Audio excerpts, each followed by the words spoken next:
On a brilliantly sunny afternoon, Tran Koi stood in front of a room with two guards beside him. After waiting for a while, one of the guards flashed his buck teeth and said with a grin, "Go on in. Just remember, you have to stay in there for a full shurchon before you can come out." Tran Koi did not hesitate in the slightest and strode inside. The moment he took his first step, the system immediately sounded a notification. Lifespan +1, lifespan +1, lifespan +1. The notifications rang out nonstop. Hearing the system's constant dinging until his head started to ache, Tran Koi immediately ordered, "System, mute the notifications." My name is Tran Koi. A month ago, I transmigrated into this cultivation world and brought along a strange system that can add 1 day of lifespan to me every minute. Moreover, as long as my body is not completely destroyed and my soul has not fully dissipated, I can recover to my original state. In theory, I can live forever, but living forever also means I cannot die for my entire life. Half a month ago, I saw a demonic cultivator destroy an entire small city with a mere wave of his hand. Under that gigantic palm, all things were reduced to dust. So I gave up the idea of lazing around and realized that I absolutely had to cultivate. Only by possessing enough strength could I roam this world freely and at ease. After being rejected by more than a dozen sects for lacking cultivation talent, I finally found this path. As long as I stayed in this room for a full shurchin and used my yang energy to bring good fortune to the sick young lady inside, I could obtain the qualifications to join the Luo Xian sect. At that moment, the woman in the room sent someone behind her and stood up to ask, "So you've come?" Hearing that, Tran Koi replied, "I've come." Then he thought to himself, "Wasn't I told the young lady of this house was sick? She doesn't look sick at all." The woman then invited him closer. "Come a little nearer." Tran Koi stepped forward without hesitation and said, "Sure." When Tran Koi got closer, the woman turned around, revealing an extremely beautiful face, and asked, "Am I beautiful?" The moment he saw that face, Tran Koi's heart skipped a beat, and he praised her in a daze. Beautiful. At that moment, a few improper thoughts began to arise in his mind. Wonderful. Is there actually a special bonus too?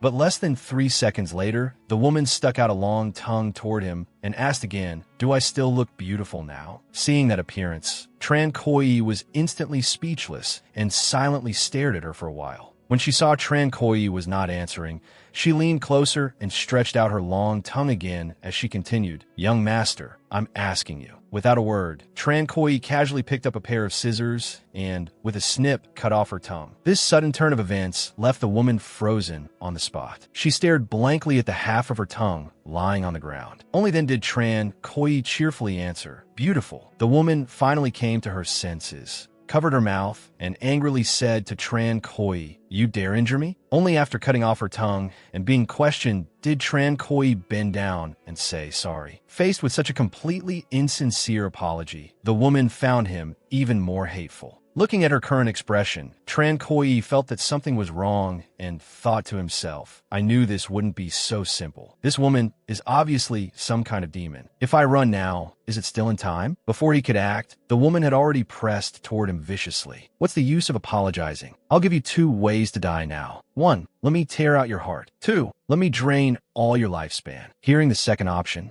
Tran Koi felt it suited him perfectly. Without thinking, he made his choice. "I choose the second one." After saying that, he was overjoyed inside. Draining lifespan is actually such a good thing. Seeing how happy he looked, the woman became even more irritated. "You're actually this eager?" The one doing the draining isn't worried, but the one being drained is delighted. Truly, the longer one lives, the stranger the things one sees. Tran Koi hurriedly took off his clothes and urged, "Hurry up and drain me. Come on, drain me." Seeing him suddenly undress, the woman immediately shouted to stop him. "Hey, what are you taking your clothes off for?" Tran Koi calmly asked in return, "I don't need to take them off." Then he spread his arms and let her do as she pleased. "All right then, it's up to you. Go ahead." The woman hesitated no longer, frowning as she said, "Since that's the case, then I'll grant your wish." As soon as she finished speaking, she stretched out her hand toward him and used her spiritual power to draw Tran Koi's lifespan into herself. After some time, she had absorbed enough lifespan. She tilted her face toward the sky and said with an expression of pure enjoyment, "This feeling of satisfaction is truly unmatched." Meanwhile, Tran Koi, who had just had part of his lifespan drained away, yawned. He really wanted to lie down on the soft bed and take a nap, so he urged, "Can you do a little faster?" Just now, the woman had been completely immersed in enjoyment.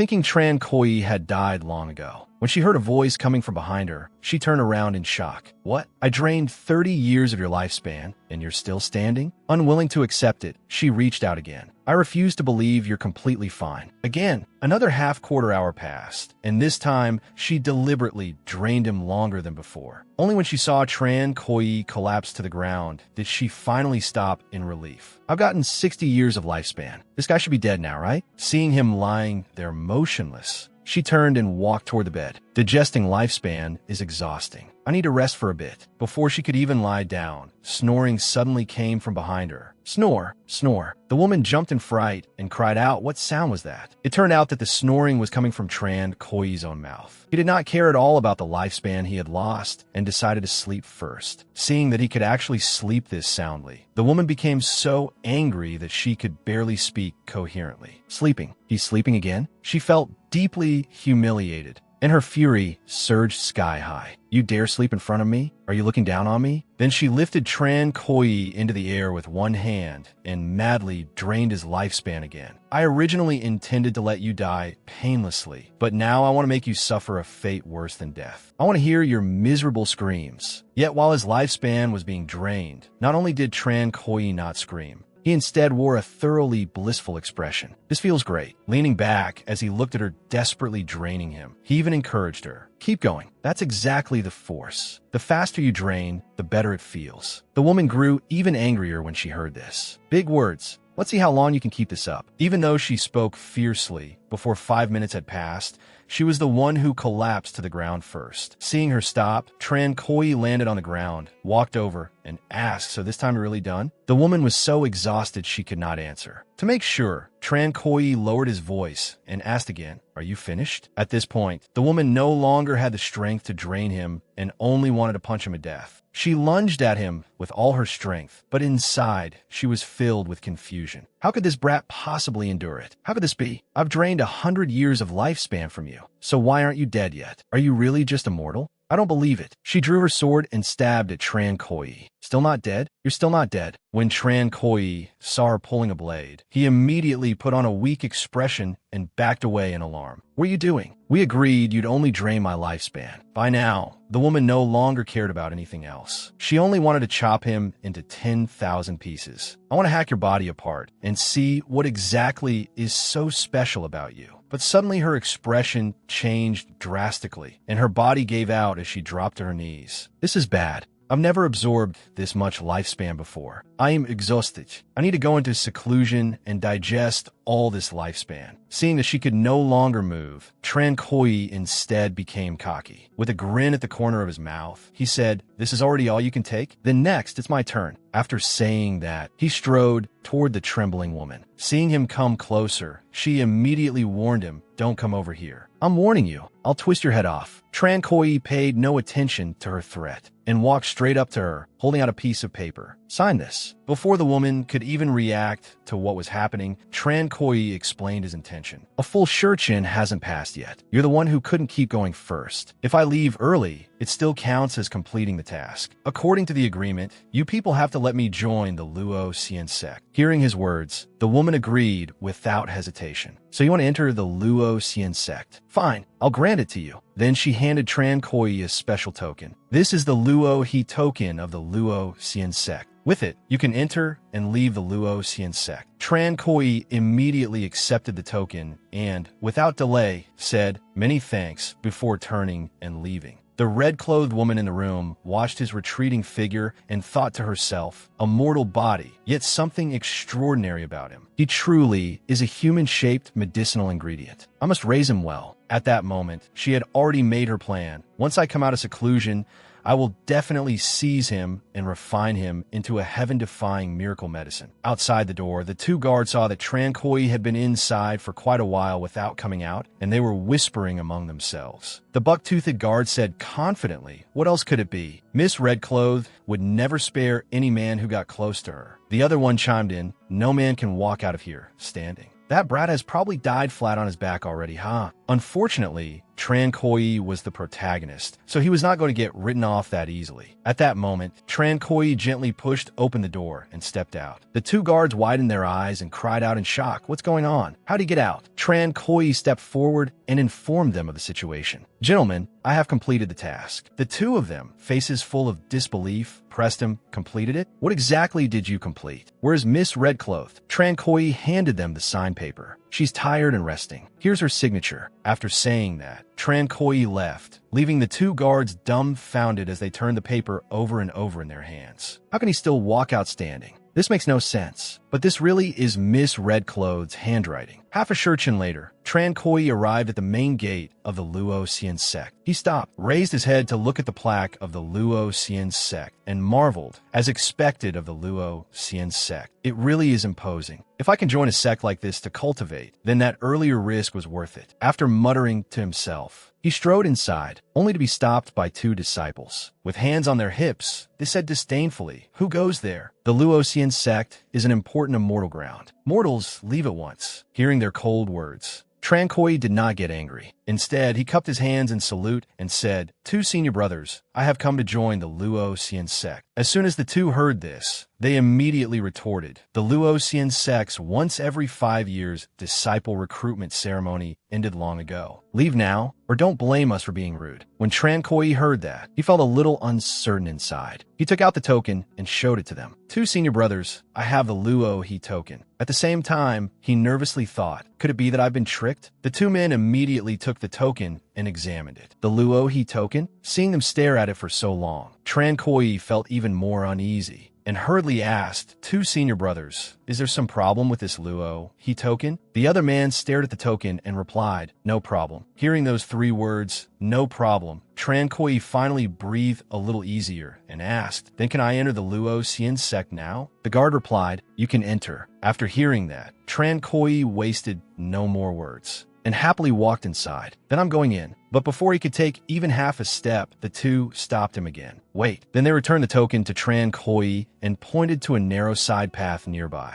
"Go that way." Looking at the pitifully narrow little path, Tran Koi raised an objection. "That tiny path. Senior brothers, I want to go through the main gate." But his words were not accepted, and the two resolutely pointed in that direction. "If you want to enter the Luo Xian sect, you can only go that way." Tran Koi did not plead any further. He turned and walked toward that path. Fine. There was only one thought in his heart. As long as I can get into the Luo Xian sect, who cares which way I go? Watching Tran Koi's figure gradually disappear into the distance, the two gate guards began whispering to each other with looks full of contempt. That brat actually wanted to go through the main gate. What a joke. No idea where he got this Luo He token, but 50 years ago, it was an honor. Now it's nothing but a joke. Tran Koi just kept walking straight ahead, climbing step after step into the Luo Xian sect. After walking for a long time, with his legs nearly about to break off, he still had not seen the end. Tran Koi frowned impatiently and muttered, "I've walked this long and still haven't arrived." But he could not give up halfway, so he could only grit his teeth and continue. After walking a while longer, he finally saw his destination.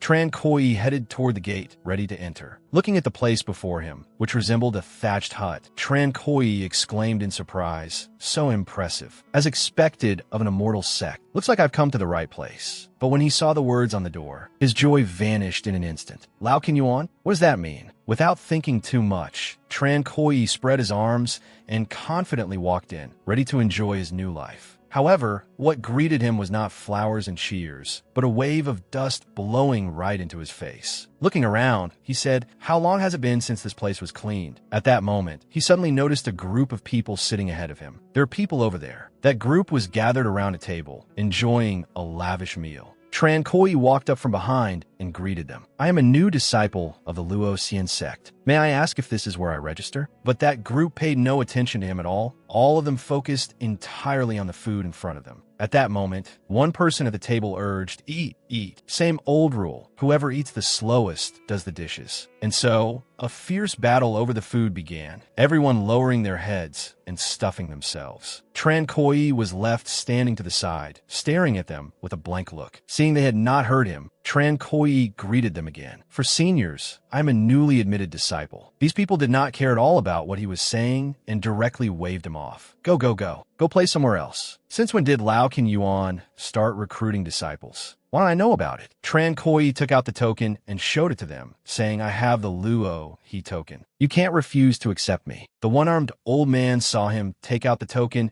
and snatched it away with quick hands, checking whether it was genuine. After observing it for a while, he said, it really is a Luo He token. You've been badly tricked. Then he looked at Tran Koi. Kid, are you out of your mind, wanting to join Lao Kin Yuan as a disciple? Tran Koi was completely bewildered and stood there blankly, asking what was wrong. At that moment, the red-haired man who was eating also lost patience and loudly drove him away. Hurry up and go. Don't disturb our meal. The one-eyed old man beside him finally could not hold back any longer and shouted for everyone to shut up. Then he brought up the matter of accepting a disciple, but no one seemed to care. For 50 years, Lao Kin Yuan has not accepted a single disciple. Do you really want to be trapped here until you turn into a pile of yellow earth? Hearing the one-eyed old man's words, the red-haired man was immediately left speechless. Then the one-eyed old man stood up and said to them with determination, no matter what you think, I do not agree. After speaking, he turned to Tran Koi and asked, boy, let me ask you this. Do you truly want to join Lao Kin Yuan? Tran Koi did not answer at once. Instead, he asked in return, I only want to ask one thing. Isn't Lao Kin Yuan part of the Luoxian sect? Hearing that question, the one-eyed old man raised 4 fingers and said, of course it is. To be more precise, it is one of the 4 great courtyards of the Luoxian sect. Hearing that answer,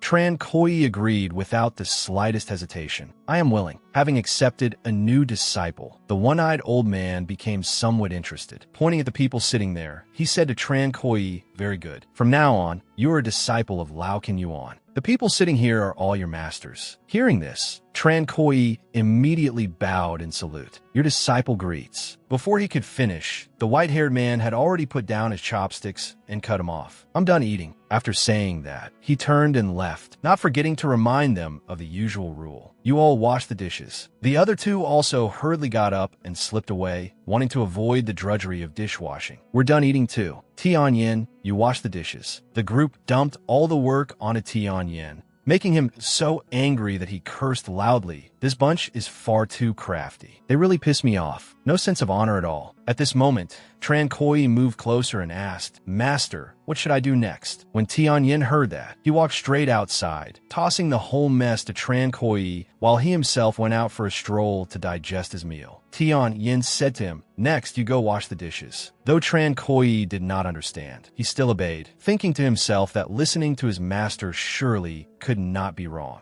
Tian Yin took the opportunity to order Tran Koi to do more work. Right, sweep the courtyard too. After being ordered around again and again, a thought popped into Tran Koi's head. Could this be the legendary miscellaneous chores disciple? After dumping all the work on Tran Koi, the 4 masters went inside to discuss things. Tian Yin, do you really want to take him as a disciple? In our current state, what can we even teach him? Tian Yin still said firmly to them, of course we'll have him cultivate the orthodox immortal arts of the Luoxian sect. As long as people still come to Lao Kin Yuan, we still have hope, even if it's only a tiny bit of hope. The red-haired man retorted, that's going to be hard. Not only is Lao Kin Yuan being suppressed by the Luoxian sect, the demonic sect is also eyeing us like prey. But Tian Yin did not care. Looking out the window in Tran Koi's direction, he said, leaving everything else aside, at least after we die, someone will collect our corpses and bury us. Just like that. Tran Koi stayed there for a full month. Every day, he practiced the cultivation method, and when his masters ate, he sat to the side, cultivating too. At that moment, the masters at the dining table pointed at him, full of disdain. That brat's been here a month already, right? Why hasn't there been any movement at all? In the history of the Luo-Xian sect, disciples with the best aptitude could draw qi into the body in an instant. Slightly worse ones only needed 3 days. Even the worst only took 10 days. But this brat has gone a whole month and still hasn't drawn qi into his body. What kind of freak is this? Even Tian Yin, who had firmly insisted on keeping him at first, could not take it anymore. Slamming the table with a sigh, he said, I'm going to drive that brat away. Seeing that he had changed his mind, the red-haired man teased him. Aren't you going to keep him around to collect your corpse anymore? Tian Yin strode straight over and answered, a born cripple like him who can't cultivate might not even live longer than we do. Tran Koi sat there cultivating for a while.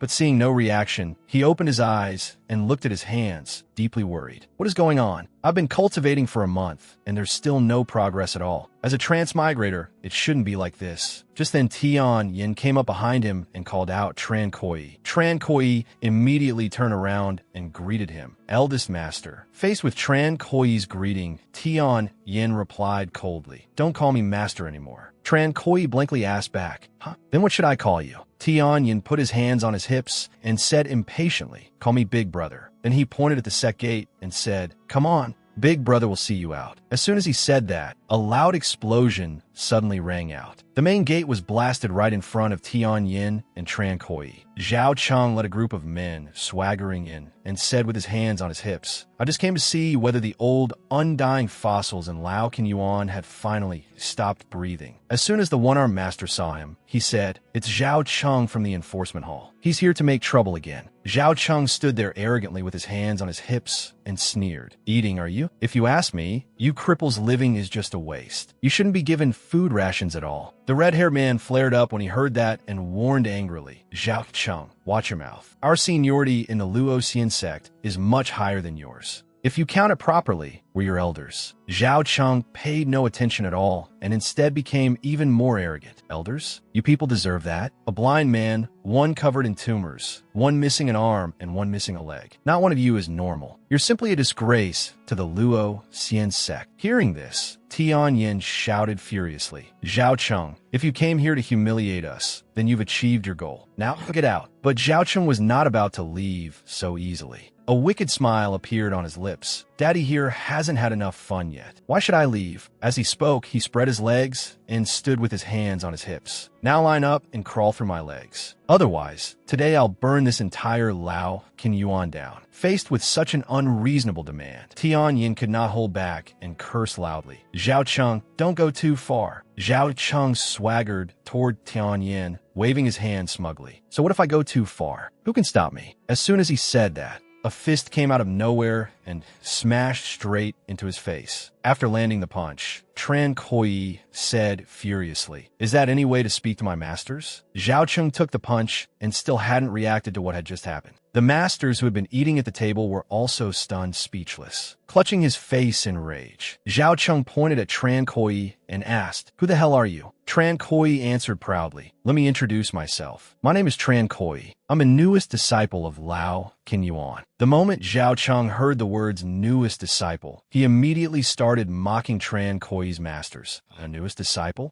You bunch of cripples actually dare to take in a disciple?" The red-haired man ignored Zhao Cheng's words and instead got a headache over Tran Koi's impulsiveness. Why is this brat so rash? This time we're done for. Yet Tran Koi still did not realize the danger and walked straight up to Zhao Cheng. "Listen carefully. If you dare insult my masters, my four masters may have good tempers, but my temper won't let you off." Seeing that he was speaking recklessly, Tian Yin was afraid he would be beaten half to death. So he hurriedly grabbed his shoulder and said, "Tran Koi, stop talking. Leave this place at once." By now, Zhao Cheng had completely flown into a rage. "He can't leave." Zhao Cheng immediately pointed at Tran Koi's face and said, "You have to apologize to me. Kneel and admit your fault, brat." Without saying a word, Tran Koi directly swung his hand and slapped him again. Zhao Cheng had not expected to get slapped a second time and was shaken. "You still dare hit me?" Zhao Cheng was slapped again and was furious beyond measure. He leaped into the air and kicked hard at Tran Koi. "I'm going to kill you." Standing nearby, Tian Yin saw him about to attack and panicked. "Stop!" But Zhao Cheng was never going to listen. He delivered a vicious kick straight into Tran Koi's body, making Tran Koi cough up fresh blood in pain. His whole body was sent flying, and he crashed to the ground unconscious. Tian Yin cried out in shock. Tran Koi, after knocking him down, Zhao Cheng said arrogantly, "Ignorant brat, I'm a member of the enforcement hall. Anyone who dares lay a hand on me is courting death." The red-haired man could not bear it any longer. Frowning as he glared at Zhao Cheng, he cursed. "Zhao Cheng, He's only an ordinary mortal without any cultivation, yet you struck so viciously. Do you have no conscience? Faced with the red-haired man's words, Zhao Cheng showed no remorse at all. Instead, he gave a mocking laugh. We're all cultivators here, and you're talking to me about conscience? Don't you find that ridiculous? Then, pointing at them and standing with his hands on his hips, he ordered grandly, I got slapped twice for no reason today, and I'm very upset. All four of you old men have to crawl through my legs, or this won't end here. The moment he finished speaking, his face suddenly turned deathly pale. His whole body trembled, and the hair on the back of his neck stood up. Looking down, he discovered that Tran Koi was biting his leg like a mad dog. Don't insult my masters.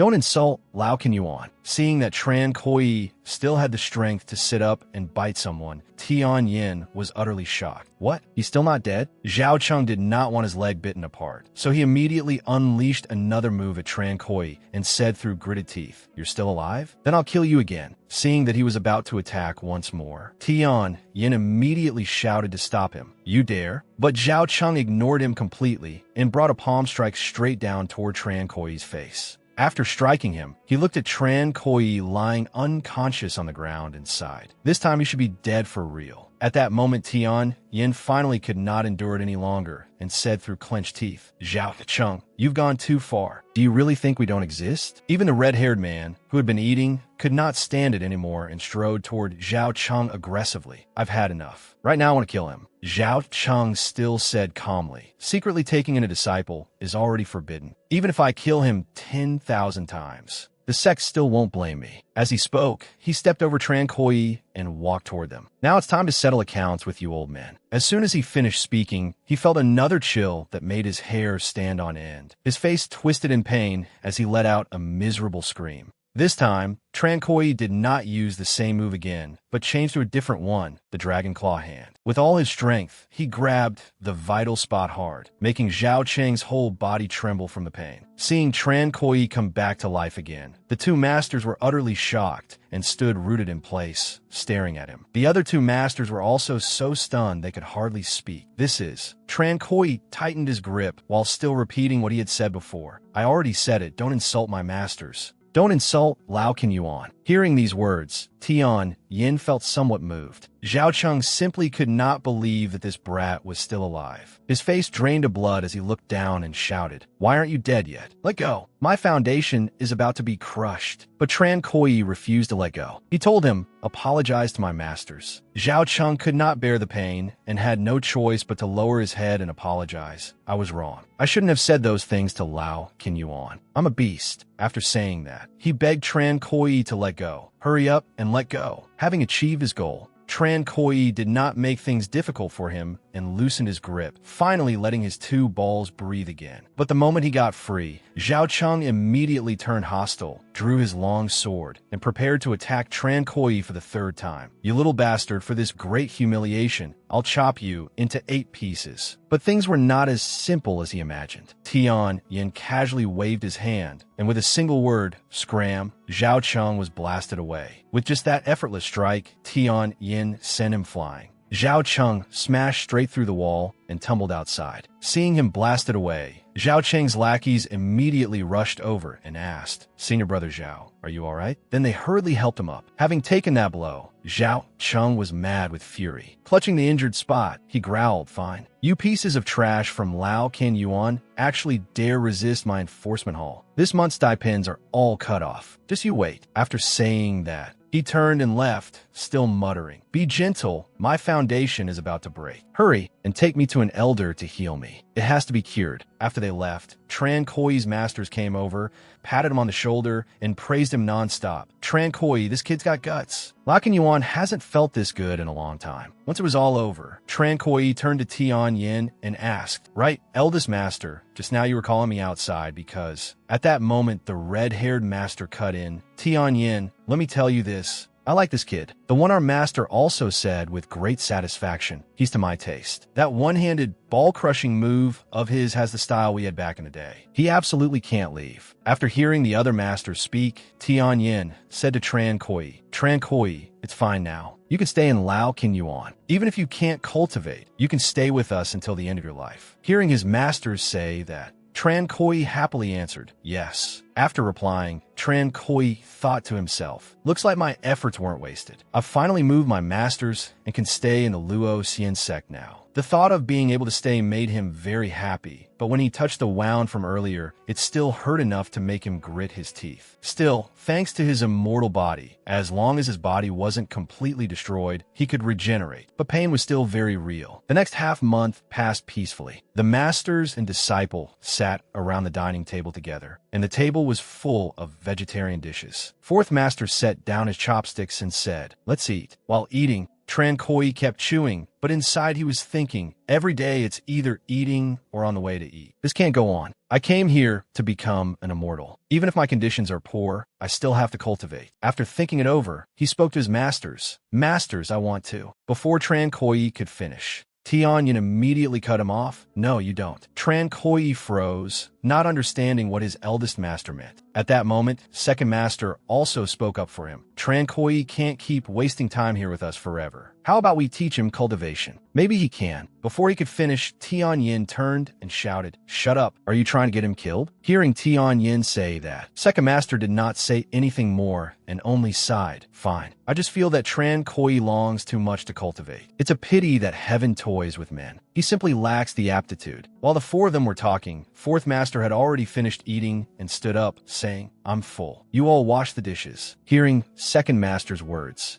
Tran Koi stared at him and thought to himself, "My aptitude really is too poor. I can't cultivate normally." But second master stopped halfway through what he wanted to say earlier. Could it be that he has some other way? A few hours later, second master was sitting in the courtyard enjoying the breeze when Tran Koi walked over and called out, "Second master." Before Tran Koi could say a second sentence, second master looked at him with firm eyes and said, "Tran Koi, don't ask anymore. In immortal cultivation, aptitude is the most important thing. It's not that we refuse to teach you. Even if we taught you the Luo Xian sect's methods, you still wouldn't be able to learn them. There's nothing we can do." Faced with second master's words, Tran Koi was not sad at all. Instead, he happily replied, "Second master, I didn't come to ask for a cultivation method. I heard that Lao King Yuan was once extremely glorious. Tell me about it." When second master heard Tran Koi ask this, he did not hesitate to tell him, "Since you asked, I'll tell you. Glorious? It was far more than that. Lao King Yuan once saved the Luo Xian sect from the brink of destruction." Tran Koi asked in shock, "It was nearly destroyed? The Luo Xian sect is the biggest cultivation sect around here. How could it possibly have nearly been wiped out?" Second master sat up straight and looked toward the distant sky as he recalled the past. "That's a long story, and it contains many secrets. You only need to know that back then, the Luo Xian sect faced a joint attack from the four great sects and stood on the verge of destruction. At the critical moment, it was Lao King Yuan that stepped forward and turned the tide, holding back the raging storm." After hearing this, Tran Koi said in admiration, "That amazing? So that means all four masters are incredibly powerful cultivation experts?" Second master proudly answered without hesitation, "Of course." Then he looked toward third master, who was sweeping over there, and asked Tran Koi, "See your third master?" Second master introduced him proudly. Back then, his pair of heavenly emperor legs stamped over heaven and earth. Countless people were scared out of their wits just hearing his name,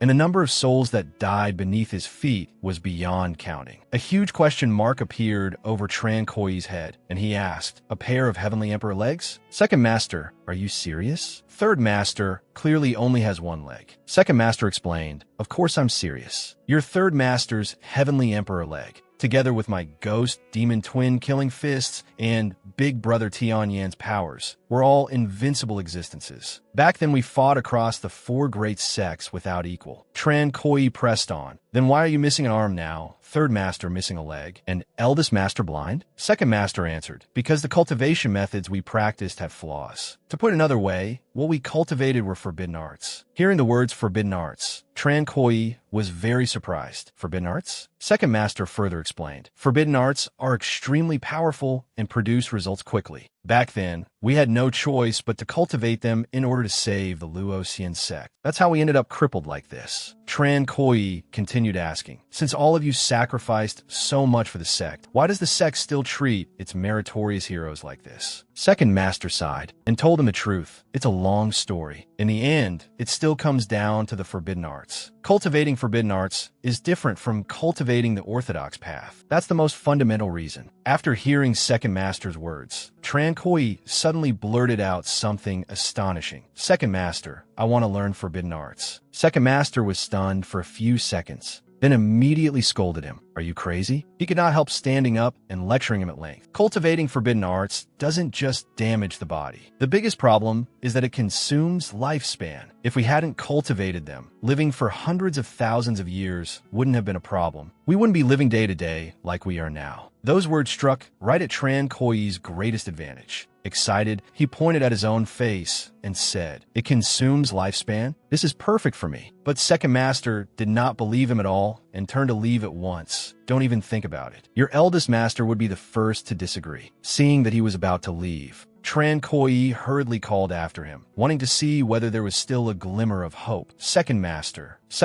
turned around and asked, "Is there anything else?" Tran Koi pointed up at the sky and asked in confusion, "Fourth Master looks pretty normal. Or is he crippled?" Faced with Tran Koi's question, Second Master answered bluntly, "He's brain damaged." Hearing his master's words, Tran Koi instead grew even more resolute. Looking at Second Master's departing back, he said, "I'll learn it. I have to learn it. Forbidden arts are a great taboo to others, but they're perfectly suited to me. Since I have no talent, I can just use forbidden arts to make up for it." With that said, he got to his feet and walked ahead to find Fourth Master. Since First Master, Second Master, and Third Master all refused to teach him, then he would go find Fourth Master and seek a breakthrough from him. After saying that, he headed toward Fourth Master, who was standing there enjoying the breeze. When Tran Koi approached, the old man knew it was him without even turning around and asked, "You're here?" Hearing Fourth Master's question, Tran Koi immediately bowed. Disciple greets Fourth Master. Looking at Fourth Master's manner and bearing, Tran Koi recalled what Second Master had just told him and thought to himself, Fourth Master's words and actions are no different from a normal person's. He doesn't look brain damaged at all like Second Master said. With that thought, Tran Koi looked at Fourth Master and asked Fourth Master, "What are you doing standing here?" Fourth Master revealed a serious expression and said to him, "I've discovered something." Hearing how serious Fourth Master's tone was, Tran Koi asked curiously, "What is it?" He had thought Fourth Master was about to say something earth-shattering, but who would have thought he would say, "Every time you breathe, for 1 minute, 60 seconds pass." Hearing this, even Tran Koi felt something was off. It seems Second Master's words were not entirely false. At this moment, Fourth Master looked at him and asked, "You came to find me because you need something, right?" Hearing that, Tran Koi was a little surprised. "I do indeed." He thought to himself, could it be that Fourth Master saw through me? At that moment, Fourth Master looked at the expression on Tran Koi's face and said, "If I'm not mistaken, then I must have guessed right." Tran Koi looked bewildered, but didn't dare say it out loud. He could only think to himself, what in the world is he talking about? Not wanting to delay any longer, Tran Koi cupped his hands and said frankly to Fourth Master, "I beg Fourth Master to teach me to cultivate forbidden arts." Faced with his request, Fourth Master did not answer. Instead, he suddenly asked, "What do you think of Fourth Master?" After hearing this, Tran Koi happily replied, "Fourth Master is truly wise though he appears foolish, refined on the outside and insightful within, silver-tongued, and you've helped me quite a lot." Upon hearing Tran Koi's answer, Fourth Master turned and walked away at once, not forgetting to toss out, "If you spend time trying to understand me, you'll discover you're wasting your time." Seeing Fourth Master leave, Tran Koi hurriedly called after him, "Fourth Master, please wait." After calling out, Tran Koi cupped his hands and spoke from the bottom of his heart. "Hearing your words is better than reading books for 10 years. This is the last time I'll be left speechless." Hearing Tran Koi say that, Fourth Master was extremely satisfied. He looked at him and smiled. "A child can be taught. I'll teach this disciple." Having obtained Fourth Master's agreement, Tran Koi caught onto a new piece of information. He looked at him happily and thought, so this is the correct way to unlock Fourth Master. Hearing Fourth Master relent, Tran Koi said excitedly to him, "Then Fourth Master can teach me forbidden arts now." Who would have thought that at this moment, Fourth Master pointed at the pond below and said decisively, "Jump in." Hearing Fourth Master's words, Tran Koi was terrified. He hurriedly pointed at the sign beside them that said no fishing, no swimming, and showed it to the old man. Swimming is prohibited here. But Fourth Master paid no attention at all and replied, "The water in this lake contains an extremely powerful forbidden power. Cultivating forbidden arts in it will let you achieve twice the result with half the effort. Hearing this, Tran Koi asked in surprise, can it really work? Faced with that question, fourth master pointed straight at his face and said something astonishing. You definitely can, unless you can't. Hearing that, apart from standing there dumbfounded and helpless, Tran Koi had no idea what to say. After saying that, fourth master turned and left, not forgetting to wave goodbye and tell him, take your time cultivating. Young people these days really are younger than the previous generation. After fourth master left, Tran Koi walked to the lakeside and looked down, muttering to himself, no matter what, I have to try once. Then he stepped into the water. The moment he touched the surface, the system issued a notification, 1 year of lifespan deducted. Just like that, Tran Koi walked toward the center of the lake as the system's prompts rang out without pause. System notification, 1 year of lifespan deducted. System notification, 1 year of lifespan deducted. System notification, 1 year of lifespan deducted. Walking through the water, Tran Koi stared downward and said, sure enough, the lake water contains a special forbidden art that causes enormous damage to the body. Luckily, it's me. If it were anyone else, they'd be in mortal danger within a minute. After soaking in a lake for a while, Tran Koi could already feel changes in his body. Although the lake water was extremely harmful to the body, he could feel his body continuously growing stronger, and his spiritual power was also constantly increasing. It really works. Just then, 2 assassins suddenly appeared in his courtyard. They stopped on the rooftop and asked each other, is this the place? That's right, this is Lao Kin Yuan. Those half-dead guys cultivating forbidden arts all stay here. After exchanging a few words, they continued sneaking inside. While searching for their target, one of them smugly said to the other, heaven is helping us. Once we seize the forbidden art, we leave immediately. The Luoxian sect is powerful right now. If they discover us, it'll be troublesome. After darting around for a while, the 2 arrived by the lakeside where Tran Koi was cultivating. They immediately landed on the shore and said, there's someone over there. Grab him and question him. At this moment, Tran Koi was wholly focused on cultivation and had no idea that 2 mysterious figures were hiding behind him. One of them, seeing that Tran Koi still hadn't noticed them, mocked, this kid really is trash. We're this close to him and he still hasn't noticed. Hearing this, the companion beside him also looked down on Tran Koi's strength and immediately volunteered as he rushed forward. I'll go catch him. He easily seized Tran Koi's hand, and after succeeding, said smugly, catching this brat is as easy as pie. Tran Koi had been completely focused, and suddenly being grabbed by someone out of nowhere, he turned around in alarm and asked, what's going on? That man still arrogantly held onto Tran Koi's hand without letting go, and even threatened him, don't even think about calling for help or I'll kill you immediately. Hearing that, Tran Koi panicked even more and asked, who are you? What do you want with me? They didn't answer Tran Koi's questions and instead forcefully dragged him outward. What's with all the nonsense? Come with me. Seeing words were useless, Tran Koi immediately launched a defensive move, scooping up lake water with his hand and splashing it at the man. Take this. The man got splashed and thought it was just childish trickery, revealing a disdainful smile. Throwing water at me? Are you a little kid? But 3 seconds later, the smile at the corner of his mouth instantly froze. Looking at his face being corroded away, he felt pain like knives cutting through him. He hurriedly let go of Tran Koi's hand, jumped up, held his face, and screamed miserably. His companion on shore saw him suddenly scream and shouted in panic, what's wrong? Holding his face, he shouted to the man on shore, This lake water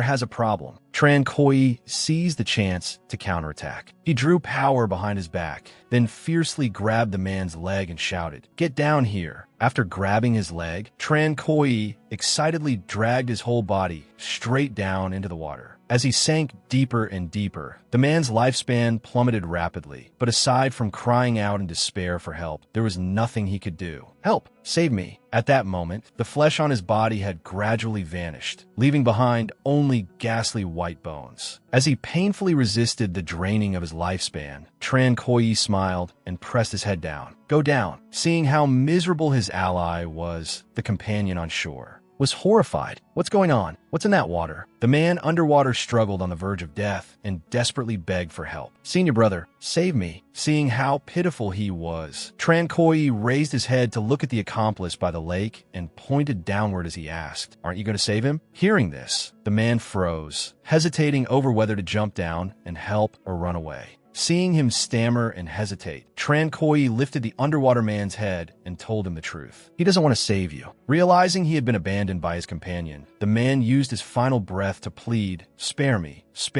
I want to live. Faced with his begging, Tran Koi didn't listen to a single word. He directly pressed the man's head back into the water and replied, no, you don't want to live. The companion on his shore finally couldn't endure it any longer. He leaped up desperately, raised his fist high, and smashed it toward Tran Koi. Damn it, you dare kill a man from my swallowing heaven demon cult? I'll kill you. Tran Koi had been focused on pressing that man underwater and was suddenly attacked. The other party had even shouted loudly, giving him time to prepare. Tran Koi quickly shifted aside and dodged the strike. The man hovered in midair and thought to himself as he looked at his fist, as long as I don't touch the lake water, I'm safe. Besides, this kid's strength is average. I can kill him easily. After dodging the attack, Tran Koi also sat in the water and thought, if I hadn't soaked in the lake for a while and strengthened my body so much, that blow just now would have injured me. The man on shore launched another attack, shouting nonstop, brat die. But Tran Koi wasn't stupid. He wasn't going to stand there and wait for death. Quick-eyed and nimble-handed, he dove to the bottom of the water and avoided the attack. Seeing Tran Koi dive underwater, the man was not flustered at all. He stood leisurely on the shore and waited. Let's see how long you can hide in there. But while he was staring intently at one spot, Tran Koi had already quietly circled around behind him. Then Tran Koi emerged from the water with a sly face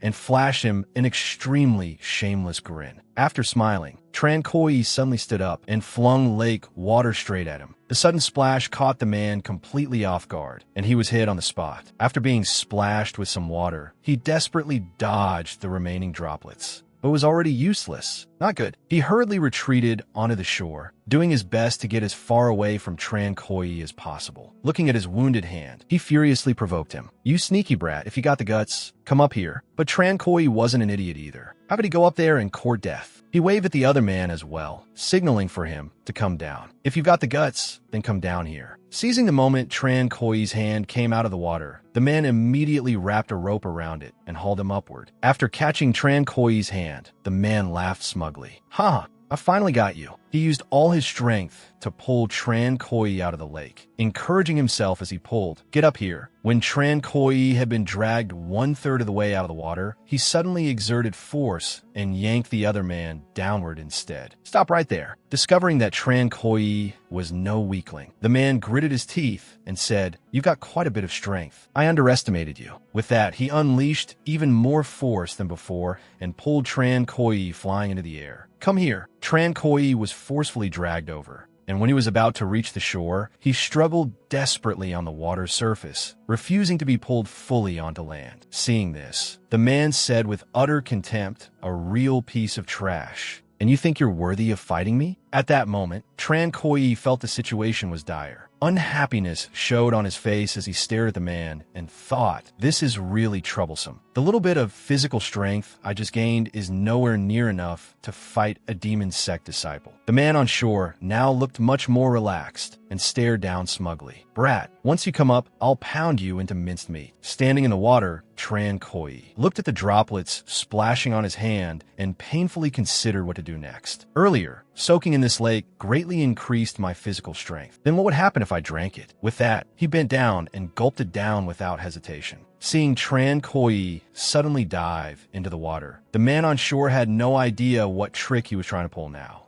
What the hell is this brat doing? Tran Koi drank a mouthful of water and surfaced, letting out a long breath. At that moment, system notifications began appearing nonstop. Lifespan reduced by 1. Lifespan reduced by 1. Lifespan reduced by 1. After drinking that mouthful of water, tears and snot streamed down Tran Koi's face. He squeezed his eyes shut and desperately endured the intense pain. It hurts so much. It feels like my internal organs are being burned by fire, and also like 10,000 ants are gnawing at my heart. But he could feel himself growing stronger. To gain even greater strength, Tran Koi ignored the pain and bent down again to continue drinking. In order to survive, he had no choice but to keep drinking. The man on shore looked down, completely unable to understand what Tran Koi was doing. Has this brat gone mad? After drinking enough water, Without waiting for the man to attack, Tran Koi took the initiative and leaped onto the shore. After getting up there, he panted heavily without stop. The moment Tran Koi poked his head out, the man didn't care what had happened at all. He only wanted to finish him off immediately. Whether you're truly crazy or faking it, just die for me. As soon as he finished speaking, he mobilized his spiritual power and launched an attack, but the strike was easily blocked by Tran Koi. Only then did the man truly begin to panic. He stared fixedly at Tran Koi, almost unable to believe it. He blocked it? After blocking the attack, an enormous force erupted around Tran Koi's body. Sensing the fluctuations of power from Tran Koi's body, the man began to feel uneasy. What is this? Could it be the legendary manifested golden body of the extreme body refining realm? He stared at Tran Koi, still unable to believe what was happening before his eyes. Impossible. A manifested golden body can only be achieved by geniuses among geniuses. How could some nameless nobody do it? He hesitated no longer and charged forward, hoping to strike first and seize the advantage. Tran Koi showed no weakness either, twisting his body and throwing a punch in counterattack. Before the man could even touch him, Tran Koi had already slammed a heavy punch into his stomach. With just this one blow, the man's eyes rolled back and blood gushed wildly from his mouth. The scene shifted back to their usual daily life. Fourth Master carried a pot of rice to the dining table, muttering, "People eat rice, souls eat rice. And when eating rice, you have to trade for a big bowl." At this moment, Tian Yin noticed someone was missing and asked, "Where's Tran Koi?" Third Master hadn't seen the boy either and replied, "No idea. Usually this brat is the most punctual when it comes to meals. Why can't we find him anywhere today?" Second Master was the same as them, having no idea where Tran Koi had gone. "I haven't seen him either." Seeing that neither of them had seen him, Tian Yin suddenly snatched the rice bowl from Fourth Master's hand and asked, "Eat later. Did you see where Tran Koi went?" Fourth Master slowly told them, "That child is swimming and cultivating in the lake in the back courtyard." Hearing that, Tian Yin sighed, still not realizing the seriousness of the matter. Swimming cultivation? If his aptitude is poor, then no matter how he cultivates, it'll be pointless. Only after saying that did he suddenly realize something was wrong. The three of them all stood up at once, staring at Fourth Master as they asked in shock, "What? Swimming?" Second Master looked extremely anxious at this moment. The lake water in the back courtyard is horribly toxic. It'll corrode flesh and bone. Anyone who goes in is certain to die. Then, they hurried to the lakeside to look for Tran Koi. Along the way, Third Master kept muttering, "It's over, it's over. We finally accepted a disciple, and now he's just dead like that?" Tian Yin was also filled with regret, clenching his fists in self-reproach. "It's all my fault. Even if that child had no talent for cultivation, I still should have taught him patiently." Just as the two were blaming themselves, Second Master discovered a corpse lying face down not far away. He pointed in that direction and said to the others, "There's someone over there." The three immediately ran over to inspect the situation. Third Master took one look and said, "Not a trace of breath left. He's dead." Tian Yin placed a hand on the man's shoulder, turned the body over, and said sorrowfully, "Tran Koi, your master is the one who harmed you." But when they saw the man's real face, clearly, all three of them froze. This isn't Tran Koi's corpse. It seems to be someone from the demon sect. Then where is Tran Koi? Just then, Tran Koi suddenly emerged from beneath the water. Seeing movement in the lake, all three turned their heads to look and exclaimed together, "What is that?" Seeing his three masters looking at him, Tran Koi waved and greeted them. "Three masters, it's me." Seeing Tran Koi soaking in the water completely unharmed, Second Master cried out in surprise. Tran Koi, Third Master was equally shocked, stammering so badly he could barely speak. "Why you? How are you in the water?" Tran Koi happily answered Third Master's question. "Fourth Master taught me to cultivate in the water. The effect really is obvious." Hearing that, Tian Yin asked in astonishment, one question after another, "You don't feel uncomfortable at all?" Tran Koi slowly walked up onto the shore and answered his eldest master's question as he walked. "At first it was a little uncomfortable, but now I don't feel anything at all anymore. I even drank quite a bit of the lake water." Hearing that he had drunk the lake water, Third Master's shock doubled. "Drank quite a bit. Is this brat joking with me?" Tian Yin then pointed at the man lying on the ground and asked Tran Koi, "What happened to this demon sect fellow?" Tran Koi calmly walked over and replied evenly, "I killed him." Hearing that, Second Master flatly refused to believe it and shot back, "Cut the bragging. You're still so young, And of all things you could learn, you choose to lie? You haven't even truly entered cultivation yet. How could you possibly kill a demon sect disciple? Third master didn't believe him either. He stared at him and asked again, Tran Koi, tell the truth. Demon sect people coming to our door is no small matter. Faced with being doubted twice, Tran Koi still stubbornly stuck to the same answer. I really did kill him. Even so, second master still insisted he was boasting. You little punk still dare to spout nonsense? Come on, punch your second master and let me see how exactly you killed a demon sect disciple. Hearing that, Tran Koi felt that something was a little off, so he tactfully refused. Second master, that wouldn't be very appropriate. By then, second master had already circulated his power and prepared himself to receive Tran Koi's attack. Brimming with confidence, he struck a pose and said, What's inappropriate about it? You don't actually think you can hurt me, do you? Haha, then you're overthinking it. Your second master has trained bitterly for years. Long ago, I forged a body of bronze and skin of iron, immune to blades and spears. The moment he finished speaking, Tran Koi threw a punch that sent second master flying into the wall beside him. The blow was so powerful that even the sturdy wall split open with cracks. The other two masters who witnessed the scene could hardly believe their eyes. Second master had been punched so hard his head was spinning, and he had no idea what had just happened. He braced himself with one hand against the ground, lifted his head, and asked, What just happened? Tran Koi spread his hands and explained everything that had just happened to the three of them. Masters, that's what happened. After hearing Tran Koi's account, second master turned to Tian Yin and asked his opinion. Brother Tian Yin, what do you think? Tian Yin rested his chin on one hand and pondered for a moment before replying. That day, Zhao Cheng attacked Tran Koi several times, and he didn't die. Back then, I already felt this child was unusual. Now it seems that although Tran Koi has no aptitude for cultivation, his body may possess a special constitution. After he said that, third master also added, immune to all poisons, wounds healing at incredible speed. Could it be the legendary poison body? Hearing the term come out of third master's mouth, Tran Koi scratched his head and asked helplessly, Poison body? Are you serious? Tian Yin excitedly began explaining the poison body to him,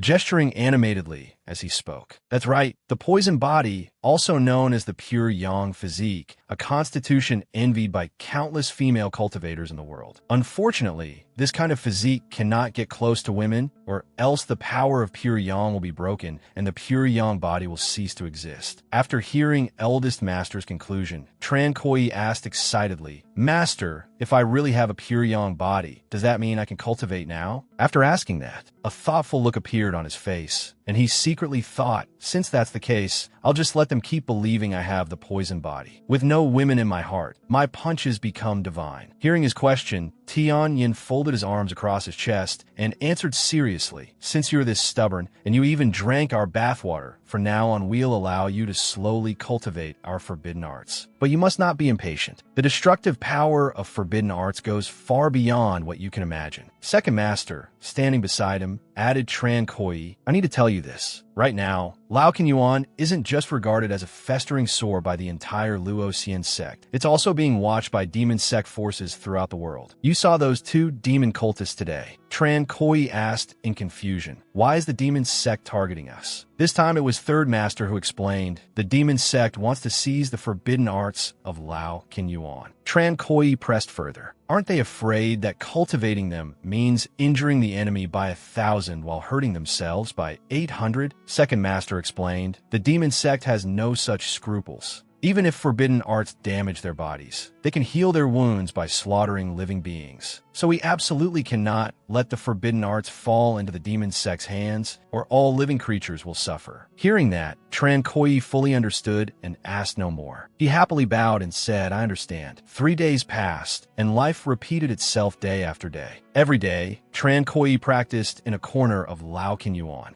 He gathered spiritual power into his hand and continuously launched attacks forward. As he kept practicing, his own attack eventually rebounded on him and severed one of his fingers. Looking at the cut-off finger, Tran Koi muttered, as expected of a forbidden art, one move and a finger's gone. But to him, losing a finger was nothing at all. In the blink of an eye, the severed finger grew back on its own. Looking at the newly regrown finger, Tran Koi said, good thing my recovery ability is absurd. But then he thought about what a huge price his four masters had paid back then to cultivate forbidden arts. While he was still practicing, Second master hurried past him, carrying a bucket of water that gave off a strange stench. Tran Koi quickly called out, "Second master, where are you going? Why does it smell so bad?" Second master raised the bucket and told him, "Your fourth master made a dish of stinky tofu, durian, and stewed rotten intestines, and it reeks so badly, I have to go dump it. Is this even something humans are supposed to eat?" After saying that, Second master asked about his progress. "By the way, how far have you gotten with Een grasping hand?" Holding his nose, Tran Koi answered, "Second master, I've made a little progress." Second master didn't believe him at all. "A little progress? What, are you drunk? Do you know how long it takes to make even a bit of progress in a forbidden art? You've only been practicing for a few days." Tran Koi replied confidently, "I feel like my cultivation is going very smoothly." Second master still didn't believe him. With a smug, provocative smile, he said, "Young people are still too green in the end. Come on, attack me and let me see." Tran Koi hesitated a little, scratched his head, and refused. "Second master, that wouldn't be very appropriate." But second master immediately replied, "You don't think you'll be able to send me flying again like last time, do you? You're overthinking it. Last time I just wasn't on guard." Since second master had already said that,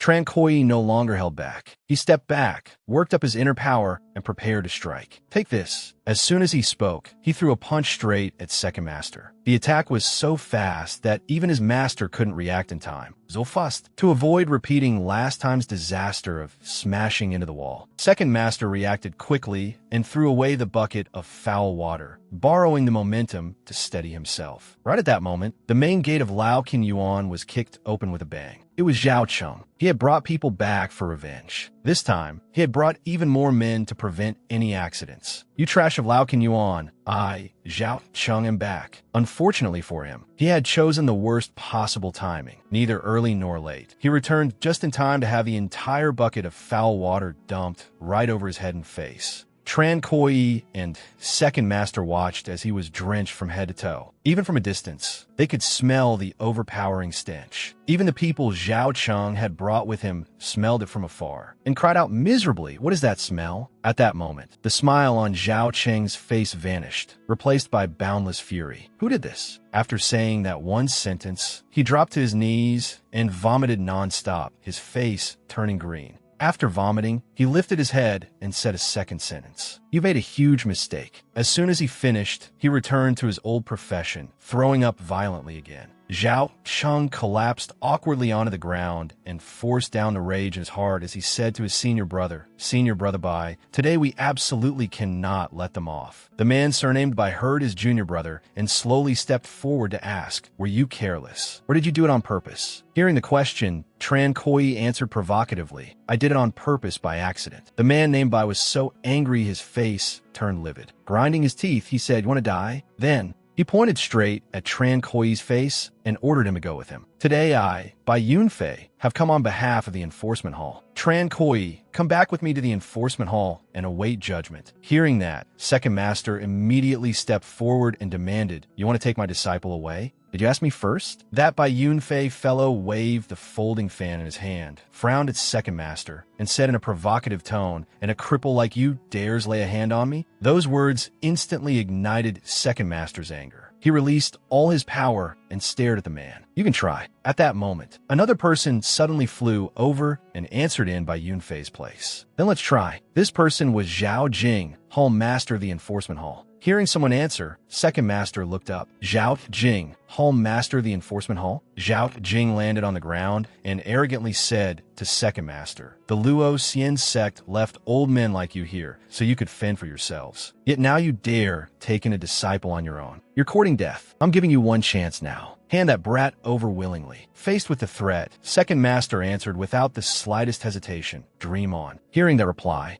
Zhao Jing was so furious the veins on his forehead bulged. He knitted his brows and roared angrily, refusing a toast only to drink a forfeit. "Attack!" Bai Yunfei received the order and immediately walked towards second master. "Old man, now I'm going to take Tran Koi away and throw him into a bottomless abyss so he'll never be reincarnated." Still not satisfied after saying that, he even liked to point at second master's face and taunt him. "Feeling bad now? Come on, make a move. Hit me." Hearing that, second master naturally showed him no courtesy at all. He directly used his full strength to kick him flying, venting the anger in his heart. Seeing that second master had truly made a move, Zhao Jing roared furiously. Divine Fist, you dare attack? Second Master waved his hands and said, I didn't use my hands. I used my foot. Zhao Jing charged up in a frenzy. You're seeking death. Lao King Yuan dares touch the sect's bottom line? Absolutely unforgivable. Second Master was no less forceful and instantly counterattacked. You think I'm afraid of you? The two clashed head-on, with neither gaining the upper hand. Both of them were shaken back several dozen meters. Zhao Jing angrily demanded, Divine Fist, for the sake of a mortal disciple you only took in a few days ago, is it worth it? Second Master answered without a moment's hesitation, firmly and decisively, it is. Hearing Second Master's answer, Tran Koi was a little stunned. At that moment, the other three masters also rushed over to support him and shouted in unison, it is absolutely worth it. Hearing his master's words, Tran Koi was deeply moved, his eyes growing moist as he looked at the four of them. Zhao Jing saw the other three arrive as well, and became even more frenzied. He frowned, fury surging within him. You people still dare show yourselves? You can barely save yourselves, and you still want to save someone else? I like to see just how crazy you can get. After saying that, he summoned a treasure tower and ground out the words through clenched teeth. Since that's how it is, today I'll flatten Lao King Yuan on behalf of the sect. That small treasure tower instantly grew huge before the four masters. When Bai Yunfei saw Zhao Jing summon the profound tower, he said smugly, it's the true profound tower, the enforcement hall's hall-protecting treasure. For Lao King Yuan to be destroyed by the true profound tower is your honor. Hearing that, third master retorted, Zhao Jing carries the profound tower with him. Looks like he came prepared. Tianyin also added, are they testing us? At that moment, Second Master could no longer endure the arrogance of these people. He gathered spiritual power into his fist and roared furiously. You think you're worthy of destroying our Lao King Yuan? As soon as he said that, he raised his fist high and smashed the profound tower into ashes with a single punch. 1 second earlier, Bai Yunfei had still been laughing arrogantly, and the next his jaw dropped in extreme shock. What? It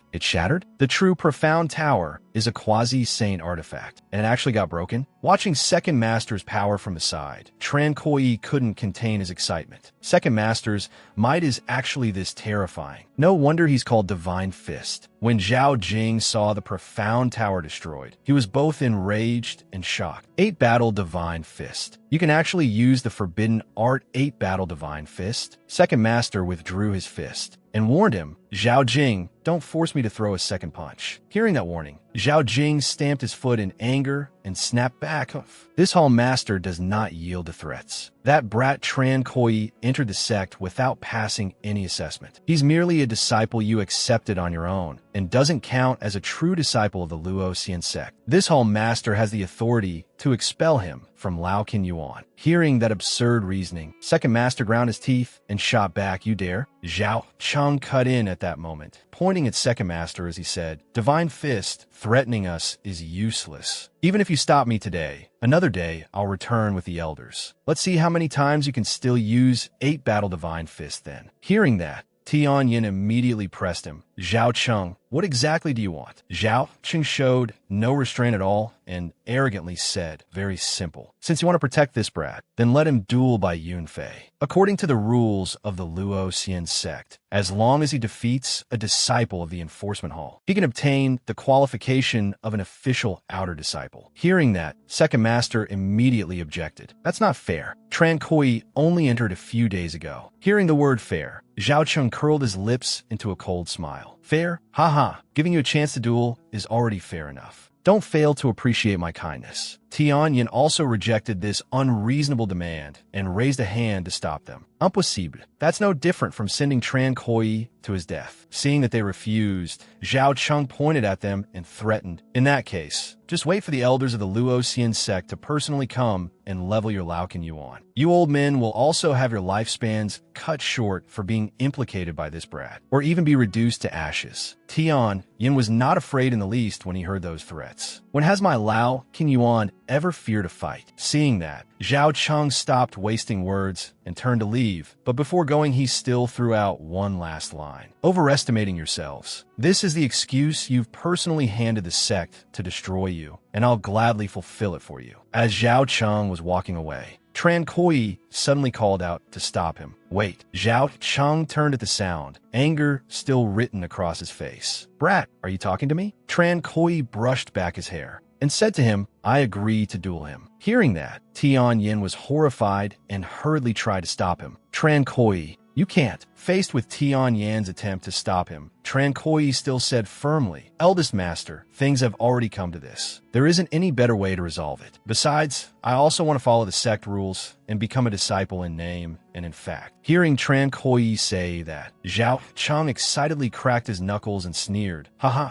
a disciple in name and in fact. What you're doing is no different from seeking your own death. Then he walked toward Tran Koi and said, Hall Master, let me handle this brat. Tran Koi, a nobody like you actually dared damage my foundation and make it impossible for me to enjoy myself with those lovely female cultivators anymore. Absolutely unforgivable. Death won't be enough to atone for it. As soon as he finished speaking, he didn't give Tran Koi any time to prepare and directly threw a heavy punch. The strike was so powerful that it shattered the ground beneath Tran Koi's feet. Yet Tran Koi's expression did not change in the slightest, as if nothing had happened. Tran Koi glanced at Zhao Cheng and thought to himself, right now my combat experience is still far too lacking. I can't dodge Zhao Cheng's attacks. At that moment, Zhao Cheng was preparing to follow up with another move. Raising his fist high, he said as weak as ever, If trash like you managed to injure me, that would be the ultimate humiliation. Lying below, Tran Koi quickly used the move from before, raised his hand, and shouted die. With the previous experience in mind, Zhao Cheng easily dodged Tran Koi's fruit-crushing attack, nimbly retreating backward. I dodge. After dodging, he revealed a smug grin. Ha ha, brat, still trying to pluck my peaches? Dream on. But before he could celebrate for long, Tran Koi immediately used the forbidden art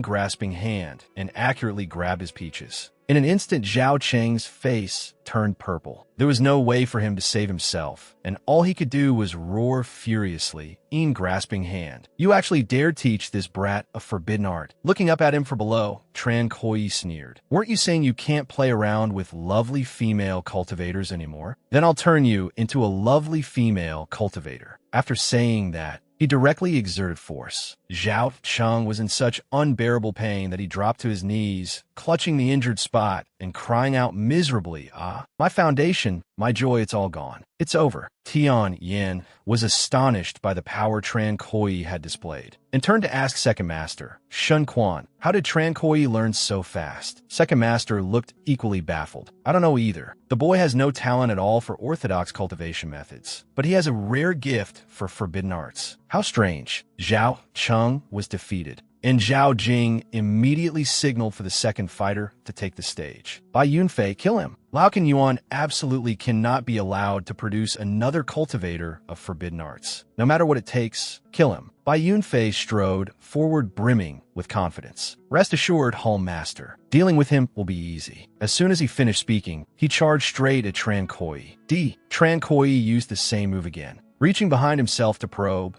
grasping hand. Then he grabbed at Bai Yunfei, but unexpectedly caught only empty air, making him freeze for a moment. Seeing the stunned expression on Tran Koi's face, Bai Yunfei was immensely pleased. He raised his fist high again. Surprised? Can't grab it, can you? Then he slammed a punch into Tran Koi, sending blood spraying from his mouth. After hitting him, he did not forget to explain, that's because I'm different from Zhao Cheng. I've never touched a woman. What I cultivate is the iron crotch technique. Seeing Tran Koi sent flying dozens of meters away, the masters cried out anxiously, Tran Koi. When Zhao Jing saw this, he smiled in satisfaction and said, that's it. Don't give him any chance to catch his breath. Uproot him completely. Tran Koi was knocked flat onto the ground, struggling to get back up. But before he could even stand steady for 3 seconds, Bai Yunfei rushed up again and punched him in the face. Tran Koi was knocked back to the ground, unable to rise, and Bai Yunfei turned to report to Zhao Jing, Hall Master, it's over. Unfortunately, Tran Koi was not someone who fell so easily. He regained consciousness and shouted for him to stop, making Bai Yunfei somewhat surprised. Stop! Bai Yunfei immediately turned around and saw that Tran Koi was still standing, and said, "Huh? You're still not dead?" Then, without any hesitation, he raised his hand again, preparing to add another punch. "Then I'll give you one more, so you can really savor the pain before you die." Seeing this from outside the arena, Second Master was frantic and shouted loudly, "Stop. We're not fighting anymore." But Zhao Jing refused to accept Second Master's words. He stepped forward to block him and said, "Shun Quan, do you think this is a joke? You think you can just say it's over and it's over?" Meanwhile, Tran Koi took Bai Yunfei's third punch head-on and was sent sprawling backward once again. After throwing that punch, Bai Yunfei looked at Tran Koi confidently and said, "This time it's settled for good." But to his disappointment, the moment he finished speaking, Tran Koi raised his head and replied, "You're overthinking it." Seeing that he still hadn't breathed his last, Bai Yunfei felt something was wrong, though he didn't know why. Grinding his teeth, Bai Yunfei said, "How is this possible? Why aren't you dead yet?" Tran Koi did not answer. Instead, he crooked a finger at him. "Come on." Seeing that, Bai Yunfei immediately blasted out another punch. "You still dare provoke me?" At that moment, after taking several heavy blows in a row, Tran Koi suddenly broke through. He stared at his own body in shock. So this is the phenomenon of the body tempering extreme realm? There was no time to think further, and Tran Koi immediately used this breakthrough to block Bai Yunfei's fourth kick. After stopping that blow, he raised both hands and counterattacked. "My turn." The moment he said it, Tran Koi threw a punch that sent Bai Yunfei flying more than 10 meters away. Seeing Tran Koi's strength, Zhao Jing was greatly shocked. Body tempering extreme realm. This brat's body is about to reach the body tempering extreme realm. Lao Kan Yuan can actually produce a disciple with this kind of talent. Master Tian Yin was no less astonished. It seems Tran Koi is even more outstanding than we imagined. At this moment, Zhao Jing ordered Bai Yunfei, "No matter the cost, kill him for me." Hearing the Hall Master's command, Bai Yunfei unleashed all his power, and the violent aura was so fierce it even shredded his upper garment. He roared in fury, "Tran Koi, being able to force me into my strongest state is already enough for you to be proud of." As soon as he finished, he charged in front of Tran Koi and punched straight at his face. Tran Koi was blasted backward by that hit, blood spraying everywhere. But even so, he still cannot be brought down. Bai Yunfei walked up to him and said, "Tran Koi, in your current state, you can't even withstand a single punch from me." Outside the arena, Zhao Jing boasted to the others about Bai Yunfei's achievements. Bai Yunfei has trained his pure yang iron crotch technique bitterly for 30 years and stayed away from women. Once he fully unleashes his strongest state, his strength is enough to rank among the top disciples of Luo Xian sect. This time, victory is certain. Over here, Tran Koi realized he could not beat his opponent, so he came up with an idea and quietly asked Second Master for help. "Second Master, please bring me a bucket of water." Shen Quan looked baffled after hearing that and had no idea what he wanted. "A bucket of water? What do you want it for?" Tran Koi answered calmly and briefly, "To drink." Although he did not understand what use drinking water would have, Second Master still did as he asked. At that moment, Bai Yunfei's flurry of kicks came crashing in brutally again. Tran Koi could not dodge and could only take them all head on. Not wanting to suffer any more pain, Tran Koi turned and urged Second Master, "Hurry." He thought to himself, "The gap between Bai Yunfei and me is too great. Without the stimulation of the lake water, I simply can't beat him." Shen Quan immediately teleported off to fetch water. "All right, I'm going now." A moment later, Shen Quan came back carrying a basin of water. "The water's here." At that moment, Tran Koi was being grabbed by the collar by Bai Yunfei, about to take another kick. Bai Yunfei sneered and frowned. "You really are stubborn. Just how long do I have to beat you before you'll die?" Then he continued his attack. Tran Koi was struck in the face and sent flying again. Luckily, that punch sent Tran Koi right to where Second Master was standing, sparing him the trouble of having to run over for the water. Seeing his disciple in such a miserable state, Second Master said painfully, "Tran Koi, stop fighting. Your master will take you away. Let's see who dares stop us." Faced with Second Master's kindness, Tran Koi firmly refused and said resolutely, "No need. He can't beat me to death. He will never beat me to death." With that, he plunged his head into the basin and gulped down the water. Watching him drink, Zhao Jing looked confused. Drinking water? What kind of trick is this? Bai Yunfei also paid no attention to Tran Koi drinking and simply stood there leisurely. "Do you want to become a full ghost before you die? Fine, I'll grant your wish." A moment later, After Tran Koi had recharged, not a single drop remained in the bucket. He stood up excitedly and crooked his finger at Bai Yunfei.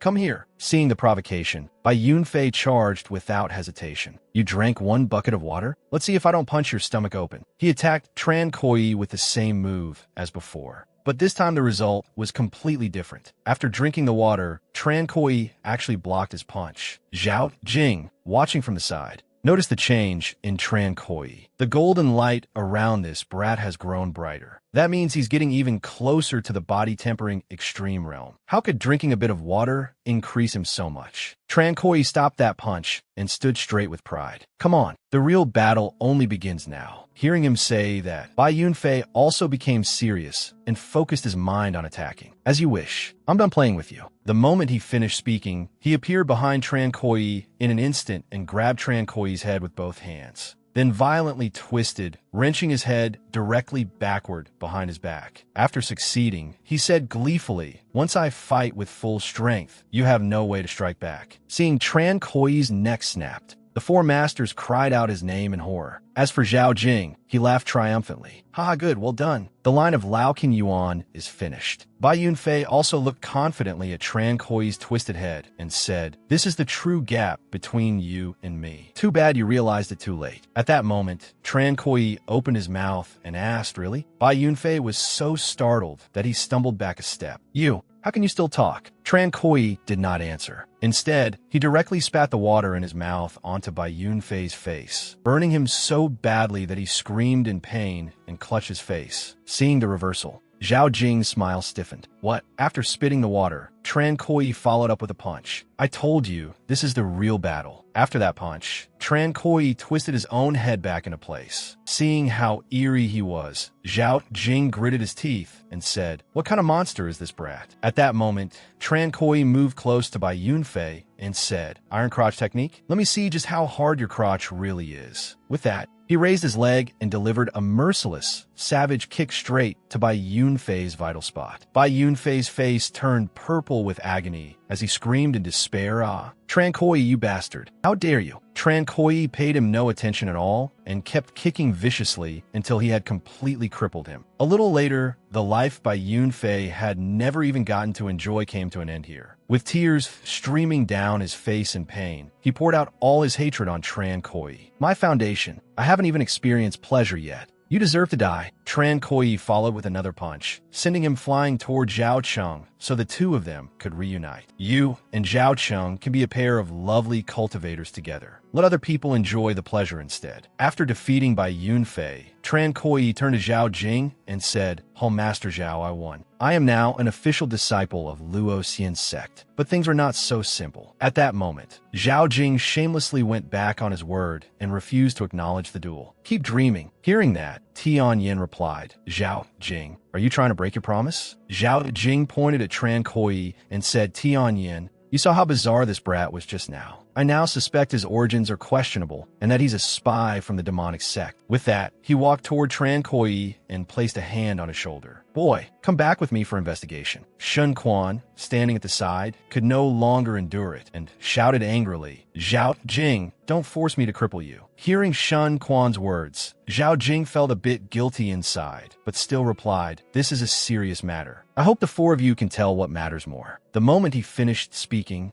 a heavy slap landed squarely on his face, so sudden that he had no time to react at all. After being slapped by Tran Koi, he clutched the spot and cursed furiously. This piece of trash dares hit me? Tran Koi immediately raised his token in rebuttal. Who says my origins are unclear? I have a Lakha token. I entered fair and square. Zhao Jing stared blankly at the Lakha token in his hand. Lakha token. Where did you get that? Tian Yin, standing beside him, explained, Zhao Jing, with a Lakha token, Tran Koi has the qualifications to join Luo Xian's sect. He defeated a disciple of the Enforcement Hall, which proves he is qualified to become a disciple of our Lao Qin Yuan. You cannot stop him now. Otherwise, you would be violating sect rules. But Tian Yan's words went in one ear and out the other for Zhao Jing. He did not hear a single word. He clicked his tongue and said, humph, whether it's violating sect rules or not, the Enforcement Hall is the sect rules, and I make the decisions. 4th Master, who had remained silent the whole time, finally could not bear it anymore and rushed up to smash a heaven-shaking punch straight into his face. After taking the punch, Zhao Jing covered his face and asked, "Why are you hitting me?" Fourth Master paid him no mind and followed with another punch to the other side of his face to even it out, then said only one sentence. "He is a Lakha token." Zhao Jing pointed at Fourth Master and tried to explain, "Lakha token? Everyone knows that the Lakha token is nothing but a joke now." Before he could finish, his face took another heavy punch, followed by the same familiar sentence. "He has a Lakha token." Zhao Jing still refused to accept it and struggled to say, "This man's methods are dangerous. The enforcement hall needs to investigate." The result was still another slap. Zhao Jing spat out a mouthful of blood, along with the repeated line, "He has a Lakha token." Zhao Jing was completely helpless and tried to make Fourth Master listen to him to the end. "Can you let me finish? I'm telling you, I suspect he's from the demonic sect." Before he could finish, his face received another solid slap. From beginning to end, Fourth Master used only this one sentence to shut Zhao Jing up until he had no strength left to resist. "He has a Lakha token." After taking that slap, Zhao Jing turned around with a belly full of rage and said to his fellow disciples, "We're leaving." The three of them then walked out through the gates of Lao Qinyuan together. Watching their retreating backs, Tran Kuo-yi said, "To deal with a shameless petty man like Zhao Jing, it still takes my Fourth Master." Outside the gate, Bai Yunfei asked curiously, "Hall Master, that guy slapped you several times. Are we really just letting it go? How can we swallow that insult?" Zhao Jing immediately told him to shut up and warned them, "Remember this well. Anyone in Lao Qinyuan can be provoked except that person." At this point, Zhao Cheng was the one who did not understand. "Why?" Zhao Jing answered with a solemn expression, "That guy is a brain-damaged madman. According to sect rules, if he kills someone, it's not a crime." After hearing the Hall Master's words, Zhao Cheng still dumbly pressed on, "But Hall Master, didn't you say the enforcement hall is the sect rules, and you make the decisions?" Because of that question, he received a full slap from Zhao Jing. "Are you stupid? If he beats me to death, what exactly would I still be deciding?" After slapping Zhao Cheng, Zhao Jing clenched his fists in fury. "That lunatic hasn't made a move in all these years, and this time he attacked me directly. What rotten luck. But I'm not the only one targeting Lao Qinyuan. Those people won't have good days ahead either." With the matter finally over,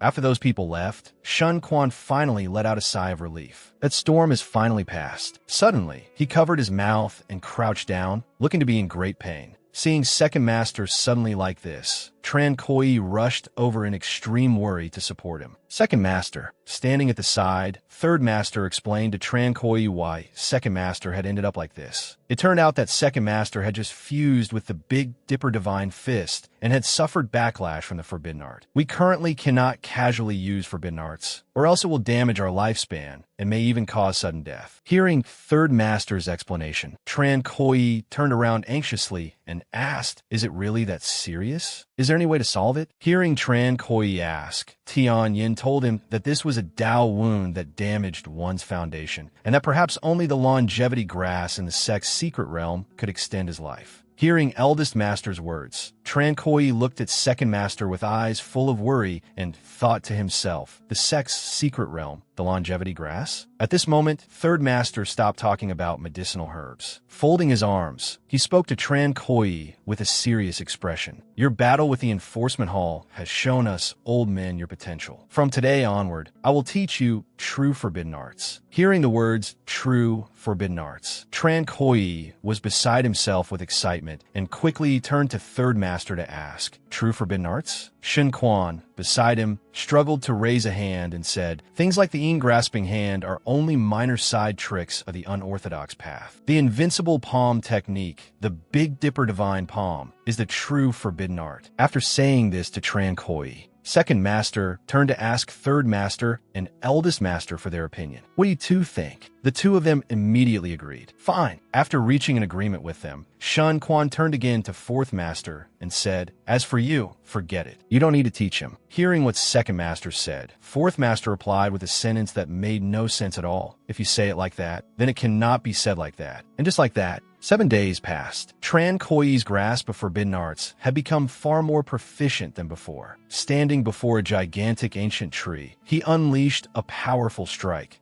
the ox across the mountain. With a single palm strike from Tran Koi, the force actually passed through this tree and easily hit another tree behind it. Watching from the side, Third Master laughed happily when he saw how quickly Tran Koi was progressing. Haha, this boy really does have extremely high talent when it comes to forbidden arts. Most people spend the majority of their time recovering from injuries while practicing this move, but you can ignore the damage of forbidden arts and train continuously. Truly strange. After practice, it was time to eat. The four master and disciple sat around the table, eating and drinking cheerfully. Time to eat. Seeing that there was only one vegetable dish on the table, Tian Yin asked in confusion, "Why is there only one dish?" Third Master stuffed a bite of vegetables into his mouth and explained, "The sect hasn't sent supplies to our Lao Kin Yuan for a very long time now. It's the same with cultivation resources. They haven't even sent a single pill." Hearing Third Master's words, Tian Yin patted his only disciple on the shoulder and said, "Tran Koi, after you finish eating, go to the sect and ask for Lao Kin Yuan's resources." Hearing Eldest Master speak, Tran Koi immediately replied with his mouth still full of food, "Yes, Eldest Master, I understand." After finishing his meal, Tran Koi skipped out of Lao Kin Yuan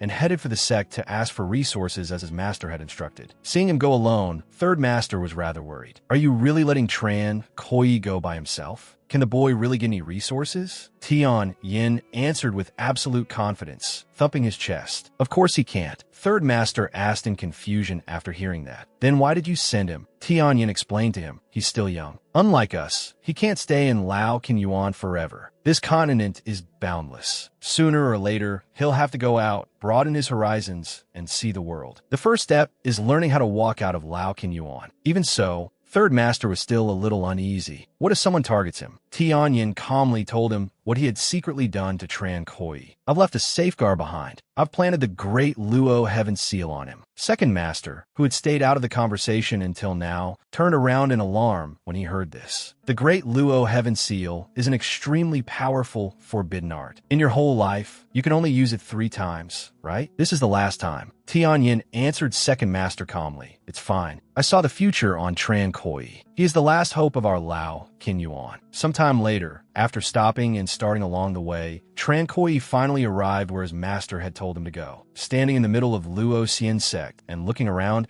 he couldn't help exclaiming, "Damn, so this is the real Luo Xian sect?" There are not only countless pavilions and towers, but also 3 islands floating in the sky. It was truly magnificent. The scenery was beautiful, but there wasn't a single person in sight. Tran Koi looked left and right and couldn't even spot a mosquito. He thought to himself, why is it so deserted? There's not a soul here. Just then, a pink-haired girl ran past. Seeing another person, Tran Koi immediately seized the chance and called out to ask for directions. "Junior sister, I'd like to ask you something." Hearing someone call to her, the girl turned around in alarm. "Who is it?" At that moment, Tran Koi put on an innocent expression and ran toward her, frightening her so badly she almost lost her soul. "Junior sister, I want to ask." The girl had no mind to listen to what he was saying at all and bolted straight ahead, replying, I don't know." Tran Koi could only stare blankly at her, unable to understand why.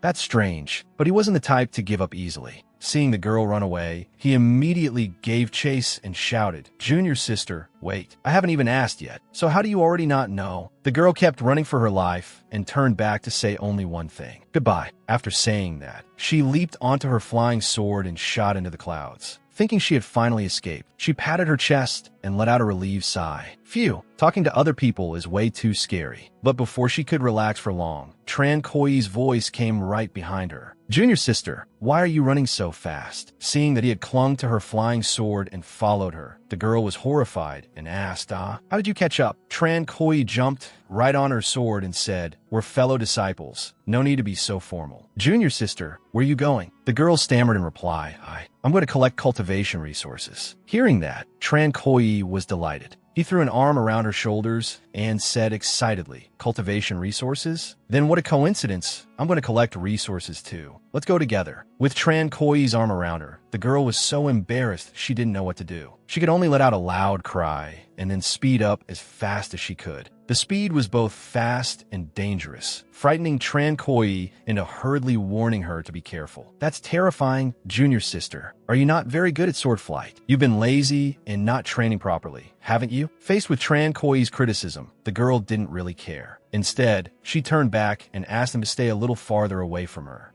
Senior brother, could you not lean so close to me? Tran Koi didn't understand what she meant, and even grinned as he said, it's fine, safety first, safety first. Meanwhile, at the trial ground, the disciples crowded around Holy Sun Yution with eager questions. Holy Sun Yution, we heard you invited Goddess Jiang here today. We can finally take this chance to admire the goddess's bearing. Hearing them say that, Holy Sun Yution replied with great pride. The goddess has always lived in seclusion and has never even spoken to outsiders. She's extremely cold and arrogant. How could this Holy Sun possibly have enough standing to invite her? I merely informed the goddess to come collect cultivation resources. The people around him continued flattering him after hearing this. The goddess is untouched by mortal dust and untainted by worldly things. We heard that in all these years, the number of times she's spoken to men can be counted on one hand. For Holy Sun Yution to be able to get Goddess Jiang to come here is already very impressive. Hearing everyone's flattery, Holy Sun Yution enjoyed it immensely. With a radiant smile, he said, if we're talking about the person in Luo Xian sect who has spoken with the goddess the most, there's indeed no one but this Holy Sun. As for the other Holy Suns, let alone talking with her, I'm afraid they haven't even seen her more than a few times. Up in the air at that very moment, Tran Koi was doing his best to converse with the very goddess those people were talking about. He opened his mouth and asked her name. Junior sister, what's your name? When the girl heard Tran Koi ask, her face turned red as she stared straight ahead without saying a word. Seeing that she didn't answer, Tran Koi raised his voice and said, I'm asking you.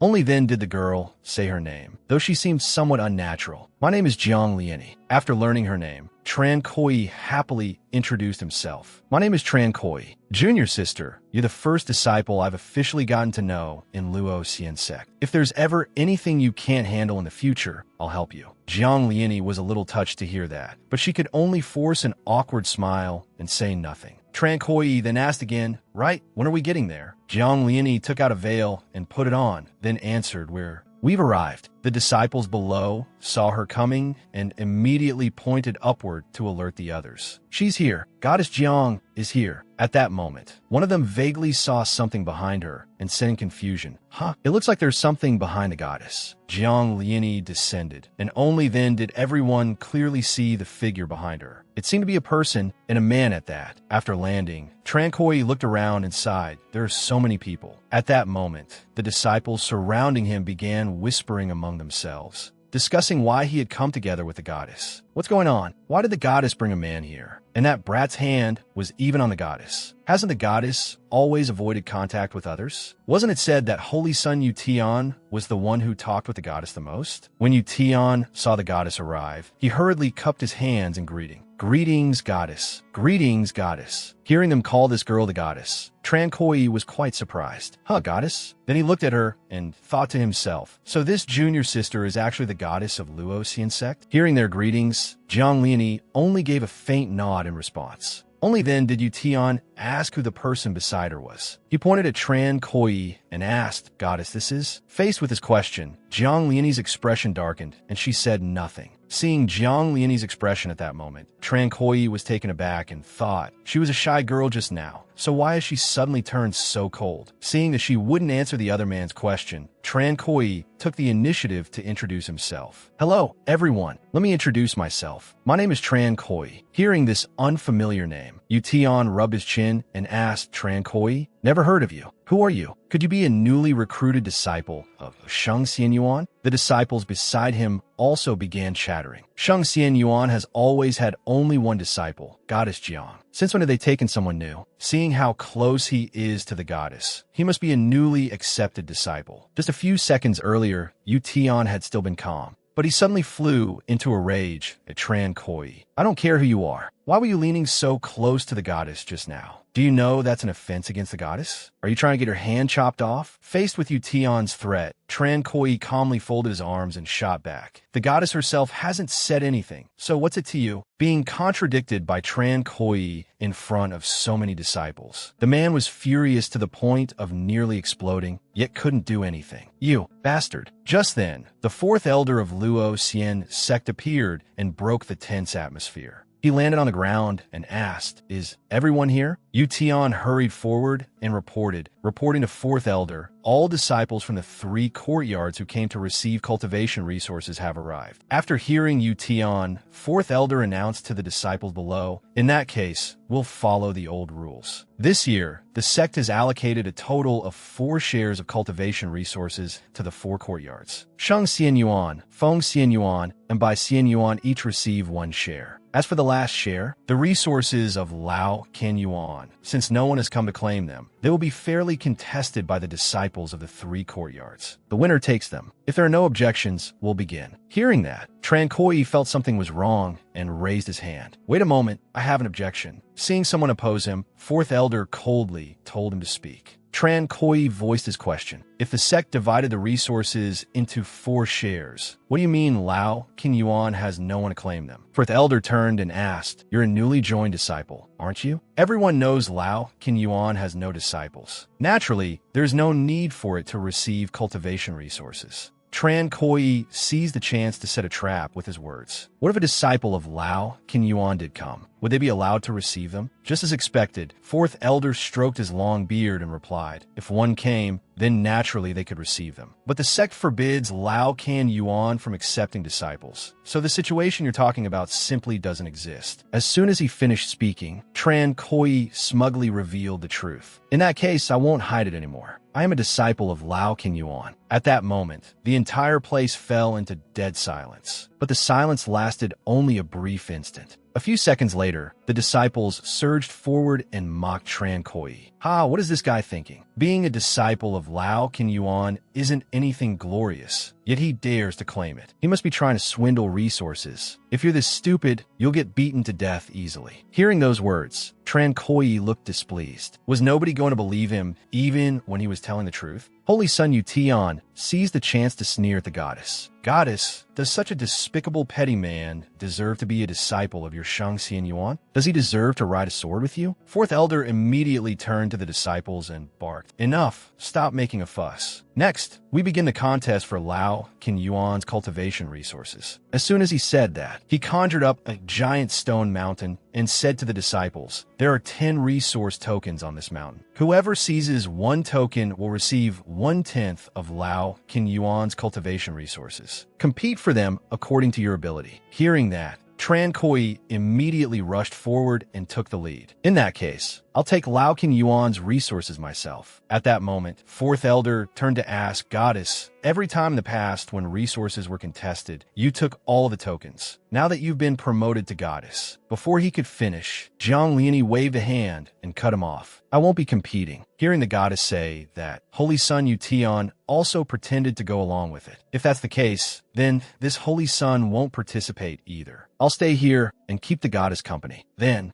he turned his head and ordered his junior brothers, you all make sure to take good care of that brat. His lackeys immediately acknowledged the order. At that moment, the other disciples also rushed forward. Tran Koi was just about to grab the first token when a figure charged at him from behind. The man struck out with a palm and forced Tran Koi back, shouting, get lost. Don't even think about touching it. Tran Koi dodged to one side and clutched his chest as he asked, you attacked me from behind? Hearing that, the man confidently threw another punch and sneered, humph, I did attack you from behind. So what can you do about it? Tran Koi still held his chest and replied softly, I can't do anything to you. Go on. Below, when Holy Son Yu Tian saw how weak Tran Koi looked, he curled his lip in disdain. This brat can't even withstand a single move. He's pathetically weak. Back on the cliffside, that disciple smugly reached out for the token and said, at least you know what's good for you. This resource token is mine now. But before his hand could touch it, Tran Koi suddenly appeared behind him and brought down a heavy blow on his head. The man furiously clutched his swollen head and yelled, what are you doing? Tran Koi looked perfectly calm and replied with a light smile, you attacked me from behind, so I attacked you from behind too. Hearing that, the man flew into a rage and charged at Tran Koi. Do you think this is some kind of game? Are you looking to die? He threw several punches at Tran Koi in quick succession, but this wave of attacks was easily blocked by Tran Koi. What? You can actually block my moves? Let go of me. He struggled desperately to break free of Tran Koi's grip, but it was useless. What's going on? Why can't I get free? What kind of strength is this? Unable to break away no matter how hard he struggled, he roared angrily, brat, let me go. Tran Koi immediately obliged him. and directly threw him down below, saying, "As you wish." The man hit the ground with a thud, landing right in front of Holy Sun Yution. Fourth Elder had been observing the whole time. Stroking his beard, he offered praise, though it was rather biased. As expected of the newly accepted disciple of Sheng Xianyuan, he really does have some ability. Holy Sun Yution looked at the useless disciple sprawled on the ground and ground out a curse through clenched teeth. Trash. On the mountain, Tran Koi had already obtained the token. Looking at the item in his hand, he said happily, "The first resource token is in hand." Not long after, the second token also fell into his hands. At that moment, another disciple came over to cause trouble and arrogantly said to Tran Koi, "Brat, do you understand the rules or not?" A single disciple can contend for at most one resource token. Tran Koi turned around in confusion and asked why. The man pointed at Tran Koi's face and lectured him in a lofty tone. "Why? Don't you see how many senior and junior brothers are still here? There are only 10 resource tokens. I'd advise you to be sensible, hand over one of them, then take the other and get lost down the mountain." Hearing Lu Ming's arrogant words, Tran Koi deliberately provoked him. "Sorry, but I'm taking all 10 resource tokens, because these things were mine to begin with." Lu Ming's face turned purple with rage, and he swung his fist as he charged at Tran Koi. "You fool who doesn't know life from death. I think you're asking for a beating." Faced with the ferocious Lu Ming, Tran Koi showed no fear at all and answered back, "That's right.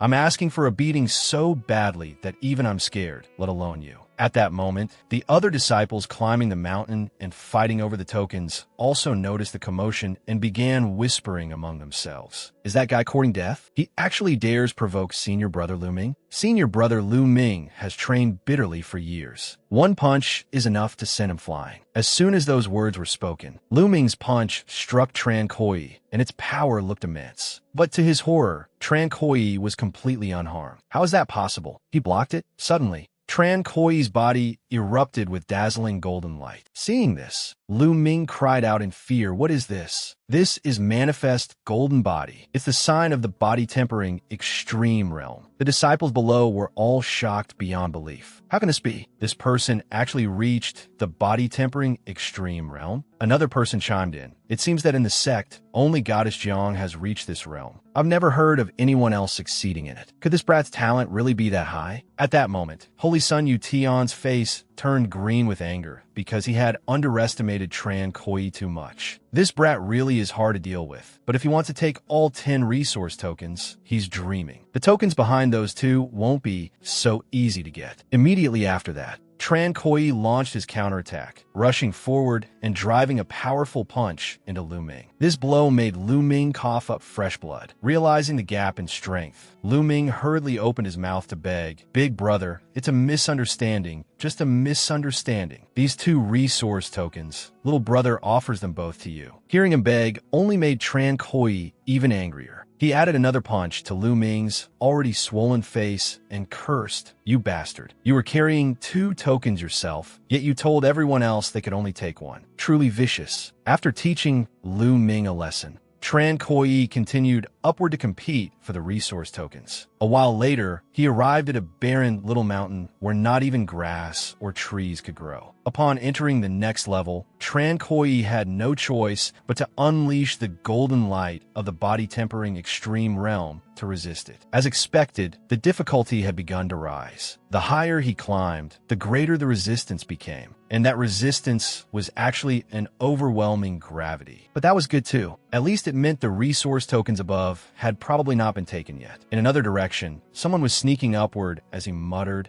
"I'm still the smart one. I didn't bother fighting over those token plaques below. I'll just go straight for the harder ones. At least there won't be any competition." Then he spotted a resource token and cried out excitedly, "I finally got one." Before he could finish speaking, a streak of golden light flashed past and snatched away the token, leaving behind a sentence, "Sorry, it's mine now." The man had not even reacted to what had happened and kept rubbing his eyes. What was that? What was that flash of golden light just now? Could that be the body-tempering extreme realm? Is he using the body-tempering extreme realm to resist the gravity here? Furious, he stomped his feet and roared, "You there, get back here. That resource token is mine. You bastard, how dare you cheat?" After many rounds of fighting, Tran Koi was ultimately the one who gathered all 10 resource tokens and claimed the resources for Lao Kin Yuan. In the sky above, 2 elders were flying through the air. The 4th elder asked the 3rd elder, "Do you think Tran Koi will take the bait and join the secret rel trial?" The 3rd elder gave a sinister smile. "Whether he goes or not doesn't matter. What matters is this: if he goes, he dies. If he doesn't, then he's unfilial. Either way, resentment is bound to grow between master and disciple." Back at Lao Kin Yuan,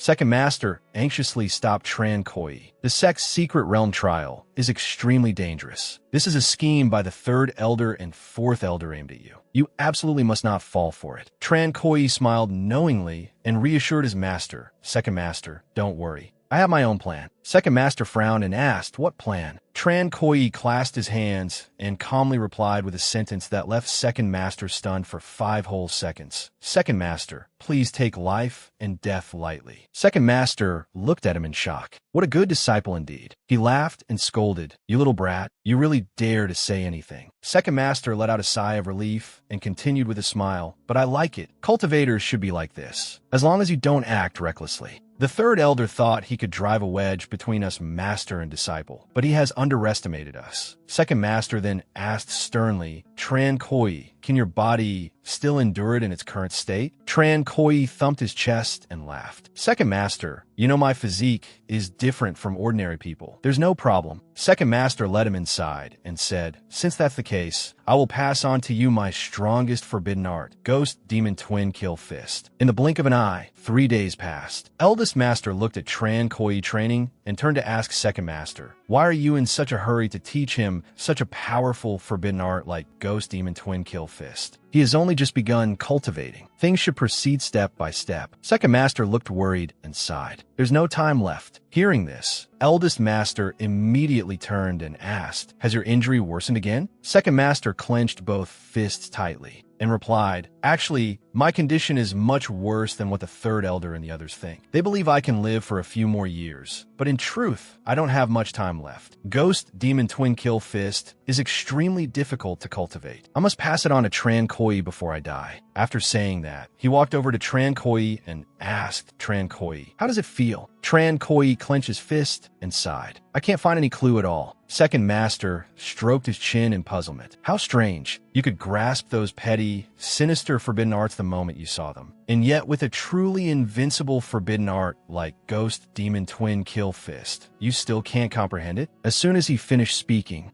he formed a seal with one hand and circulated his true chi. "Watch carefully how my meridians circulate. I'll demonstrate it for you." But the moment he activated his art, he coughed up blood. Tran Koi hurriedly caught him and cried out, "Second Master, are you alright?" Second Master gave a faint smile. "I'm Yufina. Did you see it clearly just now? If not, I'll demonstrate it again." Hearing that he wanted to try again, Tran Koi hurriedly said, "I saw it clearly. Second Master, please go rest. I'll comprehend it on my own." After Second Master left, Tran Koi looked worriedly at his retreating figure and muttered, "Second Master's injuries have probably reached an extremely dangerous level. These days, while practicing forbidden arts, I can feel the damage they inflict growing more and more severe. If I didn't have the immortal physique, I would have died several times already." Tran Koi looked at his own hands and continued, "The fundamental reason I can't cultivate Ghost Demon Twin Kill Fist is still that my aptitude is too poor. Practicing forbidden arts like striking the bull across the mountain is, in essence, about burning lifespan and corroding the body. As long as I can endure it and risk my life, I can quickly learn those forbidden arts." Tran Koi fixed his gaze firmly ahead and continued, "But this super powerful forbidden art, Ghost Demon Twin Kill Fist, not only consumes the body, it also requires a certain level of aptitude to cultivate. In short, my talent still isn't enough." Suddenly, he thought of something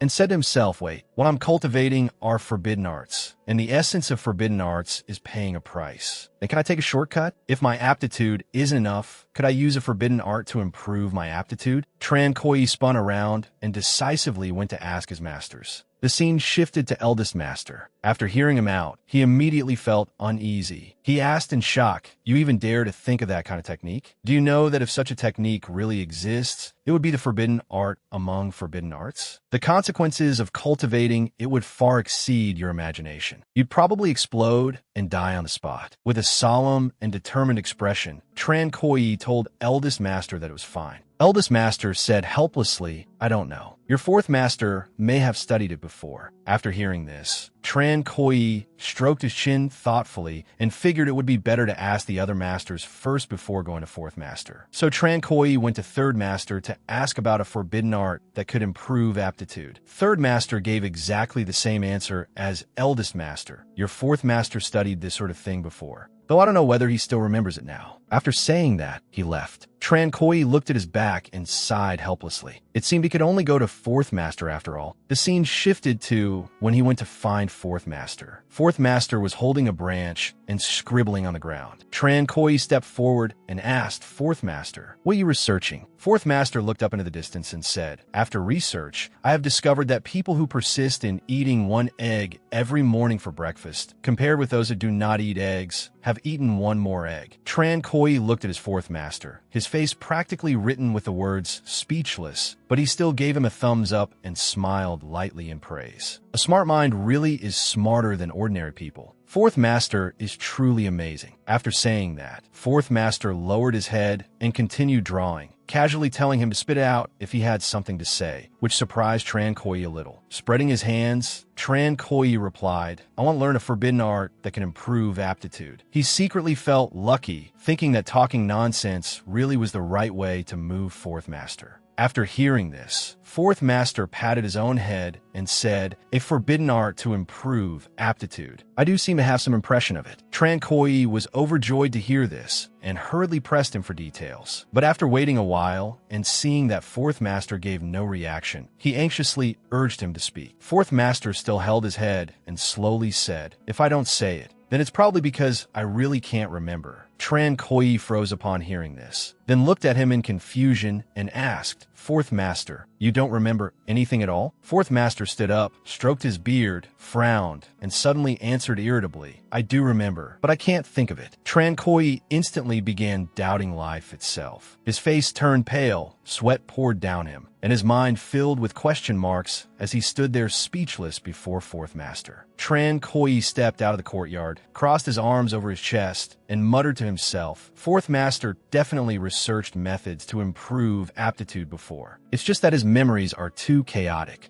I need to find some way to make him remember." He took out the token for participating in the trial and looked at it, thinking seriously, "I still need to participate in the sect trial, and everyone taking part in it will be disciples of the Luo Xian sect. No super powerful experts will be involved. With my immortal physique, I probably won't end up in mortal danger." At that moment, eldest master and second master walked over and called out Tran Koi. He hurriedly turned around and quickly put the token away. Second master asked, "Well, did you find any clue from fourth master?" Tran Koi sighed gloomily and lowered his head as he replied, "Fourth master can't remember the past anymore." Second master gave a soft chuckle when he heard that, and pointed at his own head as he offered a solution. "That's normal. Ever since fourth master's brain was damaged, he's forgotten everything. If you want him to remember something, you need to give him some stimulation." Hearing this, Tran Koi perked up at once and looked at him as he asked, "What kind of stimulation?" Second master bent down and replied somewhat sorrowfully. When fourth master was young, he believed his talent was #1 in the world. Later, as he spoke, he handed Tran Koi a book. "Forget it. It's a long story. Take this. It records some of your fourth master's old history. Maybe you'll find a way to stimulate him." Tran Koi happily accepted the book, but forgot that he was still holding the token. He waved it directly in front of the two of them and said, "I'll go back and study it a bit." Eldest master's eyes were sharp. He noticed it instantly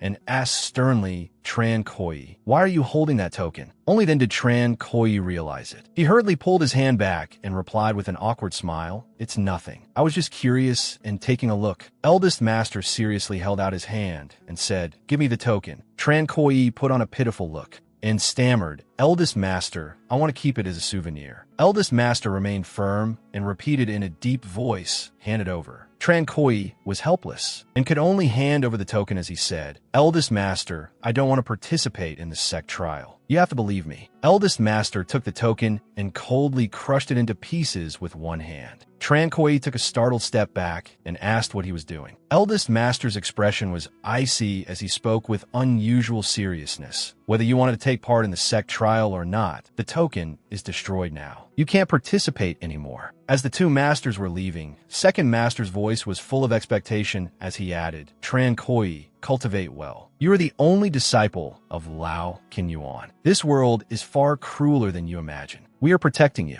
The scene shifted to Hong Yi. She was sitting in meditation and could not help sighing. With so much lifespan, I've finally finished refining it all in seclusion. She stood up, eerie spiritual energy radiating from her body, and laughed loudly. My strength has recovered by 3 realms in a row. How exhilarating. Hong Yi walked down the mountain and saw 2 subordinates who had been waiting for a long time. They cupped their hands and flattered her, saying, Congratulations on coming out of seclusion, my lady. Congratulations on your greatly increased divine power. Hong Yi lightly stroked her chin with one hand and looked into the distance as she asked, How is that Brad doing now? One of them cupped his hands and replied, Reporting to you, my lady. That Tran Koi has entered Lao Qinyuan of the Luoxian sect. But Lao Qinyuan's current situation is extremely dire. They're being targeted wherever they go. It can be said that enemies surround them on all sides, and the situation is far from optimistic. Hong Yi turned around and said seriously, He is my precious treasure. Pass down the order. No matter what, his safety must be guaranteed. Under no circumstances can he fall into someone else's hands. The two acknowledged the order with cupped hands. At that moment, thunder rumbled across the sky. The heavens turned dark, and a voice rang out, It's here. I can sense her aura. Search for her. Hong Yi looked up at the sky and slowly rose into the air, not forgetting to sigh. They're here again. Looks like I accidentally leaked my aura while breaking through.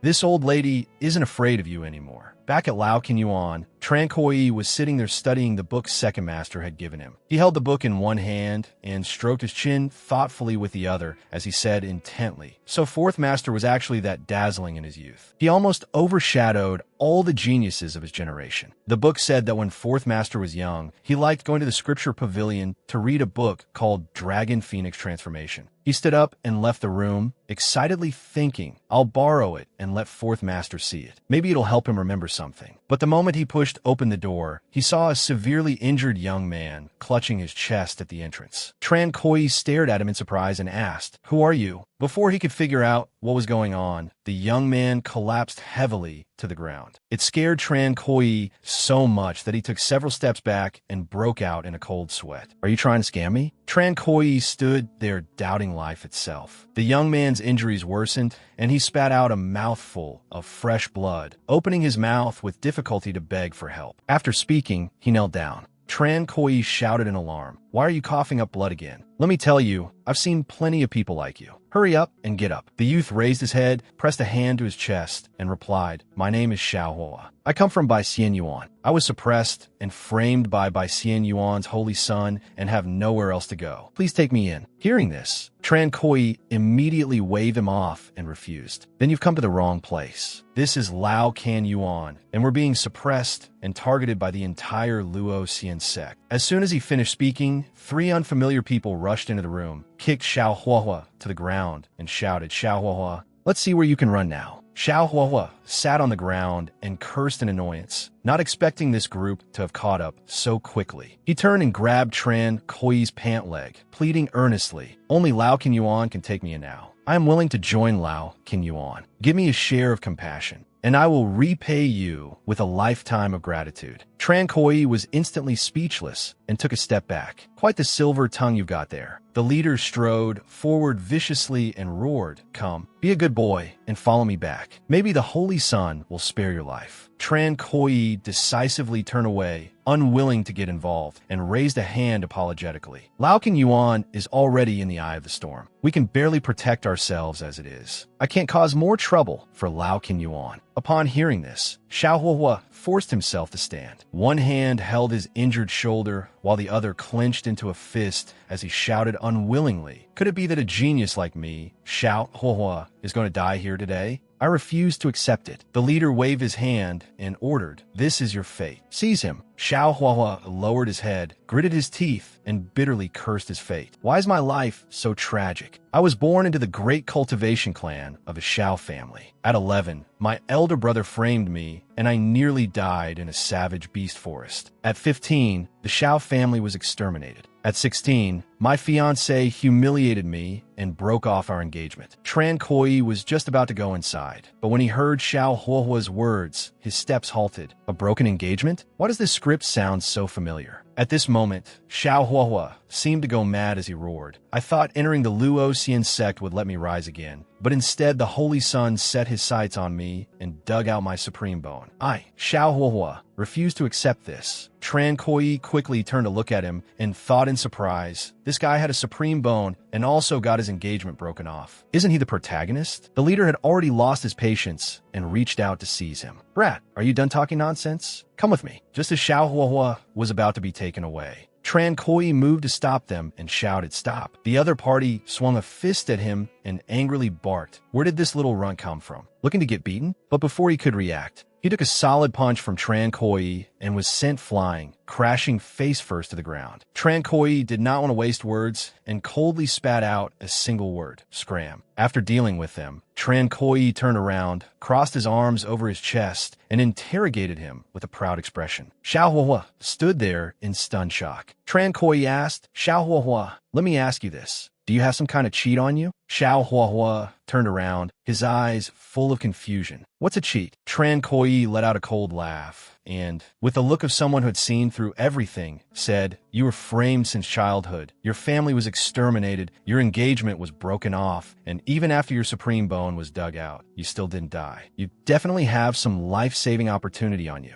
right?" Xiao Huohua broke out in goosebumps all over, his face turning deathly pale as he stammered. How do you know?" Tran Koi leisurely pressed further. "And the opportunity on you isn't just one kind either, is it?" Xiao Huohua turned his head, his expression dark and panicked as he pointed at him. How do you know that too?" Tran Koi thought seriously to himself. I really guessed right. Could it be that this Xiao Huohua is the true main character of this world? The ringleader who had just been causing trouble regained his swagger and pointed at Tran Koi as he shouted, "You dare hit one of Holy Sun Yao Ji's people? You got a death wish." Tran Koi ignored him completely, still tangled up in his own thoughts. "I'm a transmigrator, for heaven's sake. I even have a system, a god-tier cheat." Seeing himself ignored, the man flew into a rage and threw a punch at Tran Koi, roaring, "You dare look down on me? Zhou, are you tired of living?" Xiao Huohua was so alarmed that he shouted, "Be careful. This Zhou is Holy Sun Yao Ji's #1 thug." But he had clearly worried for nothing.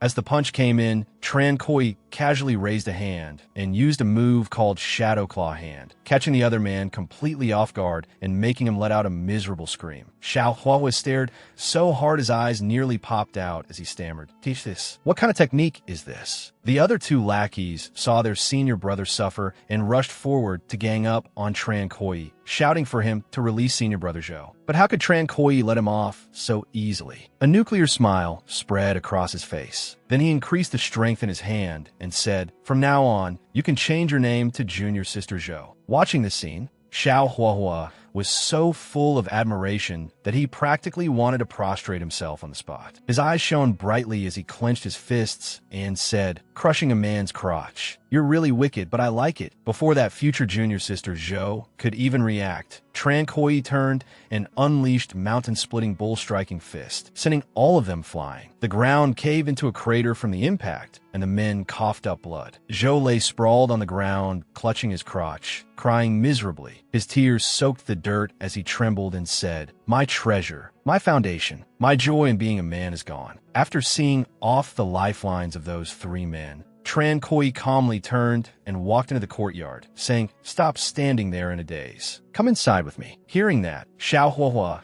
was overjoyed and pointed at himself as he asked, "Lao King Yuan is really willing to take me in?" Tran Koi closed the door and slowly replied, "Whether you get to stay or not depends on whether my four masters agree." Those words made Xiao Huohua let out a long sigh. Tran Koi led Xiao Huohua to where his four masters were eating, then sat down and joined them. Fourth master raised his rice bowl and bellowed, "Eat." In an instant, everyone ate and drank like starving ghosts reborn, leaving Xiao Huohua standing behind them in a daze. He even blurted out, "Could you eat without all the wild flailing? And if you have to flail around, could you at least stop smacking your lips so loudly? Watching you is making me hungry too." Helpless, he could only awkwardly call out to Tran Koi, "None of the four seniors are paying any attention to me. Say something for me." Hearing that, Tran Koi had no choice but to stop eating for 3 seconds and look at the eldest master beside him. Eldest master. After hearing him, the eldest master also paused and turned his head. "You should already know why we didn't want to accept him. Since you brought him here anyway, then tell us plainly why you want to keep him." After hearing that, Tran Koi stuffed a mouthful of food into his mouth, turned his head, and said to Xiao Hua, "Tell them yourself why you want to stay." Though somewhat embarrassed, Xiao Hua still tried his best to show sincerity and cupped his hands. "Right now, I'm being persecuted by Holy Son Yao Ji. I have no way out anymore." Hearing that, fourth master immediately offered a solution. "You could just die." Those words made Xiao Hua cry out in shock, his face instantly darkening. At that moment, Tran Koi also rubbed his chin and thought deeply. Sometimes what fourth master says really isn't entirely unreasonable. He pointed his chopsticks at Xiao Hua and said, "Be direct. What can you do for Lao Qinyuan?" Xiao Hua lowered his head dejectedly and answered haltingly, "My supreme bone has already been dug out. My cultivation is less than a tenth of what it was at my peak, so I can't do anything right now." But then he suddenly raised his voice firmly. "But I, Xiao Hua, believe that one day I will become a great cultivator and repay Lao Qinyuan for taking me in." At once, the eldest master said bluntly, without beating around the bush, "So in short, right now you're useless. A piece of trash." That made Xiao Hua force out an awkward laugh. Seeing how pitiful he looked, Tran Koi turned to the eldest master and said, "Eldest master, Xiao Hua is one of heaven's chosen. Maybe he really can change Lao Qinyuan. Besides, one more person won't hurt." When second master heard that, he asked in a deep voice, "He's one of heaven's chosen. Then what are you?" Hearing this question, Tran Koi tilted his head, raised his brows, and rubbed his chin in thought for a moment. Then he replied with dazzling confidence, "I'm better than him. I am heaven." Xiao Huahua's jaw dropped, and with a dark face he stared at him and said, "I suspect you're taking advantage of me, but I have no proof." After talking for a while, fourth master stood up and said, "I'm full. You all can go wash the dishes." Then the eldest master also left the table, and the other two masters followed along. "I'm full too.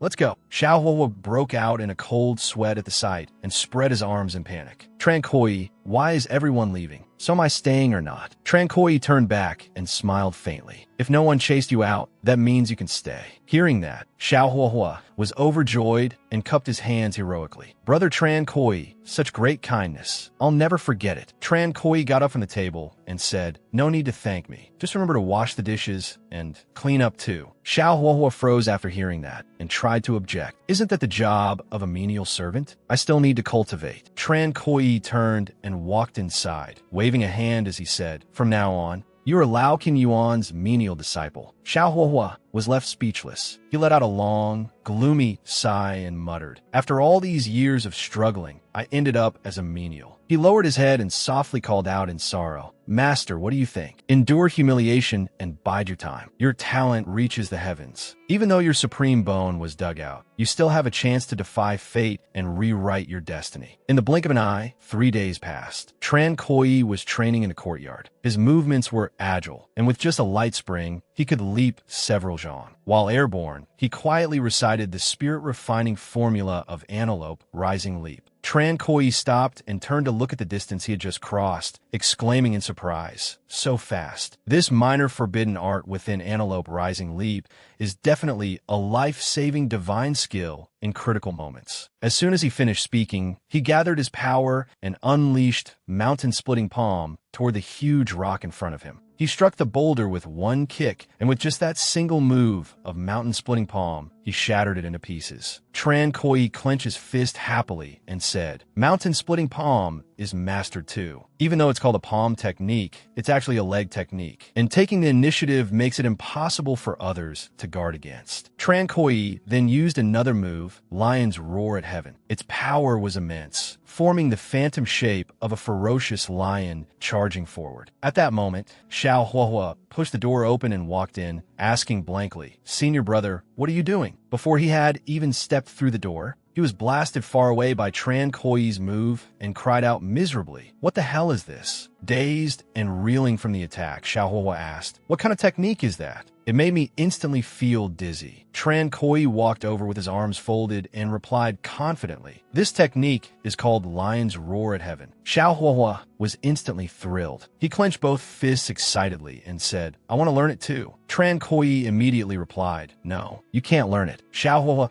looked a little disappointed and cried out, "Senior brother, do you take me for an outsider? You don't trust me." Tran Koi said, "You're overthinking it. What I mean is, you really can't learn it." Hearing that, Xiaohua slapped his chest and snorted coldly. "Senior brother, you're underestimating me. Back at Baixian Yuan, I was a top genius. Otherwise, I wouldn't have been schemed against out of jealousy by Holy Son Yao Ji. I'm not bragging, but in this world there isn't a technique I can't learn." Seeing how determined he was, Tran Koi asked seriously, "You really want to learn?" Xiaohua answered firmly, "Ido." A while later, the two of them found an open space and stood facing each other. Tran Koi clasped his hand behind his back and asked, "Did you hear it clearly?" Brimming with confidence, Xiaohua laughed loudly. "Not just clearly, I've memorized it perfectly. I've already learned Lion's Roar at Heaven." Tran Koi stepped aside and gestured with his hand. "Please begin your performance." Xiaohua started circulating his power in concentration. Then he abruptly opened his eyes, his inner force surging so hard that his clothes fluttered wildly, and he shouted, "Lion's Roar at Heaven." But before he could sustain it for long, he collapsed to the ground, his face turning purple as he coughed up blood. Xiaohua struggled back up, clutching his chest and coughing violently. Tran Koi walked over and asked, "Well, isn't it impossible to cultivate it all?" Xiaohua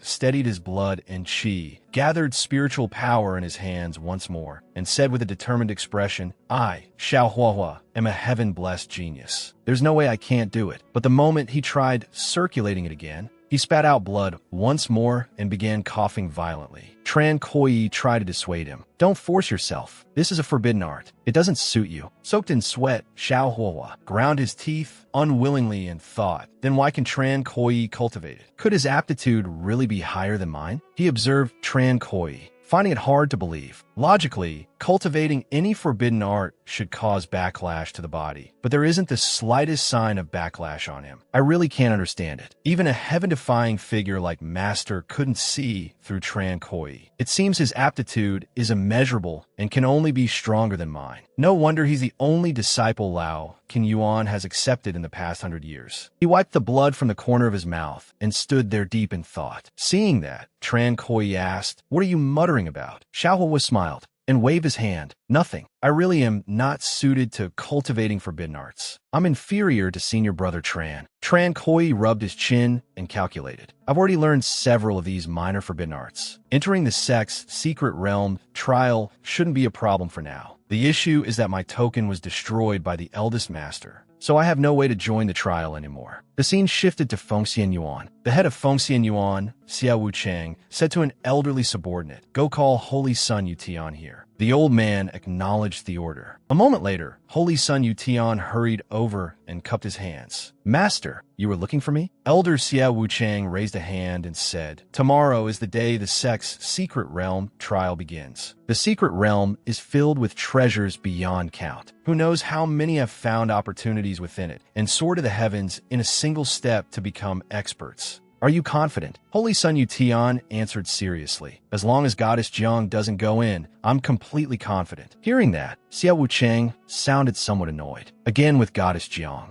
"It seems this Goddess Jiang has already become your heart demon." He raised his hand and took out a candle-shaped magical treasure. "Fine, I'll help you this once." Holy Son Yutian accepted the treasure and asked with immense delight, "Master, isn't this our Fengxian Yuan's supreme treasure, the three-heart spirit lamp?" Xia Wucheng replied, "That's right. Take it with you. At a critical moment, it can assist you." Hearing that, Holy Son Yutian burst into arrogant laughter. "Many thanks, Master. With this treasure, who would I still have to fear? Even Goddess Jiang won't be my match." Xie Wuchang reminded him sternly. But remember this well. You're only allowed to light the first layer of the wick. You cannot control the second and third layers. Absolutely do not light them, or the consequences will be unimaginable. The purple-robed old man standing nearby felt that something was off, so he spoke up. Yuan Master, forgive this old servant for speaking bluntly, but Holy Son Yutian ranks last among all the holy sons. Not only does he lack an invincible heart, he's also arrogant and conceited. Letting him use the three-heart spirit lamp is placing too much importance on him. Xie Wuchang said, he truly is unfit for great responsibility, but at least he still has some use. If I let him carry the three-heart spirit lamp, then with his personality, he will definitely go to the abyssal region. The purple-robed elder was shocked. The abyssal region? That place is incomparably dangerous. Holy Son Yutian likely won't come out alive. Xie Wuchang propped up his chin and gave a sinister smile, saying indifferently, it doesn't matter. If he dies, he dies. But if he survives the abyssal region and brings something back for me, then that will be repayment worth tens of thousands of times more. In this world, only this Yuan Master's strength matters. Everyone else is just drifting clouds. The purple-robed elder felt a chill run down his spine, cold sweat pouring from him as he worried inwardly. Holy Son Yutian definitely won't stop at lighting just one wick. Xie Wuchang rubbed his chin and schemed slyly. I have my own arrangements. The next morning, Tran Koi was so anxious he couldn't sit still. He paced back and forth, muttering, today's the day the sect's secret realm begins. My masters are all in closed-door cultivation. I need to go beg Fourth Elder for another token. But as soon as he reached the door, he saw Third Master standing there, calling out to stop him and asking where he was going. Startled, Tran Koi immediately smiled and said, Third Master, I'm just going out for a walk. Third Master pointed inside the house and said sternly, your eldest master already gave instructions. Today is the day the secret realm opens. The sex experts will all be there, and geniuses will gather in one place. It is not suitable for Lao King Yuan to show itself at a time like this. To avoid drawing their attention, hurry back and cultivate. Tran Koi turned and walked back inside, lamenting inwardly. Eldest master already guessed what I was planning. Looks like there's no sneaking out now. He stepped into the house and saw Xiao Huahua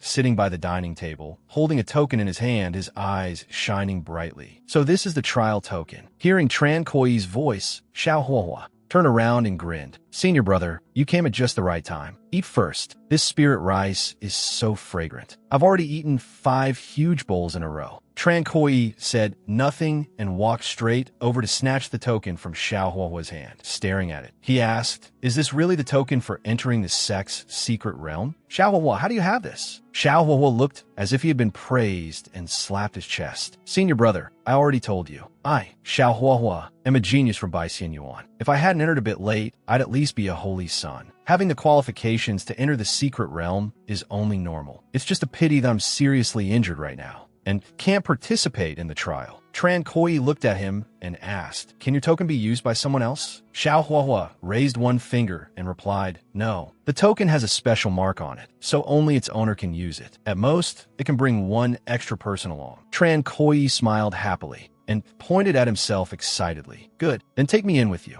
Xiao Huahua narrowed his eyes and slowly replied, I'm not going. I'm seriously injured. After hearing that, Tran Koi stared at him for a while without saying a word. Then he suddenly grabbed his ear and shouted fiercely, you can eat 5 bowls of rice in one meal, strong as an ox. Where exactly are you injured? Get moving already. Dragging his exhausted body into the courtyard, Xiao Huahua said gloomily, my bone was dug out. With his hands on his hips, Tran Koi said, even better. We'll go snatch your supreme bone back. Xiao Huahua raised both hands, a trace of fear flashing across his face as he showed his unwillingness to go. Senior brother, I really don't want to go. The sect's secret realm is where the holy sons and goddesses show off. It's useless for us to go. Tran Koi suddenly released an astonishing burst of power that sent Xiao Huahua tumbling backward. Then he slowly said, I'll give you one more chance to rethink your wording. Seeing Tran Koi's power, Xiao Huahua cried out in shock, holy crap. What is that? At that moment, Tran Koi raised a hand and controlled that cyclone-like force as he answered. This is what helps you speak properly. Xiao Huahua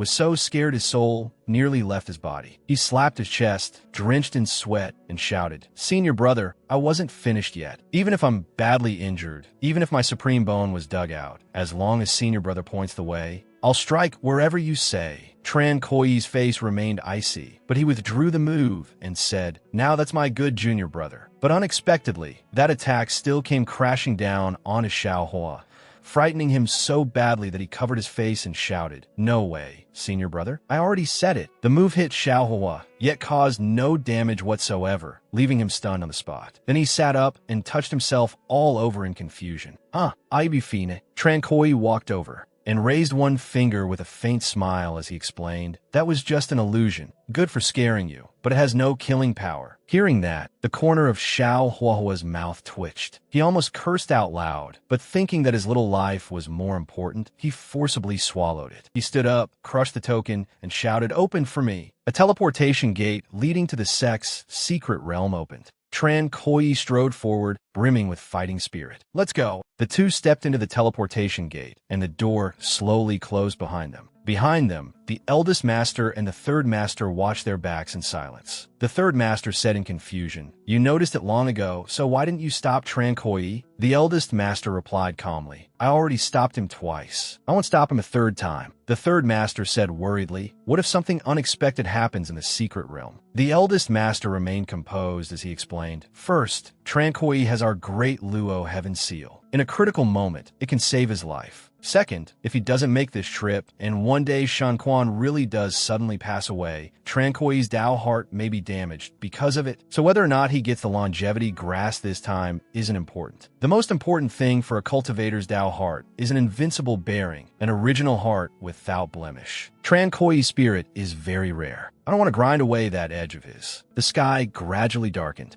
and sunset fell. Elder Xia Wucheng and the fourth elder stood high above, looking down at the hundreds of disciples gathered below, preparing to enter the secret realm. Stroking his beard, the fourth elder looked down expressionlessly and said, that Tran Koyi really still didn't dare come. Elder Xia Wucheng stood with his hands behind his back and said, it's better if he doesn't come. The path of cultivation values one's temperament. If that brat came, then his temperament would definitely be extraordinary. If he didn't, it proves his temperament still isn't good enough.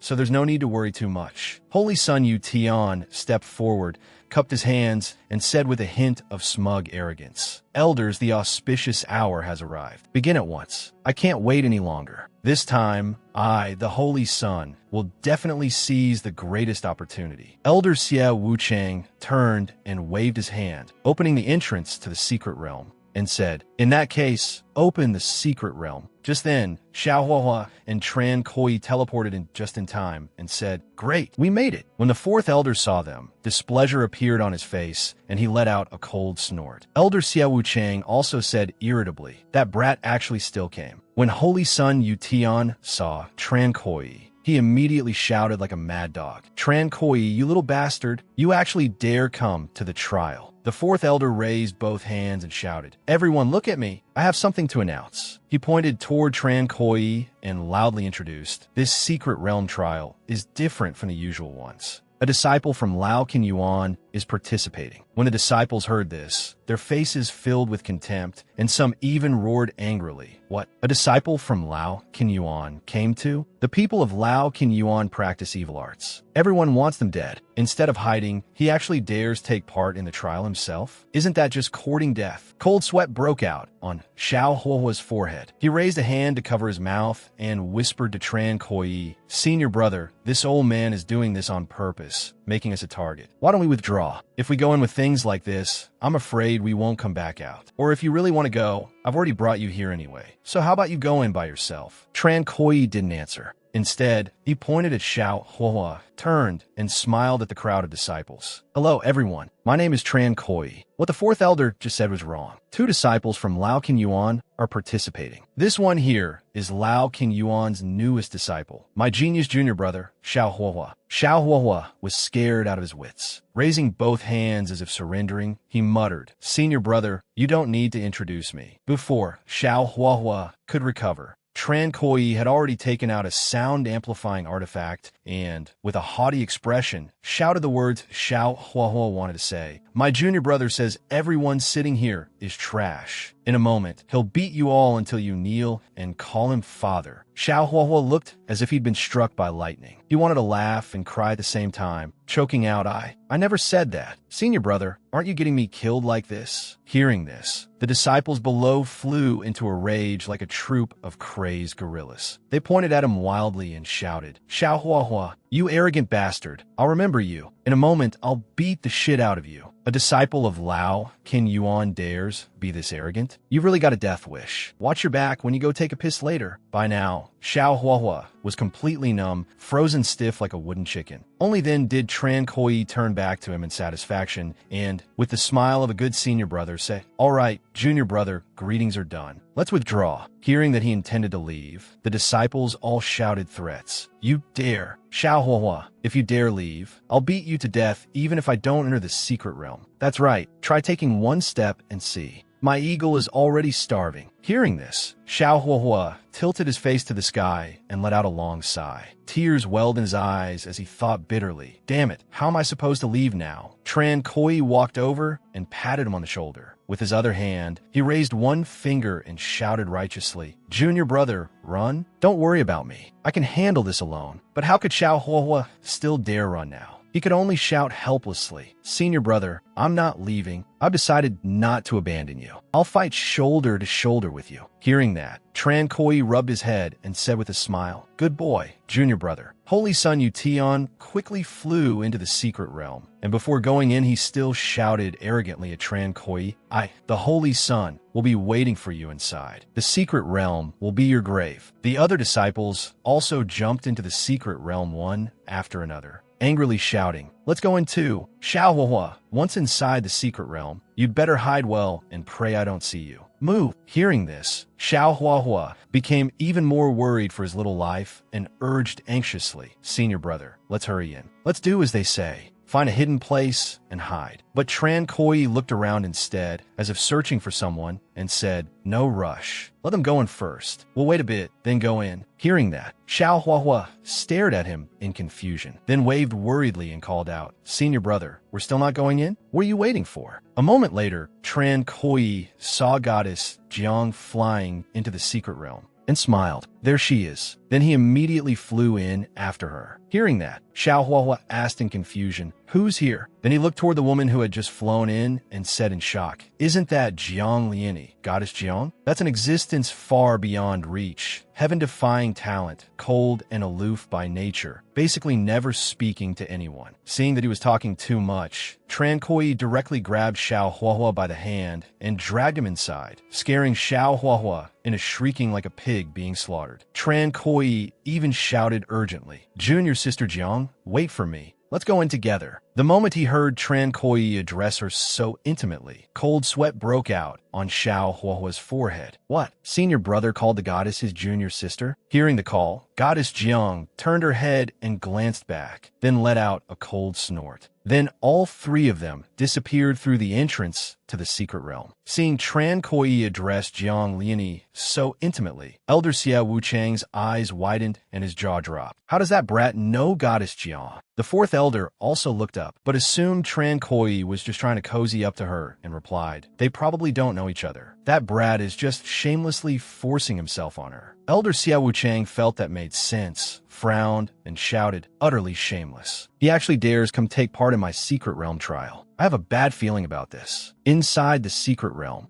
the three landed in an open area. Xiao Huahua's heart pounded wildly. Clutching his chest, he hurriedly cried, Senior brother. Looking awkward, he said, I get a little nervous around the goddess. Do you really know her? Hearing that, Tran Koi walked over to Goddess Jiang, raised a hand, and patted her on the shoulder. We're old acquaintances. Jiang Liani looked a little embarrassed and flustered. She hurriedly stepped back several paces and stammered, We're not close at all. Still wearing his thick-skinned expression, Tran Koi smiled brightly and retorted, The first meeting means we're born, the second means we're acquainted, and by the third we're family. We're about to become family. The moment they entered the secret realm trial, some disciples pointed at Tran Koi's group and shouted, Over here! Those two brats are over here, Don't let them get away. Xiao Huahua looked in another direction and saw it was also full of aggressive disciples. He was dumbfounded. I didn't think these people would stick like leeches. They caught up this fast. In the blink of an eye, those elite disciples and Yang Wushuang had surrounded the three of them in a circle. Terrified, Xiao Huahua hid behind Tran Koi, while Tran Koi very knowingly moved behind Goddess Jiang, and the three lined up in a single file. Standing within the encirclement, Yang Wushuang spoke arrogantly. We've caught the two brats from Lao Qinyuan. Now we kill you, bring your corpses back, and claim the reward. Tran Koi stepped forward a few paces seriously and pointed at Goddess Jiang as he asked, "Open your dog eyes and take a good look at who this is." One disciple looked at the woman before him and said, "It's Goddess Jiang Liani." "Why is the goddess here?" Xiao Hua hid behind Jiang Liani, raised his hand, and shouted threateningly, "I belong to the goddess now, so why aren't you all getting lost already?" Hearing this, Jiang Liani broke out in a cold sweat. Though she said nothing, her face plainly read 3 words, "Bratty little punk." Yang Wushuang cupped his hands respectfully and said, "Greetings, goddess. I am elite disciple Yang Wushuang. May I ask why the goddess is with these 2 traitors from Lao Qinyuan?" Hearing this, Goddess Jiang still remained silent. The disciples weren't surprised by that, but still whispered among themselves in cold sweat. The goddess is indeed just like before. She doesn't like talking. What do we do now? At that moment, Yang Wushuang pointed at Tran Koi again and shouted, "Tran Koi, Xiao Huahua, I am Yang Wushuang, the #1 man under the holy sun. If you have any guts, then step out from behind the goddess and fight me." Hearing that, Tran Koi crossed both hands in front of him and flatly refused. "No." Yang Wushuang froze, then asked, "You don't dare?" Tran Koi pointed at himself and smiled leisurely. "Why would I fight you if there's nothing in it for me? How about this? Call me father once, and I'll fight you." Yang Wushuang's expression darkened. Pointing at him, he shouted, "Insolent! You useless piece of trash can only flap your mouth. Looks to me like you're scared of us." Tran Koi laughed wildly, pointed at Goddess Jiang, and deliberately provoked the disciples. "It's not that I don't dare mess with you. It's that sticking with the goddess has way more advantages. I just love seeing the look on your faces when you hate me to death and still can't do a thing about it." Hearing that, Jiang Liani cast him a probing look, but still kept silent, letting this fellow enrage the elite disciples and Yang Wushuang until they practically wanted to cough up blood. Suddenly, Tran Koi turned and started walking away, shouting, "Let's go," leaving the others stunned on the spot. "Senior brother Yang, are we just letting them leave like this?" Yang Wushuang ground his teeth and hissed word by word in fury. "This is pissing me off to death. Once the goddess leaves, I'll personally cut him down." After those elite disciples left, Goddess Jiang also turned to leave. Tran Koi glanced back, then suddenly dashed forward to block her path, spreading his arms wide as he shouted, "Junior sister, please stay." At this point, Jiang Liani could no longer bear it. Killing intent spread around her, and her face turned frighteningly dark. Seeing that, Tran Koi turned pale with fright, his legs trembling as he thought, "Oh no, the goddess-shaped tool is angry." He quickly retreated, raised both hands, and tried to calm the atmosphere as he shouted, "Junior sister, calm down. I just want to ask something. Do you know where the longevity grass is?" As soon as he finished speaking, he calculated inwardly. Jiang Liani's status is noble, and she has entered the secret realm many times. Others may not know about the longevity grass, but she definitely does. Goddess Jiang stared at Tran Koi for a moment, then pointed in one direction and answered, 300 li to the west. Hearing that, Tran Koi excitedly asked, "Then should we go that way together?" Before he had even finished speaking, Jiang Liani had already used her movement skill to soar into the air, leaving behind only one sentence. "Farewell." Tran Koi looked at her departing figure, frowned thoughtfully, then let out a long sigh, his face full of confusion. "I really can't understand the psychology of introverts. Isn't it nice to have company on the road?" Jiang Liani, flying through the air, also felt the turmoil in her heart, thinking, "I've only met this man twice, and he's already said more than I've said in 5 years combined. Socializing with people is even more terrifying than a death battle with the demon sect." Back to Tran Koi and Xiao Huahua. As they walked, Tran Koi asked, "Erwa, what exactly is this sect's secret realm? Why is it so huge inside?" Xiao Huahua did not answer immediately, but frowned slightly and asked in return, "Senior brother, I suspect you're insulting me, but I have no proof." Even without getting a response, he still answered Tran Koi's question. It is said that the sect's secret realm was opened by the first patriarch of the Luo Xian sect, using supreme divine powers. This place formed its own small world, with countless opportunities inside, even heaven-defying ones that only children of destiny can obtain. I've heard the greatest secret of the Luoxian sect is hidden here, but to this day, no one has found it. Hearing that, Tran Koi became interested. Rubbing his chin, he asked, "The greatest secret? Now, that's interesting." Suddenly, a group of disciples blocked their way and shouted, "Stop!" The leading disciple wore an arrogant expression. He stretched out a hand and shouted, "You two pieces of trash from Lao Kin Yuan. So many people want to kill you, and somehow we ran into you instead. How about lending us your heads so we can claim the reward?" Tran Koi showed no panic at all. Instead, he put his hands on his hips, raised 2 fingers, and asked boldly, "How much is the sect paying you?" "I'll pay double." The one called Xie Guanquan stroked his chin and looked at him mockingly. "Well now, this kid's really cowardly." The other 2 exchanged glances, seeming to scheme about something, then rushed at the 2 of them together and roared, "Tran Koi, keep dreaming. People from Lao Kin Yuan all deserve to die. A disciple like you, who cultivates forbidden arts, deserves it even more." Excited, Tran Koi didn't even wait for them to attack. He stomped the ground and charged straight at them, laughing. "Junior brother, get back. Let me use these 3 to warm up." In an instant, Tran Koi seemed to split into afterimages, his nimble movement weaving among the 3 men. With 1 punch and 1 kick, he beat each of them back, then leaped down and skidded across the ground, kicking up 2 trails of dust before finally coming to a stop. Tran Koi rolled his neck and looked at them. "So this is the strength of elite disciples? Pretty impressive." Seeing that he was still standing, the leader was shocked. "How is this brat so tough? He took several punches from us and still hasn't gone down." Before they could understand just how monstrous Tran Koi was, he had already leaped up, though his posture was somewhat frivolous. It was full of confidence as he shouted, "Next, I'm going to get serious, so get ready to tremble." The green-haired disciple said disdainfully, "Is this guy drunk?" Xie Guanquan also put his hands on his hips and tilted his chin in provocation. The red-haired disciple copied him, doing the same.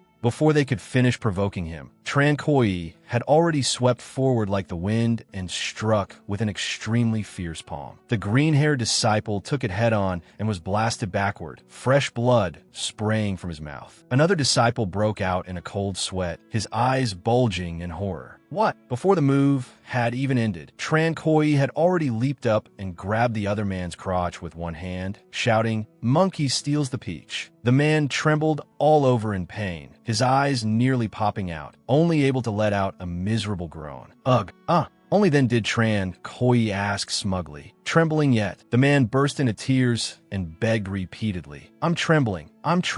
Spare me, spare me." Just as Tran Koi was gripping the red-haired disciple's family jewels, the leader jumped up with sword in hand and roared, "Brat, I'll kill you." Tran Koi looked up and without a word directly used the move strike the ox through the mountain, sending force through the red-haired disciple's body and into the leader. He let out a miserable scream and fell to the ground, his face pale as death. A short while later, the 3 of them had been tied into a row and were sitting in front of Tran Koi. Tran Koi held a sword to the leader's neck and threatened, "Give me one reason not to kill you." The leader's face turned green from fright under the cold blade, but he still stubbornly threatened back. "Boy, you dare kill us? The sect won't let you off. In the Luoxian sect, killing people from Lao Kin Yuan is no crime. But if Lao Kin Yuan dares kill us, then death is the only outcome." Hearing that, Tran Koi stroked his chin and asked as if hesitating, "That's serious? In that case, I won't kill you." Hearing this, the man immediately became smug and let out a cold snort. "At least you know what's good for you. Hurry up and let us go, then kneel and apologize." Tran Koi bent down, his expression sincere, his eyes lighting up, and proposed, "Then how about I crush your balls instead?" The man was so frightened that cold sweat poured down as he screamed repeatedly, "Stop, don't, stop." Tran Koi stopped and cupped his hands politely. "Give me one reason not to crush your balls." Xie Guanquan and the green-haired disciple were scared out of their wits. To preserve their family jewels, hurriedly humbled themselves and offered terms. "Senior brother, I'll give you all the treasures on me." The green-haired one chimed in as well. "We won't dare oppose you again in the future, senior brother. If we see you, we'll take a detour." The leader was even more shameless, directly cupping his hands, thick-skinned to an astonishing degree, and saying something nauseating. "If you don't mind, I'm willing to take you as my godfather." Tran Koi's face darkened when he heard that. "Forget the godfather thing. That's way too unlucky." He pointed at the three of them and ordered, "Give me a drop of your heart blood each." The three men's expressions turned grave at once, hesitating to decide.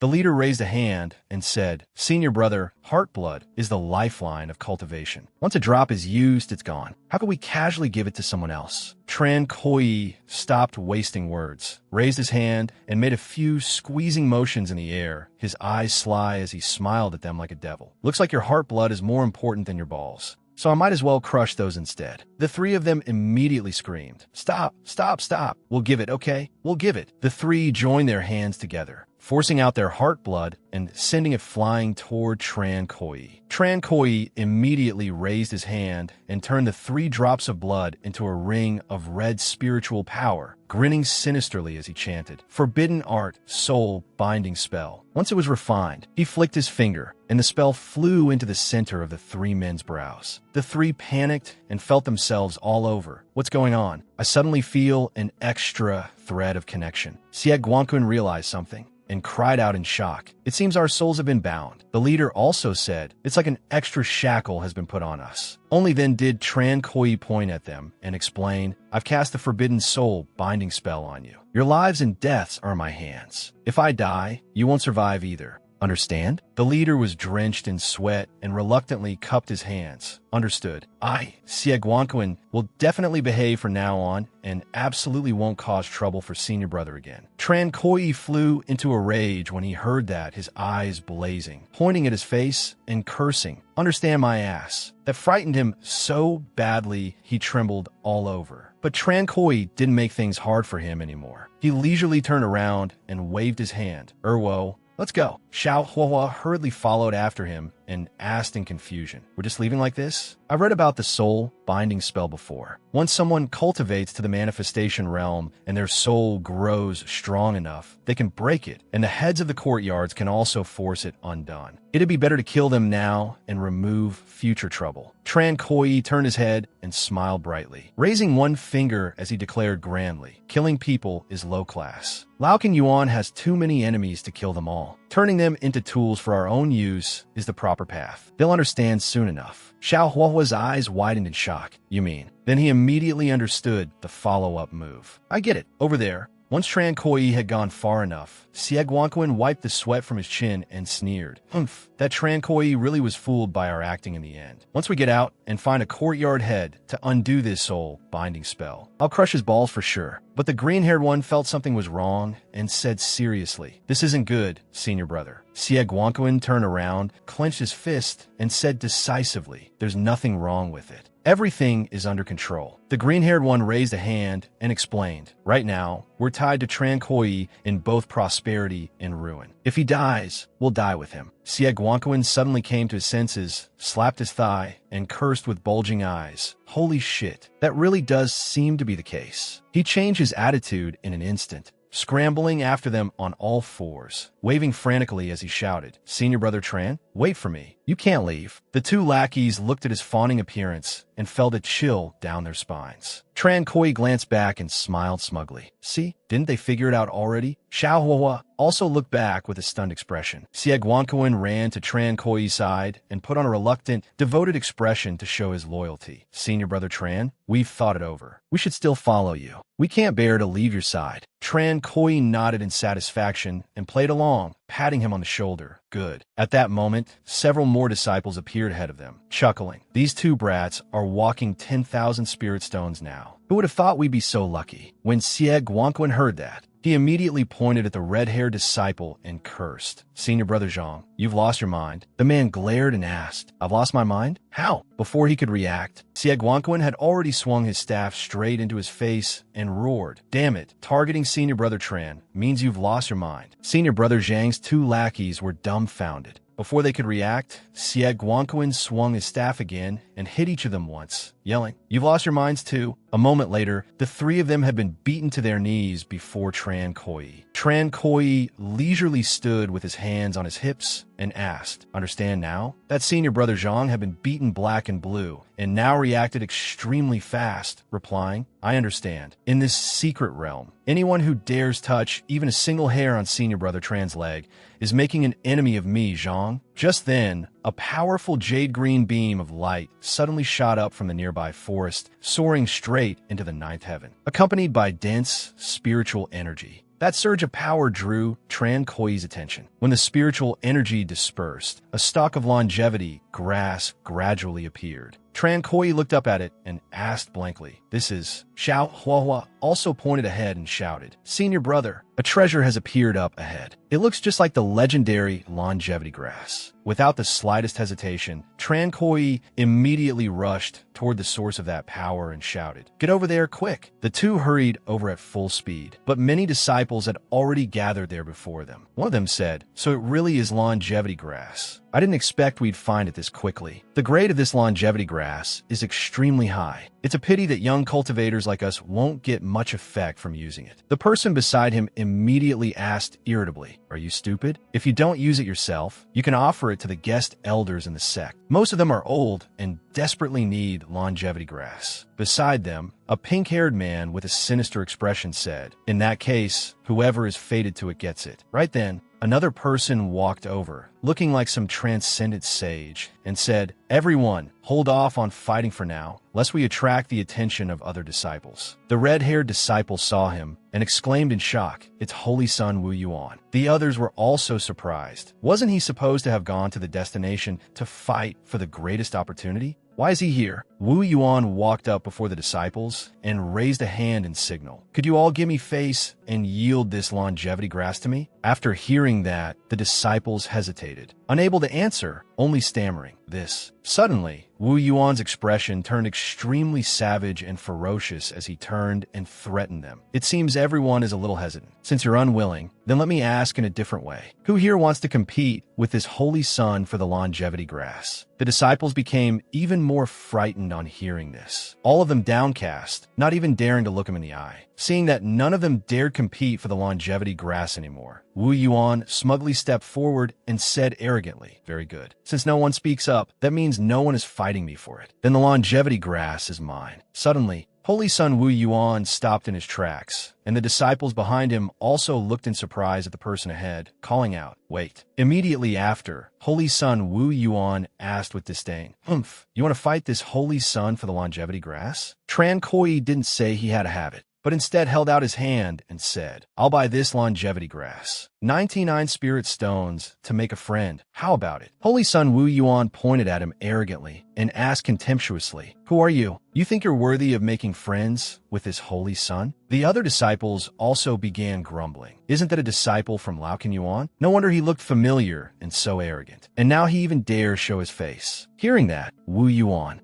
gathered violent spiritual power and said, "So it's trash from Lao Kin Yuan. Since this holy son has run into you, I'll cut both of you down." As soon as he finished speaking, he launched a killing move without hesitation and charged forward. Tran Koi was a little surprised, but he still managed to use the extreme body tempering realm in time to defend himself. True Qi burst from his body, and he instinctively leaped away to dodge, but he was still struck by one blow. After landing, Tran Koi calmly analyzed, "I see. This holy son is in the foundation nurturing stage. His cultivation is at least one major realm higher than mine." At that moment, Wu Yuan threw another punch and charged again, arrogantly saying, "The extreme body tempering realm is indeed not bad, but this holy son's cultivation will crush you." As he rushed in, Tran Koi immediately used his signature move, severing sons and ending descendants, aiming to grab his crotch. Unexpectedly, the other party retreated backward, stepped on Tran Koi's hand in passing, and leaped up. Tran Koi frowned, realizing that this opponent wouldn't be so easily caught in the weak spot, and said, as expected of high-level battle strength, "This is the first time anyone has dodged my ultimate move." Furious, Wu Yuan threw another punch and charged over, roaring, "Shameless bastard. All your Laocan Yuan knows are these filthy low-class moves. Too bad they're useless against this holy son." In the midst of the clash, Tran Koi instinctively reached out and used 100 Mountain Palm. Wu Yuan sneered, thinking that was all there was to it. But Tran Koi's move was only a feint. Tran Koi took the chance to seize the attacking hand, locked at the moment Wu Yuan got close, then drove his knee hard into his crotch and let out a smug cold laugh. Struck in the groin, Wu Yuan collapsed to the ground in pain. Clutching himself below the waist, he let out a miserable, shrill scream. Tran Koi looked at him in satisfaction and asked, "Hurts, doesn't it? Still want to put on airs?" Just as Wu Yuan writhed in pain, Tran Koi reached for the storage pouch at his waist. The instant he got the storage pouch, Wu Yuan ground his teeth and roared, "All of you go, stop him, and hack him into 10,000 pieces." The two disciples behind him received the order and charged forward, shouting, looking to die, daring to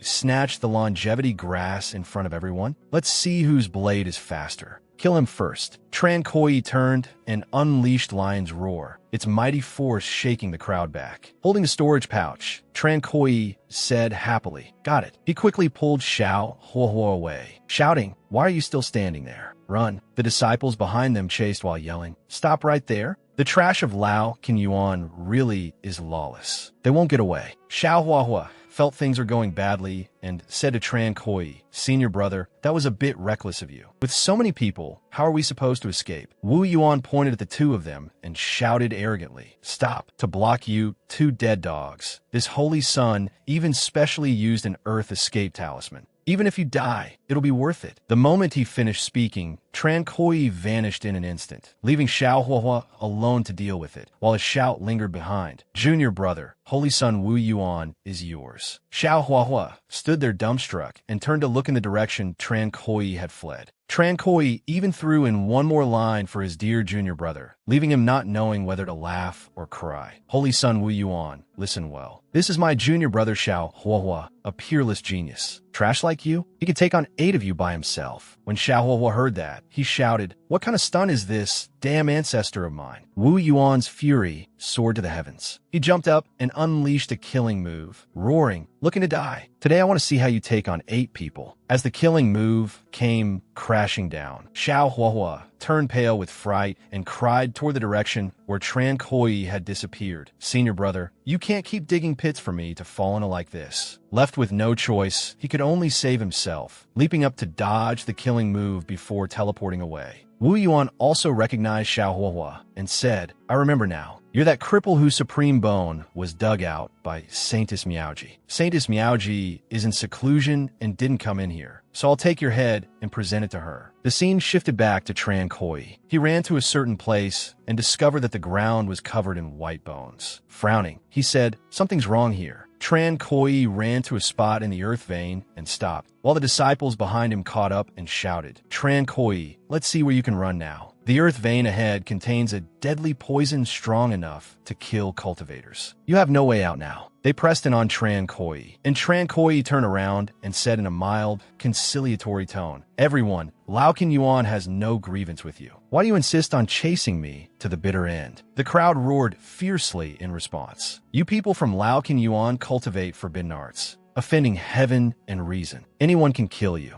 Tran Koi retorted unwillingly, "It's true that we cultivate forbidden arts, but how does that offend heaven and reason? At most, we only harm ourselves." One of the disciples, a short-haired man, stroked his chin and said, "What he's saying actually seems to make sense." Another person got angry and smacked him on the head, cursing, "Sense my ass. The sect doesn't tolerate Lao Qinyuan, and neither does the whole cultivation world. That's a universally acknowledged fact." After lecturing his junior, he pointed at Tran Koi and ordered, "Enough nonsense. Kill him now. Let's see who takes his life first." Suddenly, a monkey-faced man stopped the disciples and shouted, "Stop. Haha, this idiot ran straight into a death zone. No need to chase him anymore. He's definitely dead." Tran Koi went deeper inside and discovered that the place grew stranger and stranger, with poison gas and white bones everywhere. He looked around, cold sweat breaking out as he said, "There really is a problem here. I didn't feel anything unusual when I entered, but after just a short while, my organs feel like they're being burned alive. There's a colorless, odorless, poisonous gas here." The disciples outside looked in with surprise and said, "Huh? Why is he still able to keep going?" Another folded his arms and said, "Wait a little longer. He'll definitely be poisoned to death soon enough. Tran Koi looked at his hand and exclaimed in shock, "What a vicious poison gas. In just a few breaths, it's already corroded my flesh and exposed the white bone." In the blink of an eye, fresh flesh regrew over the hand that had turned to white bone. He calmly added, "But my flesh can regenerate. This place poses no threat to me." The disciples outside cried out in shock. "That's not right. He still hasn't fallen. Could it be that the poison gas inside is gone?" On the other side, Tran Koi was hopping around energetically as he shouted excitedly, "You bunch of stupid dogs, I'm leaving first. You'll never catch your grandpa." The crowd flew into a rage, charging in regardless of the consequences as they cursed. "Damn it, that guy's still jumping around, so he must be fine. The poison gas must have dissipated. Get in there quick, don't let him get too far." Seeing that they had fallen for it, Tran Koi sneered, "Very good. You're finally all inside." The crowd rushed forward and said arrogantly, "Why aren't you running anymore, brat?" Deep Keat. The moment they came into contact with the poison gas, they were corroded into white bone and screamed in agony. "This is bad. The deadly poison gas here is still present. We've been tricked. It hurts so much. My organs are about to burn to ash. Why is that brat fine?" Tran Koi stopped walking, turned around and glanced at them, saying, "Don't blame me. I already gave you a chance. This is probably the cruelty of the cultivation world." As he walked, Tran Koi said, "I should go find Xiao Huahua. Things over there should be ending soon too." Suddenly, his fingers were corroded again by the poison gas. Looking at his hand, he said in surprise, "Wait, the poison gas seems densest here." He crouched down to observe the earth vein and guessed, could there be something else here? Without hesitation, Tran Koi dug into the patch of earth before him. Wanted to pull it up and take a look. After digging for a while, both of Tran Koi's hands had been corroded until only white bones remained. Gritting his teeth, he said, "It hurts so much. This poison gas is really strong. It even corroded both my hands." After scraping a few more times, he finally discovered a small bottle. Found it, holding the small bottle that was emitting dense poison gas. Tran Koi said gravely, "The poison gas is coming from this bottle. The bottle isn't even open yet, and the poison gas is already this fierce. I can't imagine how powerful it would be after opening it." He carefully put the bottle into his storage pouch, saying, "I'll store it away for now. To me, this thing is basically a bomb. It might come in handy later." The moment Tran Koi stepped out of the earth vein, he ran into Xie Guanquan and several disciples. The instant Xie Guanquan saw him, he shouted, "Senior brother Tran, wonderful, we finally found you." The junior brother beside him also kept sighing emotionally. "Senior brother Tran, how can we go on living without you? We were worried sick when we couldn't find you." Tran Koi looked at them and asked, "How did your team get so much bigger?" Xie Guanquan rubbed his hands and answered fawningly, "We took the chance to catch these people. With a few more people to protect Senior Brother Tran, we'll feel more at ease." Turning around, he brandished his fist and threatened the disciples, "Kneel and offer your heart blood to Senior Brother Tran, or I'll cripple you." The disciples were scared out of their wits,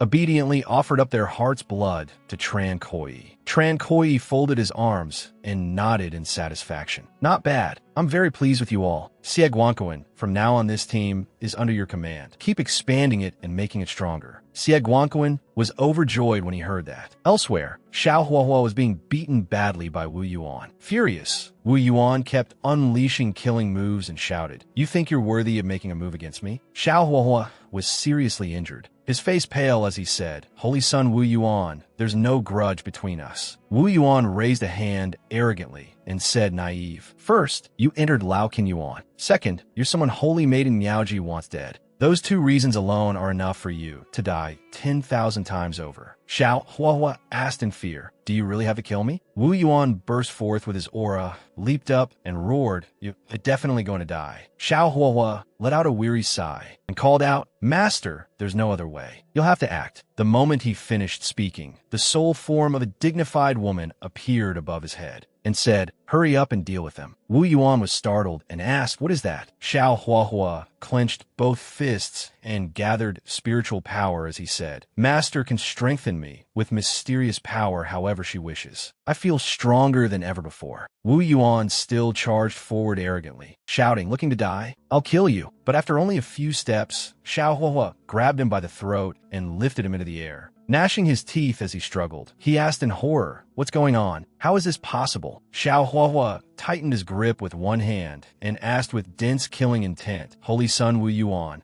"Do you really think you can kill me?" Struggling to breathe, he said with difficulty, "Trash like you, crippled by Holy Sun Miaoji, how could you possibly?" Before he could finish, Xiao Huahua furiously smashed him into the ground with a heavy punch and roared, "If I'm trash, then you're a pile of shit." That blow took his life on the spot, scaring the disciples so badly they scattered in all directions. Holy Sun Wu Yuan has been killed. Run! Behind them, Xiao Huahua's master raised her hand and summoned the wind, freezing those two disciples into blocks of ice. Red-faced with admiration, Xiao Huahua cried out, "Master, when will I be able to walk the path of cultivation like you and become as powerful as you?" The woman in red raised her hand, her figure gradually fading away, and replied, "It won't be long. Once you get out, gather some spiritual herbs for me, and I'll refine pills for you to heal the injuries from having your supreme bone stolen." At that moment, Tran Koi was hiding behind a tree, watching the two of them and muttering, "Just as I expected, Xiao Huahua has a trump card. But I didn't expect it not to be some old man, but a stunning beauty instead." The woman in red noticed Tran Koi and shot him a glance. "Who's there?" Tran Koi jumped in fright, then hurried out and shouted, "Junior brother, I'm back." Before disappearing, the woman in red did not forget to remind Xiao Huahua that Tran Koi has come back. "I can't quite see through him. There's something strange about him. Try to pry a little more information out of him." Xiao Huahua was stunned when he heard that. Tran Koi walked over with a bright smile and looked at Wu Yuan lying on the ground. "Nicely done, junior brother. You even took care of a holy son." Xiao Huahua crossed his arms over his chest, his eyes full of contempt as he gritted his teeth and mocked him. "It's all thanks to the opportunity senior brother gave me. If you hadn't abandoned me and run, pushing me into a dead end, how could I have exploded like that?" Tran Koi threw an arm around his shoulders, smiling brilliantly as he tried to smooth things over. "Junior brother, it's all senior brother's fault. It won't happen again. From now on, wherever I go, I'll take you with me. We'll live and die together, loyal and unchanging, never to be separated." Hearing that, Xiao Huahua grew suspicious and asked, "That sounds disgusting. What are you trying to do now?" Tran Koi didn't answer. He just dragged him away and said, "Come on, let's go this way." Tran Koi thought to himself, Xiao Huahua has a trump card. Taking Xiao Huahua along is like bringing along an ultimate move. Can't go wrong with that. Following behind him, Xiao Huahua asked, "Senior brother, where are we going now?" After walking for a while, Tran Koi stopped and said, "We're here." Up ahead, two disciples were standing guard and shouted loudly, "Stop. Do you know where this is barging in here?" This is the central area of the Fallen Land, where the holy sons and holy maidens search for opportunities. Ordinary disciples, leave at once, or don't blame us for taking action. Tran Koi asked them seriously, "Do you know who I am, talking to me like that?" The black-haired disciple folded his arms and asked in return, "And who are you?" Tran Koi pointed at him and said, "Ever heard of Holy Sun Yu Tian?" Hearing that, the man shouted, "Nonsense! Holy Sun Yu Tian is one of the 10 great holy sons of Luo Xian sect. Of course we know him." Tran Koi gently closed his eyes, pointed at himself, and introduced himself. "I'm his father." Hearing that, the man cried out in shock, "What?" Standing to the side, Xiao Huo rubbed his brow and thought, how could they possibly believe such a clumsy lie? But the two of them immediately clasped their hands, nodding over and over with beaming smiles. "Greetings, senior. Your youth-preserving art is truly amazing. You look so young that we didn't even recognize you. We were disrespectful." Sweating, Xiao Huo sighed, "Your eyesight is really something." The two of them entered the Fallen Land, and the guards even waved enthusiastically as they saw them off. "Farewell, senior." Tran Koi strode in proudly and said with dignity, "Since that's the case, we'll be going in." After walking some distance, Xiao Huahua asked quietly, "Senior brother, what are we doing in the Fallen Land? All the holy sons are inside. Aren't we just walking into death by coming here?" Tran Koi calmly said, "We're already here." Xiao Huahua was so scared he went numb. "No way. Our Lao King Yuan is already hated by everyone, and now you want to fight those holy sons for opportunities too?" Right then, Holy Sun Yu Tian arrived. A guard disciple shouted, "Holy Sun Yu Tian has arrived." The two disciples from before clasped their hands in salute. "Greeting, Holy Sun Yu Tian."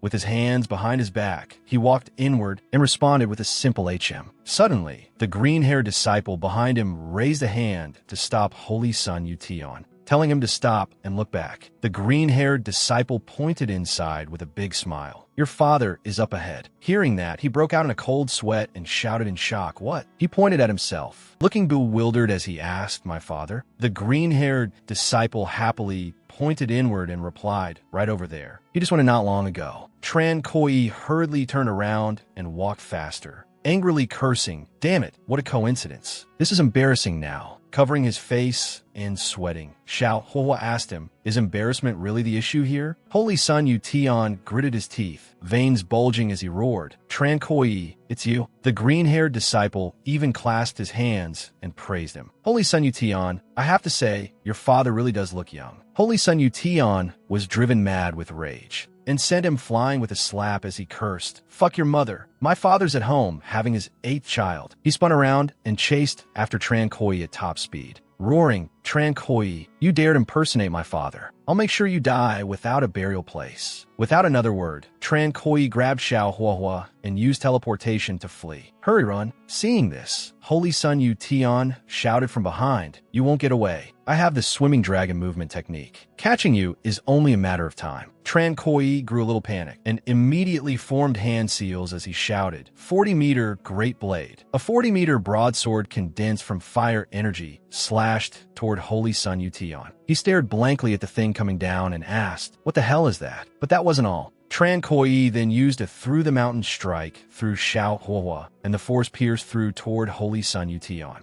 Struck by the blow, he crashed hard to the ground and cursed through gritted teeth, "Damn it, where did this brat get so many tricks?" Having been praised, Tran Koi showed off another move, flying straight over and punching him in the face as he asked, "Ever tried being a 5-punch sandbag?" Holy Son Yu Tian flared with rage, got back up, clenched his fists, and roared, "Ah, I'm so pissed off. Explode for me." Looking at him, Tran Koi sighed with some feeling, as expected of a holy son. When he goes all out, he really does have some skill. Xiao Huahua looked around anxiously and said, "Your cultivation is too low right now. The holy sons are usually 1 or 2 major realms above you. It's perfectly normal for you to be suppressed by them." Tran Koi patted Xiao Huahua on the shoulder and shouted confidently, "Junior brother, I'm leaving this to you. Go kill another holy son for senior brother." Xiao Huahua's face darkened when he heard that. Without saying another word, he ran inside and shouted, "Don't even think about it. If we're running together." Tran Koi smiled and chased after him. "Junior brother, you've changed. Wait for me." The scene shifted to the other holy sons. They were gathered beside a cliff, and below them, brilliantly colored origin stones were glowing. The Holy Sun in purple chuckled, "There's movement. The greatest opportunity in this secret realm is about to appear." The Holy Sun in brown also smiled confidently. "The phenomenon below shows that the opportunities here are even richer than we imagined. I must obtain it." Just then, a shout of "Stop right there. Don't run," startled the Holy Sons. They turned to look, only to see Holy Son Yu Tian chasing Tran Koi and Xiao Huahua, and everyone broke out in a cold sweat. Then the two of them stopped in front of the Holy Sons, who were waiting for the opportunity, thinking, "We're done for. There's no way forward." Bruised and battered, Holy Son Yu Tian clutched his arm and shouted, "You two beasts, let's see where you can run now." The purple-robed Holy Son saw his face and exclaimed, "Holy Son Yu Tian, your face." Holy Son Yu Tian clenched his fists, pointing at Tran Koi with both grievance and fury as he roared, "I was ambushed by those 2 damn dog from Lao Kin Yuan. Fellow Holy Sons, anyone from Lao Kin Yuan can be killed. Help me kill them." The Holy Sons turned toward Tran Koi and Xiao Huahua, closing in with sinister smiles. "So they're 2 from Lao Kin Yuan. Perfect, we'll kill them too." Faced with such powerful forces, Xiao Huahua and Tran Koi looked incredibly small. Tran Koi still wanted to struggle for dear life. He spread his arms and charged toward Goddess Jiang, calling out warmly, "Junior sister, what a coincidence." But reality struck him hard. Seeing him rush over, Jiang Liani directly retreated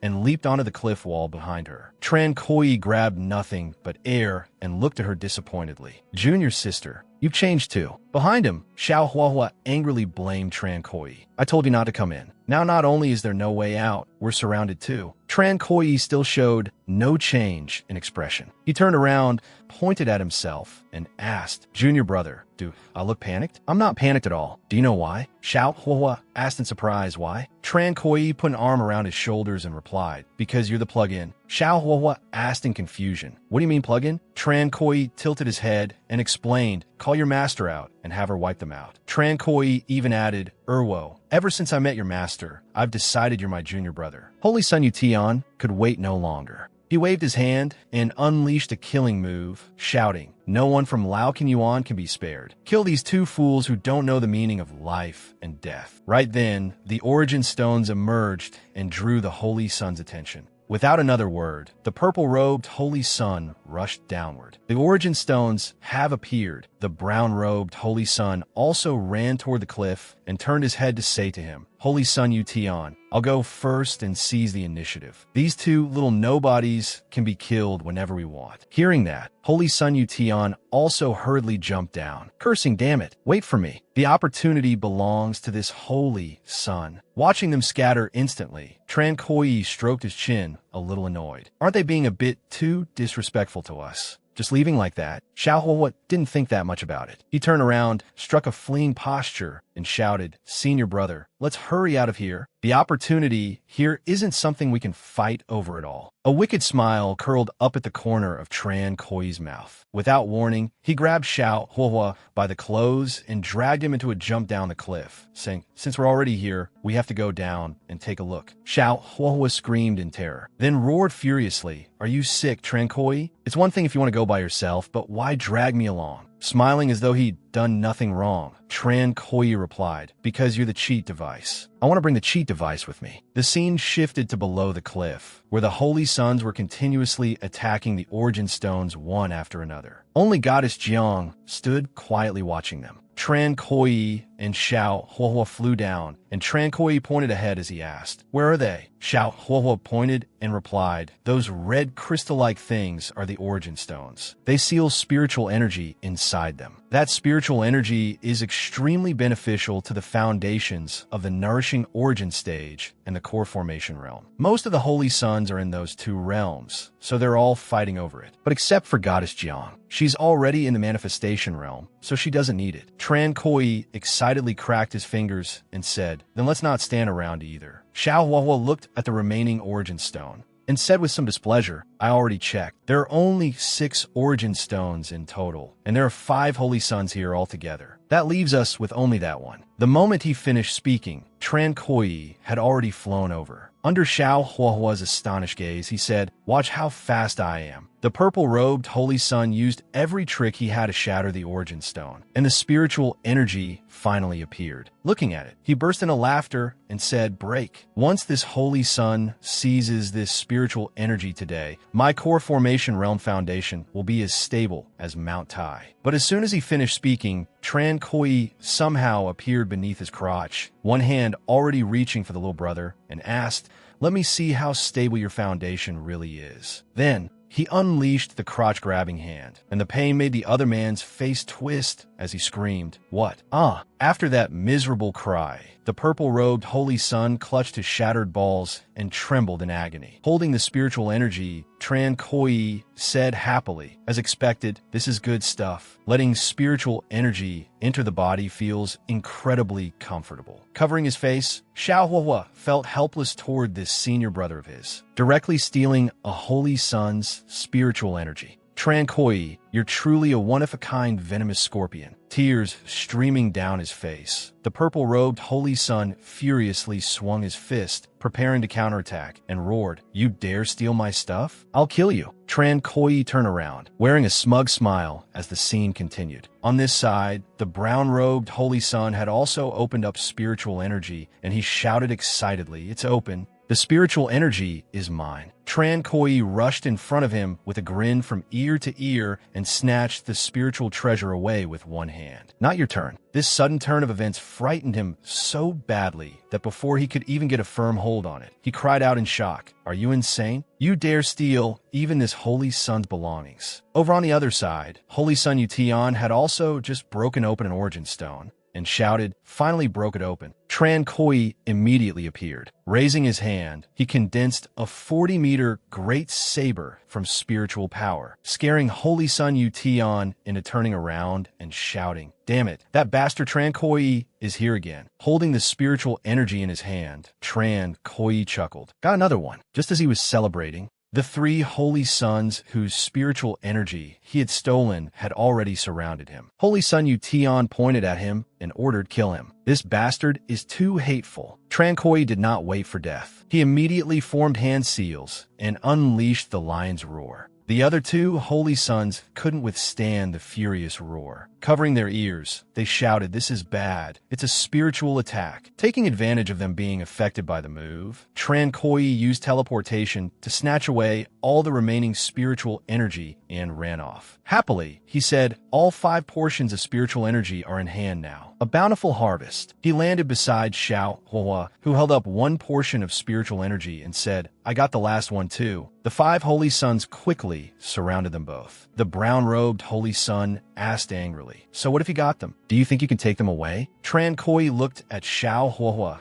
with a calm expression and said, "Junior brother, whether we can take them away depends on whether you can turn on your cheek." Xiao Hua stared at him blankly, completely confused. Tran Koi let the spiritual energies float into the air, where they merged into one and gave off considerable power, shocking the holy sons. What's going on? The 6 portions of spiritual energy merged together. The blue-robed holy son looked at the fused spiritual energy and asked, "Could this be the legendary fused spiritual energy?" The brown-robed holy son was also dumbstruck as he stared, and added, "It said that 6 portions of spiritual energy can merge into one, but no one has ever gathered them all." That mass of spiritual energy transformed into a lotus flower that slowly bloomed, making them cry out, "It really fused." Holy Son Miaoguang clenched both fists and said excitedly, "This is the legendary spiritual stone lotus, an incredible treasure medicine." The brown-robed holy son also burst into laughter and exclaimed, "Let this brat keep messing around like this." And they actually fused into the legendary spiritual stone lotus. Holy Son Tian looked at Tran Koi, his face full of killing intent, and said, "The spiritual stone lotus is 100 times more precious than spiritual energy. A brat like you can't keep it, and you'll die horribly too." Tran Koi was completely unafraid. Instead, he put his hands on his hips and asked back, "What if I can keep it?" Holy Son Tian found that absurd and arrogantly pointed at himself as he said, "If you can keep it, then I, Holy Son Tian, will take your surname, you ignorant brat." Now that things have come to this,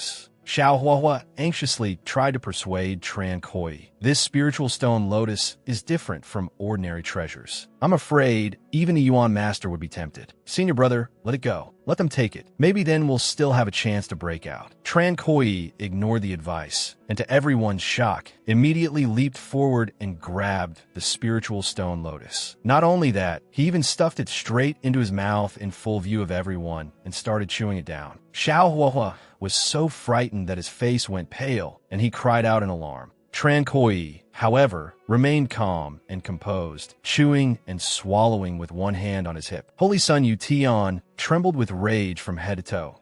You actually ate such a priceless treasure." Tran Koi smiled and pointed at himself as he repeated what had just been said. "Holy Son Tian, you should take my surname now." The green-robed holy son was so heartbroken that he started cursing loudly. "You little beast, you deserve to die." The brown-robed holy son directly clutched his head and nearly went mad. "He actually ate the treasure we worked so hard to find." The green-robed holy son's face darkened as he ground his teeth and pointed at Tran Koi. "I have never seen anyone this insane. I'm going to tear you into 10,000 pieces." The longer he dragged it out, the heavier his killing intent became. Once it reached its peak, it burst forth, and he charged at Tran Koi, roaring, "This pisses me off to death. I'm going to kill you." Before he could make a move, Xiao Hua had already summoned his master. The woman in red coldly instructed him, "Get ready. I'll transfer spiritual power to you. Prepare to leave this place." That Tran Koi is very likely about to stir up trouble. On Tran Koi's side, the aura transmitted by the spiritual stone lotus erupted,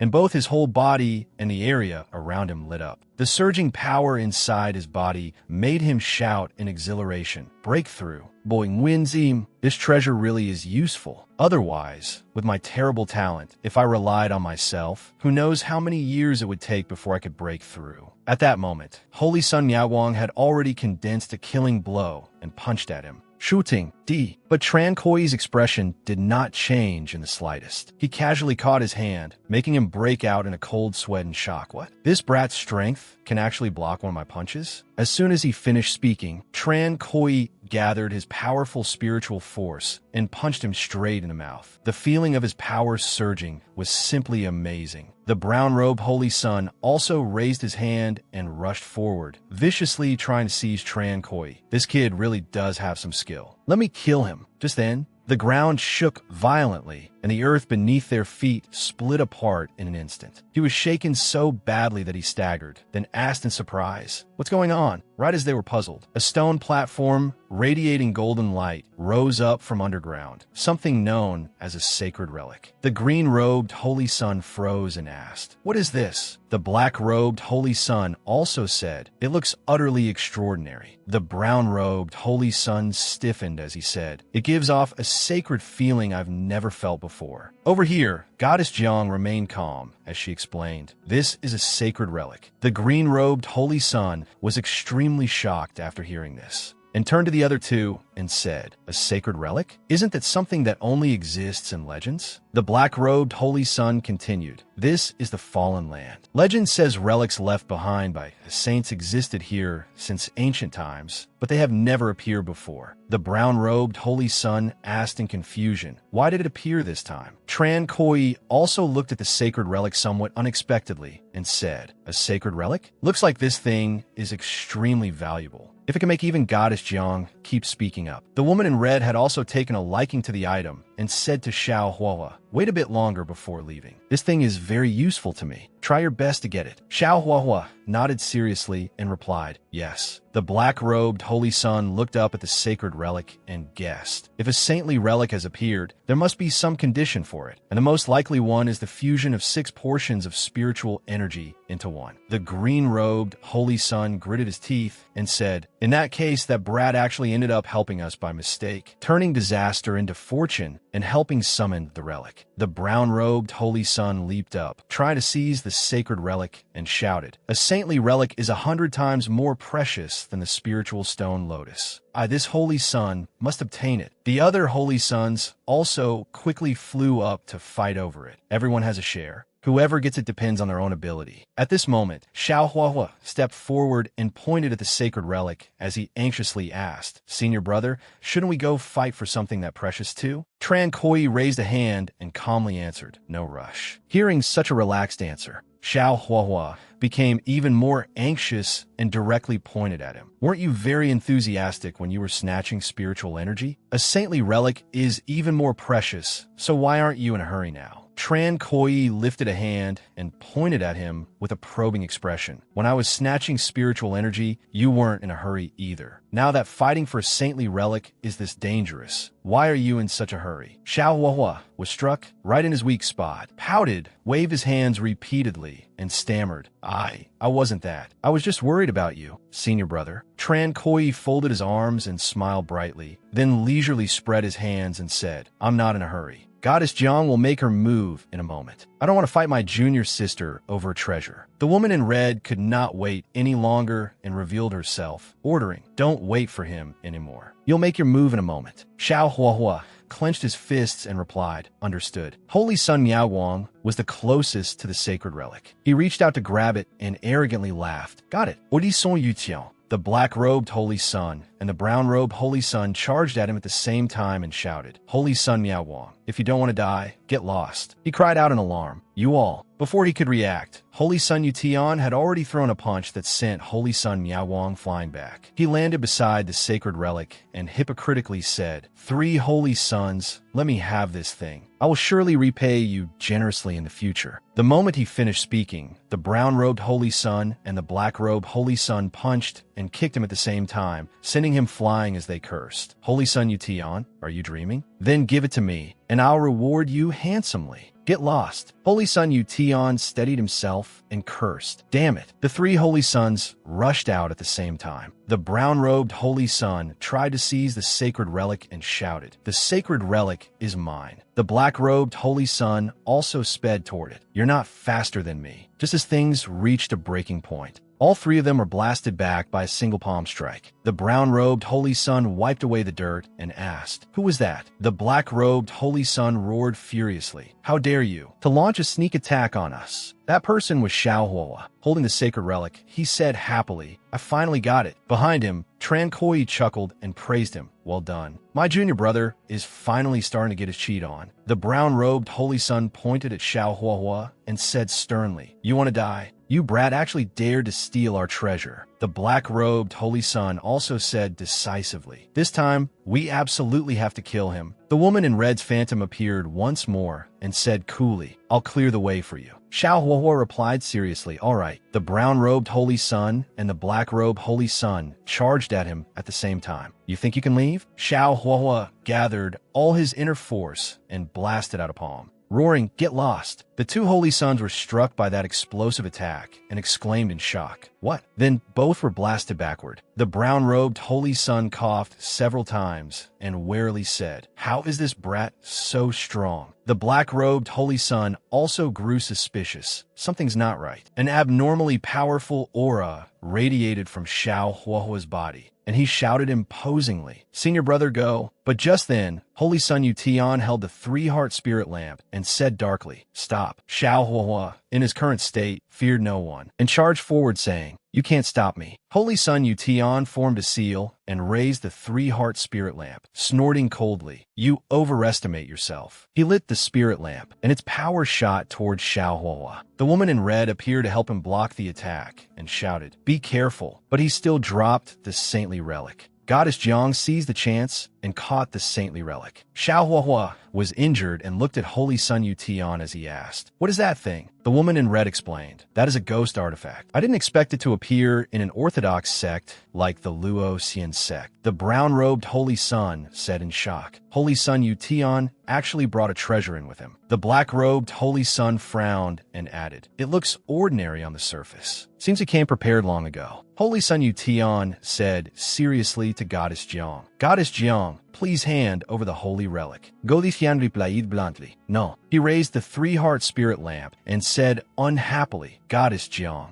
my sect may not be your match, but right now, I have a top-grade treasure bestowed by the Yuan Master. You'd better not force me to act." Goddess Jiang gently closed her eyes and let out an "oh," as if she had not heard him at all. Holy Sun Yutian pointed at her in confusion and asked, "What do you mean, oh? Are you giving it or not?" Goddess Jiang still answered decisively, "No." Enraged, he raised the three-heart spirit lamp and rushed forward, shouting, "Then don't blame me for being impolite." The brown-robed Holy Sun said worriedly, "I'm afraid Goddess Jiang will have a hard time withstanding it. That's a treasure bestowed by the Yuan Master." The green-robed Holy Sun behind them also spoke with a dark expression. "I can feel the evil aura from that treasure." The black-robed Holy Sun crossed his arms and speculated, "Goddess Jiang has always won every battle. She may finally fall here." But they had underestimated this goddess, because the one who got hit so hard his jaw went crooked was actually Holy Sun Yutian. The Holy Suns stared with wide eyes, their expressions extremely ugly. This. Over here, Tran Koi also gave a thumbs up and laughed as he praised her. "The ruthless ones always talk less. Junior sister, you're amazing." Goddess Jiang glanced at Holy Sun Yutian, who was sitting on the ground, and asked, "Anything else? If not, I'm leaving first." Holy Sun Yutian got to his feet and growled softly, "Stop. I came prepared, and I am definitely getting this treasure." He lit the three-heart spirit lamp once again and asked fiercely, "I'll ask you one more time. Are you handing over the sacred relic or not?" Goddess Jiang looked at the flame before her and still replied sternly, "No." This made Holy Sun Yutian's face go black, and he roared, "You forced me to do this." He raised the three-heart spirit lamp high, its oppressive might spreading and echoing in every direction.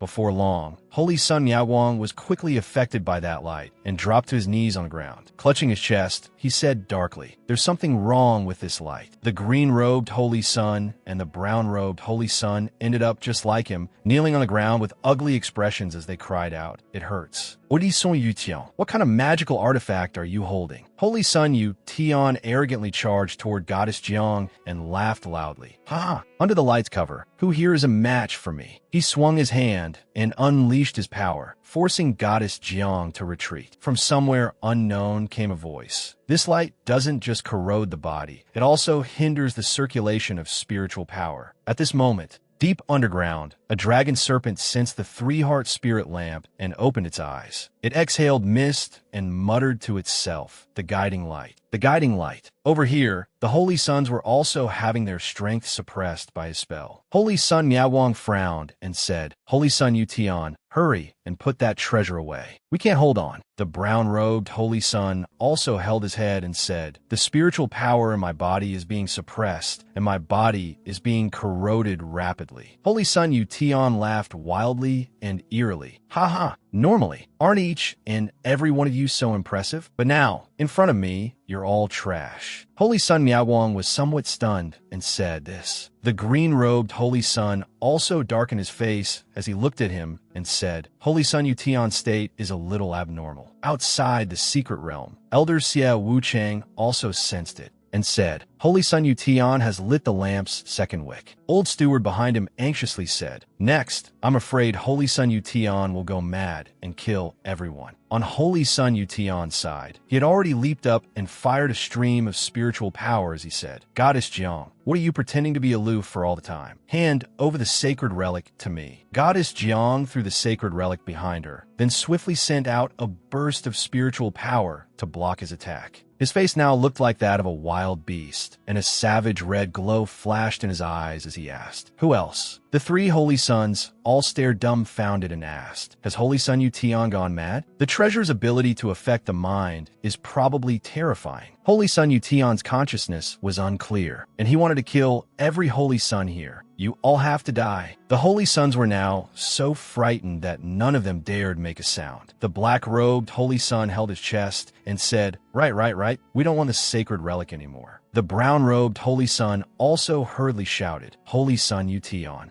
don't be impulsive. Holy Son Yutian laughed wickedly with ambition in his eyes. Ha, all of you have to die. Once you're dead, the resources allotted to me in the Luo Xian sect will only increase. I will step onto the path to immortality. The Holy Sons were scared out of their minds, afraid that 1 second's delay would cost them their lives. So they hurriedly turned and fled. Stop wasting words with him. Run. Get out of here now. Holy Son Yutian excitedly raised the three-heart spirit lamp high and shouted, None of you are leaving. Stay here, all of you. The spirit lamp unleashed its power, causing the Holy Sons to collapse to their knees one after another, their spiritual power being drained away. Holy Son Miaowang lay sprawled on the ground and said, No, we can't get out. This lamp is far too powerful. The green-robed Holy Son also said weakly, My body has been corroded so badly that I don't have a shred of strength left. Holy Son Miaowang cursed furiously. Damn it, what kind of treasure is this? This is clearly a ghost artifact. Xiao Huahua was also affected. He frowned and shouted, Master, what do we do now? Under this lamplight, I feel like my body can't even use spiritual power anymore. The woman in red appeared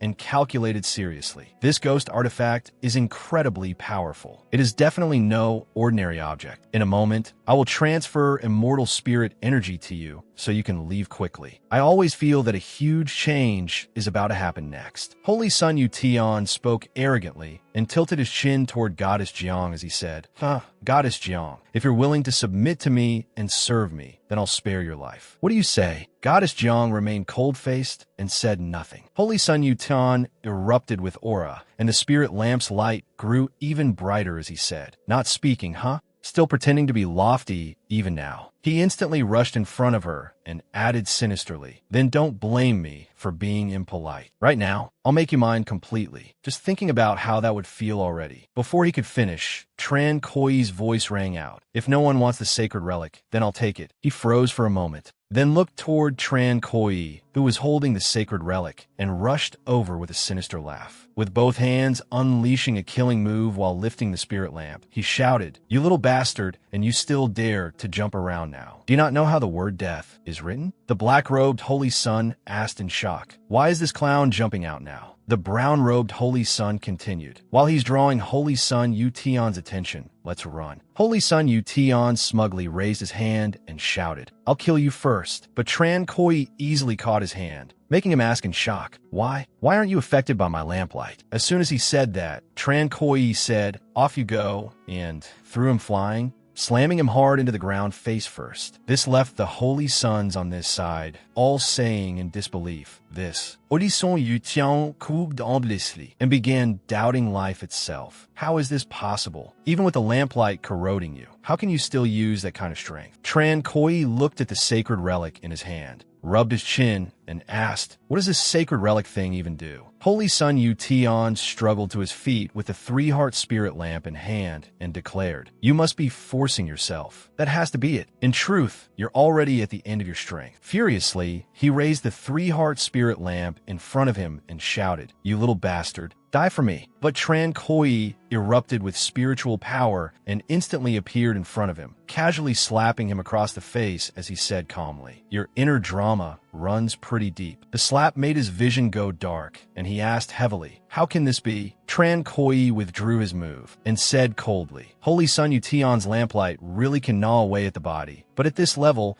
it's not even as fierce as the lake water in Lao Kin Yuan. Xiao Huahua, standing to one side, was also dumbstruck and asked his master, Master, why is seeing your brother completely fine? The woman in red said to him, If you get the chance, collect some of his blood. This kid really isn't simple. Tran Koi turned and smiled at Goddess Jiang. Junior Sister Jiang, this time I saved you. No need to thank me, just treat me to a meal later. Before she could reply, he put his hands on his hips and declared, Not saying anything means you agree. Goddess Jiang cupped her hands coldly and said, I won't treat you, I'll just thank you instead. Tran Koi fell silent for a moment, then sighed and said, Fine, isn't it just one meal? Look how scared you are. Over on Holy Sun Yution's side, he was on the verge of collapse. The third flame on the three-heart spirit lamp in his hand had already been lit, and he roared in fury, Brat, you forced me to do this. You humiliated this Holy Sun again and again, so I want you dead. The Yuan Master repeatedly warned me not to light the second and third flames. Lighting the second flame, just now, was already a grave taboo, and now, in order to kill you, I have no choice but to light the third flame.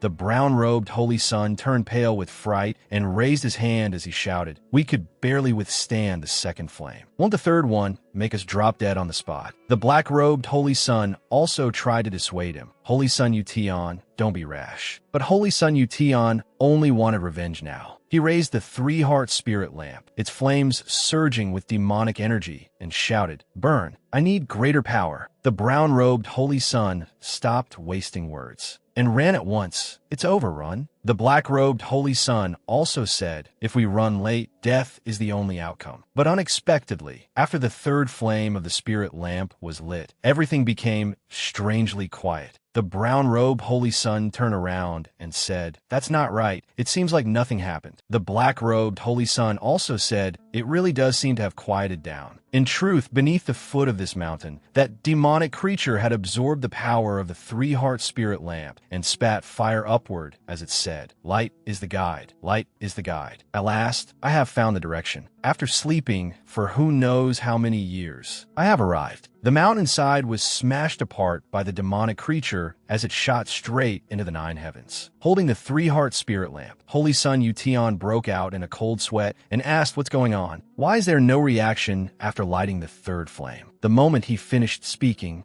the demonic creature charged straight upward and happened to crash in a crowd, sending everyone flying. The brown-robed Holy Sun looked at the scene before him and asked, What is that? The black-robed Holy Sun also asked what happened. Before they could understand, the monster had already opened its huge mouth and swallowed Holy Sun Miaowang whole. He was still staring blankly as he shouted, What is this? Save me. The monster closed its mouth and finished him off, scaring the other two Holy Suns out of their wits. They collapsed to the ground, doubting life itself. This is a demonic creature, a terrifyingly powerful one. There's a legend that a supreme demonic creature fell here. Could be this one. The scene shifted to Lao Kin Yuan, where 4 people were eating. Third Master casually asked, I wonder how that kid is doing in there. First Master said, "The Deluo Heavenly Seal hasn't activated, so he should be fine." As soon as he said that, the area outside the Great Sect suddenly shook violently. Third Master hurriedly asked, "What happened?" First Master abruptly stood up and answered, "Something happened in the secret realm." The four of them turned at the same time and shouted, "Go! Hurry over there." In the front courtyard, the old steward also shouted, "Yuan Master." The noise came from the direction of the secret realm. Elder Xiao Wu Chang also sensed it, stood up, and said, "Holy Sun Yutian has lit the third wick of the lamp." The old steward anxiously continued, "Lighting the second flame increases strength tenfold, but also drives the whole person into a bloodthirsty frenzy." Then were the consequences of lighting the third flame? Xiao Wu Chang answered with a gloomy expression, "The entire continent will descend into bloodthirsty madness." After hearing that, cold sweat poured down the old steward's back. What? The entire continent? As he walked, Xiao Wu Chang added, "Fengxian Yuan has always followed the path of serving the immortals. Now that the immortal god has manifested, the chance for Fengxian Yuan to advance by leaps and bounds has arrived." The old steward, drenched in sweat, asked, "Then what about the disciples in the secret realm?" Xiao Wu Chang said seriously, "Faced with such a powerful existence, no one can survive." The old steward lowered his head and suddenly understood. No wonder this time the Yuan Master only let Holy Sun Yutian enter and didn't allow the other more talented Holy Sons in.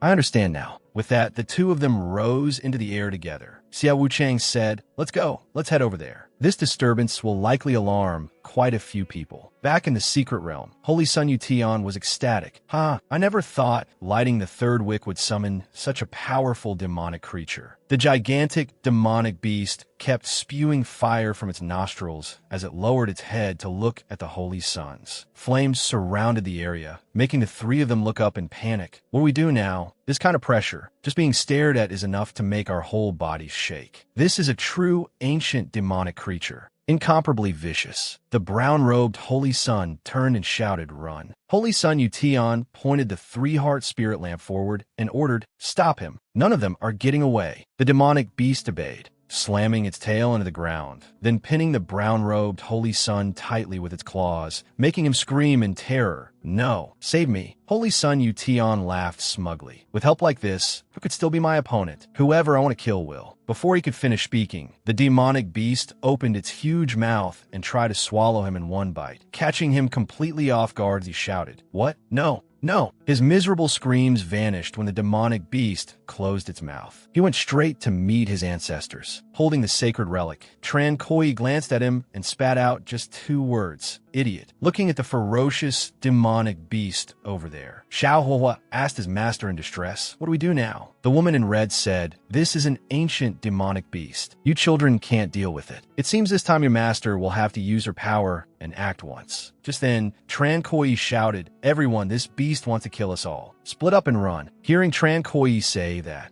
the Holy Sons finally reacted and scattered in all directions. That's right, split up and run. The demonic beast let out a savage roar, and a tornado appeared with it. The tornado sealed off the exit. The black-robed Holy Sun said heavily, "We're trapped this time. It's over." The blue-robed Holy Sun said in alarm, "I didn't expect this demonic beast to understand spells." Xie Guanquan and the others had already rushed over here, only to see the power of the tornado growing stronger and stronger. What's going on? What exactly happened in the secret realm? Why can't they be teleported out? A disciple pointed inside and asked anxiously, "Nothing's happened to Senior Brother Tran, right?" Xie Guanquan was also drenched in sweat as he looked inside and said tensely, "Everyone is praying that Senior Brother Tran is safe right now. Otherwise, we're all finished." Outside the sect, the elders and the 4 masters had also gathered at the entrance to the secret realm. Third master said, "I already tried. I can't get in. The secret realm has been sealed now." Third master turned and asked the third elder, "What exactly is going on here?" Xiao Wu Chang said, "Most likely someone in the fallen land awakened an ancient demonic creature, causing the secret realm to seal itself." Hearing this, first master froze, then asked, "What did you say? An ancient demonic creature? That is a savage, bloodthirsty existence that can leave a vast region without a trace of life." Third master rubbed his chin and said, "What do we do now?" force open the secret realm? Xiao Wuchang stepped forward to stop him. No. Second master turned around and asked coldly, Xiao Wuchang, Yuan master of Fengxian Yuan, you're here too? Wearing a stern expression, Xiao Wuchang said, Holy Son Yu Tian of my Fengxian Yuan is inside. Of course I have to be concerned. First master anxiously pointed inside and called out, since the Holy Son of Fengxian Yuan is also inside, then let's join forces and open the entrance to the secret realm and save them. Xiao Wuchang refused in a low, decisive voice. I already said no. Forcing open the secret realm would also release the demonic creature. Luoxian's sect will be dragged into calamity. Second master also grew angry and pointed at him as he asked, Xiao Wuchang, what do you mean by that? Xiao Wuchang remained calm as he replied, everyone has a fate already ordained. Respect their fate. Second master said furiously, you mean to let those disciples wait to die in the secret realm? Are those even words a human should say? Xiao Wuchang still coldly said, Holy Son Yu Tian of my Fengxian Yuan is inside as well. He is the holy son I value most. I am heartbroken too, but what can I do? The fourth elder stroked his beard and said, I think Yuan Master Xia is right. Someone must always be sacrificed for the greater good. The third elder also chimed in agreement. Compared to releasing the demonic creature, sacrificing a few holy sons is a smaller price for our Luoxian sect to pay. Second master was so angry that veins bulged on his forehead as he shouted, those are truly the words of beasts. Saying such things? How are you any different from the actions of the demonic cult? First master waved his hand and decided, stop wasting words with them. We'll save Tran Koi ourselves. The four masters shouted and rushed forward together. Xiao Wuchang stepped forward to block their path again and said, stop. Second master, unable to contain his anger, said to him, Xiao Wuchang, move aside. Xiao Wuchang let out a cold laugh and said arrogantly, this Yuan master is thinking of Luoxian sect. I advise you all to think of the continent as well. As soon as he finished speaking, fourth master rushed up and slapped him across the face, cursing, bastard. After taking the slap, his face darkened, full of confusion. Then he asked, you hit me? Fourth master didn't just hit him. He also pointed at him and cursed, you stinking idiot. Xiao Wuchang glared in fury and asked, you dare insult me too? On the other side of the secret realm, the holy sons were being tormented beyond recognition by the demonic beast. The power and pressure it gave off made the two holy sons clutch their heads helplessly as they said, we can't win. This demonic creature is too strong. We simply can't win. The demonic beast turned to attack Goddess Jiang. It opened its huge mouth, unwashed for 1,000 years, and blasted power straight at her face. But she remained calm as ever. She raised a finger, and spiritual power surged with it. 10-finger shackles, first finger, open. Then she pointed forward with her fingertip and actually forced back the demonic beast's power. Even the beast itself was pushed backward by the impact. Xiao Huahua was stunned in shock, so strong. She forced back the demonic dragon with just one move. The woman in red also said, this girl has excellent aptitude. There's a vast energy churning inside her body. She would make an excellent Tao partner for you and an outstanding aid on your future path of cultivation. You can seize the chance. The demonic beast in the air was still releasing immense power. Seeing a chance of survival, the holy sons shouted repeatedly, Goddess Jiang, we're all depending on you now. You're our last hope. The demonic beast exerted itself again and breathed out fire, forcing even Goddess Jiang to retreat as she said, this is bad. She slapped a hand on the ground and added, I can't hold it. The demonic dragon's realm is too high. We can't withstand it. Those words directly shattered the holy sons' morale, and they cried out, what do we do? Even Goddess Jiang can't do it. We can only wait to die. The demonic dragon looked at Goddess Jiang with satisfaction and praised her. Human, you are very good. Become my servant. I shall bestow divine light upon you. Tran Koi said in surprise, this demonic creature can actually talk? It really isn't simple. Goddess Jiang replied coldly, dream on. The demonic creature roared in rage. Despicable human, you dare refuse the grace of a god. It fiercely swung a claw and knocked Goddess Jiang down, then immediately opened its huge mouth to swallow her. Since you cannot become my slave, then become my food instead. The woman in red calmly said, take this chance. I'll open a path for you to leave. Xiao Huo widened his eyes and answered, all right. A giant tornado gradually took shape, and Xiao Huo also flew into the air. The demonic creature had its mouth open and was just about to swallow her, when Goddess Jiang closed her eyes and thought, I can't escape. Unexpectedly, Tran Koi flew over and kicked the demonic creature in the head. Goddess Jiang cried out in shock, Tran Koi. He landed stylishly and said, don't be afraid, junior sister. Senior brother is here. Xiao Huo looked at him and thought to himself. Tran Koi made his move again. The woman in red appeared once more and urged him, why did you stop? Go. Right now I can get you out of here at the smallest possible cost. Xiao Huo said hesitantly, Master. Tran Koi is saving people while I'm running away. Sigh. The woman in red could only say, fine. Since you have such intentions, I should feel comforted. Today, I will risk being exposed to save you once. The demonic creature angrily spewed demonic energy and said, despicable humans, you dare show me disrespect. I will torture you to death. After saying that, it spewed out even more poisonous demonic energy. Trapped within it, no one could break free on their own. The black-robed Holy Sun and the others cried out in pain. This demonic flame is poisonous. It's rapidly corroding our bodies. Compared to the others, Holy Sun Yution had sunk even deeper into it. Goddess Jiang also coughed up blood and said, this is troublesome. The poison in the demonic flame is too strong. I'm afraid we won't last even a quarter of an hour. Yet Tran Koi smiled with great interest and said, then I'll fight poison with poison. The woman in red was also about to say, be ready. Your master is about to make a move. Xiao Huo pointed ahead and shouted, wait. Master, look at what Tran Koi is doing. The demonic creature kept spewing demonic flame and laughed loudly. Scream, then. The wails of humans are the most pleasant sound. At that moment, Tran Koi actually charged straight toward the demonic creature. This made it say in surprise, why is this brat coming toward me? Outside the secret realm, veins bulged on Xia Wuchang's forehead as he roared word by word, Heavenly Eye, Divine Fist. Are you not going to control this brat? First Master replied, can't control him. Third Master also said, serves you right. Furious to the point of madness, Xia Wuchang shouted, then do you all want to die? Lao Qin Yuan is about to be destroyed, yet you still dare disrespect this Yuan Master. First Master pointed at him and shouted, Xia Wuchang, I had originally intended to let this matter go. But today, since you dare block us, we will definitely kill you. Behind him, Second Master had already clenched his fists, spiritual power gathering in them. After saying that,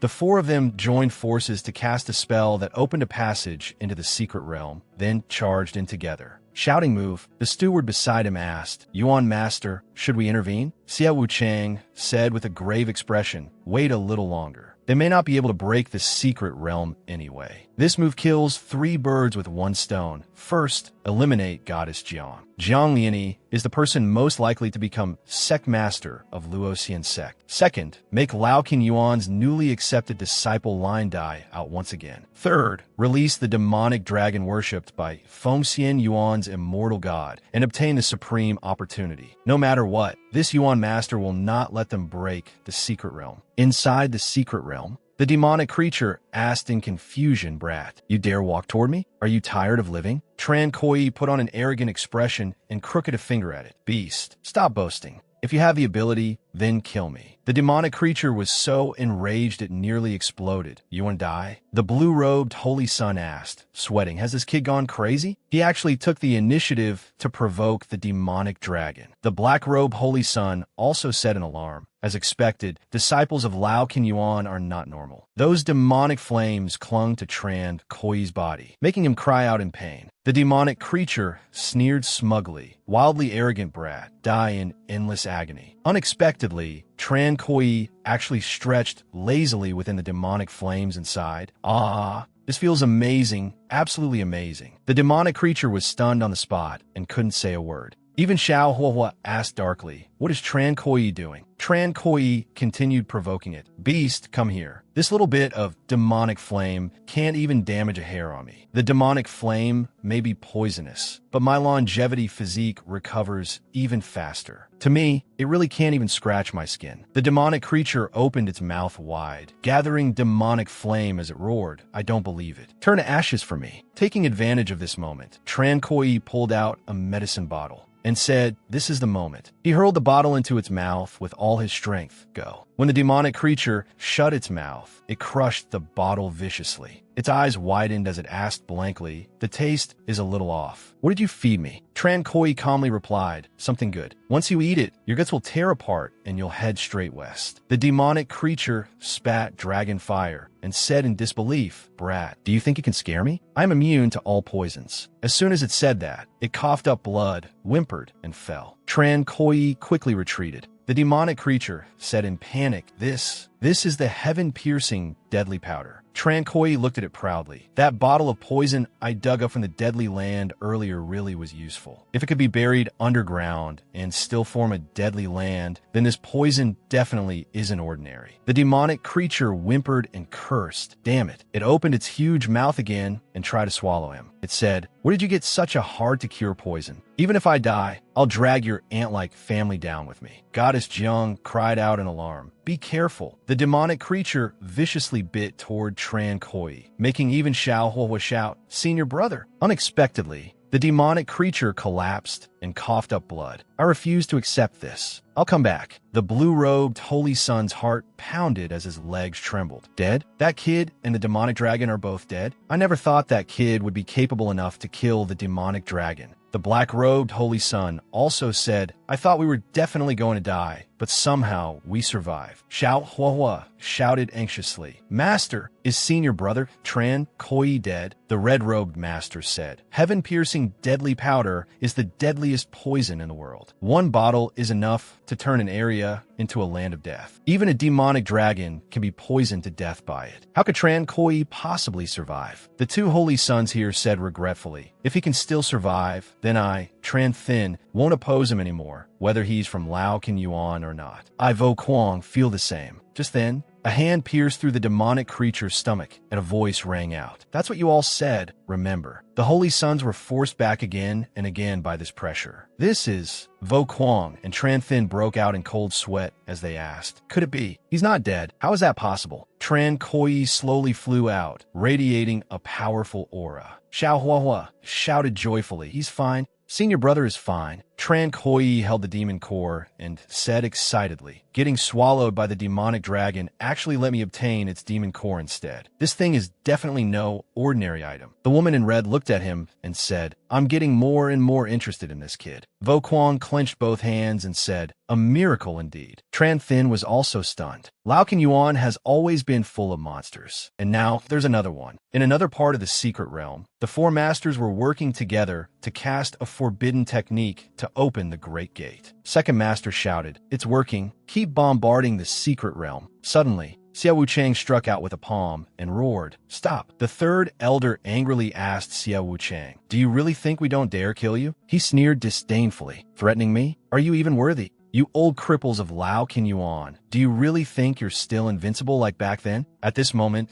the fourth elder also flew over and said, "The four of you from Lao Can Yuan, the people inside are probably all dead already. Stop wasting your efforts. This is for the sake of Luo Xian sect." Second master refused to accept it and said, "The Deluo Heaven Seal still hasn't been activated. Tran Koi is still alive. If we delay any longer, it'll be too late." The fourth elder stroked his beard and asked helplessly, "Still alive? Ridiculous. With an ancient evil creature wreaking havoc, everyone inside is probably long dead." Second master gritted his teeth, erupted with power, and cursed, "Go to hell. Anyone who dares block the way today will be killed without mercy." Xiao Wuchang still stood in front of the secret realm and shouted, "You fool beyond saving. Today, this Yuan master, am standing right here to block your path. Let's see whether you can make me move." Suddenly, an angry shout came from behind him. "Get lost!" The moment Xiao Wuchang turned around, Tran Koi kicked him hard, making him scream, "What?" When the four masters saw him, they cried out in delight, "It's Tran Koi. Tran Koi is out." The third elder looked at the disciple walking out and could hardly believe it. There are actually still survivors coming out. The fourth elder also said in shock, "Looks like there are quite a few survivors." After going through a fierce battle, those disciples looked like walking corpses. It truly wasn't easy for them to stay alive. Holy Sun Yu Tian, that idiot. From today onward, I'll hate Feng Xian Yuan for the rest of my life. Old Steward stood before them and shouted, "How can this be? They're actually still alive." and they even made it out. Xiao Wuchang pointed at Tran Koi and yelled, "Boy, how dare you act so wildly? You dared kick me." Tran Koi crossed his arms over his chest and sneered. "Serves you right." Second master laughed loudly and said, "Well kicked. A good dog doesn't block the road." Tran Koi, well done. As expected of a fine seedling from my Lao Kin Yuan. Furious, Xiao Wuchang flew toward him and shouted, "You want to die? Today I'll eliminate you, you little calamity, on behalf of Luo Xian sect." In an instant, second master moved in front of Tran Koi and said, "Do you think I'm not here?" Xiao Wuchang unleashed a palm strike, his face full of contempt. "A bunch of old, weak, sick cripples, and you really think you're a match for this Yuan master?" Tran Koi looked up and recognized how terrifying this aura was. He truly lived up to being a Yuan master-level expert. Second master raised a hand to block in front of him, exploded with power, and roared, "I think you're the one who wants to die." He immediately unleashed the ghost demon twin Slayer's fist. First master shouted, "Divine fist." Don't. But second master had already summoned the ghost demon twin slayers. At the same time, Xiao Wuchang also unleashed an extremely powerful killing move. The disciples were dumbstruck.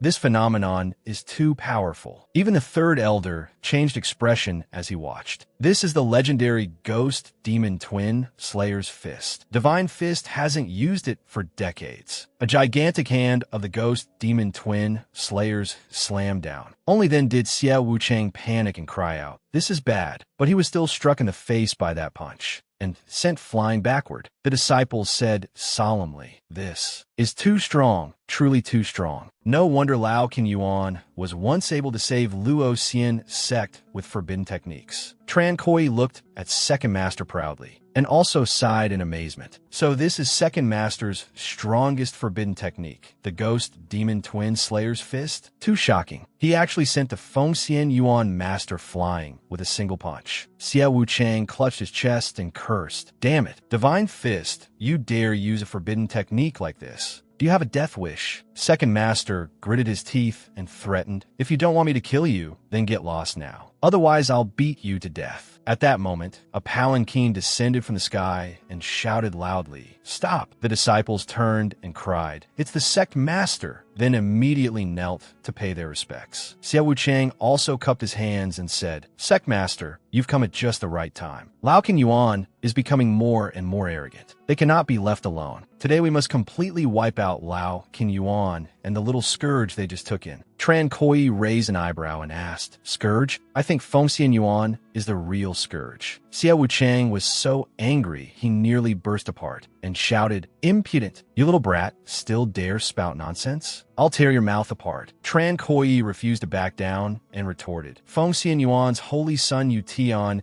used evil energy to summon a demonic creature and almost got everyone in the secret realm killed. If that's not a scourge, then what is?" Only then did the sect master step out and say, "I came because of the upheaval in the secret realm. If a demonic creature was really summoned, then how are people like you still alive?" Tran Thin stepped forward, cupped his hands, and said reasonably, "Holy Son Yutian was killed by the demonic creature. It was Tran Koi who saved us." Xiao Wuchang found this unbearable to hear and mocked absurd. The demonic creature that appeared in the secret realm was unmatched in strength. He could barely save himself, so how could he possibly save you? At that moment, Vo Kuang also stepped forward to seek justice. It was Tran Koi who killed the demonic creature. Xiao Wuchang laughed madly without stopping. "Ah! What kind of joke is this? Are you mocking me? With the strength of that little brat, where would he get the power to kill a demonic creature? This is simply the dream talk of fools." The fourth elder also stroked his beard and said disdainfully, "Tran Koi only knows some crooked tricks from Lao Kin Yuan. Do you even know what kind of existence that demonic creature was?" Tran Koi finally couldn't endure it anymore and pointed at him. "If I was the one who killed it, then you call me father." The fourth elder's veins bulged as he cursed. "You little beast, how dare you? If you weren't the one who killed it, then kill yourself on the spot to atone." The corner of Tran Koi's mouth lifted slightly, and he pointed at himself. Phoenix, Goddess Jiang also stepped forward and said, "It was Tran Koi who killed the demonic dragon and saved everyone. After hearing this, the fourth elder widened his eyes. What? How could this kid possibly? Tran Koi raised his index finger and praised her. Junior sister is righteous indeed. To think you'd speak for me in front of so many people. This junior sister is really not bad. He looked at the fourth elder and even stuck out his tongue provocatively. Fourth elder, call me father. The fourth elder was so furious smoke practically rose from his head. With bloodshot eyes, he roared, "You want to die?" Third master laughed so hard his stomach hurt and mocked. Who would have thought my disciple would have a son at such a young age? The fourth elder would have to call me grandfather. Seeing that the old man kept hesitating and refusing to say it, Tran Koi turned and complained to the sect master. Habeti sabet. The fourth elder refuses to call me father. Sect master, please uphold justice. After his moment of panic, the fourth elder burst out laughing. Ignorant brat. Your Lao King Yuan is the enemy of the whole sect. Do you think the sect master would uphold justice for you? Unexpectedly, the sect master glared and said in a deep voice, "Call him father." The fourth elder suffered a heavy blow and cried out, "What? No way, sect master. This brat is a rebel from Lao King Yuan. Everyone wants to kill him." The sect master said clearly, "One matter is one matter. In front of so many people, you are the fourth elder of Luo Xian sect. You must keep your promise. Say it." Xia Wu Chang was so angry, he was practically smoking, thinking, what is going on? Why is the sect master speaking up for this kid? The fourth elder also looked completely disbelieving, while third master laughed until tears came out. That's what you get for putting on airs. Ha, hurry up and call him father. Tran Koi also eased up a little and said, "Fourth elder, if you won't say it, I won't force you anymore. Just remember that you owe me one." The fourth elder let out a cold snort and turned to leave. Tran Koi pulled down his eyelid and stuck out his tongue again to provoke him. The sect master looked at Tran Koi, somewhat approving in his heart. This kid actually didn't seize the chance to take revenge and make the fourth elder lose face in front of everyone. Interesting. First master patted him on the shoulder and praised him. "Kid, well done. The way you handled this really surprised me. Let's go. We're heading back." The sect master also waved his hand and ordered, "This matter ends here today. The sect will temporarily seal the secret realm. Everyone disperse." Tran Koi and his masters left. Old steward wiped away sweat and asked, "Yuan master, was the demonic creature really killed?" Xia Wu Chang frowned and replied, "Its aura has indeed disappeared, but that doesn't necessarily mean it's dead. That was an existence comparable to a god. How could it possibly be killed? Don't worry, it will return. It will return to Lao King Yuan." On the road, the third elder let out a relieved sigh and said, "I never thought this secret realm would be so dangerous." Luckily, Tran Koi returned safely. Suddenly, second master collapsed, and the others hurried to support him. Tran Koi also cried out in panic, "Second master." Second master began coughing up blood. First master turned sideways and said, "Divine Fist had been forcing himself to hold on just now. He's at the end of his life now. If there's no longevity grass, then I'm afraid." The third elder anxiously touched his forehead and sighed. With such a disaster happening in the secret realm, how could Tran Koi possibly have gotten the longevity grass? At the critical moment, Tran Koi hurriedly took out the longevity grass and said, "Masters, I got the longevity grass." First master looked at it in shock. "You actually really got it. Good. I'll treat him immediately." Third master also noticed, "Tran Koi, your aura is much stronger now. Did you break through?" Tran Koi clenched his fist and replied, "Third master, in the secret realm, I obtained the spirit stone lotus. My cultivation has broken through to the foundation nurturing realm." Hearing this, he widened his eyes and raised a thumb in praise. "The spirit stone lotus? That thing hasn't appeared in hundreds of years, and you actually got it. Ah, kid, you're incredible." Smiling with narrowed eyes, Tran Koi took out 2 more items. "Besides that, I also obtained a holy relic and a demonic dragon demon core." Third master's eyes lit up. "Now that's impressive. You got so many treasures. Even your third master and I have never seen things like these. This time, you really opened my eyes." Looking at the 2 treasures in Tran Koi's hands, he explained their value. "This holy relic belongs to the realm of legendary items. Even Yuan masters would drool over it. And this extremely high-grade demon core is a superb treasure for body tempering. If either of them were taken outside, countless cultivators would slaughter each other to fight over them." Tran Koi then asked Third Master, "What does this holy relic do?" Third Master replied, "I don't know. Every holy relic has its own unique properties. Go back and study it slowly, and you'll find out."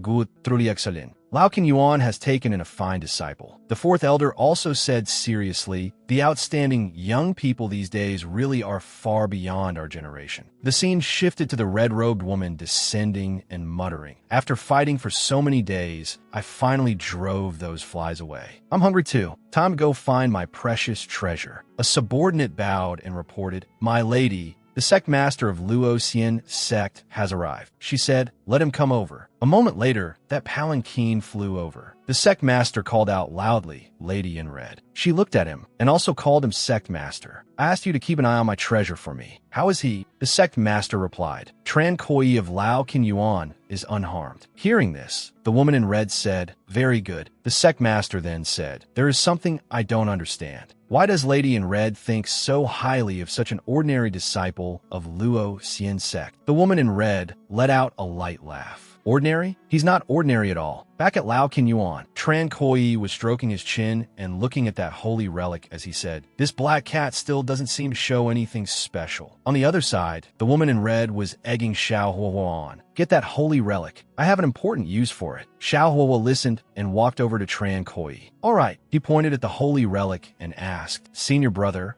can I take a look at this holy relic? Tran Koi readily agreed. Sure, take a look. Xiao Huo reached out, muttering, almost there, as long as I touch this holy relic then. Suddenly, Tran Koi grabbed his hand and said, stop. Xiao Huo turned and asked, Senior brother, didn't you say I could look? Tran Koi hugged the holy relic and said, I said you could look, but I never said you could touch. The woman in red insisted again, you must touch the holy relic. No matter what method you use. Expressionless. Xiao Huo thought of a plan, then immediately gave a sinister smile. Senior brother, can you let me touch it just once? Tran Koi said firmly, no. He suddenly threw himself on a Tran Koi and clung to him no matter what. I really didn't expect this. I thought the thing inside Xiao Huo was some white-bearded old man. Who would have thought it was actually such a stunning fairy-like big sister? The woman in red pointed at Tran Koi and said, now that you've seen me, is there anything you want to say? Tran Koi stared at her in a daze and stammered, no, nothing. I just wanted to say to Xiao Huo. She was stunned when she heard that, while Tran Koi had already thrown an arm around Xiao Huo's shoulders and acted like a good brother. Xiao Huo, from the moment I saw your master, I decided I want to become sworn brothers with you. Xiao Huo looked at him, poking his own cheek like they were old friends, and was speechless. The woman in red took a few steps forward and said, since you have nothing to say, then let me ask you this. How did you know of my existence in all of Luo Xian's sect? Unless I take the initiative to reveal myself, absolutely no one can detect my presence. Tran Koi straightened up, grinned, scratched his head, and answered, I guessed. That answer left her as speechless as her own disciple. She frowned slightly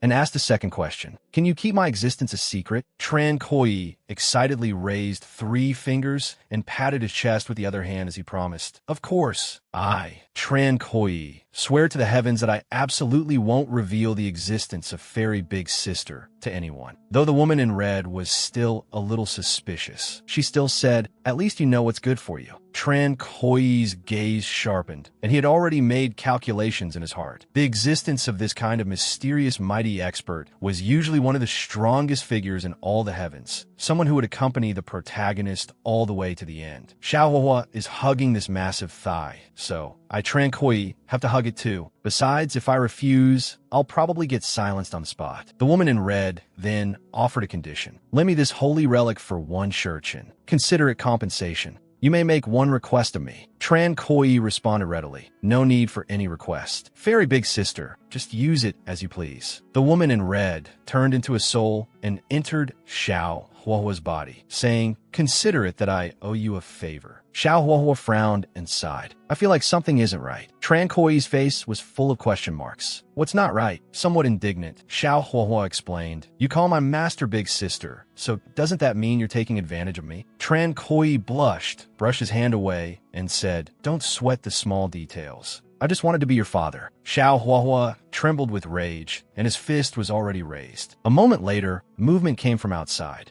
Tran Koi narrowed his eyes and asked who it was. The woman in red was already sitting on top of him, giggling. Treasure, it's me. Tran Koi pulled a long face and asked, it's you? Why have you come again? The woman in red bent down and started siphoning off his lifespan as she said, of course I came to drain you, treasure. You're truly unforgettable. Tran Koi coldly rolled over and pushed her away. Do you know you're going too far? Let me go. The woman in red flipped Tran Koi over again, pinned his hands down, and said, the more you struggle, the more excited I get. A moment later, Tran Koi lay there beside the woman in red, who had already had her fill of young lifespan. I can't anymore. I really can't. My lifespan is full again. Tran Koi gave a sly grin and raised both hands. If you can't, then it's my turn. But the woman in red had already vanished in an instant. Treasure. See you next time. He lunged and missed, then sighed. She really is fast at running away. Damn it, this woman really treats me like her personal rice bucket, coming to me for a meal whenever she's hungry. The moment he turned around, he heard Goddess Jiang knocking at the door. Mistaking her for the woman in red returning, Tran Koi forcefully yanked the door open and shouted, you've still got the nerve to come back. This time I'm definitely going to punish you.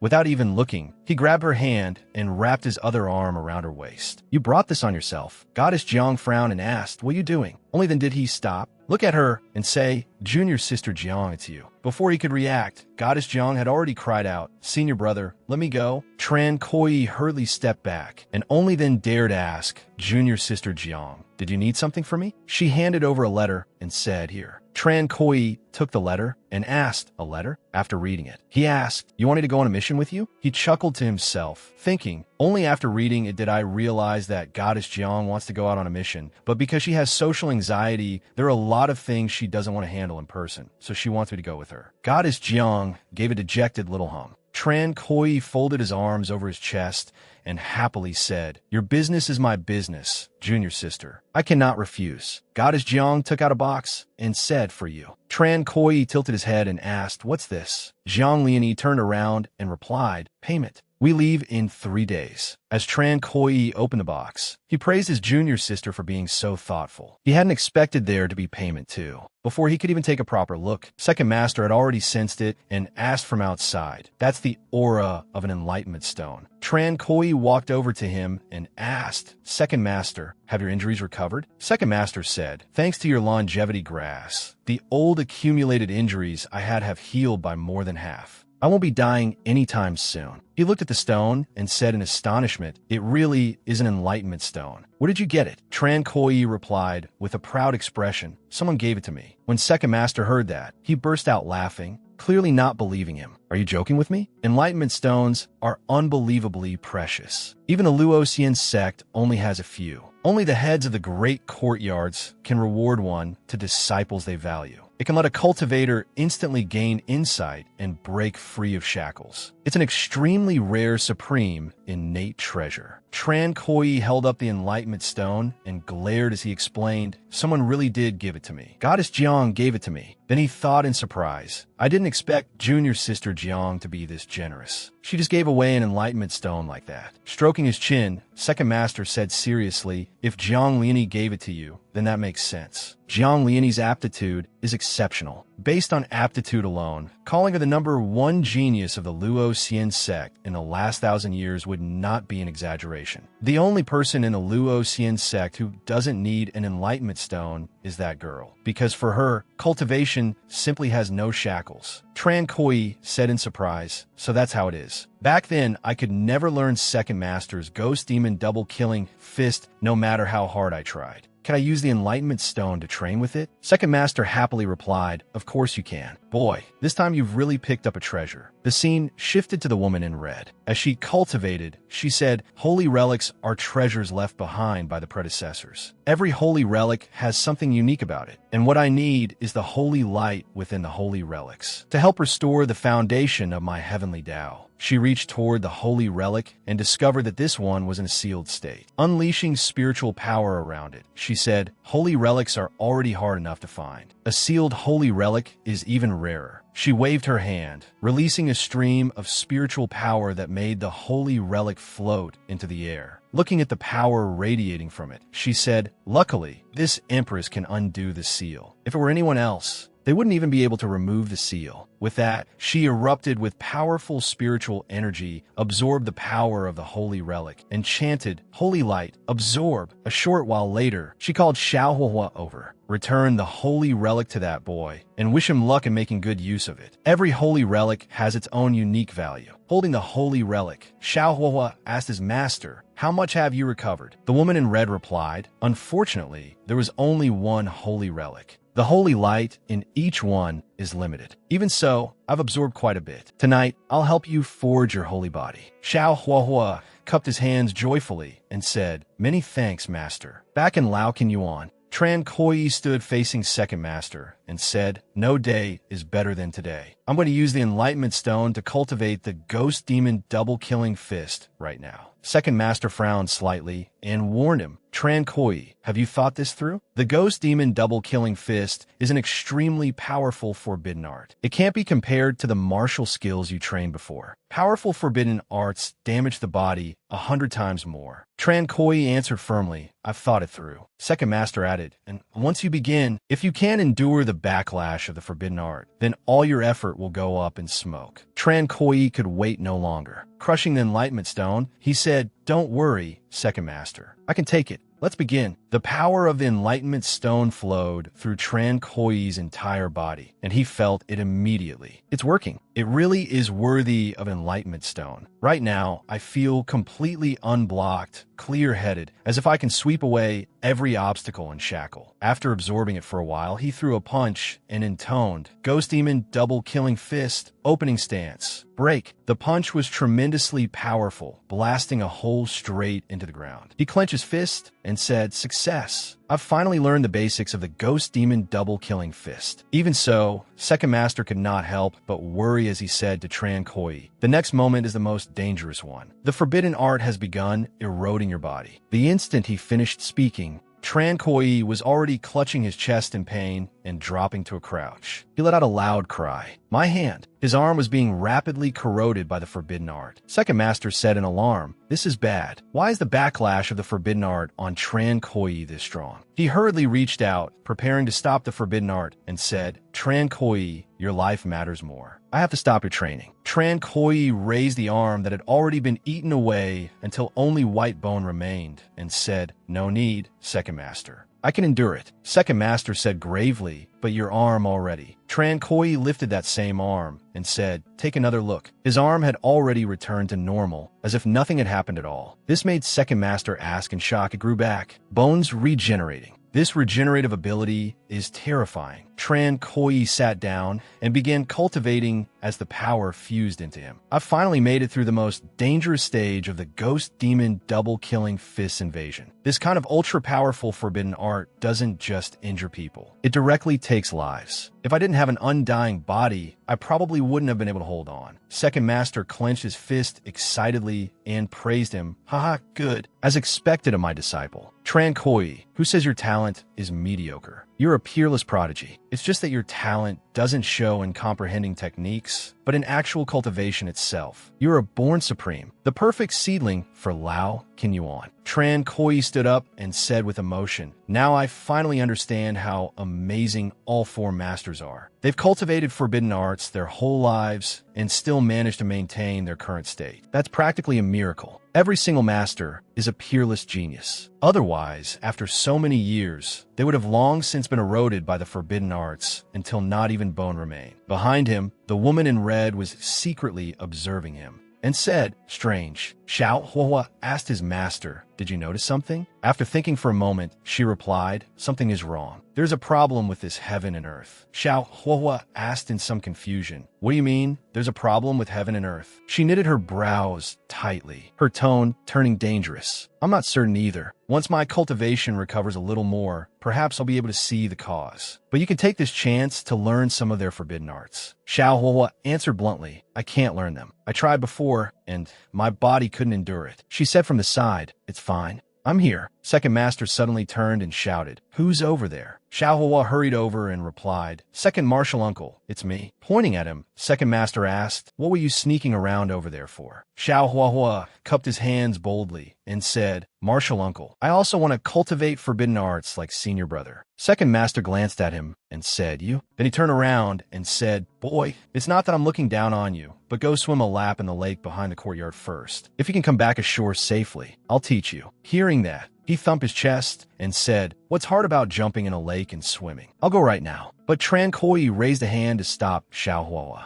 I advise you not to go. Tilting his head, Xiao Huahua asked in confusion, Why? "Is there something in the lake?" Tran Koi gave him a thumbs up and replied, "Nothing much. It's just that the lake water is poisonous." 2 disciples from the demonic sect swam in before, and in the end, they turned to ashes. Xiao Huahua decisively ran off anyway. "I don't believe it's that terrifying. If it's really such a forbidden zone, then I'll go test it." A moment later, he came running back naked, covered in wounds from head to toe, and said, "Senior brother, I'm back." Tran Koi looked at him, spat out a mouthful of water, and asked with a pale face, "Where are your clothes?" Xiao Huahua answered pitifully, "This lake water is way too poisonous. If I hadn't gotten out so quickly, it wouldn't just have been my clothes. Even I would probably be gone." "Senior brother, can you really swim in that lake water?" Tran Koi said, "Not yet at the moment." Hearing that, Xiao Huahua also advised him, "Right? Don't swim in it anymore. That water is so poisonous no one can withstand it. Going in is just courting death." Tran Koi merely smiled, then said to him, "Normally I just scoop up a whole bucket and drink it directly." Hearing that, Xiao Huahua froze like a statue and stared at him blankly. Over at the Luo Xian sect, a powerful force shot straight into the sky. The disciples gathered and started discussing excitedly. "That's the aura of the Supreme Bone. Odison Miao Gong succeeded." A moment later, Holy Son Miao Wang strode out with his head high and chest out. Zhou stepped forward fawningly. "Congratulations, Holy Son, on refining the Supreme Bone. From this day on, you are the #1 heavenly pride of the Luo Xian sect." Holy Son Miao Wang looked at him and asked Zhou, "What happened to your voice?" Zhou clasped his hands, choking with sobs as he said, "Holy Son, I've been crippled. I'm no longer a man. You must stand up for me." Holy Son Miao Wang turned his head and angrily demanded, "Who dares touch one of my people?" Zhou described Tran Koi's brutal appearance and replied, "Holy Son, he's a disciple of Lao Qinyuan. That bastard has astonishing brute strength. At best, he smashes bodies to pieces. At worst, he takes lives. While you were in seclusion, his vicious reputation has already spread throughout the Luo Xian sect. Odison Miao Gong es fast darkened." Lao Qinyuan was already a pack of cursed wretches, and they still dared to take in disciples. "This holy son will find time to kill that man myself." Then he suddenly remembered something and asked, "Right, that Xiao Huahua I told you to get rid of before? What happened to him?" Cold sweat broke out on Zhou Lei's forehead as he answered, "Well, Xiao Huahua also entered Lao Qinyuan." Holy Son Miao Guang clenched his fists and erupted with spiritual power as he cursed. "Damn it. In that case, we'll flatten Lao Qinyuan altogether." On Xiao Huahua's side, he seemed to sense something and turned to look back. Folding his arms, Tran Koi asked, "What's wrong?" A strange spiritual resonance radiated from Xiao Huahua's body. The Supreme Bone was still fused by Holy Son Miao Wang in the end. Tran Koi clenched his hand and angrily asked, "Shouldn't we go deal with that bastard?" Xiao Huahua said helplessly, "Holy Son Miao Wang is the disciple most valued by Xia Wu Cheng, the master of Fengxian Yuan. Inside the sect, we can't touch him." Tran Koi patted him on the shoulder and comforted him. "Don't worry. If I get the chance, Senior Brother will definitely help you dig that Supreme Bone back out." 3 days later, Tran Koi sat cultivating and sighed. "After digesting the ghost demon double-killing fist over the past few days, I can be considered to have truly entered the beginner stage, but with my aptitude, I still can't continue cultivating it. Next, I need to find more enlightenment stones." He stood up, deep spiritual power radiating from his body, and continued, "As long as I have enough skill stones to add points, I can learn all the forbidden arts." Suddenly, the loud commotion around him drew his attention. Such a huge disturbance. What happened? Xiao Huahua ran over and said, "Senior Brother, the immortal tower of the Luo Xian sect has appeared." Tran Koi asked, "The immortal tower? What is that?" Pointing in the direction of the tower, Xiao Huahua replied, "The immortal tower is a special opportunity of the Luo Xian sect. Rumor has it that it's also the reason the Luo Xian sect became the peak sect it is today. Every 100 to 1,000 years, the immortal tower appears at random and grants astonishing blessings. In every generation, disciples of the Luo Xian sect who receive fortune from the immortal tower can become peerless experts." Tran Koi said in surprise, "That impressive? Let's go take a look." First Master stepped out from behind and said, "Wait, you can go look, but don't even think about obtaining the Immortal Tower's opportunity." Tran Koi turned and asked why. First Master explained, "Because you can't get it. The Immortal Tower is naturally repelled by the people of Lao Qinyuan. Perhaps because we cultivate forbidden arts, not only are we not blessed when we approach it, we are attacked instead. Picking his nose, Tran Koi said, "Then I'll just stay outside. I don't need to go in." The scene shifted to the Immortal Tower, where the disciples of the Luoxian sect had already gathered in full force. I can't believe our generation actually lived to see the Immortal Tower's opportunity. It's really exciting. You should know that many generations of Luoxian sect disciples live and die without ever seeing the Immortal Tower descend. This time we'll definitely obtain some sort of opportunity, maybe even gain insight into ancient creation. Tran Koi asked Xiao Huahua, "How do you feel?" Just as First Master said, "The Immortal Tower is rejecting me. That light seems like it wants to attack me." Xiao Huahua looked at the tower and said, "I don't feel anything. I just don't know when the Immortal Tower will start bestowing blessings." Tran Koi pondered for a moment and understood. Although Xiao Huahua was in Lao Kin Yuan, he hadn't cultivated forbidden arts yet. It seemed that cultivating forbidden arts was the real reason the Immortal Tower rejected them. At that moment, a group of people walked over. Zhou Lei loudly asked, "What does when it grants blessings have to do with you people from Lao Kin Yuan?" Pointing at Tran Koi, he sneered, "You people from Lao Kin Yuan are rejected by heaven and earth. Even the Immortal Tower rejects you. The Immortal Tower's opportunity has nothing to do with you.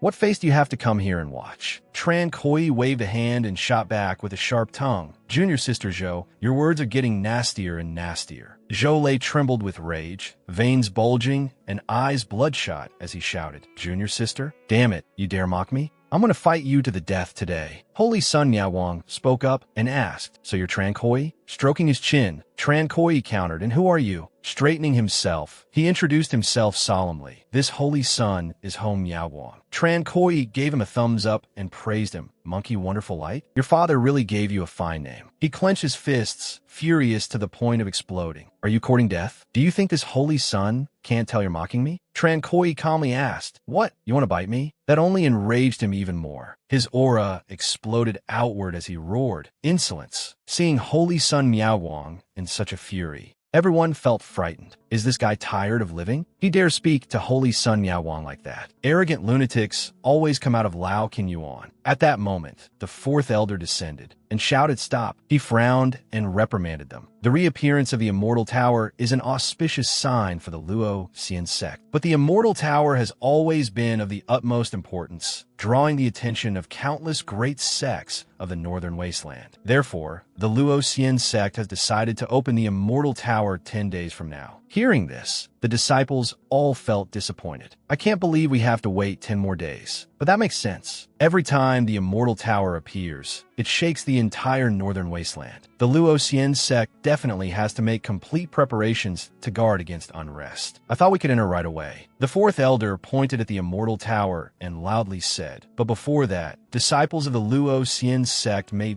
bask in the Immortal Tower's divine light to temper their cultivation." At this, everyone cheered. "Wonderful. The Immortal Tower's divine light is also a major opportunity. I've decided it. I'll cultivate here for all 10 of these days, not half a step away." The fourth elder walked up to Tran Koi, tossed him a piece of jade, and said, "Tran Koi, I originally thought your Lao Kin Yuan wasn't qualified to enter the Immortal Tower. But in consideration of your meritorious deed of saving your fellow disciples in the secret realm last time, I am making an exception and granting you 2 spots. At the same time, I'll give you an aura-hiding jade. With this jade, you can conceal the forbidden aura on your bodies and avoid being attacked by the Immortal Tower's divine light." Tran Koi cupped his hands happily and said, "Then many thanks to the fourth elder." The fourth elder flew into the air and said, "No need to thank me. I've already repaid the debt of gratitude from last time. Neither of us owes the other anything now." Xiao Huahua also sighed happily. "I didn't expect they'd even give us spots. The fourth elder really is a good person." Looking at the aura-hiding jade, Tran Koi said, "He says he's repaying a debt of gratitude, but whether he's really good or bad is still hard to say. After all, Lao Kin Yuan is the enemy of the whole world. He might even be planning to harm us." Pointing at Xiao Huahua, Miao Guang mocked provocatively, "Xiao Huahua, you stray dog, of all places you could go, you just had to come to Lao Kin Yuan. Isn't that no different from seeking death?" Xiao Huahua raised his brows and said frankly, "Miao Guang, sooner or later I will avenge my grudge against you." Clenching his fist, Holy Sun Miao Guang sneered, "You? I'm not looking down on you, but you're a cripple now. What are you relying on to take revenge? Don't think Lao Yuan can protect you. This holy sun will wipe out all of Lao Yuan. Tran Koi walked up to him and said, "Holy sun, it looks like there's something on your face." Irritated, he asked, "What is it?" Tran Koi directly slapped that arrogant face with a loud crack. Holy Sun Miao Wang fell to the ground, clutching his face, and asked, "What are you doing?" Shaking his hand, Tran Koi replied, "There was a mosquito on your face. I just helped you smack it to death." Holy Sun Miao Wang sprang up, struck out at Tran Koi with a palm, and shouted, "Nonsense! You think I believe that? Do you take me for an idiot?" Tran Koi sneered, "Aren't you an idiot? Only a fool would say something like wiping out Lao Yuan." He nearly went mad, reaching out viciously as he said, "I'll kill you." Unexpectedly, Tran Koi suddenly unleashed lion's roar to the heavens. The image of a lion appeared, making Holy Sun Miao Wang freeze for a moment. Tran Koi waved his hand and shouted, "Kill." Unexpectedly, Holy Sun Miao Wang dodged it. Tran Koi missed, and said in surprise, he dodged it? Seizing the opportunity, Holy Sun Miao Wang waved his hand and said, "Brat, that move is useless against this Holy Sun."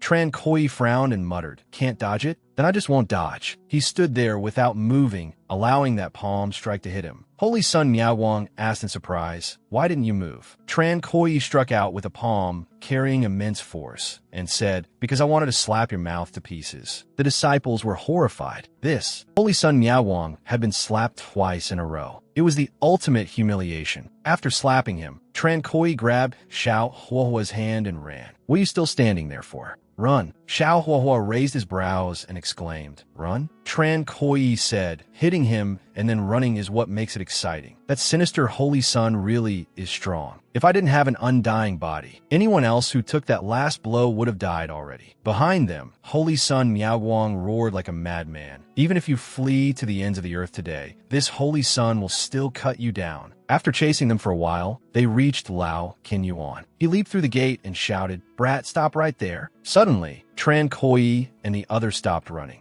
Miao Wang also stopped and asked, "Brat, why aren't you running anymore?" Tran Koi suddenly shouted, "For masters, someone's come to destroy Lao Yuan." As soon as he said that, his four masters appeared behind him and asked, "Who dares?" The second master wore a dark expression and sneered, "Destroy my Lao Yuan? Let's see who has that kind of ability." Tran Koi pointed at Holy Sun Miao Wang and answered, "For masters, it's this chicken-biting monkey." The second master raised his brows and asked, "You?" Even your master Xia Wucheng wouldn't dare say that. Even the sect master of the Luo immortal sect wouldn't dare say that. Still not knowing whether to live or die, Holy Sun Miao Wang shouted loudly, "This has nothing to do with you. I came to settle accounts with Tran Koi." The second master slapped him directly, knocking out all his front teeth, and angrily said, "You want to destroy Lao Yuan, and it has nothing to do with us? Are you brain damaged too?" The fourth master crossed his arms and said nothing, probably thinking they weren't talking about him. Clutching his swollen face, Holy Sun Miao Wang threatened, "You old men dare hit me? I'm the holy son of my sect." Before he could finish, the eldest master waved his hand and slapped him flying into the wall. "The one we're hitting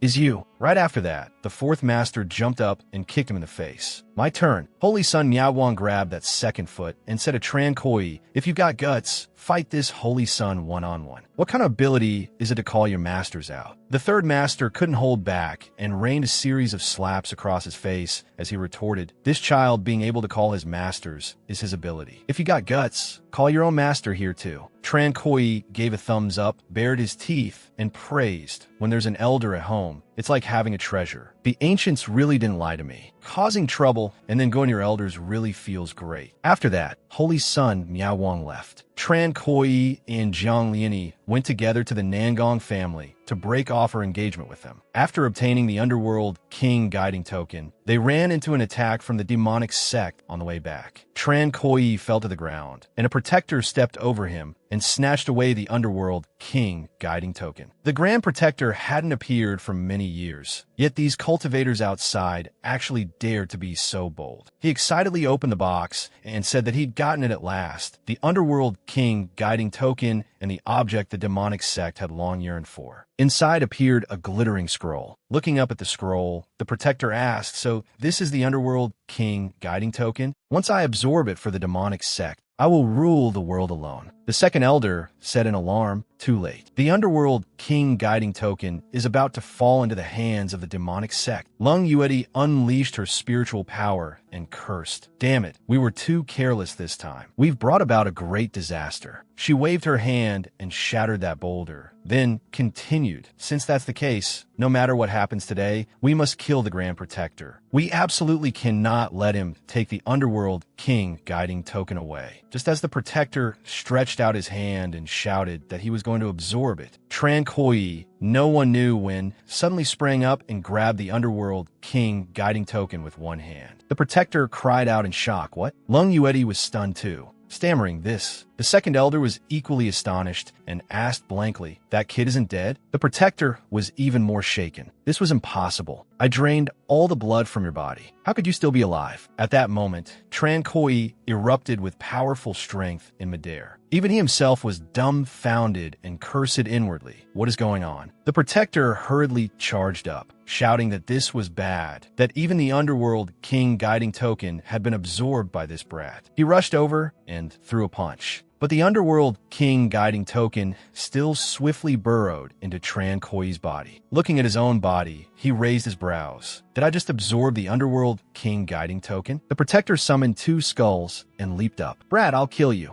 Give me back the underworld king guiding token. Just as he rushed over to risk his life against Tran Koi, Lung Yueti suddenly appeared between them. She smashed those two skulls with a punch and shouted, break. Then she struck again, driving the Protector back, and continued, Grand Protector, you're courting death. The Protector's veins bulged in fury as he roared. I planned everything perfectly, and yet was ruined by some nobody. This Protector refuses to accept it. Lung Yueti attacked again and asked, so what if you refuse? Surrender, and you may still be spared. The Protector grabbed young Master Een and tried to flee, arrogantly shouting, with just you people? If I want to leave, who can stop me? The second elder moved in front of him and said, you had a foolproof plan. Did you think we didn't? As soon as he finished speaking, four golden chains flew out from his sleeves. The Protector turned his head to look and froze. The Luo immortal sect's god-binding chains. The second elder pointed at him and emphasized, once the god-binding chains are brought out, you have no way to escape. Surrender. Seeing that there was no path left, the Protector threw young Master Een forward and shouted, go now. Young Master Een was so frightened, he wet himself and screamed, what? Grand Protector, don't. But in the end, he was still tightly bound by the god-binding chains. Just as the Protector leaped away looking for an escape route, the second elder and Lung Yueti had already blocked him from both sides with their arts. They caught the small one, but let the big one escape. Before leaving, the Protector even launched a killing move at young Master Een to silence him. Don't think you'll catch anyone. Our demonic sect will absolutely not let you profit from this. Young Master Een cried out in pain, no. The second elder cursed darkly, damn it. As expected of the demonic sect, their methods really are vicious. The Protector vanished, seizing the chance. Just wait, Luo immortal sect. Sooner or later, I will wipe out you hypocrites. Looking at the lingering demonic power, Lung Yueti sighed. The Grand Protector of the demonic sect has grown quite a bit stronger recently. He still managed to escape. Goddess Zhongliani looked at Tran Koi, who was radiating power, and hurriedly called out, Master, come quickly and look at Tran Koi. At that moment, he also threw his head back and let out a loud roar. The second elder moved over and asked Lung Yueti, can he still be saved? Lung Yueti frowned and replied, the underworld king guiding token is too powerful. Tran Koi's cultivation is too low. Now that he's been forced to absorb it, there is only one possible outcome. He'll be drained dry by the underworld king guiding token and die. Seeing how much pain Tran Koi was in, the second elder could only sigh helplessly. Though this kid is a disciple of Lao Qinyuan, today he rendered great service to the Luo immortal sect. Without him, the underworld king guiding token would already have been stolen by the Grand Protector. Kneeling on the ground, Tran Koi wailed that it hurt too much. If I'd known this would happen, I wouldn't have meddled in other people's business. The second elder slowly closed his eyes and told him a few final words. Kid, go in peace. The Luo immortal sect will remember your contribution. Tran Koi slammed his head against the ground and then lay still without moving. The second elder walked over to inspect his body. Let me see whether I can take the underworld king guiding token out of his body. Suddenly, Tran Koi sat up, startling the second elder into shouting, good heavens.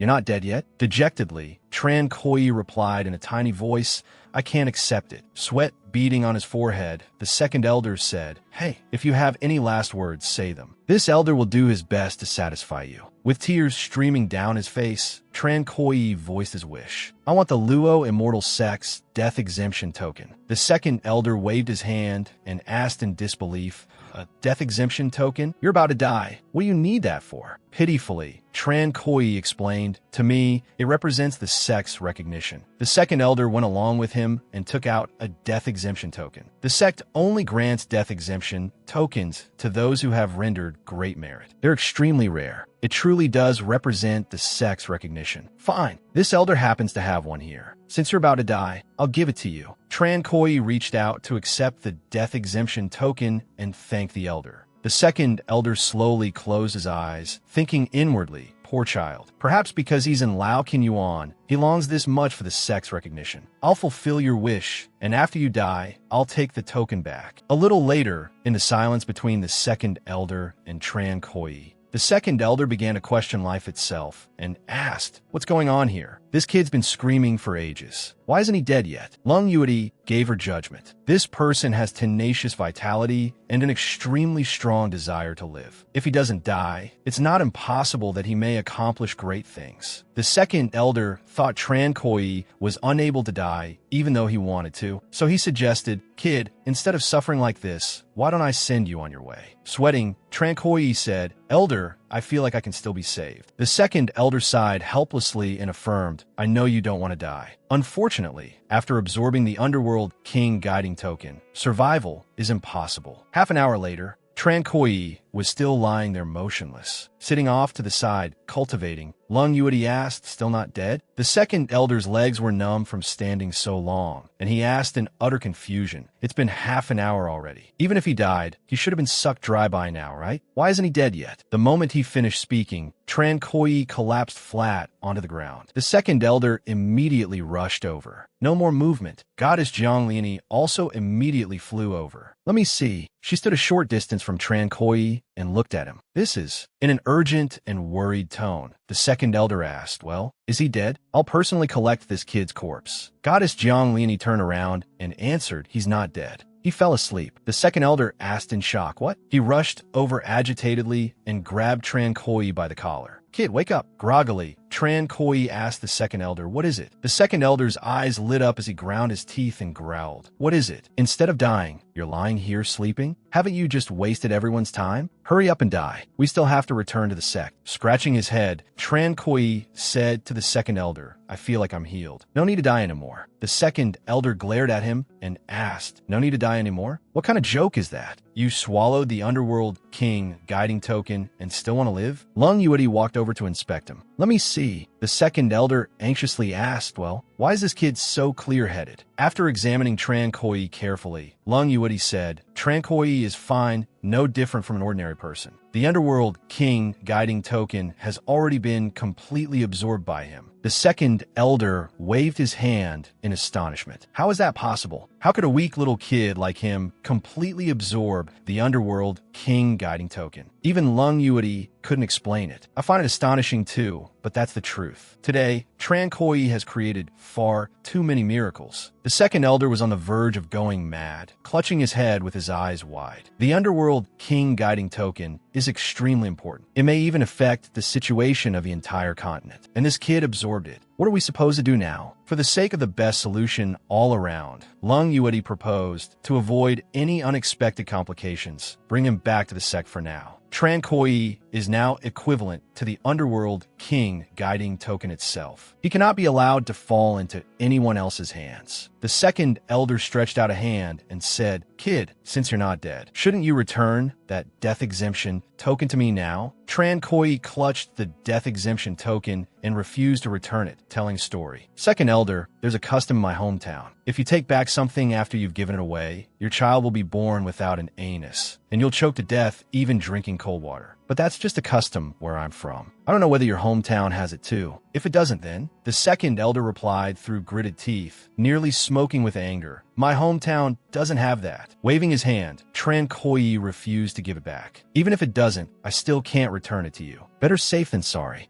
I can't harm you. Flames of anger practically burst from the second elder as he threatened, Brat, you're not planning to return it, are you? Do you believe I can crush you to death right now? Holding up the death exemption token, Tran Koyi retorted, I have a death exemption token. You can't make a move on me. You must be joking, second elder. Murderous intent pouring off him, the second elder growled, You rotten little bastard. Fine. Very well. Back at the Luo Immortal Sect, Lung Yuadi warned Tran Koyi, you are a disciple of Lao Kin Yuan. Your status is sensitive, and now you've absorbed the Underworld King guiding token, so I'm afraid you'll attract widespread attention. For the time being, you need to keep a low profile and not go out. Tran Koyi respectfully replied, understood. Director Lung, what exactly is the Underworld King guiding token? The second elder answered for her resentfully. It's the thing that guides you down to hell to meet the Underworld King. Sweating, Tran Koyi scratched his face. Even hell has that many people fighting over it. Lung Yuedi explained to him. Actually, the second elder isn't wrong. The Underworld King is one of the true gods from ancient times. Forget true gods. Even false gods no longer exist in this world. To be guided to meet the Underworld King, just thinking about it is enough to know this is an endless opportunity. At that moment, a group of people flew toward the Luo Immortal Sect. They're here. So this is the Luo Immortal Sect. As expected of an ancient sect, though it's a little old-fashioned, the aura is still extraordinary. This time, we absolutely have to seize as many opportunities as possible. Tran Koyi turned to look at them and asked, who are they? Judging by their clothes, they don't look like disciples of the Luo Immortal Sect. The second elder answered, they're all disciples from other sects, here to compete for the opportunities of the Immortal Tower. Tran Koyi looked at him, full of question marks. The opportunities of the Immortal Tower don't belong exclusively to the Luo Immortal Sect. Why open it up to the other sects? Lung Yuedi explained, that great battle broke out far too suddenly. The four great sects attacked without any warning. We've been investigating all these years, but the clues were likely cut off long ago, so there hasn't been any real progress. The second elder added, after that battle, the Luo Immortal Sect declined in name. It became very difficult for us to monopolize the opportunity of the Immortal Tower. We had no choice but to allow the other sects to compete for it. Otherwise, I'm afraid it would have caused another upheaval. Tran Koyi stroked his chin and understood. So that's how it is. A weak nation has no diplomacy. In the end, it all comes down to insufficient strength. The second elder clasped his hands behind his back and sighed. You brat are annoying, but those two lines hit the heart of the matter. Tran Koyi returned to Lao Kin Yuan. As he reached the door, he called out loudly, I'm back. He walked in and looked around, then asked Xiao Huohua, where are the four masters? Why isn't anyone here? Xiao Huohua was cultivating with his eyes closed as he replied, I heard it's because the Immortal Tower is descending. To prevent anyone from causing trouble, the sect summoned them over there. The sacred relic in the house suddenly became sentient. It stood up and stretched. Meow. Who knows how many thousands or tens of thousands of years I've been asleep. It stared at Tran Koyi outside in shock. The Underworld King guiding token is inside that kid's body. No wonder I was suddenly awakened. A moment later,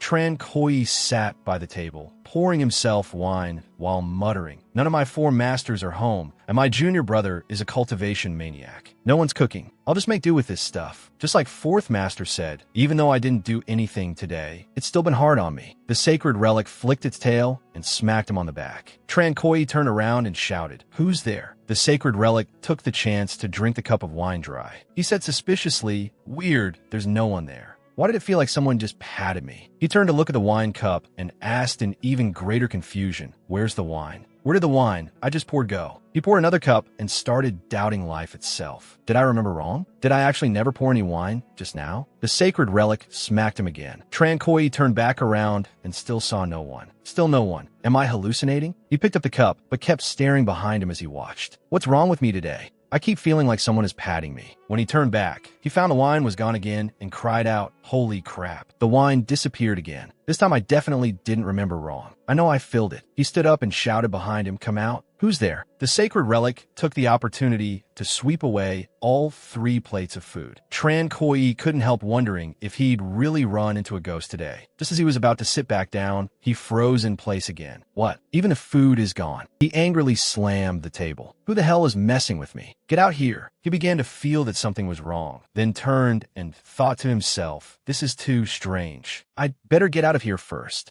The sacred relic stretched lazily, then expelled a golden pellet, after which it flopped down on the table again, enjoying the satisfaction of having stolen a meal. It's been so long since I've eaten. Time for another nap. Elsewhere, Xiaohua saw Tran Koi pouring 2 bottles of medicine into the food and shouted in alarm. "Senior brother, that'll get someone killed." Tran Koi calmly said, "It's fine. They're just aphrodisiacs. At worst, whoever eats it will lose their mind. I want to see who's really been sneaking my food." After finishing everything, he went back into the room. Hearing movement, the sacred relic opened its eyes and sat motionless like a statue. Tran Koi set the plate down, picked up the golden pellet from earlier, and asked, "What's this? A pill? Who left this here?" He narrowed his eyes and examined it carefully. It didn't look like an ordinary pill at all, completely different from the pills of the Luo immortal sect. He held the pill up and asked his red-robed master, "Fairy sister, what kind of pill is this?" The red-robed master took it and asked, "Where did this pill come from?" Tran Koi replied, "I picked it up." She looked shocked. "Picked it up? Are you joking? This is a cultivation-enhancing pill, and an extremely high-grade one at that. No one in the Luo immortal sect can refine something like this." Tran Koi rubbed his chin and grew suspicious as well. A pill no one in the Luo immortal sect can refine showed up in my room? That really is strange.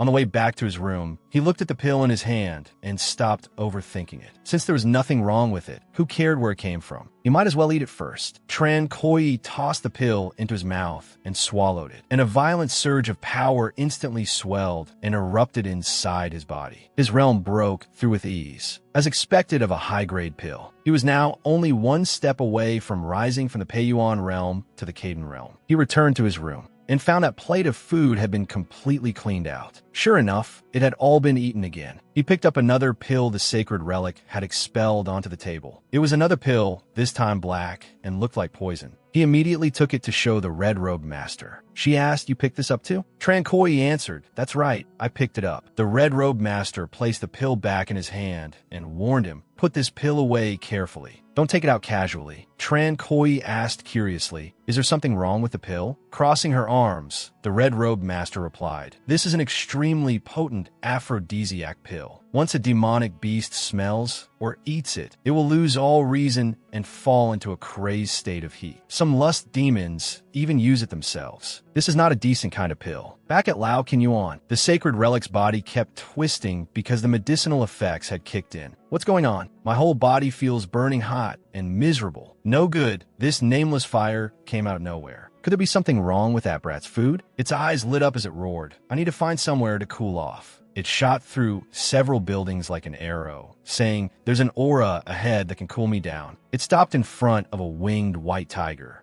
Drooling as it called out, "Come here, little baby." It pounced and said, "Help me cool off." The white tiger screamed like it was being stabbed. Meanwhile, the director was fiercely scolding the holy son Yaoji. "You useless trash. You made me lose all face." Veins bulged across holy son Yaoji's face as he argued, "Master, if those damned old men hadn't interfered, I would definitely have killed Tran Koi and Xiaohua." The director roared furiously, "Shut up. I only look at results. I don't care about reasons." Holy son Yaoji clenched his fists and offered a terrible suggestion. "Master, help me hold back the 4 old bastards of Lao Qinyuan. I'll go kill those too." The director turned and said, "Wait. Those 4 have already been sent to deal with the Immortal Tower matter. Your most important task now is to seize the opportunities in the Immortal Tower. Peace won't last much longer in this world. Your strength must increase as quickly as possible." Outside, the white tiger kept letting out miserable cries. "Roar, roar, roar." Holy son Yaoji turned and asked his master, "That's your mount, the flying divine tiger. It sounds like something's wrong." The director waved a hand. "It's fine. It probably just wants to eat people again. The rumors lately have been bad, so I haven't let it out." Outside, the flying divine tiger lay on the ground sobbing, while the sacred relic flew back up to the rooftop and shouted. That felt amazing. At the Luo immortal sect, the sect master turned and shouted, "You all can show yourselves now. Stop sneaking around and watching." 3 old men descended from the sky.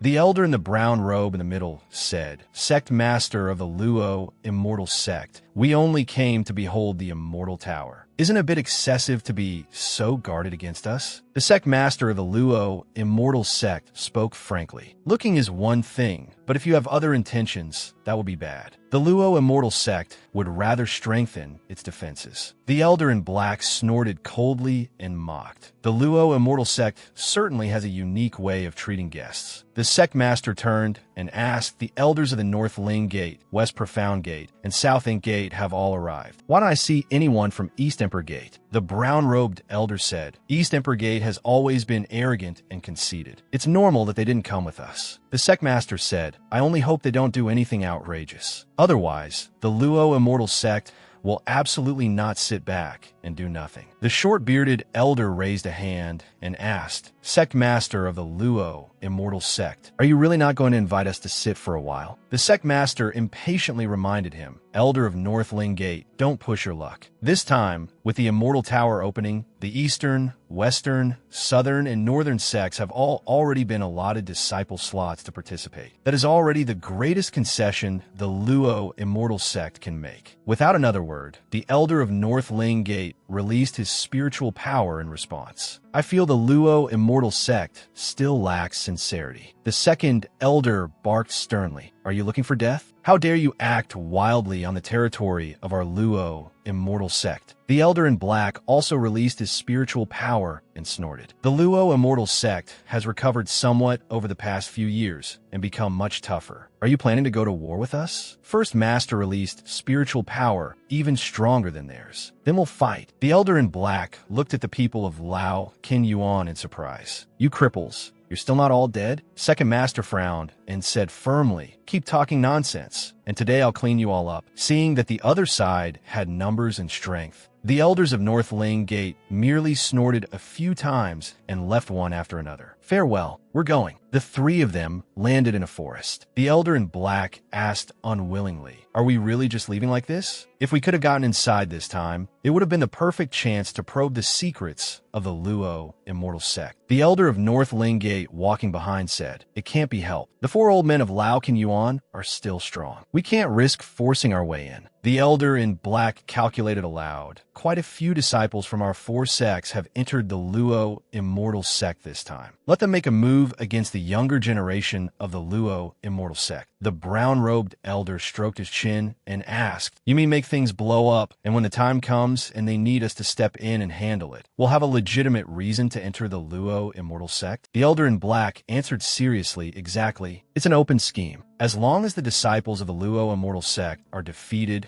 gravely injured, or even killed, the Luo immortal sect will certainly notify us and come looking for trouble with our disciples. At that point, we'll take the opportunity to go in. The elder of North Ling Gate suggested, I heard Lao Qin Yuan has taken in disciples. Let's kill Lao Qin Yuan's disciples first. At Lao Qin Yuan, the sacred relic jumped back into the room and said, I'm back. Time for a good rest. Hiding outside, Tran Koi saw that the one who had been causing him trouble was actually it, and his face immediately darkened. So it was this black cat. This sacred relic is actually a living thing. He chuckled and came up with a brilliant idea. Then those pills must have been expelled by it too. It eats food and produces pills? Looks like I've struck it rich. He sneaked into the kitchen. In that case, I'll let you steal all you want. He laid out 3 plates of food and thought, Eat up. This time I'll let you fill yourself, then later spit out a few more pills. He hurried out of the room. This was important. He had to go ask Fairy Sister what this cat's background really was. After he left, the sacred relic opened its mouth and swallowed everything whole. Meow, more food. As it ate, it praised delicious, way tastier than the food before. After hearing his description, the red-robed master asked in surprise, Are you sure? The black cat's sacred relic is a living thing? Tran Koi replied, I saw it with my own eyes. I'm 100% sure. The red-robed master pondered. Then that's truly strange. Sacred relics are basically all insentient things. A living sacred relic is something I've never heard of. Tran Koi rubbed his chin and wondered. The key question is, why does it expel pills? The red-robed master said, This reminds me of an ancient and mysterious legend. It is said that in the primordial age before the gods appeared, our ancestors lived in a barren and dangerous world. There was an existence called Black Dark Heaven that often received offerings and worship. Our ancestors would present all kinds of food to Black Dark Heaven, and Black Dark Heaven would return even better items, saving countless ancestors in the process. Tran Koi widened his eyes. You mean this black cat is Black Dark Heaven? The red-robed master shook her head. Probably not. Black Dark Heaven is far too ancient, and it's tied to the primordial gods. It can't possibly be Black Dark Heaven's true body, but it may be related to Black Dark Heaven. A voice outside loudly called out, "Disciple of Lao Kin Yuan, get your ass out here." Xiao Huahua said in panic. Someone broke in. And Tran Koi went outside to look. A man wrapped in bandages smashed apart the gate and said arrogantly, "So this is Lao Kin Yuan?" Sure enough, it reeks of death. You can't even see a single person around. With one hand on his waist, he shouted wildly. The elder leading us already said it. The 4 old men of Lao Kin Yuan have all been transferred away. Right now, there are only 2 new disciples left here. When you meet them, don't hold back. Of course not. In a great battle back then, those 4 old men of Lao Kin Yuan killed quite a few experts from West Profound Gate. If we remove Lao Kin Yuan, the Luo immortal sect will have one arm cut off. Tran Koi stepped out and asked, "Who are you people?" The bandaged man didn't answer. Instead, he said haughtily, "You too are disciples of Lao Kin Yuan, and you still dare to come out?" Tran Koi cursed angrily. "Bastards, how dare you smash our front gate? Are you insane?" The bandaged man loudly pointed at him. "So what if I smash your gate? Today I'm going to flatten this entire Lao Kin Yuan." Xiao Huahua widened his eyes in realization. These people aren't disciples of the Luo immortal sect. The bandaged man pointed at himself and introduced them. "So you could die understanding. We are disciples of West Profound Gate. We came to the Luo immortal sect this time to seize the opportunities of the immortal tower." Tran Koi calmly barked, "The 3 of you get lost." The bandaged man circulated his power and charged forward. Yuan die, but he quickly froze, lowering his head to look down. What technique is this?" One disciple raised his hand and shouted, "Be careful. This is Lao Kin Yuan's shameless forbidden art." As soon as he said that, the bandaged man had already been struck by Tran Koi's egg-crushing move and was in unbearable pain. The other 2 raised their hands to attack. "I've never seen anyone fight like this before. I'll kill you." Tran Koi struck out with both hands and directly crushed their eggs too, replying, "Now you have." A moment later, the 3 of them lay on the ground, clutching their groins, trembling in agony. Tran Koi clapped his hands and looked at them with disdain. "3 useless pieces of trash. You only came here after investigating Lao Kin Yuan's situation first, didn't you? Get lost." The 2 disciples helped up the bandaged man, who was coughing blood. He could barely stand, yet still threatened, "Kid, just you wait. We will definitely avenge today's humiliation." Tran Koi let out a cold laugh. "Avenge it? How?" The bandaged man snorted and boasted, "Our West Profound Gate's heaven's pride, Shimin Ching, is here too. Senior brother Shimin will deal with you." Tran Koi followed his words and pointed at them. "Fine. The 3 of you leave 2 behind to fix my gate. The other one can go find Shimin Ching and call all the disciples of West Profound Gate over here." Hearing that, the 3 were so frightened they nearly wet themselves and fled for their lives. "Arrogant bastard, just you wait." At West Profound Gate's side, Shimin Ching kicked one disciple in the mouth and laughed madly. "I've only used 3 moves, and you're already half dead. Where have all the heaven's prides of the Luo immortal sect gone?" Several disciples nearby kept mocking and flattering him. Those holy sons and goddesses must have heard senior brother Shimin Ching's great reputation and gotten too scared to show themselves. Every one of them is a turtle hiding in its shell. The Luo immortal sect really has declined. Though in pain, the disciple on the ground still retorted, "Don't get too arrogant. The holy sons and goddesses are all in seclusion for the sake of the immortal tower's opportunities. Sooner or later, our Luo immortal sect will reclaim its honor." Shimin Ching adjusted his sleeve and boasted indifferently, "It's not that I, Shimin Ching, am arrogant. It's that I've already won 5 battles in a row, and not one of you can beat me." As soon as he finished speaking, a young woman drew her sword and charged forward. "I'll take you on." When the disciples saw her, it was like seeing a savior. "It's junior sister Xie. Junior sister Xie has excellent talent. I heard she has a chance to be promoted to goddess." "Junior sister Xie, kill this madman," Shimin Ching shamelessly suggested. "Junior sister, fighting and killing is so unpleasant. Why don't we share a few drinks under the moon and have a nice talk instead?" Junior sister Xie swung her sword and unleashed a powerful strike, shouting, "Bastard, I'll kill you." Shimin Ching used his spiritual power to block it, then praised her, "You've got some skill, but only some." Gathering strength, he launched a move and said to junior sister Xie, I'll ask one more time. Are you coming with me or not? Junior sister Xie's long sword erupted with spiritual power as she shouted, "Cut the crap and get lost." Shimin Qing fiercely struck out with a palm. "Then don't blame me for being rude." Junior sister Xie coughed up blood and was blasted backward. Damn it. The disciples' faces darkened at the sight. Junior sister Xie lost. This bastard actually dares to be this arrogant in our Luo immortal sect? It's infuriating. Even junior sister Xie was defeated. Could it be that there really isn't anyone here who can beat this Shimin Qing? Shimin Qing spread his arms and laughed proudly. Is there anyone else? Today, West Profound Gate has defeated every disciple of the Luo immortal sect. So this is the so-called #1 sect in the world. Is that all? Though the disciples were furious, they were powerless and didn't dare act rashly. This is truly a great humiliation for our Luo immortal sect today. Is there really no heaven's pride left to step forward and defeat West Profound Gate? At that moment, a West Profound Gate disciple came running over in a panic, shouting, Senior brother, something terrible has happened." Shimin Qing clasped his hands behind his back and barked, "Why are you panicking? Speak slowly." The disciple clutched his crotch and said anxiously, "There's no time for that, senior brother." Shimin Qing asked in confusion, "What exactly happened?" The disciple said with a tearful face, "It's not just me.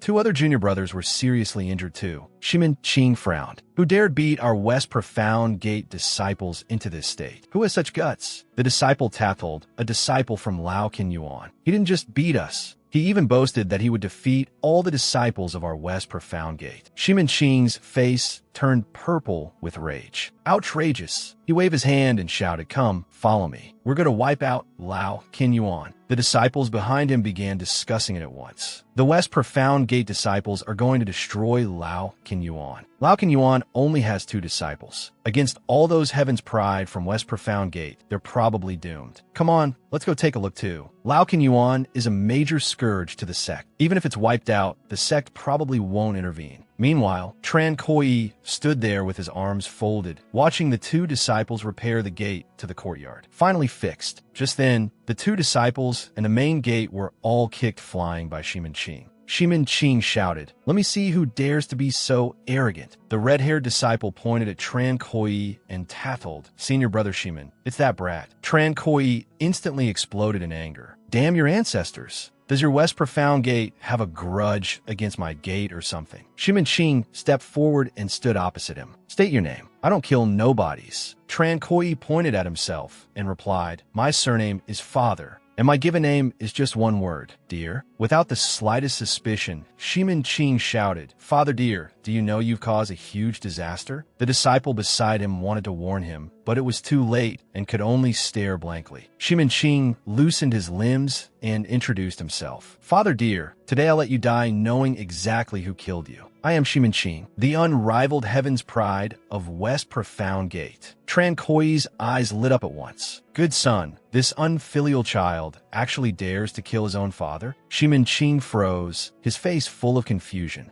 The surrounding disciples burst out laughing. This Shimin Qing thinks he's so great, but turns out he's an idiot. Calling Tran Koi father, that's brilliant. Shimin Qing furiously demanded, "You dare make a fool of me?" Tran Koi folded his arms, taunting him. "Someone as stupid as you is a rare sight." A West Profound Gate disciple charged forward and shouted, "You're courting death. You even dare provoke senior brother Shimin." Senior brother, this kind of man who only knows how to run his mouth, has no real ability at all. Let me kill him. But the moment he got close, Tran Koi slapped him and sent him flying back. The onlookers were shocked. What terrifying strength. Tran Koi grabbed the disciple by the collar and asked, "Do I have real ability or not?" The disciple's face was swollen, and he screamed, "Let me go. Whether you have ability or not, senior brother Shimin will deal with you." Tran Koi had a fiery temper, so he directly kicked him in the crotch. People with hard mouths usually. The disciple clutched his groin and rolled on the ground, shrieking miserably. Shimin Qing growled, "You're asking to die." Tran Koi strode toward him with a fierce aura. Next, not a single one of your West Profound Gate people is getting away. Dr. Tran's technique is excellent. The surrounding disciples sighed in fear. This Tran Koi is too ruthless. Quite a few Luo Immortal Sect disciples have already been ruined by Tran Koi's hands. In private, everyone secretly calls him the Mad Demon. A group of West Profound Gate disciples rushed at Tran Koi. How outrageous! This is an insult to our West Profound Gate. There's no need to talk about rules or honor when dealing with such an evil heretic. Everyone attack together and kill him. Tran Koi clenched his fists and said, "Junior brother, time to start training." Xiao Huahua released his spiritual power and replied, "Just what I wanted. A perfect chance to test the results of my recent cultivation." As soon as he finished speaking, he charged forward, cutting through the opposition and knocking down many who stood in his way. The onlookers stared in shock. That aura, it's a saint body. This guy actually condensed a saint body. Since when did such a genius appear in the Luo Immortal Sect? Xiao Huahua thought excitedly. The Saint Body Master helped awaken in me truly is extraordinary. My attack power is 10 times greater than before. A West Profound Gate disciple lying on the ground cursed. Damn it, I refuse to believe so many of us can't beat them. Tran Koi pressed a hand on his shoulder. Sit still.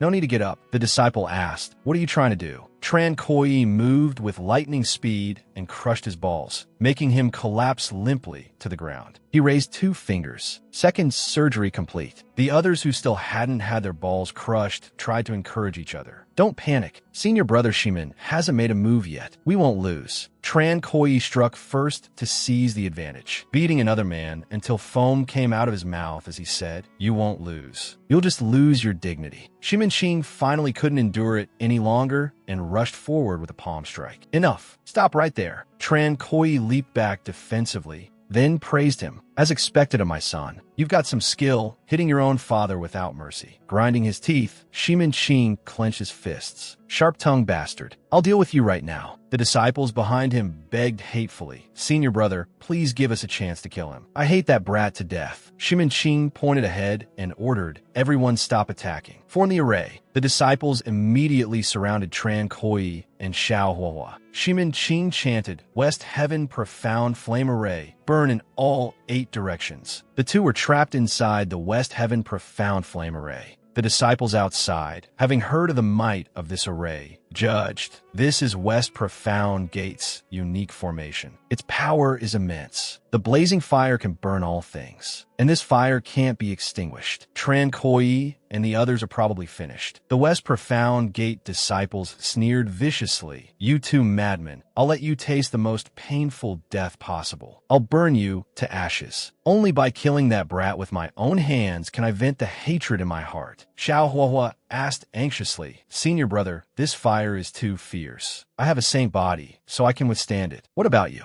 Tran Koi replied, I can take it too. Let me try putting out the fire. He raised a hand and took out a basin of stored water, preparing to douse the flames. Water come? He thought to himself, I've still got some pond water from the backyard. Let's try it. Shimin Qing folded his arms and snorted coldly. Are you joking? You want to extinguish the formation fire with a single bucket of water? The disciples behind him also mocked. I think this guy's been roasted stupid. This is profound fire. Can water put it out? Tran Koi still splashed the basin of water onto the West Heaven Profound Flame Array. Unexpectedly, it really worked. The flames gradually went out, shocking the West Profound Gate disciples so much their eyes nearly popped out. They shouted, what? The profound fire was actually extinguished. Shimin Qing was stunned too, and asked, how did you do that? Tran Koi clenched his fists. Want to know? Wait until after I beat you up, then I'll tell you. Furious, Shimin Qing waved his hand to stop the other disciples. You still dare talk big? All of you, get out of my way. I want to kill him myself. The West Profound Gate disciple shouted, make way for Senior Brother Shimin. Fall back. Watch Senior Brother kill him.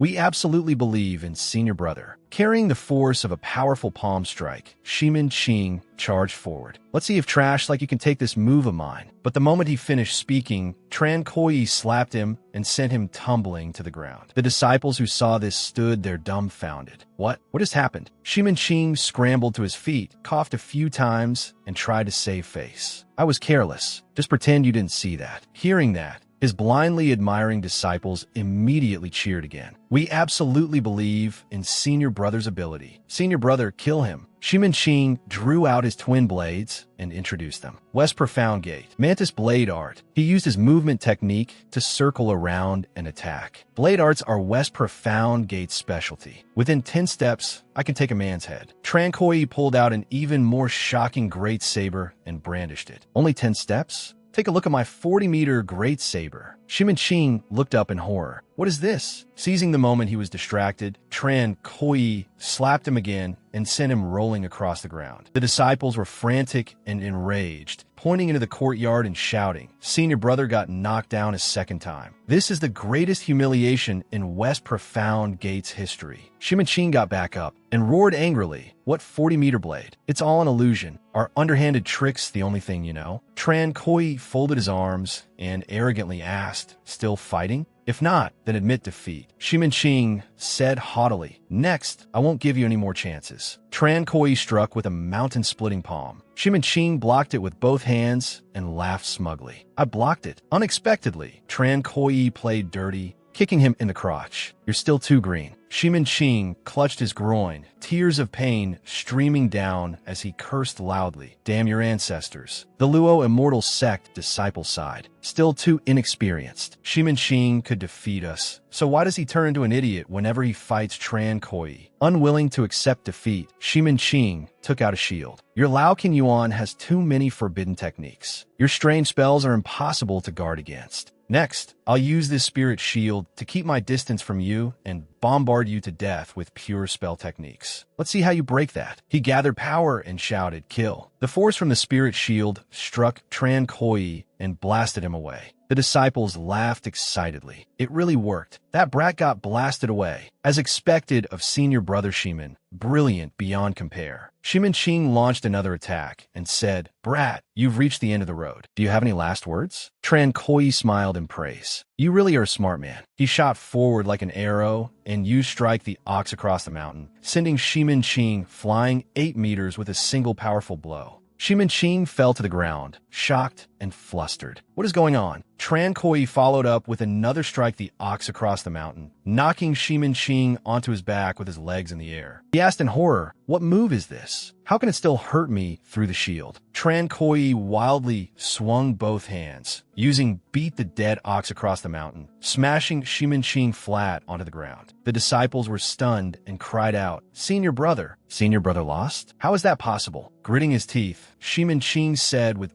bone-deep hatred, in all my life, I, Shimin have never suffered such a miserable defeat. Tran Koi replied coldly, that's because you hadn't met me before. If you'd met me earlier, forget defeat, you wouldn't even still be alive. Enraged, Shimin brought out the life-devouring tower. The surrounding disciples saw it, and their faces darkened. It's the life-devouring tower. I didn't expect Senior Brother to use that treasure. Calling it a treasure is generous. It's more like an evil object. Using this tower comes at a terrible price. But no matter what it is, as long as it kills him, it'll all be worth it. Shimin laughed sinisterly and began explaining its effects. This tower is called the Life-Devouring Tower. It can devour a cultivator's lifespan to unleash an extremely powerful attack. Tran Koi's eyes lit up and he clicked his tongue in admiration. It devours a cultivator's lifespan and unleashes a powerful strike? There's actually such a treasure? Shimin asked, scared now? Too bad. It's too late. Life-Devouring Tower. I offer 1 year of my lifespan. Kill this man. Circulating spiritual power in his hand. Tran Koi sighed. This treasure really does suit me. Shimin activated the Life-Devouring Tower and shouted, kill. The power of the Life-Devouring Tower flew toward Tran Koi. Looking at it, he said, that ray of light went into my body. Shimin laughed sinisterly. Ha, hit. The Life-Devouring Tower specializes in attacking the internal organs. Your 5 viscera and 6 bowels will be corroded away until you die. Not long after, Tran Koi dropped to his knees on the ground, letting out a miserable cry. Seaman King shouted smugly, But,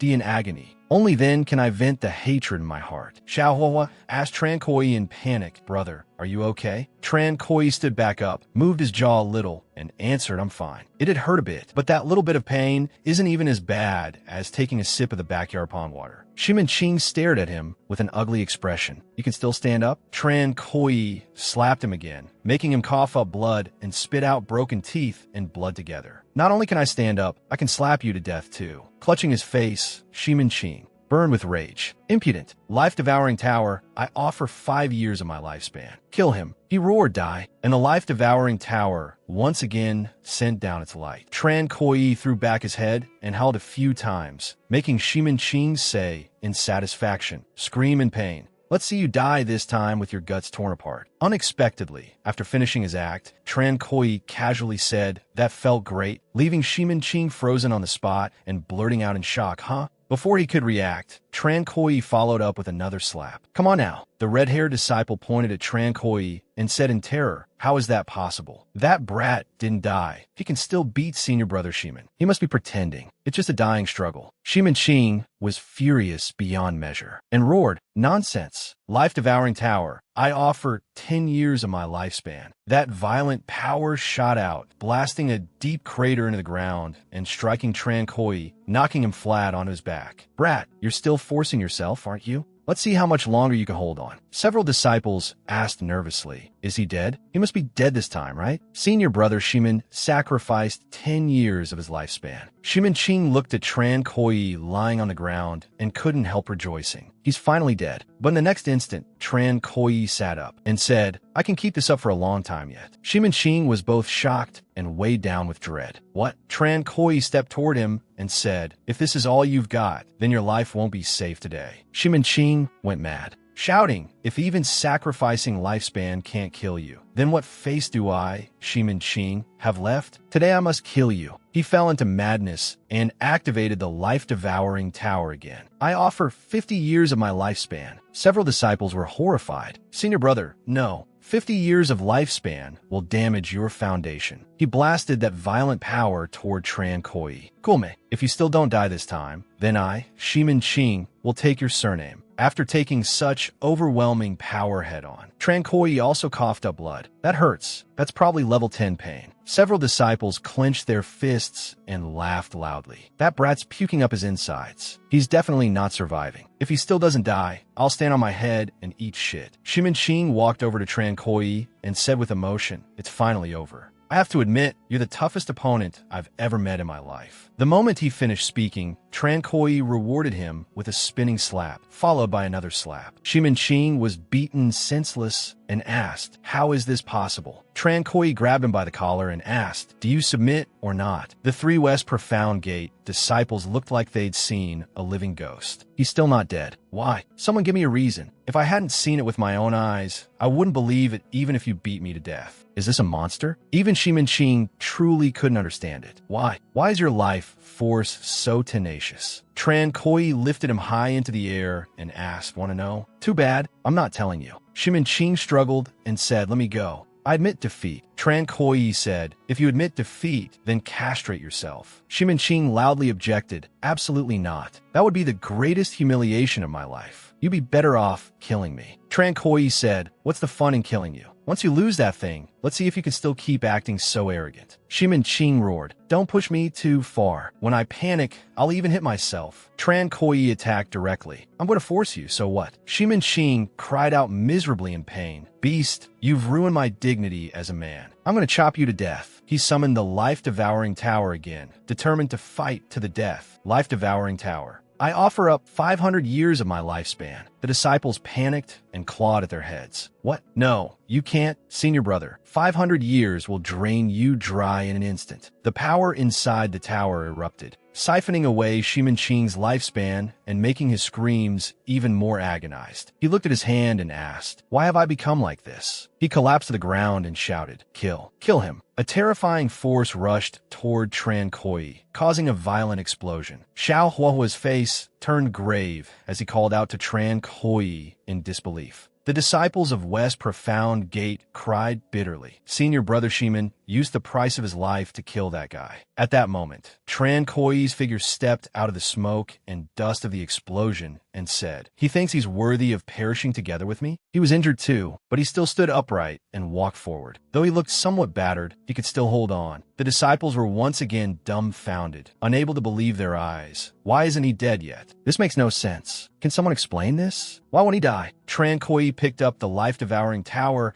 and praised it with interest. This treasure is really impressive. I'll be taking it. Shimanching lay sprawled on the ground and said, still not dead. I refuse to accept this. The will of the disciples collapsed, and they no longer wanted to fight. Senior brother Shiman is dead. This battle had completely shattered West Profound Gate's fighting spirit. Who would have thought Luo Immortal Sect had someone like this? Right now, I don't even have the heart to resist anymore. The disciples of Luo Immortal Sect praised him excitedly. This battle was incredible. Tran Koi is too strong. Who would have thought that in the end, the dignity of Luo Immortal Sect would have to be saved by Lao Qinyuan? The taller the tree, the stronger the wind. The more formidable Lao Qinyuan is, the more people want to destroy them. Xiaohua stepped forward and asked, "Brother, are you alright?" Tranque replied cheerfully, "I'm fine." Junior brother, I've beaten every last one of them now. The disciples of West Profound Gate let out miserable cries, clutching their groins and whimpering in pain. Today, West Profound Gate got ground into the dirt. Enough talk. Let's go back. This Tran Koi is a ruthless bastard. With his hands on his hips, Tran Koi looked at them and said in satisfaction, today was perfect. 3 days later, the disciples of Luo Immortal Sect were all talking about it. Have you heard? Tran Koi from Lao Qinyuan defeated everyone from West Profound Gate. They deserved it. Who told West Profound Gate to be so arrogant before? They've been much more low-key these past few days. A disciple with a top knot said, but only West Profound Gate has toned it down. South Shao Gate, North Ling Gate, and East Emperor Gate are still extremely arrogant, and they've injured quite a few Luo Immortal Sect disciples. Strange, though. Why are the sect's Heaven's Pride all staying behind closed doors? Even the Jiang Goddess hasn't been seen. Another person walked over and said, that's because you don't know. The reason the sect's Heaven's Pride haven't shown themselves is because the heads of the various courtyards forcibly ordered them not to fight. The fringe-haired disciple asked in surprise, forced not to fight? Why? The thin-haired disciple in front replied, because Luo Immortal Sect is afraid of provoking the four great sects and giving their experts an excuse to sneak into Luo Immortal Sect. The fringe-haired disciple lifted his face, unconvinced. Our Luo Immortal Sect is the #1 great sect right now. So why should we fear them? I don't understand. The thin-haired disciple explained. I'm not too clear on it either. But Luo Immortal Sect is an ancient sect. I've heard there are many secrets within the sect that no one knows. And the four great sects and the Demon Gate have always been secretly coveting them. The fringe-haired disciple asked unhappily, are we just supposed to let the four great sects bully us? The other disciple sighed and said, what else can we do? For the next few days, just avoid their people when you're out walking. Inside Lao Qinyuan, looking at the empty plates on the table, Tran Koi sighed. Well, damn.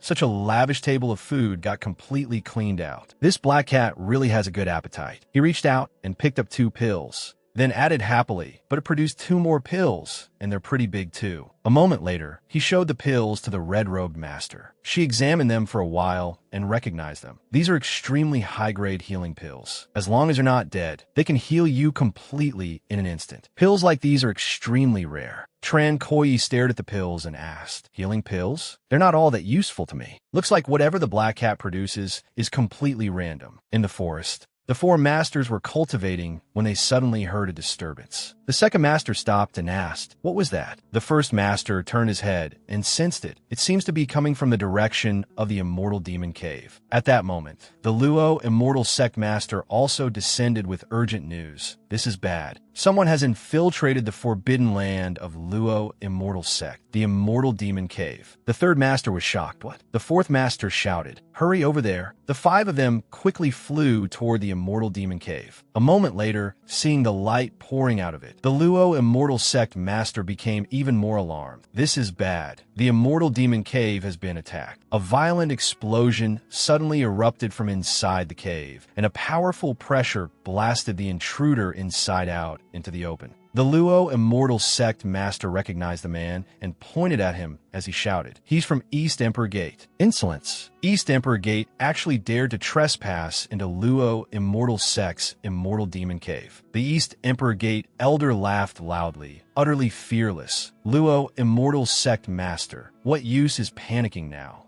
I was blasted out the moment I entered the Immortal Demon Cave, but that was still enough to activate it. The Luo Immortal Sect Master struck out with a palm and said furiously, "You even dared to covet the Immortal Demon Cave? You're courting death." He sent a move crashing down, but the East Emperor Gate Elder leaped up and dodged it. When the dust settled, the man had vanished. Taking advantage of their inattention, the East Emperor Gate Elder fled through the air and shouted, "Luo, Immortal Sect Master, you'd better go stabilize the Immortal Demon Cave first. I'm done playing with you." The second master looked up after him. No wonder the people of East Emperor Gate haven't shown themselves this whole time. So they had designs on the Immortal Demon Cave. The first master activated his spiritual power and said, "The urgent task is to stabilize the Immortal Demon Cave and stop it from erupting. Otherwise, the consequences will be unimaginable." The Luo Immortal Sect Master and the other four worked together to suppress the Immortal Demon Cave. "Everyone, act together and give me a hand." After returning to his sect, the East Emperor Gate Elder spat out a mouthful of blood. Damn that Luo Immortal Sect Master. I didn't expect him to be that strong.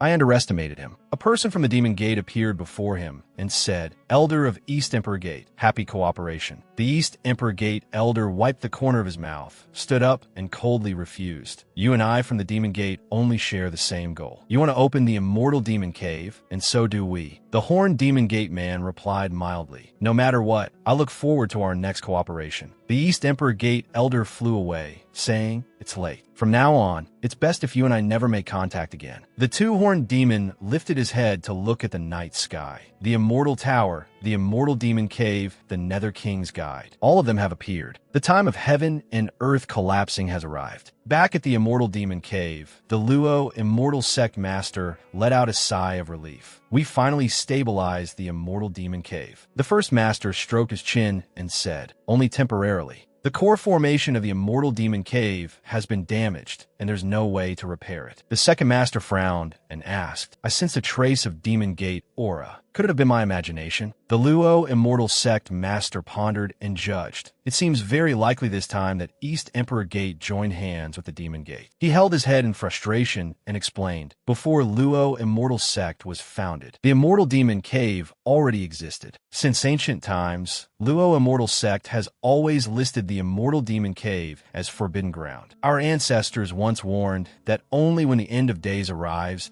may anyone enter the Immortal Demon Cave. Otherwise, all living beings will face a great catastrophe." The first master also suggested worriedly that now that the Immortal Demon Cave had been infiltrated by villains, causing unpredictable consequences, Luo Immortal Sect needed to make plans as soon as possible. The Luo Immortal Sect Master flew off first, saying that he would consider it himself. The second master clenched his fist and said there were rumors that the Immortal Demon Cave was related to the Immortal Tower, and this time the Immortal Tower had just so happened to appear. After thinking for a long time, the first master finally decided, "Originally, our Lao Kin Yuan did not intend to take part in this opening of the Immortal Tower. After all, the Immortal Tower rejects disciples of Lao Kin Yuan. But it seems now we have no choice but to enter." The third master asked worriedly, "Isn't that too dangerous? That kid Tran Koi has cultivated too many forbidden arts. I'm afraid the Immortal Tower's rejection of him will be extremely severe." The first master hurriedly flew up and said, "I'll go teach him the forbidden art heavenly aspect. It can let him endure inside the Immortal Tower for 3 Shurchen. As long as he comes out within 3 Shurchen, he won't be in danger." 3 days later, the first master stood beside him and asked about Tran Koi's progress. Sitting cross-legged, Tran Koi replied that he still hadn't grasped the key points. The first master comforted him. "It's not your fault. Cultivating heavenly aspect is extremely difficult. Back then, before your fourth master became foolish, even with his peerless talent, it still took him half a month. Expecting you to master it before entering the tower is truly making things hard for you." Tran Koi frowned and thought deeply. Although heavenly aspect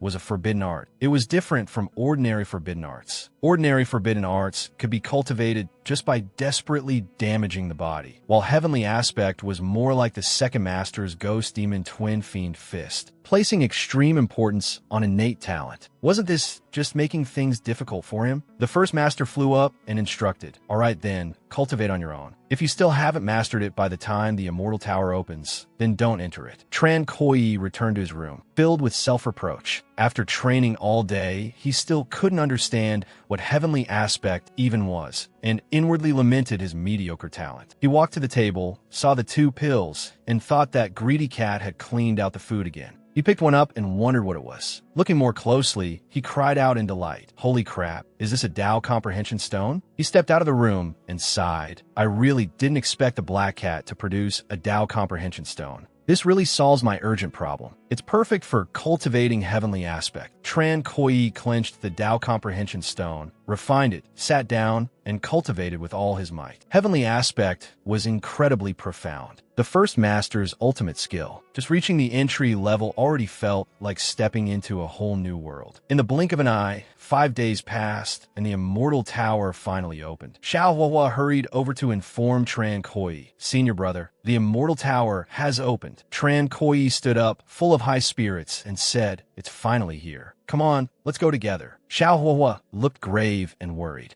The Immortal Tower rejects Lao Kan Yuan disciples who cultivate forbidden arts. Even though the 4th elder had given him a breath-hiding pearl, there was still no guarantee nothing would go wrong. At that moment, the 1st master and 2nd master descended and asked, "Tran Koi, how has your cultivation gone?" Tran Koi stepped forward and replied, "Master, I've already cultivated heavenly aspect, and I've gained some understanding of it." The 2nd master looked doubtful. "Really? Aren't you just bluffing, brat?" He reached out and touched Tran Koi's hand to sense it, then immediately said with delight, "He really has comprehended a little of it. Not bad, even faster than that fool back then. Haha, worthy of being my divine fist disciple." The 1st master no longer stopped him. "Since that's the case, go. The Immortal Tower is extremely dangerous, especially for disciples of Lao Kan Yuan. If something can't be done, then retreat in time." Tran Koi cupped his hands and replied, "This disciple understands." At that moment, outside the Immortal Tower, disciples had gathered in a dense crowd. The Immortal Tower had finally opened. For it to appear in our generation is truly great fortune. The disciples of East Emperor Gate were full of hostility.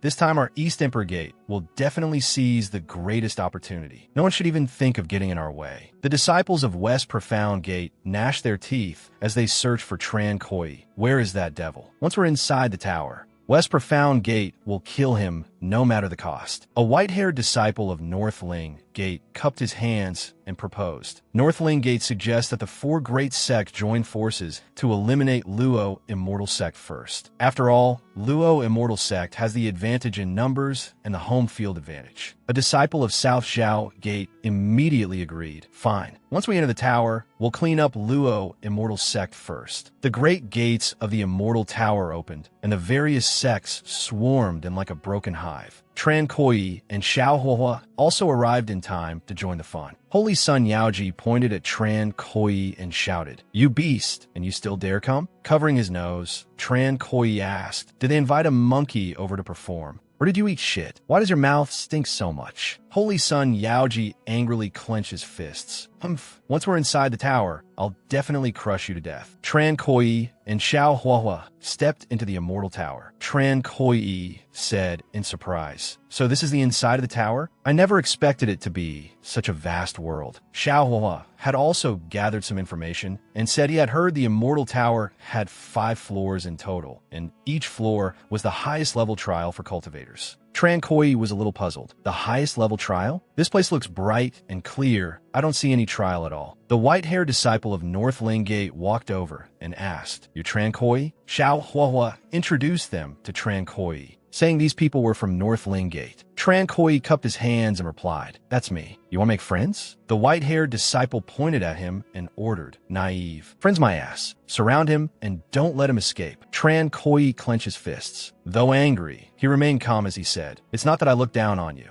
I genuinely despise you. Your lives are definitely not going to be spared." The white-haired disciple and several others planted formation flags into the ground. Tran Koi, "Of course we know you're strong. Since we dare target you, we naturally have absolute confidence." The 2 of them were trapped inside the formation. Xiao Huahua looked around and said, "This is the 6-pointed star formation, Northling Gate's famous killing formation." The white-haired disciple raised his sword and led the others in an attack. Tran Koi clenched his fist and sighed. This formation really is formidable. The strength of those 6 has increased severalfold. Xiao Huahua leaped up, intending to seize the formation flag and break the formation. To break it, we have to destroy the formation core, which is that flag. I'll destroy it. But as soon as he flew over, the power of the formation knocked him back. The white-haired disciple sneered arrogantly. Northling Gate has studied formations for countless years. How could we let you destroy the formation core so easily? Suddenly, white smoke appeared all around them, and the temperature surged. The Northling Gate disciples panicked. What's going on? Why did it suddenly get so hot? The grass under our feet has already withered. The plants around them burst into flames in an instant. Xiao Huahua turned back and immediately realized things were bad. This is bad. This is the Immortal Tower's trial, the world of extreme heat. The 6-pointed star formation flags were quickly engulfed by flames as well. The white-haired disciple was horrified. Even the formation core has been burned away. Quick, put out the fire. Tran Koi rushed out of the formation at once. Perfect chance. Finish them. The moment he got free, he kicked one disciple right in the crotch, then turned his head toward the white-haired disciple. Your turn now. To preserve his life and protect his future descendants, the white-haired disciple clasped his hands sincerely and said, Tran Koi, just like you said, let's be friends. Tran Koi shot toward him, naive. Friend my ass. The white-haired disciple was so frightened that he hurriedly fled the Immortal Tower. Damn brat, I'd rather withdraw than lose my foundation. The Immortal Tower announced. 1 person eliminated, 1 point awarded. Tran Koi stroked his chin. Interesting. Eliminating others gives Immortal Tower points. I wonder what these points are used for. Outside the Immortal Tower, the Luo Immortal Sect Master told the Red-Robed Master that the Immortal Tower had opened. The Red-Robed Master said with a grave expression that according to the records, this was the 10th time the Immortal Tower had opened since ancient times, and also the last. The Sect Master asked in shock, the last? The Red-Robed Master explained. After this, the Immortal Tower's immortal fortune will be exhausted and it will vanish forever. Whether anyone can seize the final immortal opportunity depends entirely on this time. Inside the Immortal Tower, Tran Koi asked the remaining Northling Gate disciples, are you leaving on your own? Or do you want me to send you off? Seeing this, the 4 disciples hurriedly fled the Immortal Tower. We only just got in, and now we're being eliminated just like that? I can't accept it. Let's go outside. We're already injured, and even without Tran Koi, we wouldn't be able to withstand this world of extreme heat. As they left, the flames in the tower suddenly rained down like meteors. Tran Koi and Xiao Huahua immediately dodged. It's a fire meteor shower. Get out of the way. In the blink of an eye, all the grass and trees had turned into scorched earth. Tran Koi steadied Xiao Huahua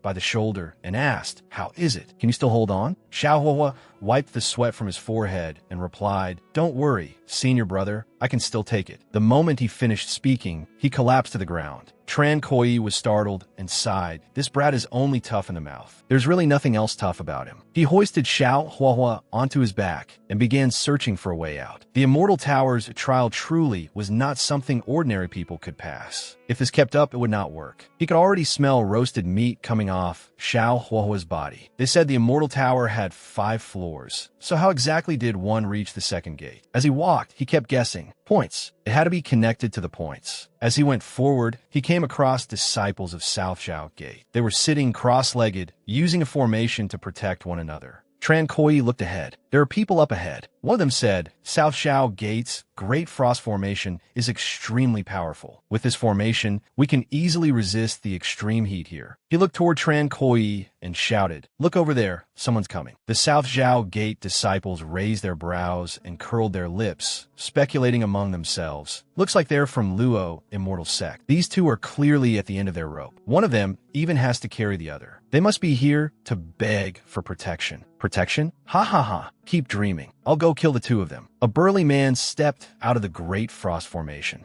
and swung his hand at Tran Koi, only to be kicked square in the stomach by Tran Koi. A disciple with bangs shouted angrily, are you looking to die? He actually dared to attack. Outside the formation, Tran Koi became even more ferocious. He used the power of extreme heat to attack the Great Frost Formation, making the South Xiao Gate disciples panic. This is bad. That brat wants to destroy our formation. Stop him. The moment those words fell, Tran Koi increased his strength and roared, "Break for me." The Great Frost Formation shattered with a crash. The people of South Xiao Gate were completely enraged by the heat wave and rushed forward to attack. Damn it, the Great Frost Formation is broken. It's so hot. Kill that brat. A moment later, the South Xiao Gate disciples fell one after another. Tran Koi said lightly, settled. The Immortal Tower prompted, "Your points have reached 10. You may choose to remain on this floor to continue earning points, or jump to the next floor for further trials." Tran Koi looked up, helped Xiao Huahua stand steadily, and let out a sigh. It seemed the Immortal Tower's points were very important. You could actually stay here and farm points. The problem was that even if he wanted to go, Xiao Huahua's points were still not enough. He pinched Xiao Huahua's cheek hard, then stuffed a medicinal pill into his mouth. Let him take a healing pill produced by the Black Cat Sacred Relic first. In less than 5 seconds, Xiao Huahua sprang back to life and woke up. "Senior brother, I feel full of vitality now, like I've been reborn." Tran Koi cupped his fists and said, "This is a pill made by the Black Cat. Even your master praised it when he saw it. As long as you don't suddenly faint again, it'll be fine." Xiao Huahua patted his chest confidently. "Don't worry, I won't faint again. I suddenly passed out earlier because of an old injury. The fire attribute of my supreme bone was dug out. So now, whenever I encounter fire element energy, my old injury is prone to flare up." Tran Koi gripped his sword and shouted excitedly, "Let's go. Keep earning points. When we run into Holy Sun Yaoji, I'll help you take back your supreme bone." 3 hours later, the two of them had joined forces and eliminated quite a few disciples. Tran Koi asked, "Junior brother, how many points do you have now?" Xiao Huahua sheathed his sword and replied, 27 points. Tran Koi turned his head and said, "That's almost enough. Let's go to the next floor. People are getting harder and harder to find on this floor." The two of them headed to the next floor. Xiao Huahua looked around and asked, "Where is this? A secret chamber?" The Immortal Tower prompted, "This gate is the Illusion Beast Demon Realm. You will not truly die here. Please do your utmost to kill the demon beasts in this gate and obtain more points." The illusion beasts immediately appeared with roaring cries. Tran Koi's aura surged as he swung his sword and slashed out a wave of sword chi, saying boldly, "Since we won't really die, then let's kill to our heart's content." 15 minutes later, Xiao Huahua, drenched in sweat, asked, "We've killed them all. Will there be a second wave of demon beasts?" No sooner had he finished speaking than 3 more illusion beasts charged over. Tran Koi stopped moving. He could feel the aura of these demon beasts. The second wave was far stronger than the first. About half an hour later, Tran Koi pierced an illusion beast through with a single sword strike. He did not forget to ask after Xiao Huahua, "You still all right?" Xiao Huahua wiped the blood from his face and replied, "I can still hold on. If we can go far in this stage, we'll definitely open up a huge gap in points between us and the others." Another gigantic illusion beast roared and charged at them.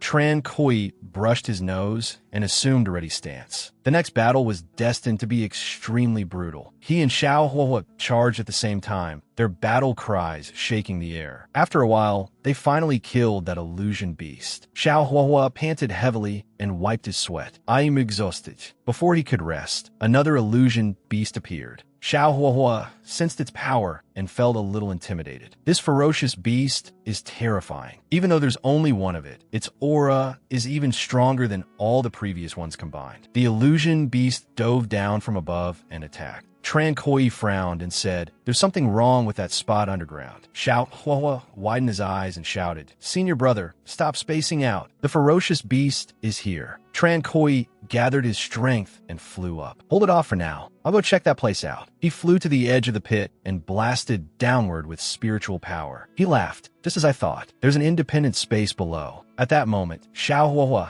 was knocked down because he could not match the illusion beast. Turning back anxiously, he shouted, "Senior brother, hurry up and do something. This ferocious beast is too strong." Tran Koi threw a heavy punch into the ground and blasted open a huge hole. "We don't need to deal with the ferocious beast now. I have a much simpler method." As the illusion beast lunged, Xiao Huahua became even more flustered. "Why are you hitting the ground instead of the beast? The beast is pouncing." As soon as he said that, both of them dropped straight into the hole and splashed into the water below. Xiao Huahua asked blankly, "Where is this?" Tran Koi picked up something like a bead. and said, "Found it." Xiao Huo looked at the crystal and asked, "What kind of treasure is this?" The energy is so abundant, so pure. The moment he held the crystal in his hand, he immediately broke through, becoming wildly excited. Just the energy spilling out of it helped me break through a minor realm. Tran Koi said, "If my guess is right, this place is the energy source supplying the second floor of the Immortal Tower. Those ferocious beasts were all formed from the energy here." Xiao Huahua's eyes lit up. Then are these all immortal crystals? No wonder the immortal aura is so unusual. We've struck it rich this time. If we can take these outside. Tran Koi sat down, looked at the immortal spirits, and said, "Take them outside, my ass. Absorb all of them." The two of them sat down and began cultivating. Clenching his fist, Tran Koi asked, "Do I want to break through to the core opening realm?" His eldest master had once said that the core opening realm, opening the inner core, was the first step in a cultivator's true path of cultivation, because only after opening the core could a cultivator generate large amounts of spiritual power on their own. He stood up. Though he was still in the process of opening his core, he said, "Success, but it's not over yet." A moment later, he officially broke through to the core opening realm. Xiao Hua was overjoyed. "Senior brother, you've broken through to the core opening realm. I can't believe you opened 2 danshians in an instant. That's incredibly rare." Tran Koi crushed an immortal spirit and said, "More than just 2. In the blink of an eye, he formed another new dantian, leaving Xiao Huahua so shocked that his mouth hung open. A third one. "Senior brother, are you some kind of monster?" The spiritual power around Tran Koi surged wildly. He crushed another immortal spirit. What monster? It's all thanks to the effect of these immortal spirits. He thought to himself that with his own aptitude, if he did not have these immortal crystals that could so easily raise his cultivation, then there was no way his cultivation could have advanced this quickly. The immortal crystals gradually dwindled. Tran Koi stood up and said, "The immortal crystals have all been absorbed. Let's go." Xiao Hua rubbed his belly and sighed. After absorbing so many immortal crystals, it feels like the energy inside my body is about to explode. I'm afraid it'll take at least a month to digest it all completely. The illusion beast from earlier had also fumbled its way down below. Xiao Huahua threw a punch, releasing spiritual power, and said, "Right now I'm bursting with vitality. Let me handle it." The two of them engaged it head-on. He clenched his fists and laughed loudly. "Haha, my strength has doubled. This feels amazing." The illusion beasts attacking the disciples of West Profound Gate suddenly all vanished, causing them to look around in alarm. What's going on? Why did all the demon beasts suddenly disappear? They rose into the air and did not bother thinking much more about it. Forget it. Since there are no more demon beasts, let's go to the 3rd floor. By chance, they saw Holy Sun Yaoji swing his sword, and the demon beast vanished along with it. So they immediately began praising him. Holy Sun Yaoji is mighty. He dealt with such a powerful demon beast in a single strike. Holy Sun Yaoji turned around and shouted, "Shut up. It wasn't this Holy Sun." The South Zhao Gate disciples looked utterly confused. "Huh? If not the Holy Sun, then who?" Holy Sun Yaoji said sternly, "The demon beast's sudden disappearance is extremely strange. Logically speaking, the Immortal Tower should absolutely not have this kind of situation." He raised his sword and said, "Forget it. Let's go to the next floor. We have to seize the initiative." At the same time, outside the Immortal Tower, the Luo Immortal Sect Master looked into the tower and said, "Strange. Why do I feel like the immortal clouds on the 2nd floor of the Immortal Tower suddenly vanished?" After observing for a while, the red-robed young woman also noticed it was indeed so. This is too abnormal. Perhaps the energy of the Immortal Tower has run dry, and its immortal power is starting to leak away. The disciples who entered the 3rd floor saw a gigantic stone emitting an overwhelming pressure. They looked at one another. What exactly is the main trial of the Immortal Tower's 3rd floor? That stone is definitely no ordinary object. Could it be the legendary aptitude testing stone? A Northling Gate disciple stepped forward and said, "I'll try it." He reached out and touched the stone.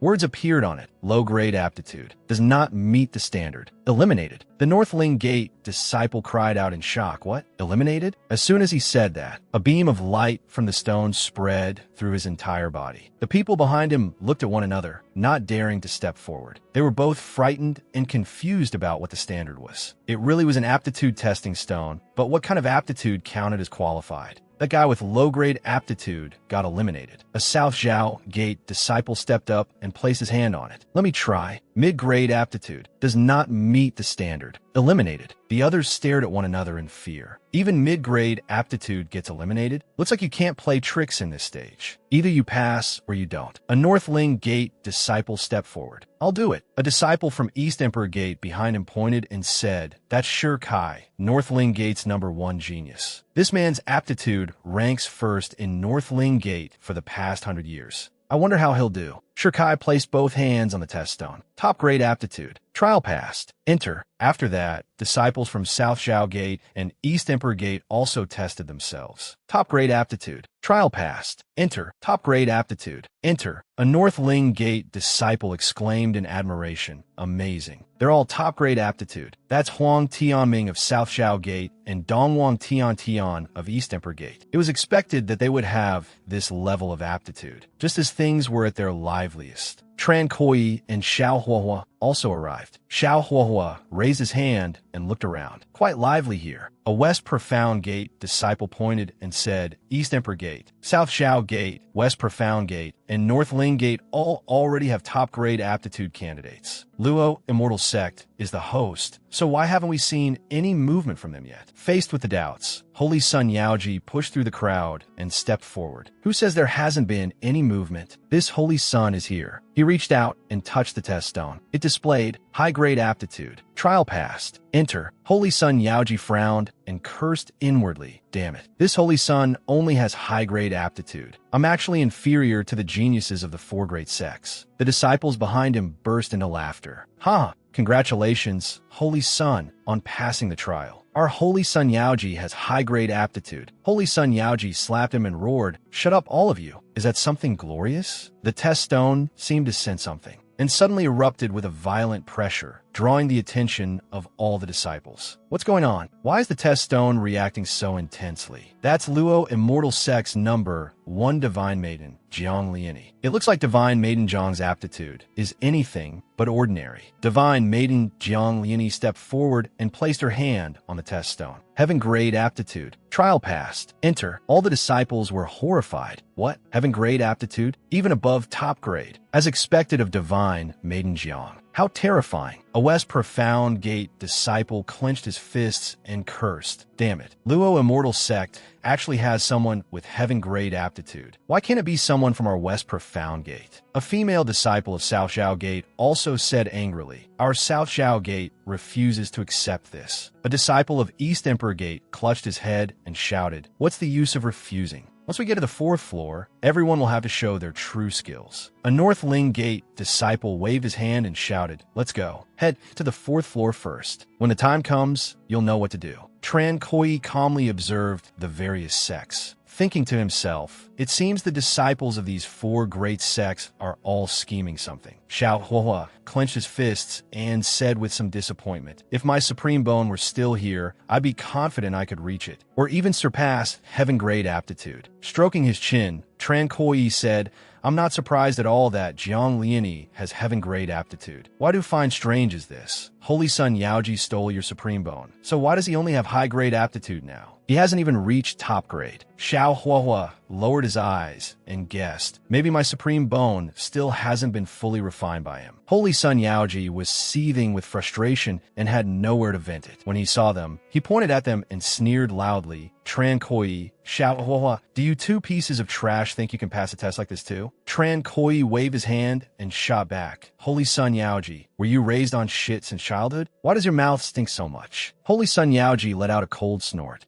His anger flared. "You only know how to run your mouth. Right now, I want to beat you to death." Divine Maiden Jiang Liani walked over and shouted, "Stop." Tran Koi beamed and waved. "Junior sister, long time no see." Divine Maiden Jiang Liani handed him a slip of paper. Tran Koi took it and scratched his head, thinking his social anxiety is acting up again. The note read, "Follow me to the 4th floor. I want to ask you for help with something." Patting his chest, he readily agreed, "No problem. Junior sister's business is my business, as long as I can pass the test." He thought to himself, with his aptitude, reaching high grade was probably going to be a little difficult. Holy Sun Yaoji refused to let it go and proposed, "Divine Maiden Jiang, Tran Koi has offended me. For my sake, hand these 2 over to me. I want to kill them." Divine Maiden Jiang Liani coldly said nothing. The disciples behind them were also puzzled. The Divine Maiden isn't saying anything. What does that mean? Is she giving Holy Sun Yaoji face or not? Xiao Huahua patted Tran Koi on the shoulder and urged, Senior brother, a lot of people have already gone. Let's go test ourselves too. Tran Koi replied, after you. He thought to himself, I need to find a way to slip through this somehow. At this moment, Holy Sun Yaoji had other plans. Stroking his chin, he laughed slyly. Haha, let them test first. Better not clash with Divine Maiden Jiang if I can avoid it. After all, whoever gets her will be the next sect master of Luo, immortal sect. He crossed his arms over his chest and mocked loudly. Xiao Huahua, you useless cripple. I already took your supreme bone. Even if I don't act, you'll still be eliminated. Xiao Huahua's aptitude appeared. Top grade aptitude. Trial passed. Promoted. Holy Sun Yaoji's expression changed drastically. What? The disciples immediately began discussing it. Holy Sun, is this stone broken or something? How can a cripple who had his supreme bone dug out still have top-grade aptitude? Xiao Huahua turned around, raised his middle finger at him, and shot back. Holy Sun Yaoji, open your eyes wide and see who the real trash is. Holy Sun Yaoji felt utterly humiliated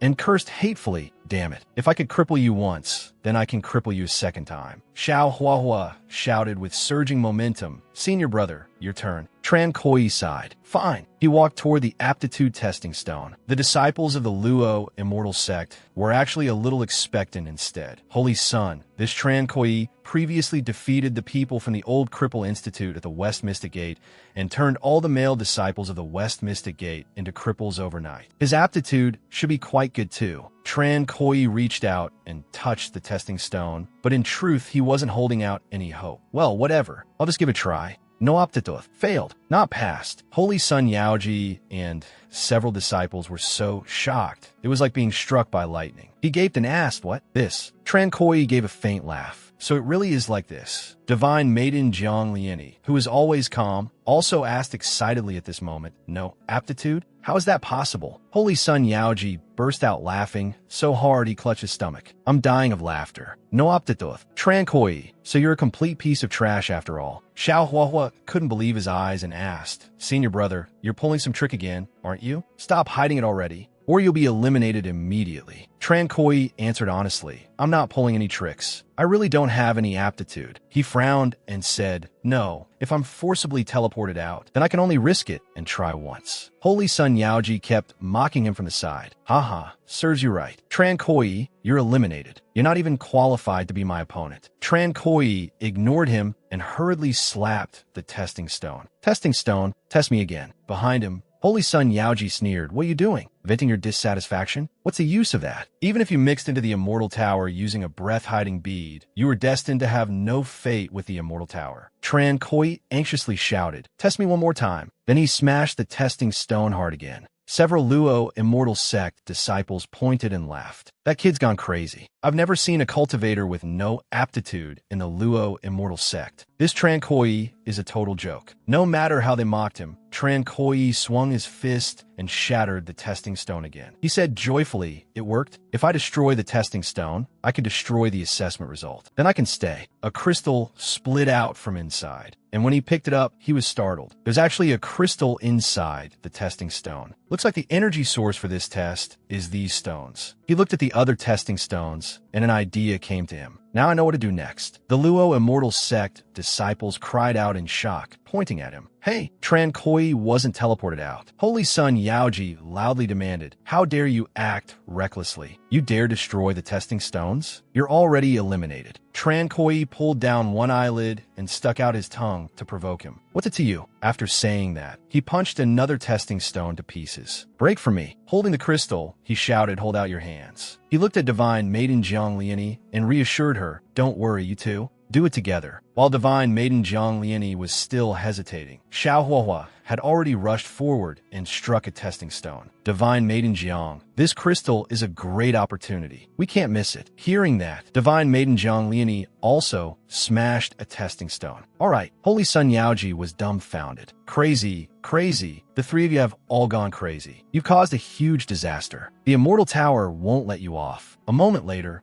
Tran Koi smashed the last testing stone and said, "Last one." He waved his hand and called out, "I've taken all the energy from the third floor. It's about to collapse. Let's go down to the next floor." Outside the Immortal Tower, the sect master of the Luo Immortal Sect said in shock, "The third floor of the Immortal Tower suddenly has a problem too." Red-robed master frowned and judged. It seems the cause doesn't lie with the Immortal Tower itself, but with someone inside the Immortal Tower carrying out sabotage. The sect master of the Luo Immortal Sect said angrily, "Sabotaging the Immortal Tower? Cultivators these days are getting bolder and bolder." Red-robed master said calmly, "It's fine. After all, this is the last time the Immortal Tower will open." The three of them arrived at the fourth floor, and Xiao Hua looked around and exclaimed, "Strange, too strange." The fourth floor is actually an ancient city. Tran Koi got straight to the point and asked Divine, Maiden Jiang Liani, "Junior sister, you told me to follow you to the fourth floor, but where exactly do you want to go?" Divine Maiden Jiang Liani took out a sheet of paper. Written on it was, "Master ordered that on the fourth floor I must obtain the jade, Maiden Immortal Scripture. I need to answer 3 questions set by the sect." Tran Koi looked at her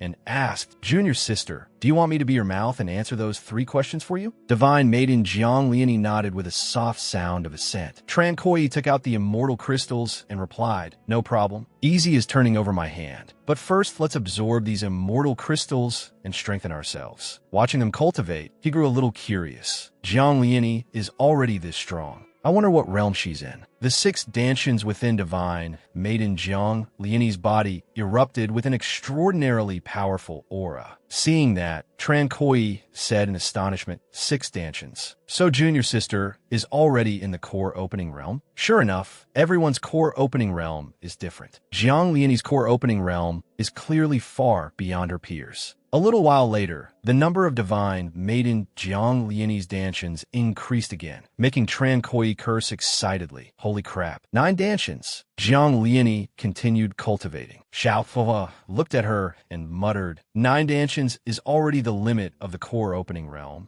Could it be that she's planning to break through? The pressure around Divine Maiden Jiang Liani kept rising, and the speed at which she absorbed power grew faster and faster, making him widen his eyes in extreme shock. What? 10. She condensed another dantian. 9 is supreme, 10 is perfection. Divine Maiden Jiang's core opening realm has actually reached great perfection. Tran Koi hurriedly shouted, "Hurry! Let's start too." Not long after, Tran Koi also broke through successfully. Relying on these immortal crystals, he raised his number of dantians to 5. He stood up, clenched his fist to feel the power, then said, "But the further you go, the more immortal crystals you need to condense dantians, and it gets harder and harder too." Divine Maiden Jiang Liani turned her head and warned, "Someone's coming." The South Zhao Gate disciples drew their swords and ordered, "Jiang Liani is here. Inform the people from the 4 great sections." Xiao Huahua was surprised by their actions. Looks like the 4 great sects have joined forces against Divine Maiden Jiang and want to eliminate the person with the best aptitude first. Tran Koi immediately leaped up and shouted, "Stop them." He exchanged a few moves with them, and the South Zhao Gate disciples were instantly defeated miserably by him. Tran Koi said sternly, "Right now you have 2 paths. First, die. Second, be controlled by my forbidden technique." The female disciple loudly protested, "Control us? Dream on." Without another word, Tran Koi slapped her hard. The rest wilted like frostbitten eggplants and cried, "We're willing to be controlled by you. Please don't kill us." Tran Koi pointed with his sword and ordered, "Offer up your heartblood." A moment later, Tran Koi formed hand seals and cast the forbidden technique, using soul-binding art on the blood of the South Zhao Gate disciples. He emphasized, "From now on, your lives and deaths will rest on a single thought from me." The female disciple pleaded in fear, "Tran Koi, don't be impulsive. We won't oppose you anymore." The male disciple with bangs also said, "We'll do whatever you want, just don't kill us." Tran Koi crossed his arms and offered a condition in exchange. "I will make things hard for you. Each of you go capture 2 people and bring them here. Once we leave the Immortal Tower, I'll help you lift the soul-binding art that I swear to the heavenly Tao. My word is my bond." The South Zhao Gate disciples all accepted his order and left. "Since you made a heavenly Tao oath, we believe you. Let's go." After dealing with them, Tran Koi returned to Divine Maiden Jiang Liani. "Junior sister, let's go. Time to return to the Immortal Gate." Not long after, the South Zhao Gate disciples brought back quite a few North Ling Gate disciples. The female disciple said, "Senior Brother Tran, we brought them." The North Ling Gate disciple shouted, "Are you insane? Why are you capturing us?" Someone sprawled on the ground howled, "You really are crazy." The four great sects already reached an agreement to eliminate Divine, Maiden Jiang, and the people of the Luo Immortal Sect first. Yet you sneak attacked us, and even want to hand us over to the Luo Immortal Sect, no matter how they shouted. A moment later, they were all controlled by Tran Koi as well. You've been struck by my soul-binding art. Your lives and deaths are all in my hands. Just like them, I won't make things hard for you. Each of you go capture 2 people and bring them here. After we leave the tower, I'll help you lift the soul-binding art. The North Ling Gate disciples looked utterly miserable and had no choice but to compromise. Since it's come to this, we agree. Let's go capture people. Seeing his clever scheme, Xiao Huahua couldn't help but praise him. Senior brother, this move of yours is amazing. Without personally making a move, you've made the 4 great sects slaughter and eliminate each other. And the more people get captured, the faster the elimination goes. Tran Koi crossed his arms proudly and said, "This is what you call internet thinking." Xiao Huahua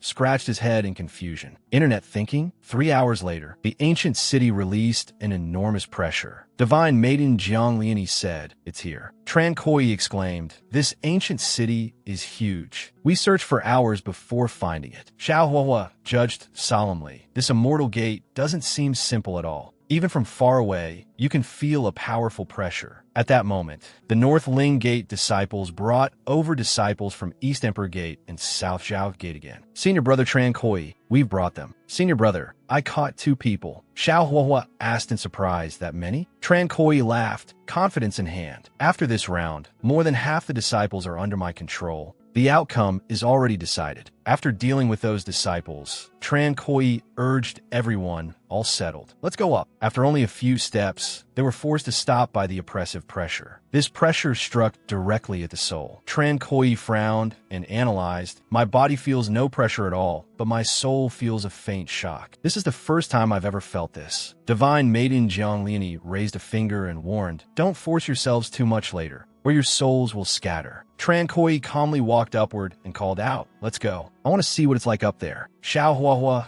wiped his dripping sweat and asked him, "We're already at the 10th step. My head hurts like it's about to split apart." "Senior brother, how do you feel?" As he walked, Tran Koi replied, "I don't feel anything." He rubbed his chin and muttered to himself, "I don't have any cultivation talent. Could it be that all my skill points went into my soul instead?" Xiao Huahua said with a pitiful face, "Still no feeling? Are you really that strong?" Tran Koi turned back and asked junior sister, "How about you?" Divine Maiden Jiang Liani replied, "I'm fine. Since I was little, Master taught me to cultivate my soul. So my soul is definitely much stronger than that of ordinary cultivators." Xiao Huahua collapsed to the ground, panting, "I can't take it anymore." Red Robe Master appeared and shouted, "Go up. Knocking on the immortal gate is a great opportunity." He stood up and continued walking. "All right, with Master's help, I feel much more relaxed." Tran Koi reached the top and said, "Last step." Looking at his hand, he said in puzzlement, "I just came up that easily? I can feel a powerful soul pressure. But for me, this kind of pressure doesn't even count as painful." Divine Maiden Jiang Liani's steps faltered, and she suddenly dropped to her knees. Tran Koi supported her and asked, "Are you okay?" Divine Maiden Jiang Liani said, "My soul has suffered serious damage." Sure enough, climbing up here comes at a heavy price. Xiao Huahua was the last one up. The moment he arrived, he dropped to the ground and lamented, "Finally made it up here. That was not easy." Divine Maiden Jiang Liani pointed ahead and said, "The immortal gate." The moment she knocked on the door, heavenly lightning above slammed down onto the mountaintop. The disciples below pointed upward and asked, "What's going on? Why are there strange phenomena in the sky?" "It must be related to those 3 up there." A voice sounded from within the ancient city. "Great adventurers, welcome. Please answer the first question." Tran Koi froze, thinking to himself, "Adventurers? That's an extremely rare form of address in the cultivation world." The other side continued, "There is a math problem as follows. In a cage, there are chickens and rabbits. Counting from above, there are 35 heads. Counting from below, there are 94 legs. How many chickens and how many rabbits are there in the cage? Tran Koi scratched his head blankly. What kind of joke is this? Xiao Huahua raised his hand and calculated mentally. This question is too hard. How do you even calculate it? I don't understand. Divine Maiden Jianglini shook her head and said, I don't know either. Tran Koi covered his face helplessly. What kind of nonsense is this? They even brought out the chicken and rabbit in this same cage problem? Xiao Huahua turned to him expectantly. Senior brother, do you know it? Tran Koi said, there are 23 chickens and 12 rabbits in the cage. Xiao Huahua was shocked. Really or not? You calculated that fast? The voice rang out. Correct answer. Xiao Huahua praised him with tears in his eyes. That's right. Senior brother really is a genius. Tran Koi gave an embarrassed laugh and said, back in my hometown, third grade elementary school, students all know how to do this. The first knock on the immortal gate is successful. Reward, 3 showers of immortal spirit rain. Thunder rumbled. An immortal spirit rain poured down in sheets. Xiao Huahua caught the rainwater and shouted, it's raining. The energy contained in this rain is unbelievably powerful. Red-robed master appeared and urged everyone to absorb it quickly. Immortal spirit rain is rootless water. The moment it touches the ground, it disappears. The 3 immediately sat down and began cultivating at once. The disciples below looked up at the strange phenomenon and the immortal spirit rain, astonished beyond words. It's raining. It seems to be immortal spirit rain. That's right. This might be the super opportunity recorded in the ancient texts. The disciples below all ran off to spread the news, shouting that immortal spirit rain had descended. So hurry up, move faster. This opportunity comes once in 1,000 years. It absolutely cannot be missed. Xiao Huahua held out his hand to catch the immortal spirit rain and said, the spiritual energy is too abundant and it carries countless mysterious effects. This immortal spirit rain is definitely not something produced by this world. Red-robed master appeared and told him to absorb more. This shower of immortal spirit rain is also of enormous benefit to my recovery. After finishing his cultivation, Tran Koi opened his eyes. His dantians had opened to the 6th. Looking over at Divine Maiden Jiangliani, the number of her dantians was even more astonishing,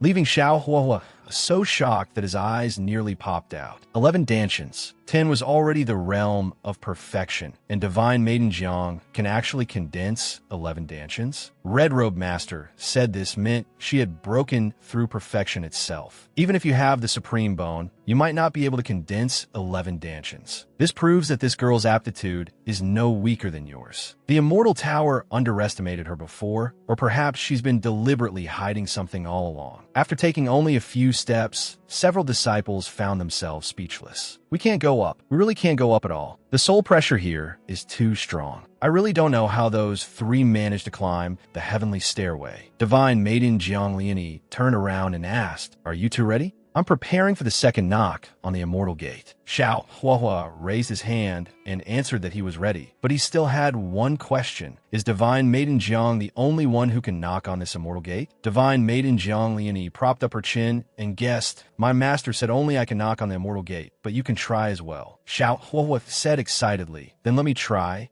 And he knocked on the door, saying, second knock on the immortal gate. Tran Koi waited tensely behind him, but there was no movement at all, no response whatsoever. Looks like knocking on the immortal gate really can only be done by junior sister. Divine Maiden Jiangliani stepped forward and knocked on the door. Second knock on the immortal gate. Great adventurer, please answer the second question. If the odd terms change, the even terms stay unchanged. The moment he heard the question, Tran Koi spat out his water on the spot. Xiao Huahua scratched his head, doubting life itself. What the hell is that? What change and not change? Do any of you understand it? Divine Maiden Jiangliani frowned and said, I know every single word the immortal gate said, but put together, I have no idea what it means. Xiao Huahua despaired, clutching his head and bawling. Then we're finished. We can't even understand the question, so there's no way we'll pass the second gate. Divine Maiden Jiangliani turned back worriedly and asked Tran Koi, do you have any way? Tran Koi crossed his arms and gave the answer. Keep the symbols to see the quadrants. Xiao Huahua went blank again. What symbols? Quadrants? Senior brother, I can't understand what you're saying either. Are you just talking nonsense? Correct answer. Hearing that, Xiao Huahua looked at him with utter admiration. You gotta be kidding me. and yet he got it right. Divine Maiden Jiang Liani seriously asked Tran Koi, "Can you explain the meaning of that sentence to us?" Tran Koi raised a hand and explained, "Those are two sayings from my hometown. One changes, the other stays the same. Watch the symbol for the limit." Xiao Huohuo clapped and suddenly understood, so they were dialect sayings. No wonder I couldn't understand a word. But how does the Immortal Gate know your hometown dialect, senior brother? Tran Koi raised a hand and said it really was strange. Thinking to himself, could there be a transmigrator behind this Immortal Gate? Someone who specializes in spreading code phrases? The second knocking on the Immortal Gate succeeded. Rivard, ja de Maiden Immortal Scripture. Divine Maiden Jiang Liani accepted the Jade, Maiden Immortal Scripture, and happily said they had finally gotten it. Tran Koi asked, "Junior sister, how many times can we knock on the Immortal Gate in total?" Jiang Liani replied, 3 times. Tran Koi looked up at the Immortal Gate and said, "Then let's continue. I want to see what the third question is." Divine Maiden Jiang Liani knocked on the door and said, "Third knock on the Immortal Gate. On the path of cultivation, what is the most important thing?" Tran Koi let out a sigh of relief. So it finally asked a normal question. Xiao Huahua rushed to answer first. The most important thing? Does it even need to be asked? Of course, it's cultivation talent and peerless ultimate techniques. Wrong answer. Jiang Liani followed up, it's temperament. The strength of one's character determines how far one can go on the road of cultivation. Xiao Huahua cupped his hands in admiration. My answer just now was too shallow indeed. It really is temperament, as expected of a divine maiden. That answer is truly profound and admirable. Wrong answer. Xiao Huahua grabbed his head, nearly going mad. What? Why is that wrong too? Then what is it exactly? Tran Koi shrugged and sighed. Looks like this question isn't simple. Divine Maiden Jiang Liani said firmly, "I don't think my answer is wrong." Tran Koi, do you have another answer? Tran Koi raised a finger and gave his answer, using cheats. Congratulations, your answer is correct. Xiao Huahua's head buzzed as he pinched his own face and asked, "Using cheats? Senior brother, what is that?" Tran Koi said, "I'll give you a simple example. I, your senior brother, am your cheat." Xiao Huahua clapped again in understanding. Then I get it. Using cheats really is the most important thing, more important than both talent and temperament. Haha. The third knocking on the Immortal Gate succeeded. Reward, 1 dragon. Tran Koi immediately broke out in awkward sweat again. 1 dragon? The kind of dragon I think it is? An egg fell from the sky. The disciples below were dumbfounded and asked, "Is that a dragon egg?" That's the greatest opportunity in the Immortal Tower. What is that? It's 2 dazzling legendary gold. Could that be the legendary dragon egg? Divine Maiden Jiang Liani spoke first. Tran Koi, knocking on the Immortal Gate was all thanks to you, so the dragon egg should go to you. Tran Koi looked at the dragon egg and asked, "How do you hatch this thing?" Divine Maiden Jiang Liani replied that she didn't know, because creatures like dragons existed only in legends and no longer existed in this world. The 3 of you have climbed the heavenly stairway. Reward, 3 tokens granting passage to the 5th floor. In half an hour, you may use the tokens to teleport to the 5th floor. 3 tokens flew out, 1 for each of them. Divine Maiden Jiang Liani looked at the token and said that to this day, no one had ever reached the 5th floor of the Immortal Tower. Xiao Huahua guessed, it seems that succeeding in all 3 knocks on the Immortal Gate is the key to reaching the 5th floor. Other than senior brother, who could answer questions like these? It's only normal that no one has reached the 5th floor. The disciples below could no longer hold back and charged upward. A dragon egg had appeared. There was no way they could miss such a great opportunity. They surrounded the 3, wanting to seize the tokens. After all, no one even knew whether the dragon egg could hatch, and even if it did, raising it would be difficult. Though the dragon egg was important, even more important was obtaining the token to the 5th floor. That's right, we have to seize the tokens. Sure Kai pointed his spear at Tran Koi from the old crippled courtyard and shouted, "I am Sure Kai, the number 1 genius of North Lane Gate. Hand over the dragon egg and the token." Xiao Huahua pointed at him in surprise and said, "That guy can fly up here? Looks like the soul pressure of ascension has disappeared." A North Lane Gate disciple guessed that Tran Koi might be able to deal with the number 1 genius of West Xian Gate, but he might not necessarily be a match for Sure Kai. A disciple of East Emperor Gate added that Sure Kai's cultivation had already reached the manifestation realm. No one here had a higher cultivation than him. Standing before the spear tip, Tran Koi calmly replied, "I can give it to you, but we're neither related nor close. So why should I?" Sure Kai shot back, "Then what reason do you want?" Putting on an arrogant expression, Tran Koi proposed, "Call me father." Once you become my son, all my property will be yours." Shirkai furiously roared, "You're courting death," and immediately thrust out with his spear. Tran Koi blocked with his sword. Humiliated and enraged, Shirkai pressed down with force, cracking the ground. Overestimating yourself. The disciples of North Ling Gate broke out in sweat at the sight of that strike. In Shirkai's hand was the infinite divine spear, the treasured artifact of North Ling Gate. The disciples of South Zhao Gate had also heard of the infinite divine spear's power and felt fear rise in their hearts. This spear possessed immense force. Ordinary weapons were no match for it at all. A North Ling Gate disciple said, "Looks like North Ling Gate is going all out this time, even bringing out its treasure artifact." Shirkai sneered, "You simply don't have a weapon that can deal with me. So what are you going to use to fight me?" Tran Koi suddenly threw the dragon egg forward and asked, "You want the dragon egg, right? Here, take it." The dragon egg smashed into the infinite divine spear and bounced back. Caught off guard, Shirkai shouted, "What? You?" Tran Koi caught the dragon egg and used the rebound to throw it again. "This dragon egg is pretty good, the real deal." Again, just like that, he kept hurling it at Shirkai with force, smashing him backward step by step. The more Tran Koi smashed, the more excited he got, until his eyes turned red. He struck a baseball-throwing pose and shouted, "Take this." The disciples watching felt their Tao hearts were about to collapse. What kind of fighting style was this? Using a dragon egg as a weapon to smash people, that was far too extravagant. Holding the egg, Tran Koi arrogantly asked him, "Do you still want it or not?" Shirkai cursed furiously. "Bastard, of course I want it." The moment he finished speaking, Tran Koi smashed the dragon egg hard onto his head. Shirkai fell to the ground, clutching his head, and growled, "I will definitely kill you." Looking up, he saw that Tran Koi was already diving at him with the dragon egg in hand. He mounted Shirkai and smashed down again and again like a game of whack-a-mole, saying as he hit, "You want it, huh? You want it, huh?" Huang Tianming walked up from behind and shouted, "Tran Koi, stop." Tran Koi stopped, turned around, and asked, "And who are you supposed to be?" Huang Tianming raised a hand and introduced himself. "I am Huang Tianming of South Zhao Gate. The one beside me is Dongwang Tian of East Emperor Gate." Tran Koi lifted the dragon egg and asked, "You too want the dragon egg too?" Huang Tianming said bluntly, "We want to go to the 5th floor, so we hope you can give up 2 of the tokens to the 5th floor." Tran Koi seriously asked him, "And why should we give them to you?" Huang Tianming replied, "Because we have more people." Tran Koi sneered, "More people? Let me see how many you've got." Huang Tianming raised both hands high and gave the order, "Disciples of the 4 sects, hear my command, attack together." The disciples of South Zhao Gate cheered in unison. The 4 sects unite. Eliminate Luo, immortal sect first. Surround them.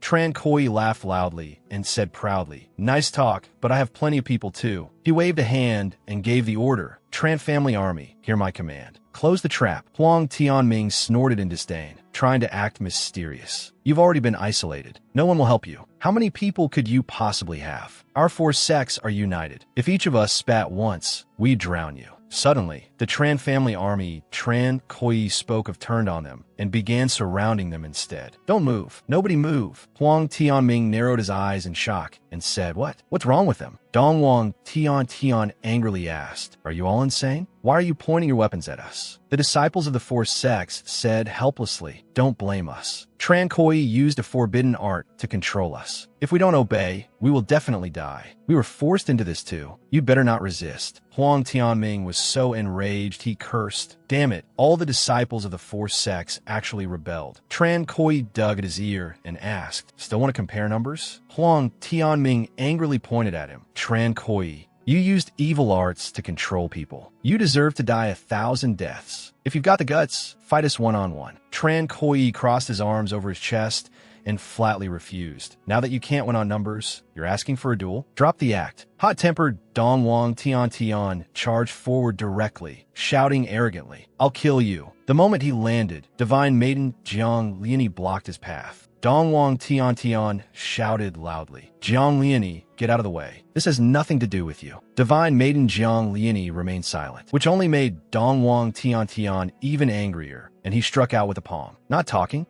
I've long wanted to experience the strength of Luo Immortal Sex #1 Divine Maiden. The moment he finished speaking, he took a loud slap, leaving the disciples of the four sects stunned on the spot. Dongwang Tiantian was East Emperor Gate's #1 genius, yet he had been sent flying by a single slap from Divine Maiden Jiang. Dongwang Tiantian formed a seal and summoned a bell, growling, "You've angered me now." The disciples of South Zhao Gate recognized that treasured artifact as the Eastern Emperor Bell, the treasured artifact of East Emperor Gate, perfect in both attack and defense, especially with astonishingly powerful defense. Dongwang Tiantian had now put himself in an invincible position. He flew forward and shouted, "Die for me." He used the Eastern Emperor Bell as a defensive barrier, blocking Divine Maiden Jiang Lianyi's attack. Jiang Lianyi launched a strike, but it had no effect at all, and she could not help being stunned. Dongwang Tiantian laughed proudly. The Eastern Emperor Bell's defense is unmatched. You can't hurt me, but I can kill you. On the other side, Huang Tianming also flew to stand before Tran Koi and said, "Tran Koi, I'm here to take your life." Tran Koi clenched his fist excitedly and shouted, "Come on, let me see just how strong I am now." Wang Xianming shouted, "D," and charged forward with a punch. Tran Koi also unleashed a powerful ghost demon twin-killing fist, directly knocking him flying to the ground. Huang Tianming wore a shocked expression. What? Tran Koi looked at his own hand and could not help sighing. As expected, the backlash from Forbidden Arts is huge. I only threw one full-strength punch, and my whole arm almost got crippled. But with my physique, it's not really a problem. Seeing that he did not seem injured at all, Huang Tianming opened his mouth to mock him. Not a problem? Haha,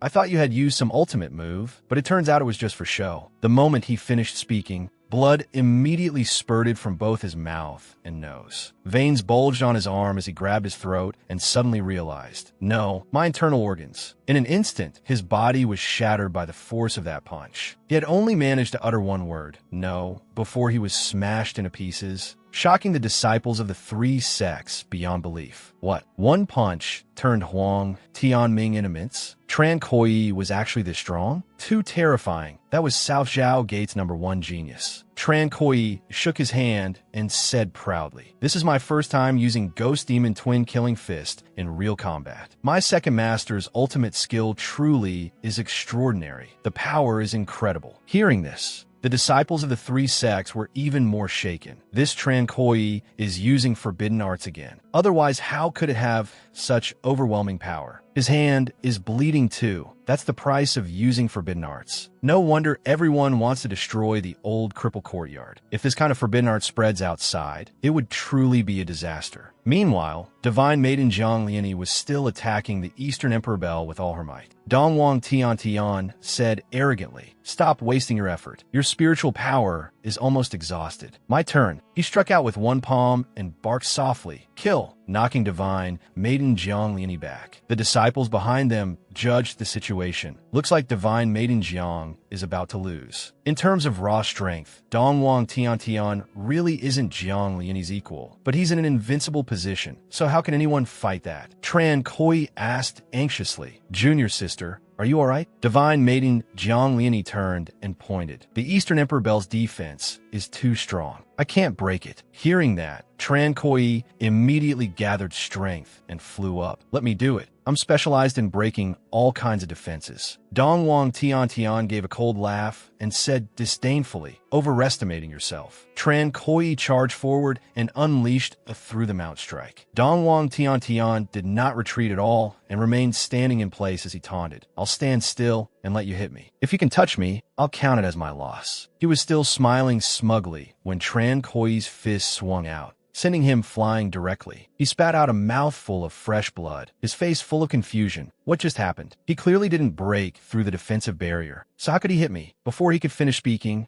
Tran Koi had already gone wild, throwing punch after punch and shouting, "Take this!" He beat Dongwang Tiantian like meat on the chopping block, unable to dodge, every blow landing squarely on his face, driving him back again and again. The disciples of the four sects stared with mouths agape. He can't fight back at all. How did Tran Koi do that? It's too bizarre. Without breaking the Eastern Emperor Bell's defense, he directly struck Dongwang Tiantian through the air, Who could withstand that? Beaten into desperation, Dong Wang Tian unwillingly shouted, I don't understand. What exactly is going on? If you're going to kill me, at least let me die understanding it. Tran Koi raised his fist excitedly and said, you can die confused. Dong Wang Tian suddenly dropped to his knees, causing Tran Koi's fist, already poised to strike, to stop in midair. With tears streaming down his face, Dong Wang Tian clasped his hands and begged, spare my life. I don't want to die. The disciples all began whispering among themselves. Dong Wang Tian actually knelt. He's East Emperor Gate's proud heaven's chosen, yet he actually knelt. Fox ears appeared on Tran Koi's head as he crooked a finger and said, spare you? Then call me father. Dong Wang Tian raised his face and immediately called out, father. Tran Koi froze for a moment, then scratched his head and asked, you're that obedient? You're making this hard for me. Dong Wang Tian stood up and said, although I don't understand what calling someone father means, it sounds nice. So for now, I'll call you father. Deeply amused, Tran Koi said, fine then, stay here and work hard to perform well. He waved his hand. Let's go to the 5th floor. At that moment, Holy Son Yaoji walked over again. He stretched out a hand toward Tran Koi and shouted, hand over the token. Tran Koi seriously asked, Marquis Yaoji, you still dare to rush over a time like this?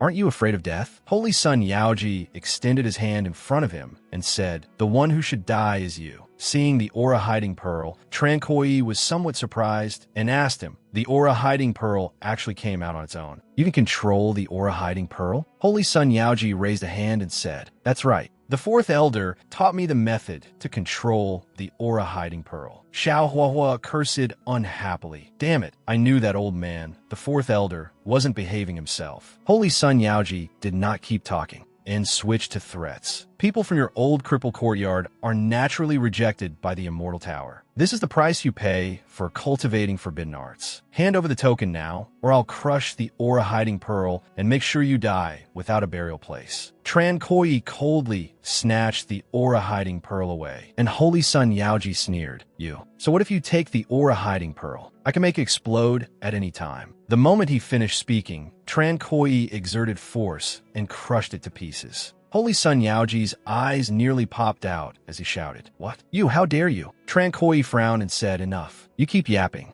So I crushed it for you. Holy Son Yaoji ground his teeth and said, you ruthless bastard, but go die. The immortal law's backlash will hit you immediately. Tran Koi's body suddenly burst into flames, and he cried out in pain as well. So this is the Immortal Tower's rejection? My body is actually combusting on its own. It really does hurt a little. Holy Son Yaoji laughed triumphantly. Ha, serves you right. Burn him to death. Unexpectedly, Tran Koi suddenly slapped him hard across the face and cursed, why the hell are you yelling? Holy Son Yaoji's face turned bright red from the blow, his nose bleeding, and he stood there dumbly. You're about to be burned to death, and you still dare provoke me? He drew his sword and shouted, I'll kill you. Tran Koi lowered his head and said, I'm done playing. He lost interest. Raising one hand, he unleashed a powerful surge of celestial phenomenon power. Then he lifted both hands and said, the celestial phenomenon technique Master taught me is truly unparalleled. With it, I can fool the heavens and cross the sea. The Immortal Tower no longer rejects me. Holy Son Yaoji said in shock, what? The fire is gone? Weren't you being rejected? Tran Koi rushed forward and drove a punch straight into his stomach. Holy Son Yaoji coughed up blood, fell to the ground, and screamed, you want to die? But Tran Koi followed up with another punch to the other side of his face. Staggering, he fell into deep self-doubt. Impossible. How can the gap between us be this huge? Carrying his sword, Tran Koi advanced step by step. Now you can die. Holy Son Yaoji trembled in fear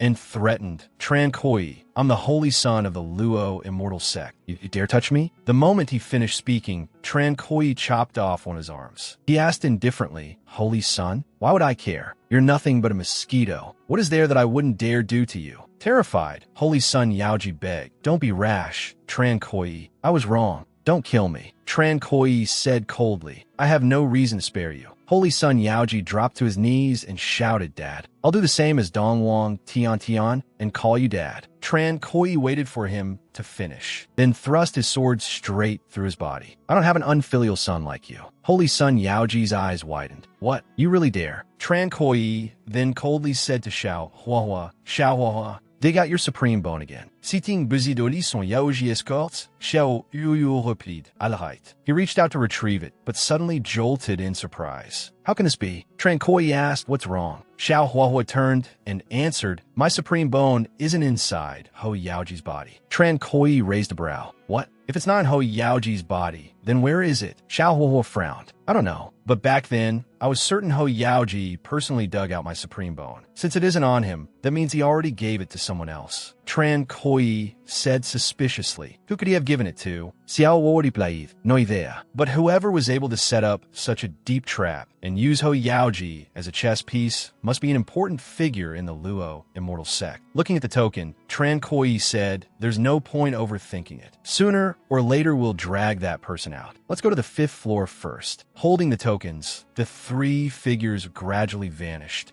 and the life-devouring tower once again burst with dazzling light. The Luo immortal sect master asked in shock, What's going on? The Immortal Tower has never released such powerful might before. Hongyi looked up and explained, because before this, no one had ever reached the 5th floor of the Immortal Tower. But now someone has. The Luo Immortal Sect Master said in astonishment, The 5th floor? I always thought that was only a legend. I never expected it to be real. Inside the tower, Tran Koi had already arrived on the 5th floor. The moment he landed, he exclaimed this. Then he rubbed his eyes and saw a villa and asked, Am I seeing things? Xiao Huahua also stared with wide eyes. This is the 5th floor? The architectural style is so unique. I've never seen a place this strange and beautiful. Staring at the villa with cold sweat on his forehead, Tran Koi thought, a modern villa. This really shatters my worldview. I wonder which transmigrated senior is living in seclusion here. Xiao Huahua asked cautiously, Should we go in and take a look? Could it be dangerous? Tran Koi quickly stepped forward and said, Let's go.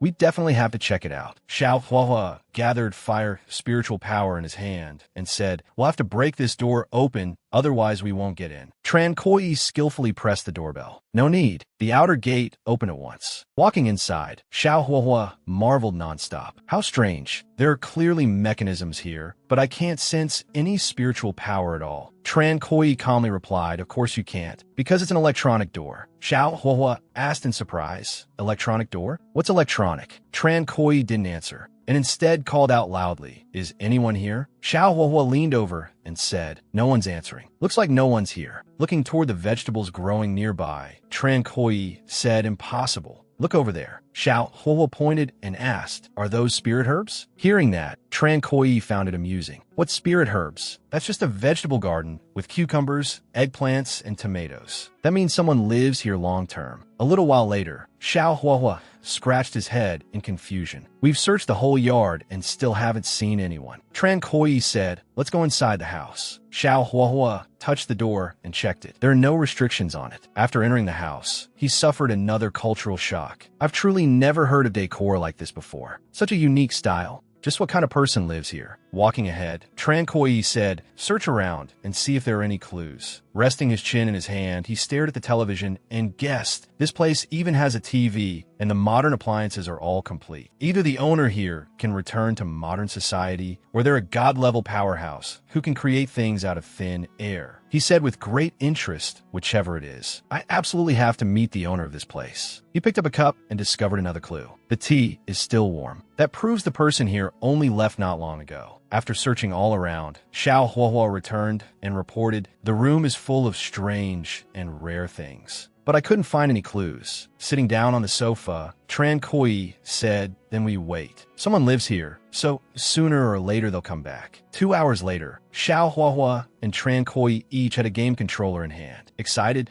Xiao Huahua asked, Senior brother, this is so fun. It's my first time seeing something like this. What's this monkey called? Tran Koi replied, Sun Wukong. Xiao Huahua shouted in total concentration, Quick, left, beat him to death. This is way too fun. It's even more interesting than cultivation. Another 3 hours passed. Divine Maiden Jiang Liani spoke up. It's getting dark. Tran Koi stood up and said, Let's wait a little longer. I'll cook first. Today I'll make a meal from my hometown. A little while later, the three sat around the table. Xiao Huahua took a bite and praised it repeatedly. Senior brother, this is so delicious. What's this dish called? Tran Koi happily replied. Stuffing his cheeks full, Xiao Huahua asked, something this good. Why have you never made it before? Raising a finger, Tran Koi answered, because I didn't have the ingredients before. The hot pot base ingredients here are incredibly complete. After eating, Xiao Huahua leaned back in his chair, patted his belly, and said, I'm stuffed. But the owner still hasn't come back. Tran Koi slapped the table, stood up, and suggested, let's stay here for the night and decide tomorrow. The next day,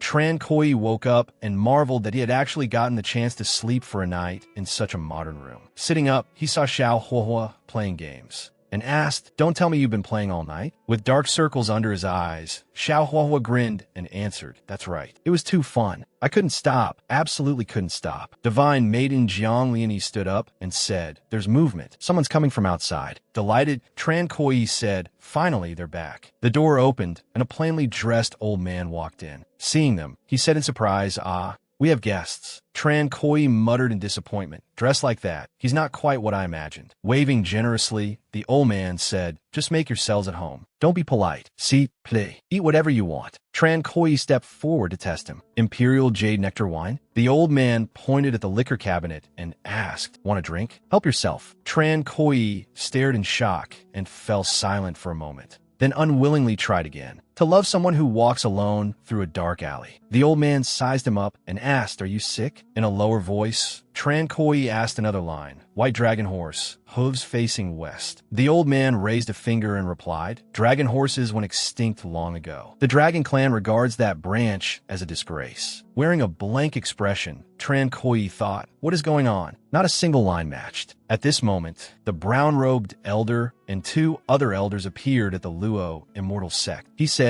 the immortal tower trial has ended. Disciples from the four sects are coming out one after another. He strode forward. In that case, the Luo immortal sect no longer has any reason to stop us. Let's go in and take a look. The Northling Gate elder added, let's see what opportunities my disciples from the four sects have obtained. When the brown-robed elder saw his own disciples staggering out of the life-devouring tower covered in wounds, supporting each other, he was furious, outrageous. Huang Tianming, the top genius of my South Zhao Gate, was actually killed. The Northling Gate elder also clenched his fists, furious beyond measure. Not one disciple from the four sects obtained any opportunity, and all of them were severely injured. Inside the life-devouring tower, Xiao Huahua cupped his hands and asked, may I ask how we should address you, senior? And what place is this? Adjusting his hat, the old man replied, this is beyond the mountain. You may call me Old Fisherman. Tran Koi frowned. Old Fisherman? Are you serious about that name? Pointing to himself, Old Fisherman explained, I like fishing, and I'm old too. It's a nickname my master gave me. It suits my temperament well. The moment he heard the word master, Tran Koi hurriedly pressed, so, senior, you're not the owner of this house? Taking a sip of water, Old Fisherman answered slowly, of course not. I'm only looking after this house on my master's behalf. Tran Koi raised a hand and asked, then who is your master? Old Fisherman's nose practically lifted with pride. As he boasted, my master is an immortal beyond immortals, the loftiest being beyond the world. Tran Koi raised a brow. Where is he? I want to meet him. Old Fisherman replied that he didn't know. My master's whereabouts are uncertain. He has gone to an unknown land, so no one knows. Tran Koi asked again, then when will he return? Old Fisherman raised a finger and said, maybe a few years, maybe a few decades,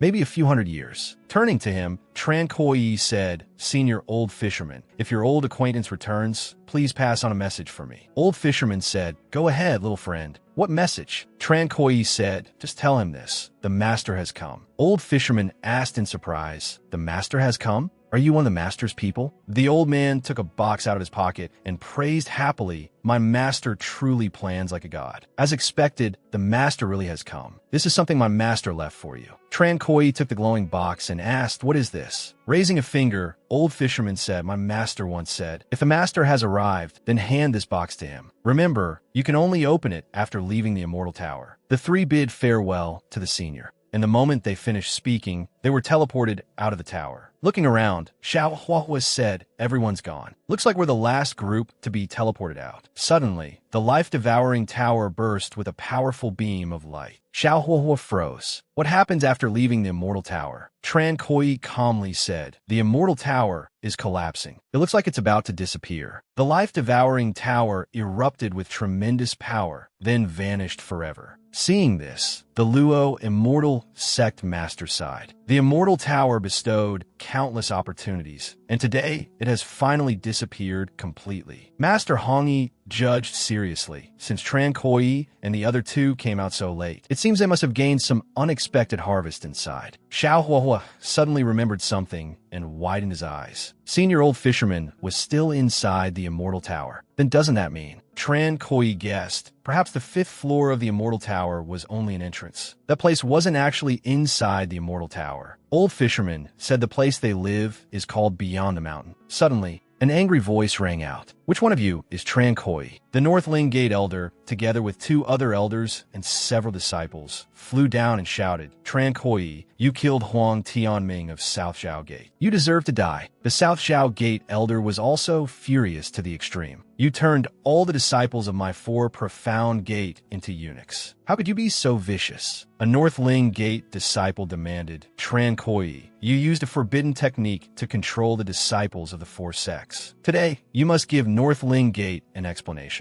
Xiao Huahua pointed at them and said in panic, "They're from the 4 great sections. The Immortal Tower trial depended on personal ability, and life and death were up to fate. But these people actually refused to accept defeat." The woman in red beside them sighed. "Looks like someone is causing trouble in your Luo Immortal Sect." The Luo Immortal Sect Master circulated his power and flew toward them. "I'll handle this." A South Xiao Gate disciple pointed at Tran Koi and shouted, "Tran Koi, take a good look at the situation. You'd better confess in front of us now. That way, at least you'll get a quick death." Tran Koi and Xiao Huahua stood back to back. With his hands on his hips, Tran Koi said, "What you mad dogs barking about?" The disciples of the 4 sects were enraged and charged forward, facing the 4 great sects and still daring to be this arrogant. "You want to die? Kill him." Raising his hand and releasing spiritual power, Tran Koi shouted, "Quit barking. If you've got the guts, then make your move. I'd like to see how exactly you're going to kill me in the Luo Immortal Sect." The South Xiao Gate Elder roared arrogantly, "Then I'll broaden your horizons." Just then, the Luo Immortal Sect Master shouted, "Stop." Stepping forward, he asked the South Xiao Gate Elder, "Attacking in my Luo Immortal Sect, do you not understand the rules?" The South Xiao Gate Elder replied arrogantly, "Sect Master of the Luo Immortal Sect, don't threaten me. This Tran Koi, my South Xiao Gate, is definitely killing him today. Do you agree or not?" The 4 Profound Gate Elder also agreed. "Tran Koi must die. You'd better understand the situation. Otherwise, for Profound Gate will never let this go." Xiao Huahua said angrily, "The 4 great sects clearly don't respect the sect master at all. They simply don't put our Luo Immortal Sect in their eyes." The Luo Immortal Sect Master also made himself clear. "If any of you dare kill Tran Koi today, then I will surely kill you as well." The Northling Gate Elder snorted coldly. "Think carefully. Does the Luo Immortal Sect really want to offend all 4 great sects at once? If you kill us, the 4 great sects will definitely go to war with the Luo Immortal Sect." Yet the Luo Immortal Sect Master remained firm. "I've already thought it through. If you don't believe me, feel free to try." At that moment, the head of Immortal Academy flew down and called out, "Sect Master, wait." Seeing him, Xiao Huahua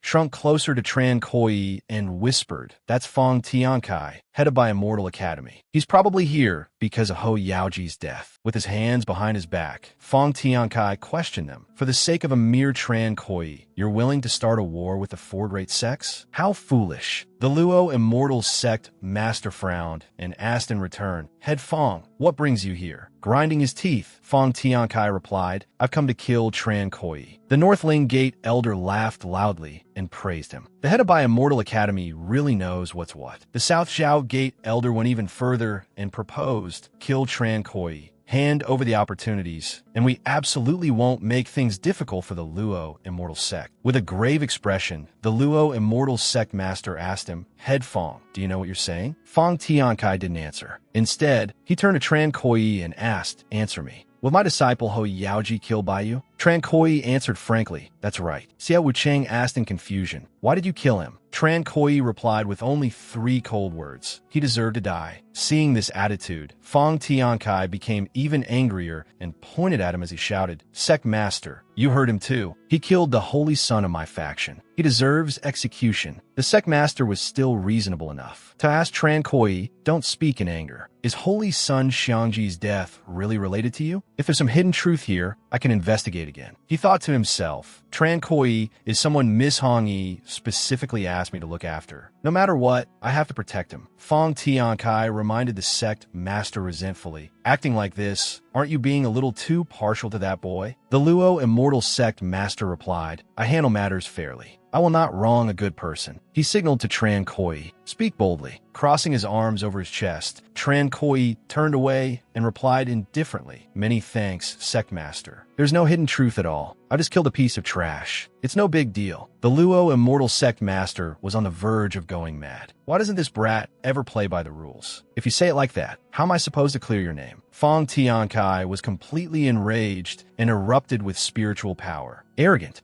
I'm going to kill you." Tran Koi called out unhurriedly, "Hold on." Fong Tiankai asked, "What? Afraid of death now?" Tran Koi spread his hands and explained, "It's not that I'm afraid of dying. I just think Head Fong can't kill me." Fong Tiankai was so angry he laughed. "You've just told the most absurd joke imaginable." Raising a finger, Tran Koi suggested, "If you don't believe me, let's make a bet." Fong Tiankai clasped his hands behind him and said disdainfully, "You're worthy of betting with me? What stake could you possibly have?" Tran Koi hooked a thumb at himself and said, "I do have a stake. If you kill me, I'll give you the lucky chance I obtained in the Immortal Tower." Fong Tiankai agreed with interest. "That does have some value. In that case, I'll take the bet with you." Tran Koi stated his condition. "If I win, you tell me. Who stole Xiao Huahua's supreme bone?" Fong Tiankai's face darkened as he shouted, "Begin." Then he struck first with a roar, "Kill." Tran Koi calmly took out a death exemption gold token, making him stop at once. "This is a death exemption gold token." Tran Koi declared to Head Fong, "With a death exemption gold token here, you can't kill me." Fong Tiankai formed techniques with both hands and still stubbornly charged forward. "Humph, that's a fake. You're dead for sure." Xiao Huahua pointed at him anxiously. "That bastard." The sect master rushed out at once, neutralized his attack with a single move, and reminded him, "Head Fong, with your status, it won't do to go back on your word." Tran Koi hurriedly shouted, "Head Fong, a bet is a bet. Tell me where Xiao Huahua's supreme bone is." Fong Tiankai shamelessly retorted, "What are you? What gives you the right to question me?" Tran Koi lowered his voice and asked angrily, "You want to welch on the dead?" Fong Tiankai put his hands on his hips and said as if nothing was wrong, "Even if this head does welch on it, what can you do to me?" Tran Koi pointed at him and confirmed his suspicion. "I understand now. Since Head Fong doesn't dare answer, then Xiao Huahua's supreme bone must have been taken by you." Fong Tiankai looked like he had been struck where it hurt and blustered menacingly, "You brat. If you dare keep spouting nonsense and slandering me, I'll kill you." Xiao Huahua finally realized it too. "I should have thought of it sooner. Without the head's orders, how would Ho Yaoji have dared dig out my supreme bone?" Tran Koi folded his arms and sneered, helpless rage. "If you're really innocent, then do you dare let the Luo immortal sect master inspect your body?" Fong Tiankai exploded with spiritual power and fury and prepared to charge again, roaring, "You want to die? No one can save you today." The Luo immortal sect master flashed forward once more and blocked him, saying in a deep voice, "Head Fong, I think you've gone mad. Stop now." Fong Tiankai spoke without restraint, even shouting at the Luo immortal sect master, "Sect master, move aside. Today I must kill this brat." Seeing how arrogant he was, the Luo immortal sect master sternly reminded him, "Fong Tiankai,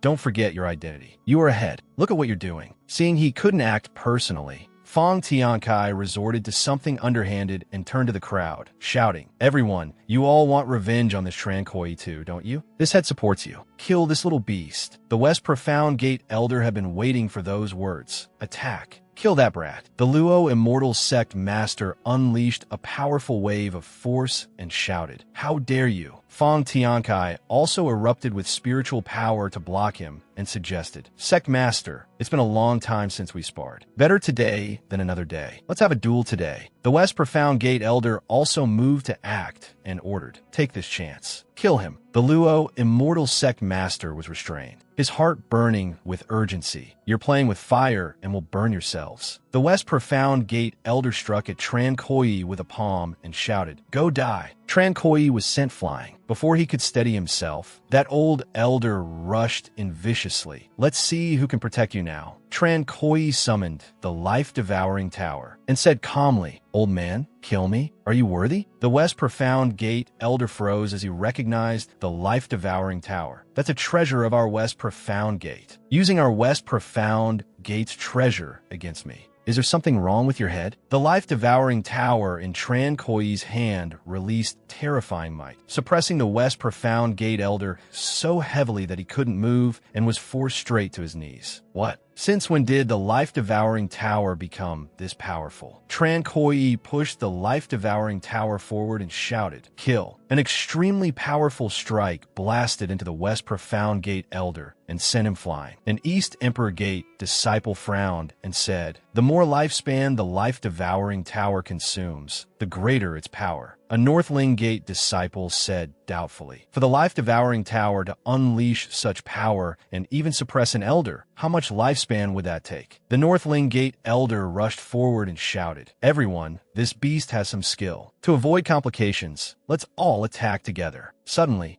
Xiao Huahua and Divine, Maiden Jiang Liani, stepped in front of Tran Koi to protect him. Tran Koi frowned and said, You two don't need to die with me. Xiao Huahua replied boldly, In a battle this exciting, how could Xiao Huahua be absent? Divine Maiden Jiang Liani also took her stance and said, Me too. Xiao Huahua leaped into the air. In that case, let's have a grand slaughter. He laughed loudly and said, Today I want my moment of glory too. Open. His whole body was wrapped in a fierce power. The Luo Immortal Sect Master said in shock, This is a fully matured saint body? The power of reaching heaven. Even after having his supreme bone stolen, he still has such talent. Could it be that Xiao Huahua is the true child of destiny? Xiao Huahua threw a punch at the Northling Gate Elder, and with just one punch made the man cough blood. Old man, get back. On the other side, Divine Maiden Jiang Liani also formed a seal and shouted, Seal, release. The disciples cried out in alarm. What is this? Anomaly summoned by Divine Maiden Jiang. A gate opened behind her, radiating tremendous pressure. Under that terrifying pressure, all the disciples became grim. Divine Maiden Jiang truly deserves to be called the #1 genius of this era. And this is only a partial release of her seal. Divine Maiden Jiang Liani charged at the West Profound Gate Elder and unleashed an attack, the terrifying power shaking him until he coughed blood and collapsed to the ground. The disciples were stunned. In the blink of an eye, 2 elders had already been defeated. Is this the strength of the Luo Immortal Sect? It may have declined, but its foundation still remains. The Luo Immortal Sect Master laughed heartily.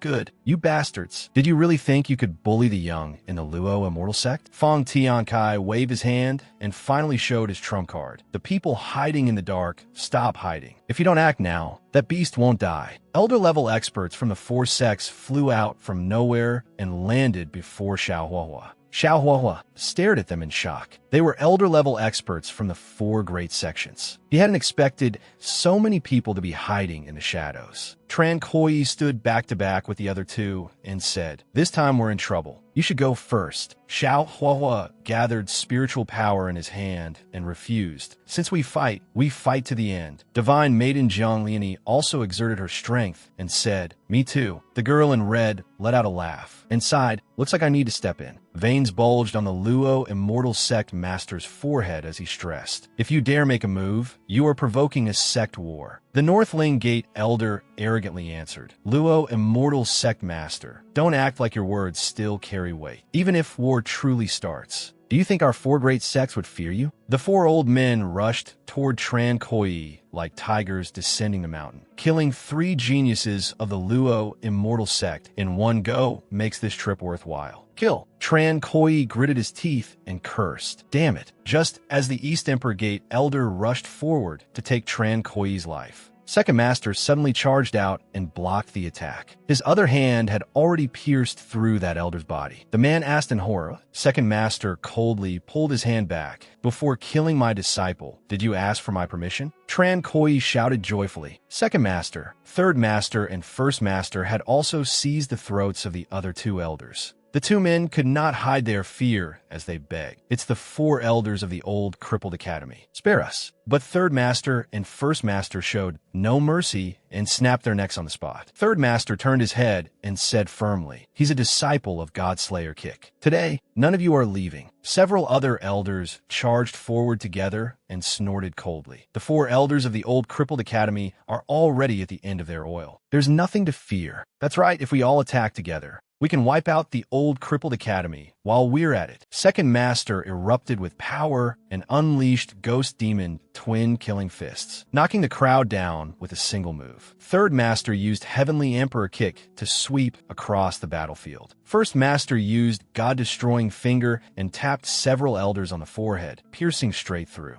The elders of the four sects said in shock, terrifying. No wonder they were the ones who turned the tide back then and kept the Luo immortal sect from falling. They're far too strong. Even the elder-level experts began to feel fear and no longer dared step forward. The experts of the four great sects actually couldn't defeat these three. Enough, stop. The Northlane Gate elder had no choice but to back down and tried to negotiate with the old crippled academy. No more fighting. Let's end it here. We'll withdraw. Second Master furiously slapped him hard across the face and asked, you say stop, and we stop? The South Zhao Gate elder was so enraged he cursed. Damn it, are our words just the wind to you? I said no more fighting. First Master, overflowing with killing intent, pointed again at his vital spot. Die. The South Zhao Gate elder cried out in horror. Stop, I surrender. But First Master still used God-destroying finger to take his life. Those elder-level experts felt a chill run down their spines. Too ruthless. He surrendered, and they still killed him? The three struck decisively, determined to avenge their disciple. Second Master snorted coldly. Too late. Today, I'm going to kill every last one of you. Everyone began fleeing desperately. Run. The people of the old crippled academy have gone mad. Before they had even taken a few steps, the three of them slaughtered them all. The West Profound Gate elder pointed at them and loudly demanded, Old crippled academy, are you really going to kill us all? Third Master planted one foot on him and said, we are. The East Emperor Gate elder reminded them fearfully, if you do this, you'll make enemies of the four great sects. The four great sects will join forces and destroy you. Second Master was hot-tempered and answered with another Ghost Demon twin killing fists. Who cares? The three of them surged forward like reapers, shouting, kill. A West Profound Gate disciple helplessly cried to the Luo Immortal Sect Master, save us. Are you really going to ignore this? Fong Tiankai turned around and urgently shouted, Sect Master, tell the people of the old crippled academy to stop at once. If this continues, the people of the four great sects will all be killed. Do you really want to start a war? The Luo Immortal Sect Master lowered his head and said in a deep voice, this sect master cannot command the old crippled academy. An elder-level expert was lifted by the throat in First Master's hand. He pounded on First Master's hand and threatened, just you wait. The four great sects won't let you off. Second Master released his grip and sighed. We kill them all. That felt good. Tran Koi praised them. You three masters are incredible. But Xiao Huahua looked grave. I'm afraid this time we've caused a huge disaster. Fong Tiankai snorted coldly and flew away. Sect Master, when the four great sects come knocking, let's see how you explain yourself. The Luo Immortal Sect Master ignored him and turned around to ask, have you made your decision? First Master said, the Immortal Demon Cave has already been activated. It can no longer be reversed. I'm afraid the worst outcome is about to happen. The Luo Immortal Sect Master asked again, then what about Tran Koi? Second Master frowned and replied, Tran Koi's cultivation is too low. We'll leave him to you. The Luo Immortal Sect Master answered at once. Fine. 3 days later,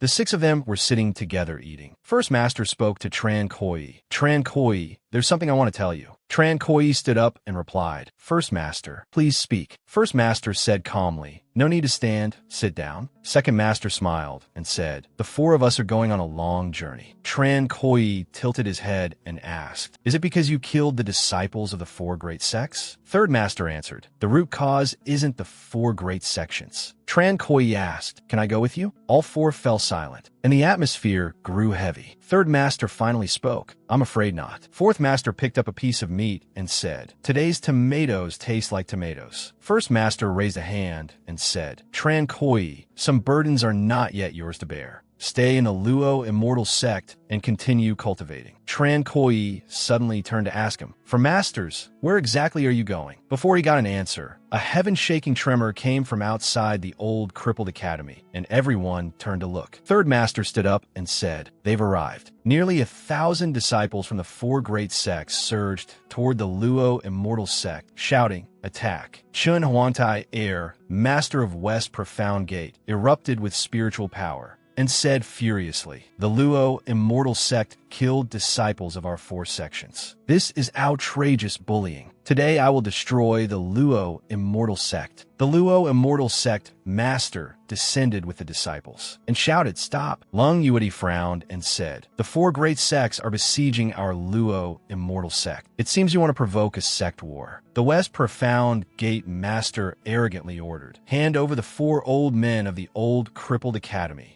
Otherwise today, I'll flatten the Luo immortal sect. Hearing this, the Luo immortal sect master's anger surged. As if the Luo immortal sect fears you, then let's fight a full battle today. Chun Huangtai Air pointed at him and ordered, still refusing to come to your senses. People of the four great sects, kill them. The Luo immortal sect master also gave his order with overwhelming momentum. All disciples of the Luo immortal sect, hear my command. Meet the enemy. Suddenly, Fong Tiankai spread his arms and blocked him, shouting, wait. Afraid for his life, he spoke first. Sect master, this disaster was caused by the old crippled academy. My Immortal Academy refuses to join this battle. The Luo immortal sect master looked at him in shock. What did you say? Chun Huangtai Air clapped and praised him.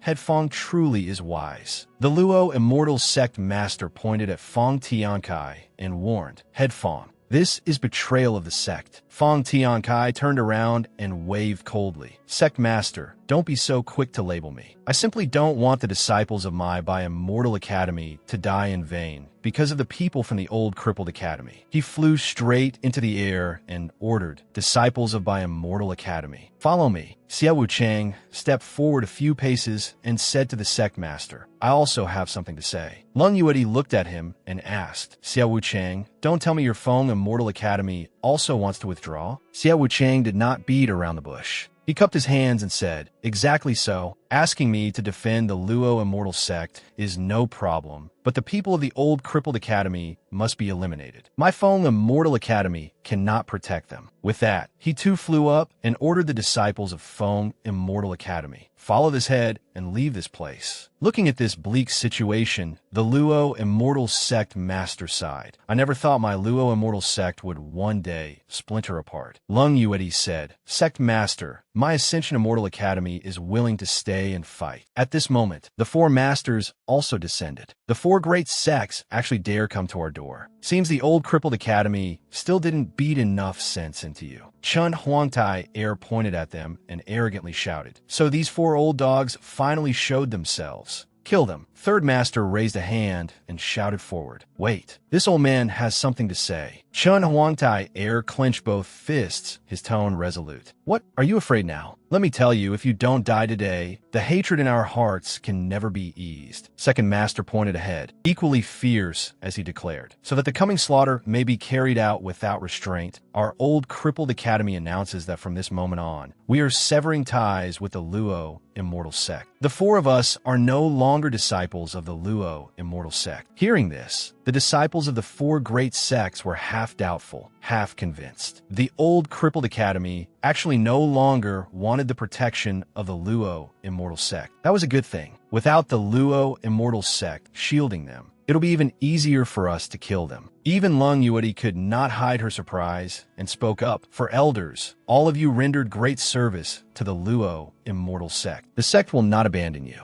Second master raised a hand and firmly refused the kindness. Head Lung, no need to say more. Our minds are made up. He pointed ahead and shouted, "Next, all of you from the four great sects can come at us together." The disciples of the four great sects immediately charged forward. The West Profound Gate Master excitedly gave the order, "As you wish. Kill them for me." All the disciples shouted in unison, "Kill," and charged forward like a swarm from a broken hive. The four masters also fought back with all their strength. First master pressed his fingers together like a sword and barked, "Move." In the blink of an eye, a large group of disciples had already fallen, unable to rise again, terrifying the rest out of their wits. The strength of these four was truly horrifying. Surrounded by the four great sects, they still managed to slaughter over 100 people in an instant. Second master laughed heartily. "Ha ha ha. 50 years ago, we beat your four great sects back. Killing you today is still as easy as turning over a hand." Chen Huangtai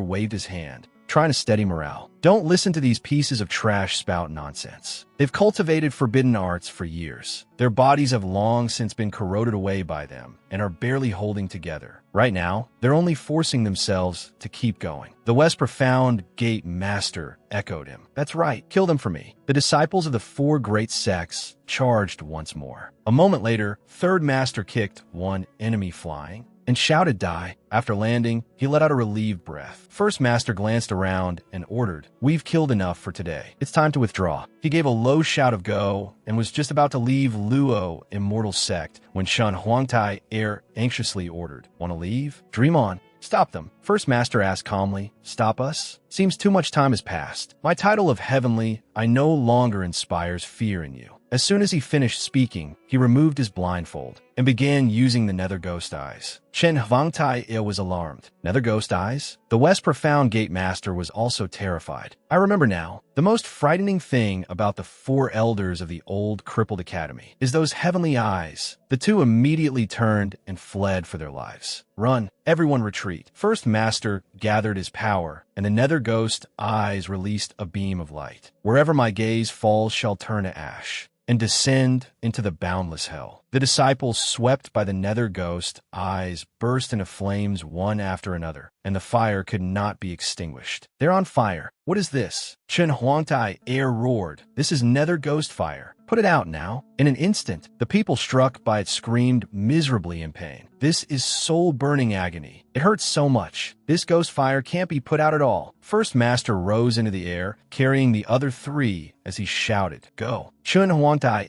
cursed in rage. "Damn it. The four great sects lost nearly half their disciples. Yet they still let the four elders of the old, crippled academy escape." The West Profound Gate Master went nearly mad as he ordered, "Chase them. Those four just used forbidden arts. They'll definitely suffer severe backlash. Take this chance and kill them all." Half a month later, Xiao Huahua was cultivating when he suddenly called out to his master. The red-robed master frowned slightly and said, "I've recently recovered a bit of my cultivation and discovered some problems." Xiao Huahua stood up and asked, "Problems? What problems?" The red-robed master rested her chin on her hand and replied, "Although most of my memories still haven't returned, I feel that the world you live in is somewhat strange." Xiao Huahua asked in confusion, "Strange? What's strange about it?" The red-robed master raised her hand and used spiritual power. She explained, "I once cultivated some origin immortal arts, but here I feel unable to use them as I wish. Or more accurately, I can vaguely sense a kind of rejection." Xiao Huahua scratched his head with a foolish grin. "There are a few things I still don't quite understand." After thinking for a long time, the red-robed master decided, "To be safe, I won't teach you origin immortal arts for now. We'll wait until we uncover the truth." Just then, Goddess Jiang Liani pushed open the door and walked in. Xiao Huahua was a little surprised. "Senior Sister Jiang,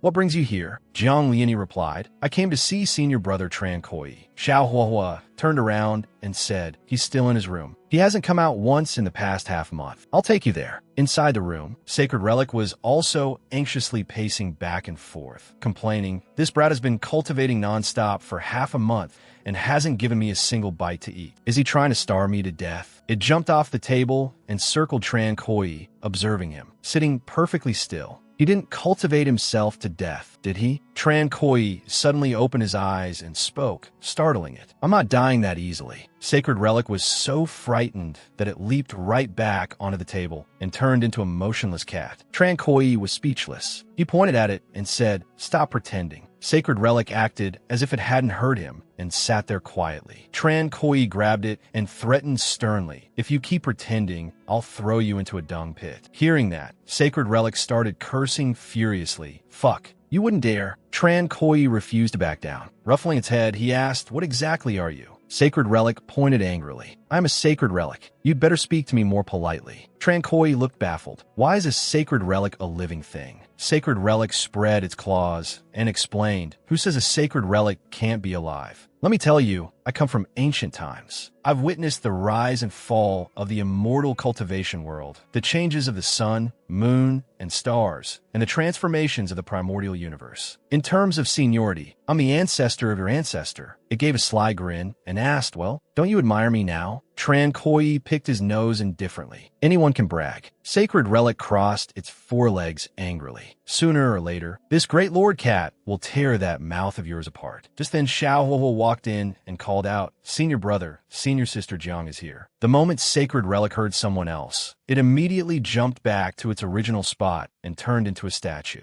Tran Koi looked at it in surprise and thought, could it be that this black cat is afraid of strangers? Jiang Liani asked with concern, "Senior brother, you haven't left your room for half a month. Are you all right?" Tranco replied, "I'm fine. I just want to improve my strength as quickly as possible." Xiao Huahua sighed and advised, "Senior brother, I know the departure of the four masters was a huge blow to you, but cultivation isn't something that can be rushed overnight." Jiang Liani handed Tran Koi a token. "This is for you." Tran Koi raised a brow. "What is this?" Jiang Liani answered, "A token to enter the Origin Stone secret realm." Xiao Huahua clenched his fist excitedly. The Origin Stone secret realm? The secret realm that can rapidly raise cultivation, the one that only opens once every 500 years? Jiang Liani turned to leave. "The secret realm opens in 1 month. Whether you go or not is up to you." Xiao Huahua ran after her, shouting, "Senior sister, wait for me. Do you have another Origin Stone secret realm token? I want one too." 3 days later, Xiao Huahua and Tran Koi sat on the steps. After gathering information these past few days, Xiao Huahua came back to report, "Senior brother, I've looked into it. News that the Origin Stone secret realm is about to open is spreading like wildfire. Almost every major power has decided to send its core disciples." Tran Koi rested his chin on his hand and guessed, "Looks like this trip to the secret realm won't be easy." Xiao Huahua also propped up his chin and continued, "Not easy is putting it lightly. Let me tell you, aside from the great sects sending disciples at the young sect master level, the competition will probably be incredibly fierce. Senior brother, you're a disciple of the old crippled academy. You should really think carefully about whether you want to go." He raised a finger for emphasis.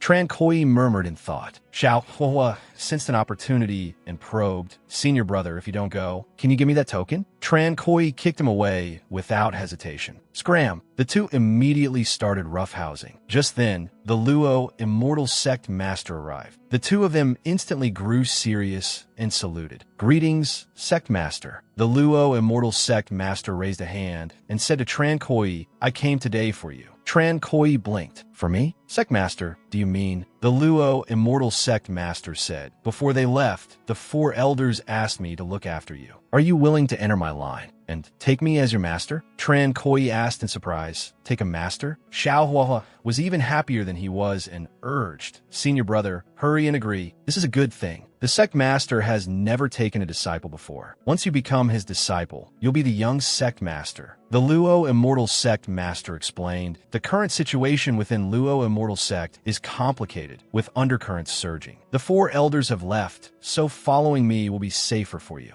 No matter what, I am still the sect master of Luo Immortal Sect." Tran Koi bowed. Disciple Tran Koi greets Master Sect Master. The Luo Immortal Sect Master waved his hand and sent a token to him. "Master Sect Master, call me whatever you like. From now on, you are the young Sect Master of Luo Immortal Sect." Tran Koi accepted the token and immediately asked, "Master Sect Master, then where are my 4 masters now?" The Luo Immortal Sect Master replied, "I don't know either. The 4 elders of the old crippled academy are people who truly experienced great wars. You needn't worry too much. I suspect the cultivation world will not remain peaceful in the future. A real upheaval is about to descend. When that happens, I'm afraid the vast majority of cultivators will die unjust deaths. Hearing that, Tran Koi grew even more curious. A lot of cultivators will die unjustly? What kind of upheaval is it? The Luo Immortal Sect Master did not answer and simply flew away. Tran Koi, raise your cultivation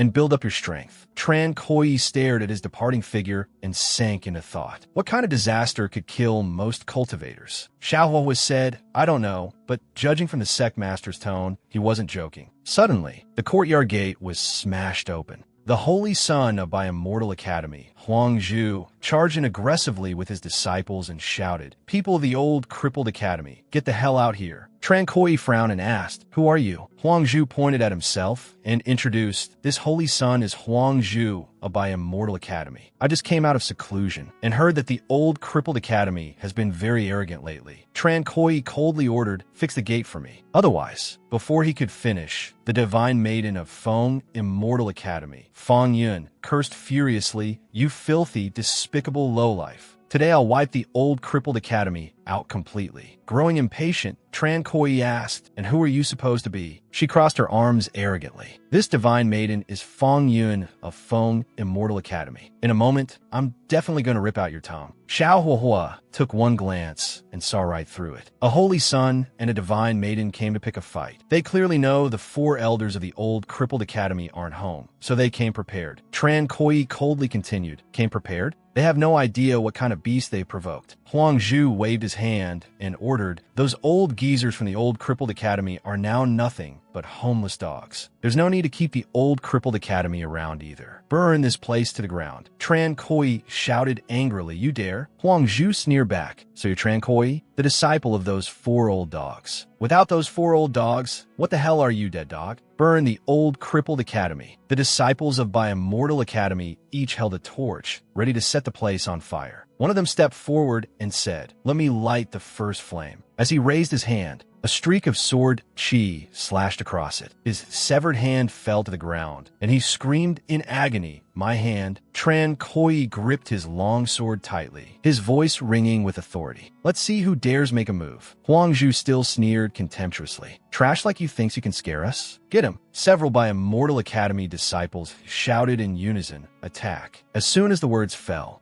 one disciple was run through by Tran Koi's sword. He coughed blood and collapsed. What? You actually dare kill people? Tran Koi gave a cold snort and killed another. That one dropped dead as well. The other disciples gasped. How ruthless. This kid actually dares kill people outright. Is he really not afraid at all? Tran Koi's aura grew even fiercer as he shouted. Anyone who isn't afraid of death can come at me. A few disciples shrank back nervously and asked, What do we do? Do we attack or not? Huang Zhu roared in anger. You really don't know what's good for you. He waved a hand and ordered, You useless trash, all of you fall back. I'll kill him myself. The instant he finished speaking, Tran Koi summoned the Dragon Blade Shadow. Huang Zhu stared wide-eyed, shocked. What are you trying to pull here? What kind of ghostly thing is that? How can there be such a gigantic blade phantom? He was just about to circulate his power when he realized in astonishment that it was only an illusion. The moment he spoke, Tran Koi slapped him across the face, knocking teeth all over the ground. Huang Zhu rolled around on the ground in pain, scrambled to his feet, and cursed loudly, You little beast. You've got some nerve. Tran Koi pointed at his face and said arrogantly, It's not just one or two holy sons who've died by my hand. And you think you can act tough in front of me? Furious beyond belief, Huang Zhu summoned a terrifyingly powerful heavy hammer. You're nothing but a lowly puppet of the old crippled academy. I'll smash you into paste. He leaped into the air, and the heavy hammer came crashing down with the momentum of his jump, but Tran Koi dodged it. Suddenly, Huang Zhu appeared behind Tran Koi and said coldly, You can't escape, brat. Tran Koi glanced back, inwardly shocked by the other man's speed. In the next moment,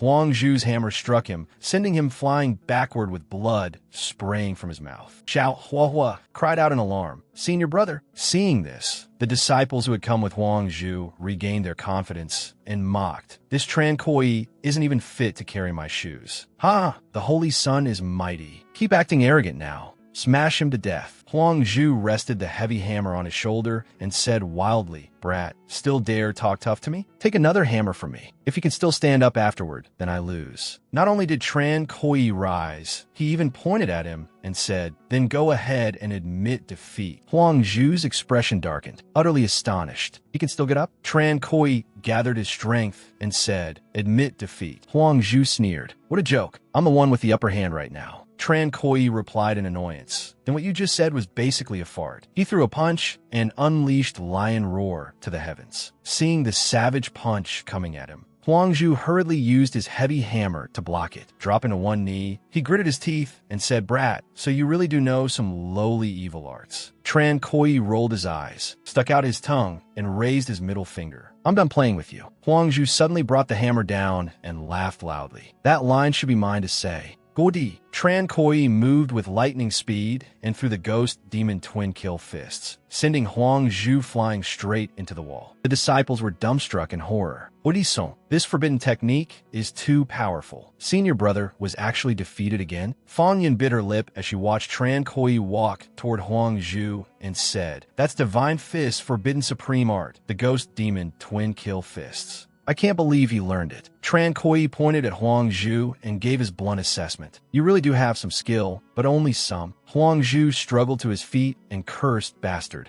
I haven't lost yet." Tran Koi instantly lashed out with a groin-kicking leg. Huang Zhu failed to dodge in time and was turned into a eunuch on the spot. In pain so great his eyes bulged, he collapsed to the ground, rolling and shrieking miserably. Tran Koi clapped his hands and said excitedly, "I told you already. If the front gate isn't repaired, no one's leaving." Seeing this, all the male disciples felt a chill run down their spines. This was truly the legendary egg-crushing mad demon, the terror who had made every male disciple of West Profound Gate tremble. With bloodshot eyes, Huang Zhu roared, "Divine Maiden, kill him." Tran Koi darted forward, accompanied by a streak of sword chi. Huang Zhu fell to the ground screaming, "My leg, you beast!" Clenching his fists in hatred, he said, "You actually crippled both my legs." The moment he finished speaking, Tran Koi's sword chi swept across both his arms as well, leaving him in living hell. "My arms are crippled too. How can you be this vicious?" Tran Koi placed his sword against Huang Zhu's throat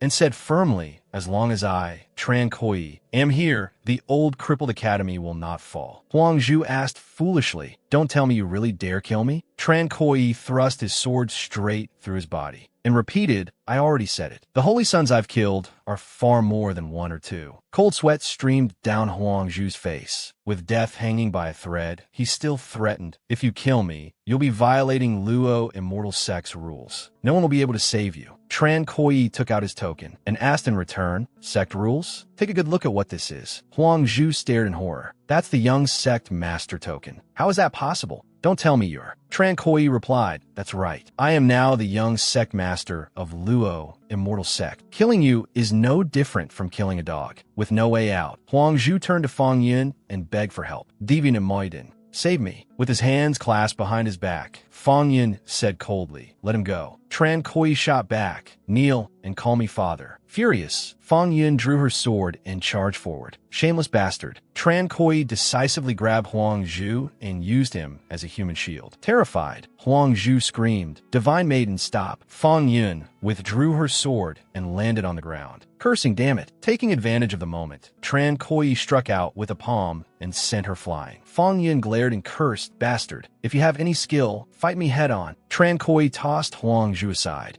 then crooked a finger at her. "Who do you think you are? Come here." Fang Yin was thoroughly enraged, her power erupting. "You are definitely going to die today." Xiao Huahua cried out in shock. "Heavenly Meridian cold body. That's a special physique. Senior brother, be careful." Fang Yin slashed out with an ice blade, and Tran Koi was struck before he could dodge. She attacked like a madwoman. "Let's see where you can run." Tran Koi was pierced again and again, suffering serious injuries. Xiao Huahua hurriedly rushed forward. "Senior brother." Fang Yin cast Ice Prison, freezing Tran Koi inside, and laughed proudly. "A trash loser with such petty skill dares act arrogant before this divine maiden?" She condensed more ice and walked toward Tran Koi. "Well, feeling hopeless now, this divine maiden will send you to the western heaven." As she approached Tran Koi, he suddenly threw a heavy punch straight into her face. You're overthinking it. Blood sprayed from Fang Yun's nose as she staggered back several steps. In shock, she said, "You can still fight?" Seeing the situation turn bad,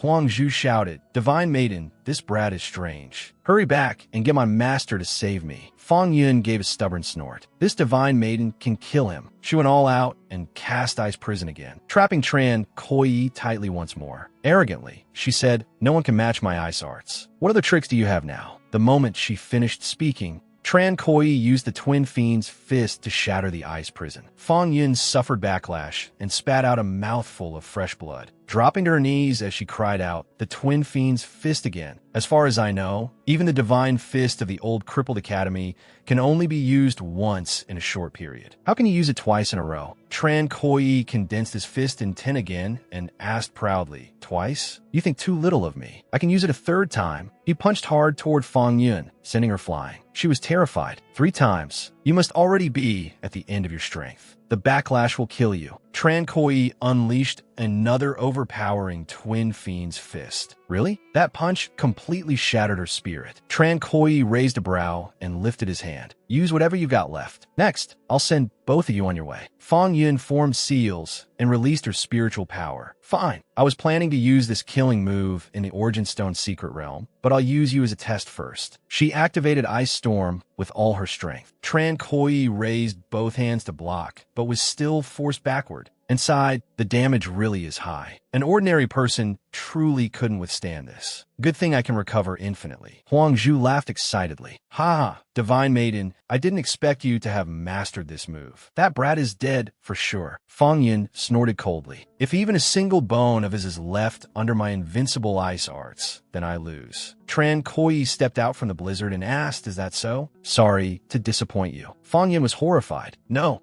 That's impossible." Huang Zhu also shouted he's still not dead. In a panic, Fang Yun launched another ice blade. Tran Koi casually grabbed the ice spike and threw it to the ground. "Is that all you can do? It's not even enough to scratch an itch." Fang Yun's face turned deathly pale as she backed away. "What kind of monster are you?" Tran Koi pressed forward step by step. "I already told you, I'm your father." Fang Yun struggled desperately. "I refuse to believe I can't kill you." Ice pierced Tran Koi's body again, but he seemed not to feel any pain at all, standing firm without falling. He looked down at her. "If I take even one step back, I lose." Cold sweat broke out across Fang Yun's body in fear. Stop right there." Tran Koi pointed his sword at her. "Kneel." Terrified, Fang Yun immediately dropped to her knees. "I lost." Huang Zhu also felt his knees and begged, "Tran Koi, spare us. We admit defeat." Tran Koi pointed his sword at them and asked, "Do you still dare be arrogant in front of me?" The two answered in unison, "No, never again." Tran Koi lifted his head and asked again, "Do you still want to burn down my old crippled academy?" The two frantically waved their hands. "No more, absolutely not. We won't take even half a step into the old crippled academy for the rest of our lives." Tran Koi let out a cold laugh. "Very good. That attitude is quite proper." Huang Zhu pointed at himself and asked, "Can you let us go now?" Tran Koi swung his sword down without hesitation. "Unfortunately,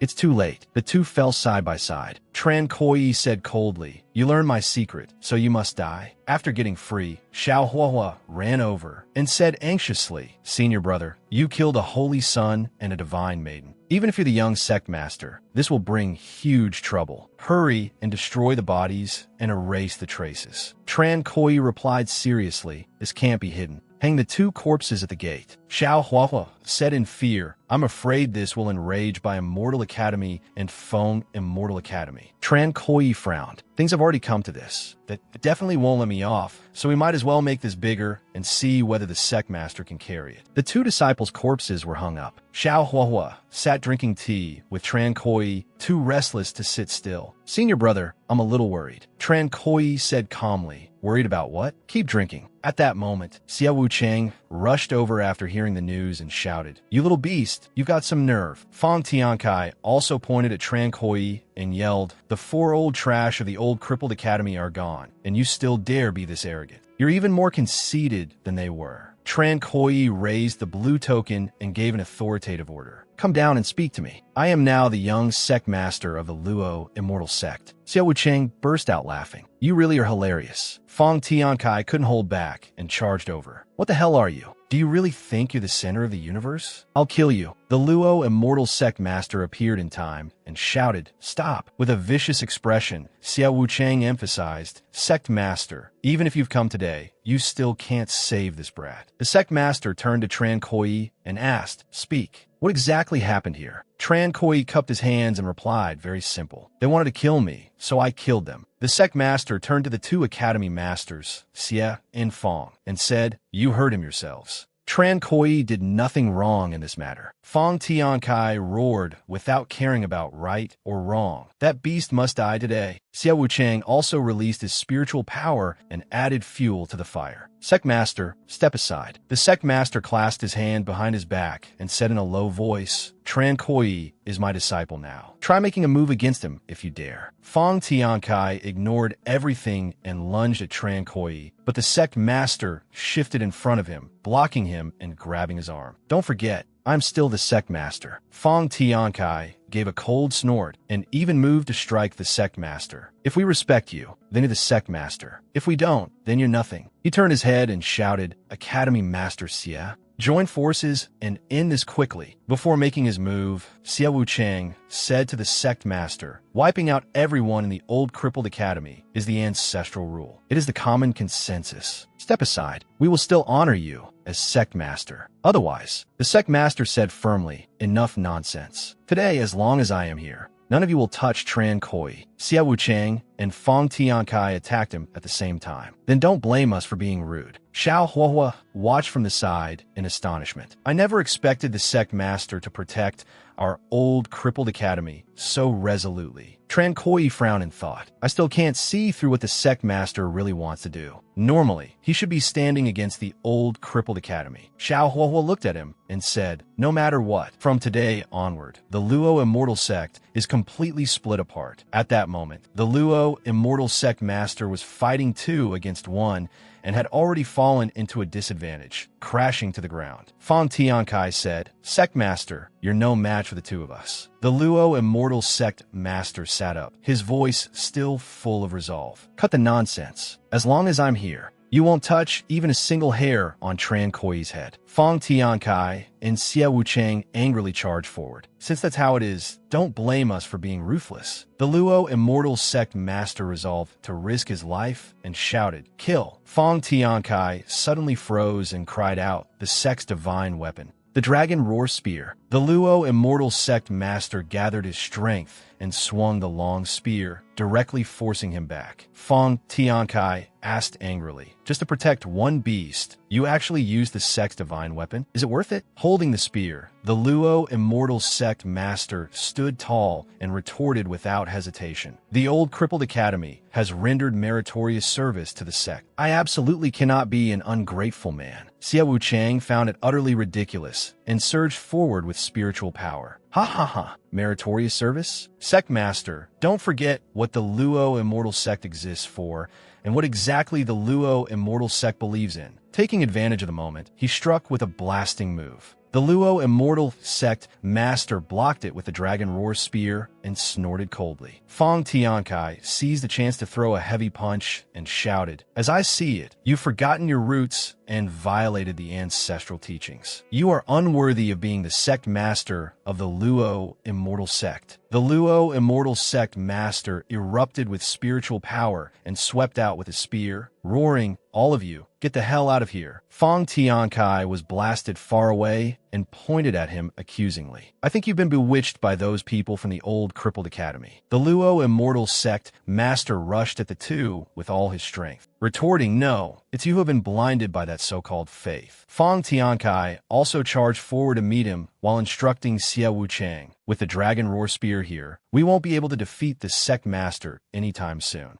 Go kill that little beast. Xie Wuchang flew backward and replied, fine. We split up. The Luo Immortal Sect Master looked in his direction and shouted, stop right there. Fang Tiankai attacked from behind and said, Sect Master, your opponent is me. The Luo Immortal Sect Master quickly turned around and blocked his punch with the Dragon Roar Spear. Cursing bastard. Seeing Xie Wuchang flying over, Xiao Huahua panicked and turned to Tran Koi. This is bad. Academy Master Xie is coming. Xie Wuchang thrust out one hand and released a powerful surge of spiritual power, roaring, little beast, now go die. Xiao Huahua grabbed Tran Koi's arm and tried to pull him away, shouting, senior brother, run. But Tran Koi remained standing motionless and said, I can't escape and there's no need to. I don't believe he can kill me. Xiao Huahua was so anxious he was drenched in sweat, sighing, at a time like this, you're still gambling. You're killing me with anxiety. He looked up and prayed inwardly, Master, the situation is urgent. We can only ask you to take action. The Master in red appeared and said, fine. Tran Koi has fate with this emperor, so I will make a move once. At that moment, Xie Wuchang had already thrown an extremely powerful punch. Brat, D, just as that palm was about to smash Tran Koi's face, making Xiao Huahua so frightened he stopped breathing. A streak of sword intent flashed past. Xie Wuchang let out a miserable scream and was forced to retreat. Hongi then landed in front of the two of them. Tran Koi arrogantly raised his chin and said smugly, just as I thought. She really wouldn't let me die for nothing. Xiao Huahua was so shocked he stammered this. Wasn't that master making a move? Xie Wuchang frowned and asked, who are you? Hongi said impatiently, is that any of your business? Xie Wuchang charged again and shouted, daring to interfere in the affairs of the Luo Immortal Sect. You're seeking death. The instant he rushed forward, Hongi slapped him across the face. Xie Wuchang clutched his cheek, his face blank with confusion. What? Just what level of strength do you have? Tran Koi laughed in delight, thinking to himself, Miss Hongi's strength is unfathomably deep. Hongi crooked a finger and said pointedly, if you dare charge at me again, I'll beat your face until it swells. Xie Wuchang was so furious that veins bulged on his forehead. Acting this wildly and tyrannically in the Luo Immortal Sect. You really want to die? He shouted loudly. All disciples of the Luo Immortal Sect, hear my command. Come out and kill this woman for me. At that moment, the Luo Immortal Sect Master also shouted loudly, stop. He landed beside Hongi's group and continued, Miss Hongi is a guest elder of the Luo Immortal Sect. Who dares act presumptuously? Xie Wuchang was stunned and said in surprise, what? She's that mysterious guest elder from the rumors? Hongi coldly asked them, I'm protecting this brat Tran Koi. Do you have any objections? Fang Tiankai had only just blurted out, what arrogance. When Hongi slapped him so hard that his mouth twisted out of shape, she asked haughtily, you object? Fang Tiankai pointed at her, his anger soaring. You dare hit me? Hongi casually followed up with another slap, nearly dislocating his jaw. So what if I hit you?